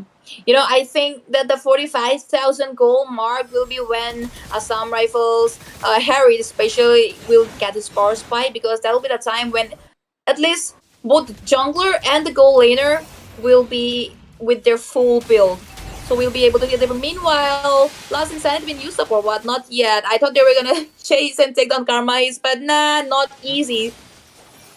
Yep, and that's a 3-man rotation coming in from Assam Rifle to clear out that top lane. And all 3 of you are revealed in the map. This is a good opportunity for Meow Gang to take down that Lord, because they know 3 members of Assam Rifles is not here.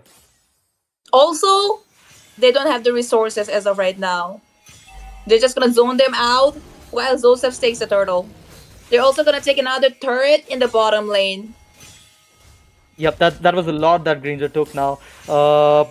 But yeah, no turret so far for Assam Rifles. They lost the tier 2 in the bot lane. Looks like a possible gank here, but nothing coming out of it.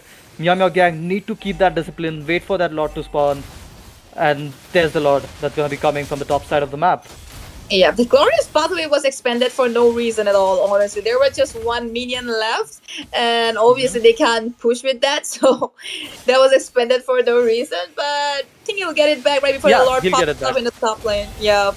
Okay, Last Insanity been actually used up for what exactly? He tried to get those minions out of the picture, but it was not enough, and that's the passive in the mid lane been triggered. Right now, the focus is in the bot side, and I think they will get a glorious pathway used yet again before the Lord hit the base. But yeah, they did get that inhibitor out of it. I think he thought maybe he's gonna slow them down with the glorious pathway while teammates takes that turret down. Anyways, the Lord is marching up from the top lane. It could be a possible defense. They do have the Harriet, but still not enough. Oh, that's a good opener coming in from Ruby. They're gonna take him down for sure. It's a killing spree and a mega kill. They already got 2 men down. Could be a triple kill, double kill for Joseph. They're gonna go in for more. Amocha is gonna use up the last set to defend and take down the minions of the Lord, but that will not be enough. That's 1 man standing. Amocha will not be able to help. The minions are popping on the bottom lane as well. The crystal is very down, and this will be a victory for the first match by Meow Meow Gang. Wow, what an amazing game coming in. And Jenny, initially I did say the draft of Assam Rifle looked better, but they lagged behind in that early stages of the game. And since Meow Meow Gang had a really good early game, they took advantage of it to its fullest. They got the objectives one by one, just one death from that team, and that's the high loss that we saw getting picked off early, right early. The first kill was the high loss of this match. But yeah, an amazing play coming in, an objective-oriented gameplay coming in from Yum Gang. Man, that was a really good match. Yeah, I mean, I knew that Meow Meow Gang did a better job at the draft because they picked dive-in heroes, they picked Aurora, they picked a slow frontline, they picked Joseph out there, they picked Granger out there, right? So yeah, the draft, I will have to disagree with you, but Meow Meow Gang did a better job at that game. Yeah, well, this is just the first round. We have 2 more matches to go. Could be a turnover. You never know. So let's see. Yup, and with that, welcome back, Linwell. So, how did you enjoy that? How did you find that game, Linwell? That was quite interesting. Meow Meow Gang played it perfectly well. Even the Matildas there, positioning with the guiding wings, every time getting those crucial frontliners away from trouble, and always, positioning perfectly. Even those frigid glaciers that were dropped, there's glorious pathways that were so good from Meow Meow Gang. We were expecting a lot from Assam Rifles because they were one of the teams who as earlier Jenny mentioned, took down ET, one of the top dogs here, okay, in the series. Is a big name, and that was, for the first game, Meow Meow Gang really showed us who they are up against, who they have to be wary for. So a little bit of questions there. Mrs. Jenny here. Earlier you did discuss it, but what do you think maybe Assam Rifles could have done differently? The draft, especially do not give away an Aurora when you go up with heroes like a Khalid or even X-Borg. Aurora is bad for them. And even anyways, just like peanut butter cookie cutter good with anything these days. Yeah. So ban away the Aurora. Indeed. And yeah, Marcus, what about you? Do you think Meow Meow Gang should just keep on this pace, just keep on the drafting, what they're relying on, or do you think they have to expect Assam Rifles countering back to them? Because this is a best of 3, so next match will come into play. Absolutely, they're gonna be seeing a lot of respect bans coming in from this match because Assam Rifle, they know what heroes they don't wanna give away that easily, like Jenny said. But since Meow Meow Gang is going for a very object-oriented gameplay, I feel like whatever draft they pick, they're gonna stick on to their game tactics and they're gonna execute it. I did find that they lacked the late game insurance there in the draft, and that's why I said the draft was kind of weak. But they did not let the game go to the late game. They just finished the game in the first lord. Yep, indeed. And sticking with those strats is what comes in key for these top teams, which not everyone can pull off. But yes, I will be giving it back to you guys. We will be going to the next draft. Will Assam Rifles bring it back to us, or will Meow Meow Gang sweep them off the table? Or you find out if you keep on watching the NEC. Yep. You keep on watching the second match with me, and once again, my co-host Marcus. Marcus, are there gonna be changes in the draft this time? Yeah, I'm expecting, probably a Matilda being taken out in the ban, or Aurora was a very good pick coming in from the side of Myanmar Gang. To be honest, the positioning, the CC in all those key team fights, we saw the damage coming in from Aurora was really spot on as well. So I would be expecting some respect bans coming in, or we might see the exact same thing. Last time we saw the jungle pool getting shrunk down a lot. Right now it's going to be 4 years taken down by Myanmar Gang. They're keeping that intact. Yep. This good. It's good. It's good. A really good power pick out of the table. But you know what? I really want Assam Rifles to win this one so that we can see a best of three. It's gonna just gonna. I mean, we are getting late. It's 12:35 right now, and we are yet to see another semi-final match. But it's just to make it more interesting. Assam Rifles, Tom Hell or High Water, they should be winning this match again. Chip once again, obviously 99% ban rate. He's gonna be taken out of the table. And Matilda, we saw the difference that Matilda can make in the last game. So why decision? Well, Mia Gang banned. Took her last time. So this time around, they think that maybe Assam Rifles would be prioritizing than Matilda. So they're like, let's ban her. Let's not give them to her. Yeah, I because mean, let's not give her to them. What? Yeah, but this time Myanmar Gang has that first pick. So Assam Rifle gets 2 picks out of it. So they don't wanna, give away Matilda. That's probably why they banned it out. And looks like an Alpha being taken down by Assam Rifles. Pretty, we're seeing the same heroes in the banning phase right now. The Khalid, the Chip, the Alpha. Not the Khalid, the Phobius, I mean. But yeah, let's see what the last ban is going to be. Are they going to be sticking to minimize that jungle pool that they did last time? Probably they could take out a Suyu. That's what they did in the previous match. Let's see what they do now. Yeah. They could consider a Suyu because that would be a good power pick. It's a first pick for Assam Rifle, but you never know. If not Suyu, maybe an Aurora or an Alpha. What do you think? Oh, it's a Ling. It's a Ling. They don't want to give away the Ling. Yep, they are going to be sticking down to minimize that jungle pool there. Let's see what the last ban is coming in from the side of Assam Rifle. Will they ban out that Aurora that they had a hard time dealing with in the previous patch, or are they going to be sticking to the strat? Zuxin is open yet. Zuxin could be a potential ban coming in from Assam Rifle. You don't want to give that hero away too. Yeah. Zushin, she's gonna be a menace to the front line, especially.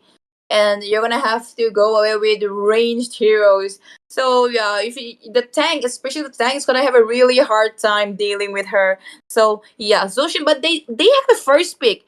So could be that they might actually prioritize her instead of banning her. And there you go, Khalid has been banned. They might go for an Aurora or a Zushin. Okay, this is gonna be very interesting to see what the Yeah. first pick is gonna be coming. After seeing these bans, there's a lot of heroes open. Hayabusa, which was taken down in the previous match, as well as Fanny, is open as well. So now Meow Gang have the second pick, right? So could be wait, hold on. Okay. Yep. Actually Meow Gang has the first pick, Assam Rifle the second. So yeah, graphic. Never mind. Okay. That's the Suyu first pick. This guy's got incredible damage. He's got range as well. It's a good pick. But Alpha still open. Okay. Never mind. They Alpha is did taken ban out. Alpha. They did ban Alpha. Now it makes sense. So Myanmar Gang actually planned it. They banned the Matilda so that even if they pick Alpha, he's gonna be in a tough spot, right?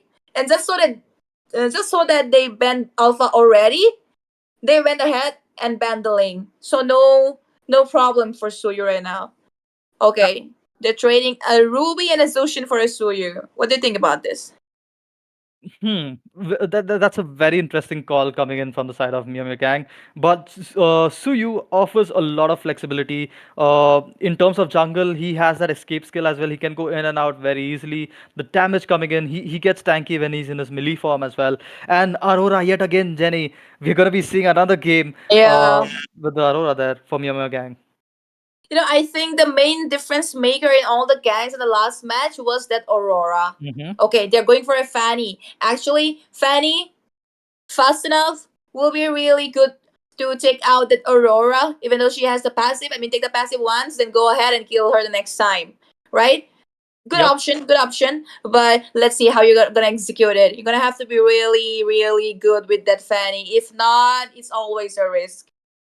Yep, and there is that high loss pick yet again coming in from the side of Miami Gang. We saw high loss in the EXP lane. That's probably what's gonna happen this time as well. We might be seeing that high loss in the EXP lane yet again. But is it gonna be the Ruby in the goal lane for Assam Rifles? Because in the previous match, Miami Gang took the Ruby and they played it as the goal laner. But let's see what's gonna be happening now as we enter the second banning phase here.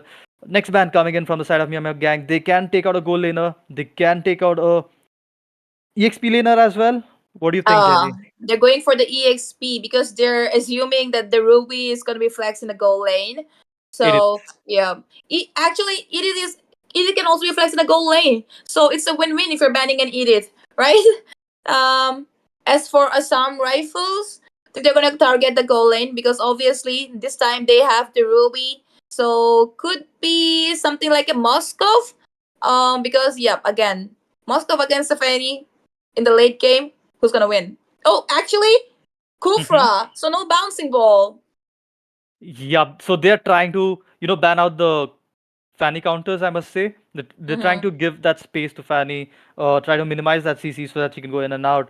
But are they gonna solely rely on that Fanny though? Because they need a goal laner right now. Both the teams are yet to, lock on to a proper goal laner. Yeah.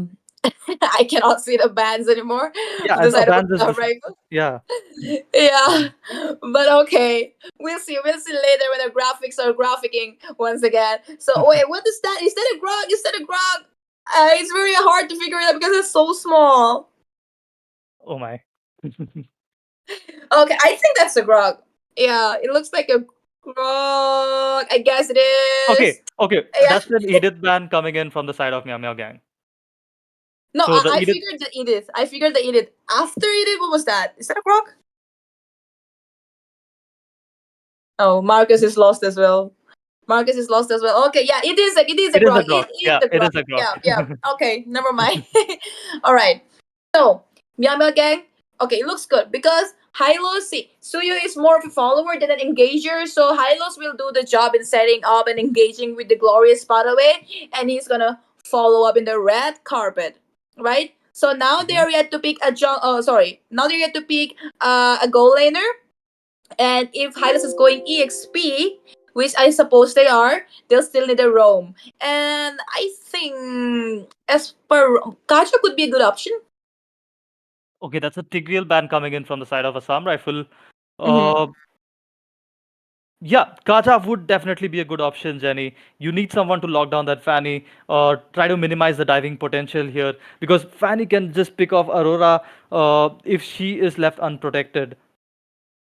Yeah.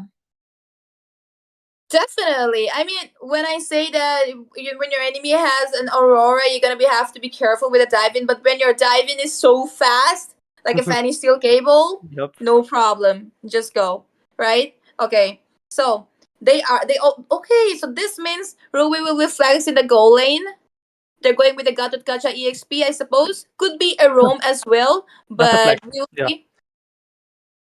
That's definitely a flex pick coming in from Assam Rifles. They're trying to keep their options open. They're trying to not give away that much information from the draft.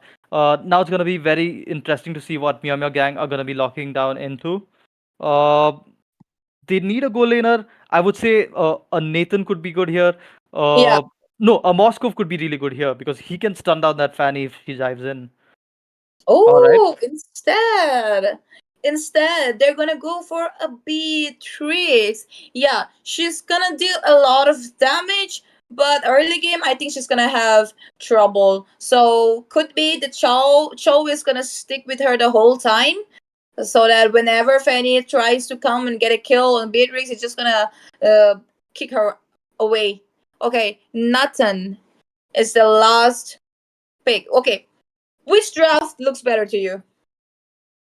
Okay, I really can't say because both the drafts seem, they're packed with everything. They got the range, they got the tankiness, they got that pick off potential too.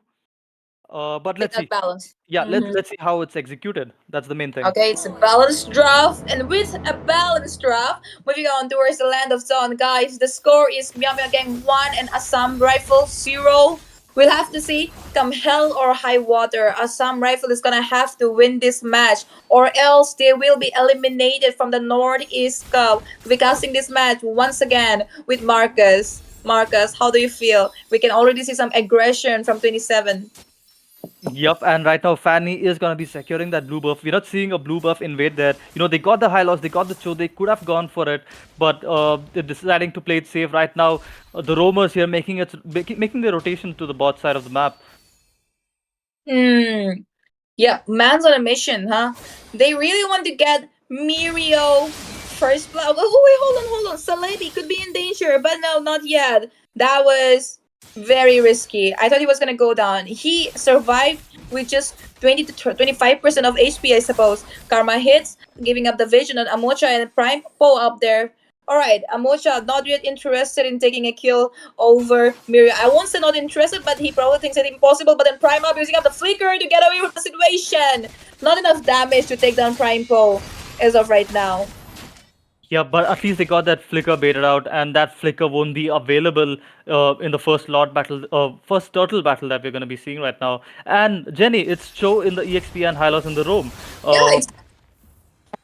I was just about to mention Yeah. that I thought Cho was gonna go roam and stick to Mhm. Mirio. Like whenever Fanny comes in, he's gonna kick her away. And actually, that sounds like a good idea. But instead, he's gonna go for EXP, which will be good because he's gonna get his items faster and then one shot Fanny. What do you think? Yeah, that's definitely a possibility. He might be going for that damage build, but towards the late game, once they start grouping together, he's definitely gonna be making those rotations with the Beatrix. He's gonna stick around because they don't have any other hero that can stop the Fanny. Once she dives in, and right now we're seeing the first turtle battle here. Yep.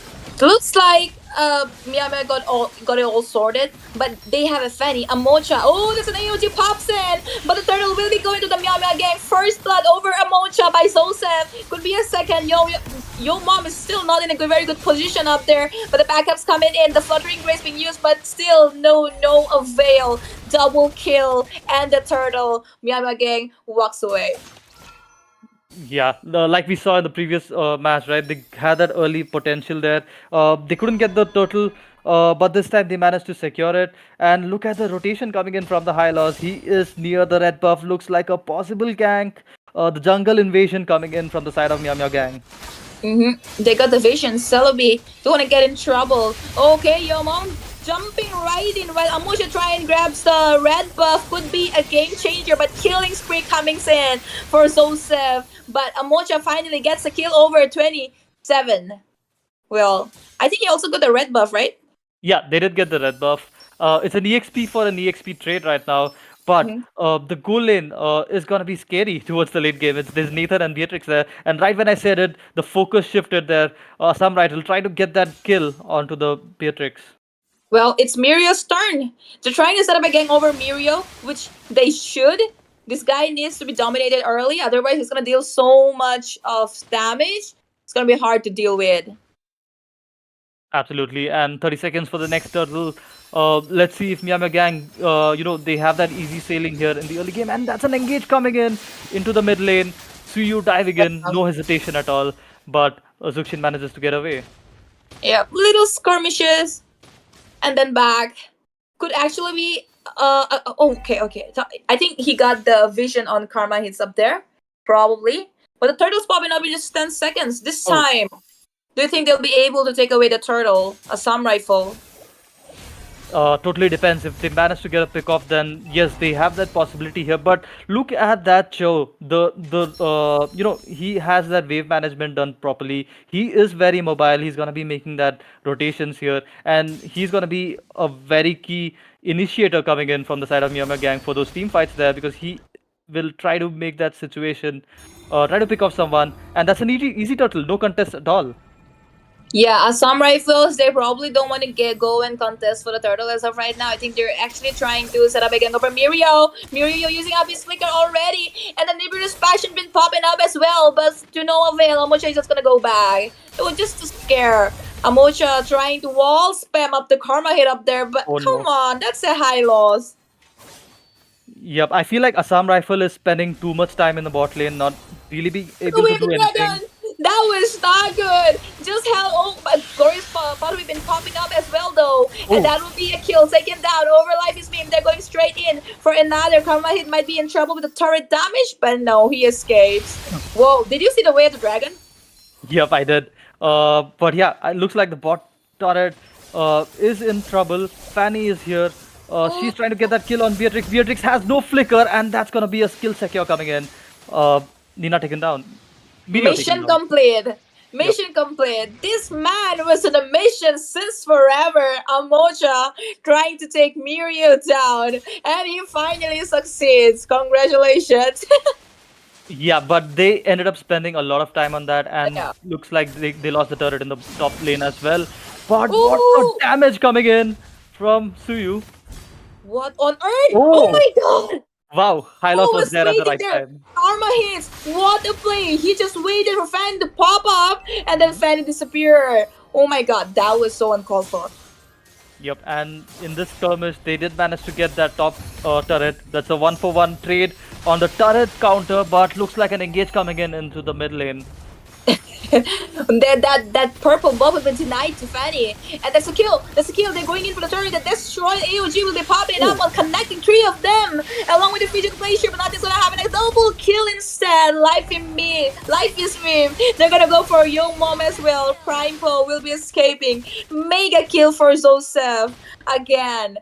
The difference maker, Eden on the Aurora. His comfort pick. They should be denying him this pick. Instead, they gave it away.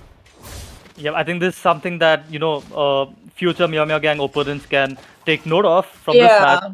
But yeah, talking about that Fanny pick, Jenny, Assam Rifle, they had no hesitations picking that Fanny in the first round of the picks itself. But she's not able to do much. Her buffs are getting invaded. They don't have that, they're not able to secure down that buff. What do you think? Where do you think things went wrong for Assam Rifle? They should have tried to, what happened is they tried too hard to take Mirio down, and that costed them. If you're not, obviously they're gonna protect Mirio. Okay, again, okay, hold on. They're gonna take down Mom. They're gonna take down Yo Mom, I suppose. Amocha comes in, tries to take down Mirio, but instead probably will be punished up there. But he's gonna fly with a steel cable. That was just a skirmish. The top lane though, 27, going up against Prime Po and Life is Meme, but he will be surviving this as well. Yeah, what I think went wrong, Fanny tried too hard to take down Beatrix, and then guess what? He got killed in the bottom lane instead, and the whole rotation was a mess up. 27 still not giving up. They're chasing down Life is Meme. Could be an overextend, but Life is Meme will be going down, I suppose. Not yet. Fanny comes in. Amocha will be able to take down 27, I suppose. Cutthroat. Oh, he's running out of the energy. Karma is very low in HP. That revitalize will pop it up. They will still take him down. Look at the sustain. While the Lord has been taking the bottom lane, and Amocha being taken down as well. What a game. Come on, Assam Rifles. The way of the dragon been used on Celebi, but he's too tanky as of right now. Joseph comes in late to the party, but better late than never. He'll be able to take down Celebi as well as Primeful. Wow. I mean, they overextended so much in the top lane. Things looking really bad for Assam Rifle right now. It's getting really hard for them to make a comeback here. And I feel like Ruby has been babysitting that Nathan a lot right now. But yeah. They were too focused in the top lane. They lost the Lord. They lost all the turrets. It's just the inhibitors remaining in the mid and the bot lane, and looks like a potential engage. The Lord is almost full HP, coming in down to the bottom side of the map. Wow. I mean, why would they do that in the top lane? Anyways, the Lord is marching in. They're gonna take out the inhibitor. Cut would be used up already. They're gonna go straight in Eden. Look at this guy's positioning. Flicker and the Frigid Glacier. They have taken down Celebi already. And the turret in the mid lane, the inhibitor has been destroyed. They will be going for more. Fanny spamming up the steel cables, not being able to do much as of right now. Trying to take out with the minions with the steel cables, but it's getting harder to win the dragon along with Zosif. Evil Queller. Fanny is deleted. Wow. Damn, that Aurora Jenny is something. Every time she uses her ult, someone is definitely dying there. Man, ban Aurora. Whenever Miyami was playing, this guy Eden on the Aurora, he's a menace to your entire team. Oh, look at the damage. Beatrice has damage as well. That's a lot of damage. This guy's fad. 014. Okay, I won't say fad. He doesn't have a kill yet, but he's farmed. He's got everything. Yup, he's pretty farmed. I would be interested to see the items right now. See what Beatrix is building. Look at it. She's got a bleed. Yeah, she is gonna be dishing out a lot of damage. Look at those items, Jenny. Yep, the POD, the Malefic, she got the penetration, she's gonna start. Oh, that would be used up already. But never mind. You can't take Joseph down with that much. This guy is 4 levels ahead.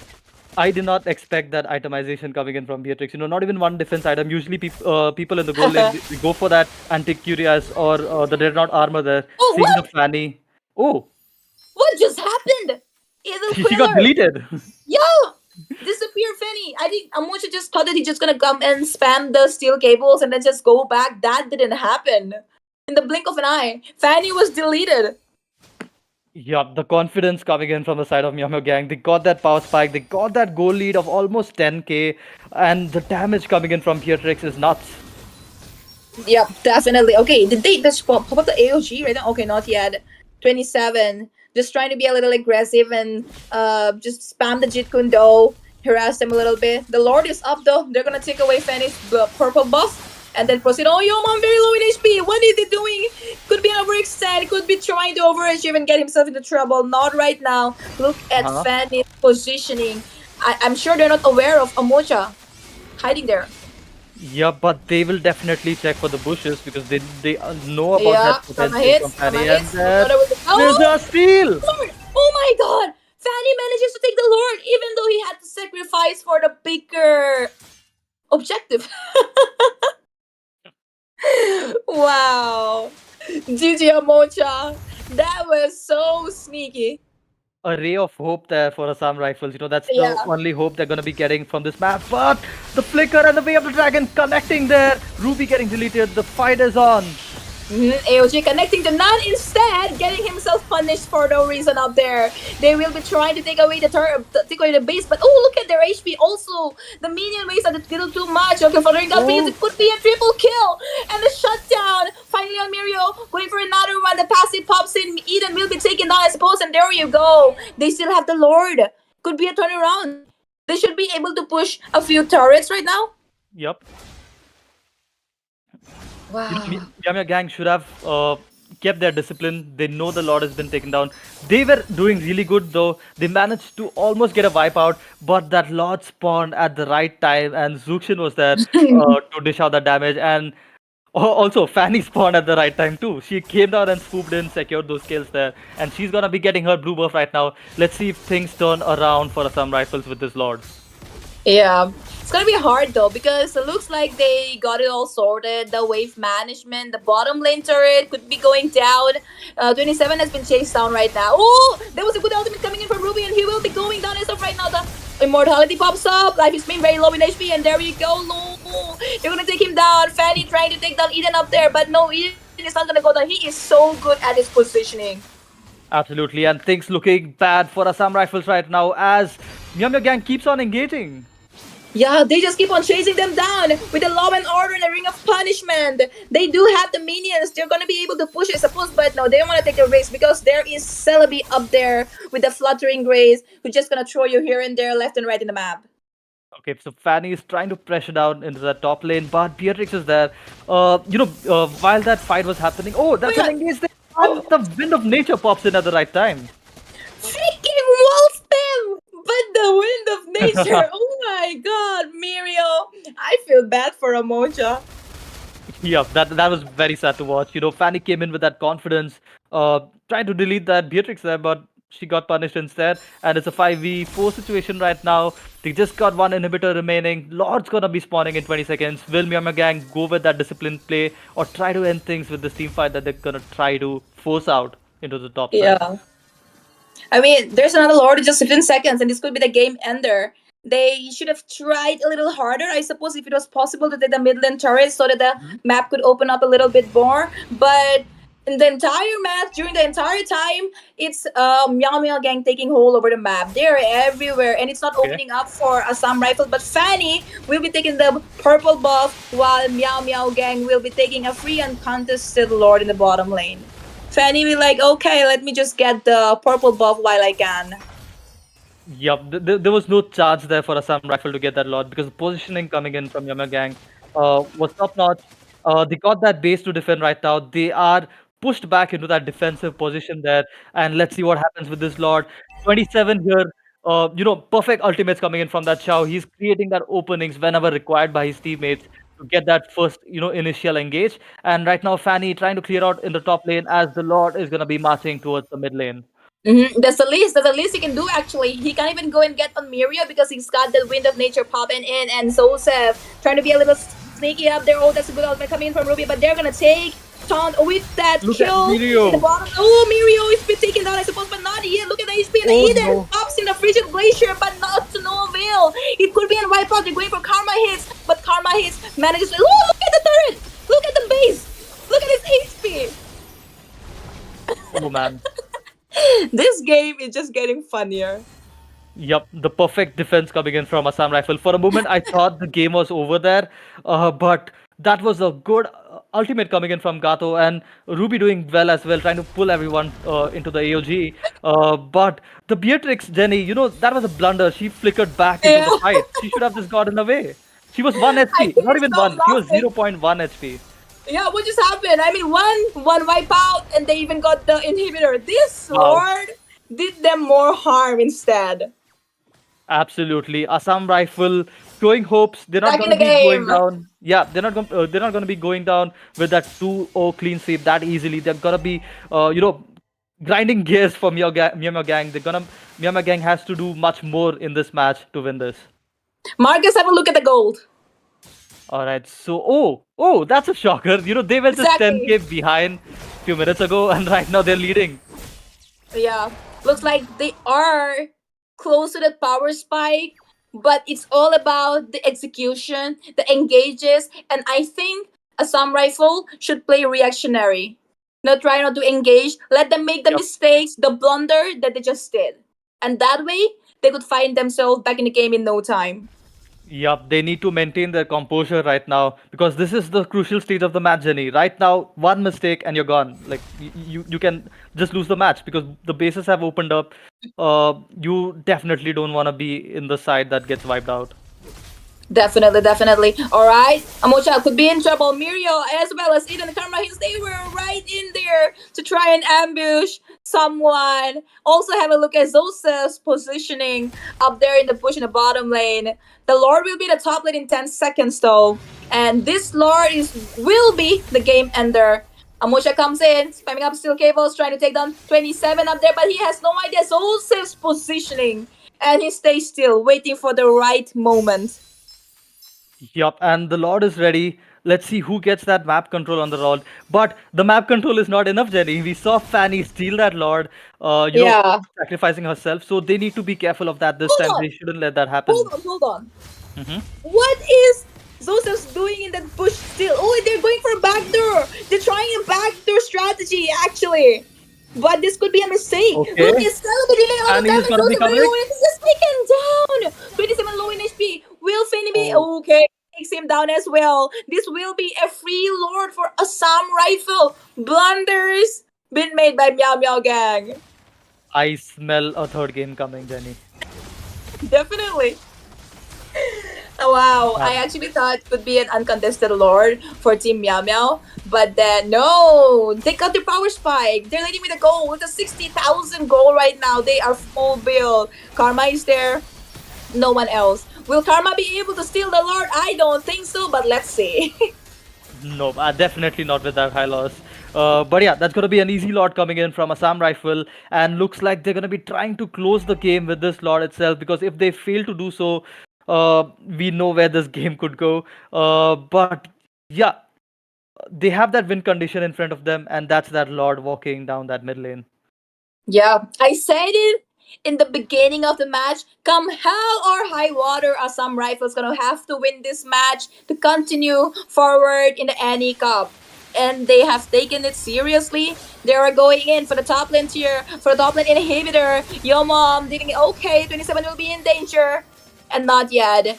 Ooh. The Lord has been taken care of Look at Beatrix almost. damage. And yeah, actually defended. Nothing much they could have done. Damn, they had that one opportunity there, to push down with that Lord, but they weren't fast enough. They weren't there at all. They were very behind. They managed to get that bot lane turret. I'm pretty doubtful about getting that inhibitor. Let's see what happens. Yeah, they probably will because Life is Meme continues dealing damage to the Okay. turret, and he goes away with a BMI again. Oh, Fanny deleted the sniper. Was that a sniper? No, that Fanny was, she was there. Her immortality popped out, but the engage is Okay. on. The chase is on. When Primo will be taking the immortality pops up, will be no avail, and there goes down Primo. Well, Life is Meme will have to. There will be no recall. This is a no. blunder to leave now some rifles. Life is Meme definitely going. There is no way he can do 1 versus 3 up there, and that's a shutdown on Life is Meme. Yomon being chased down by Karma hits. Assam Rifles. What did you do, Celebi? Trying his best to buy some time, but that's not gonna happen. It's just 2 people remaining, Celebi and Mom. Mom is being chased down by Karma here. Celebi won't be able to defend this alone, and this will be it. Meow Meow Gang taking it away. 2 matches, clean sweeps, Assam Rifles. Damn, this game kept us on our toes, Jenny. We never knew, which team was going to be taking that win because blunders after blunders coming in from both these teams there towards the end, especially. But my oh my, what a damage coming in from the Beatrix. She baited out the Fanny multiple times. This was very exciting to watch.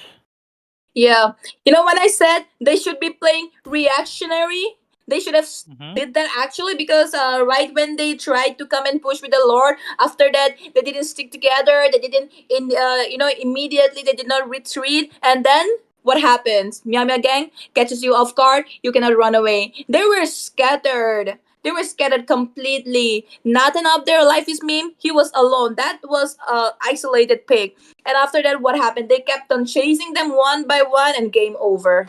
They could have actually won. They did get their power spike as well. Absolutely. And guys, with that, Linwell is back here. Linwell, what do you think about that match, my friend? Oh my goodness. Oh my goodness. Assam Rifles, you were so close, man. So close. It was just a Lord fight at the end. I should have sync waves, should have been ready.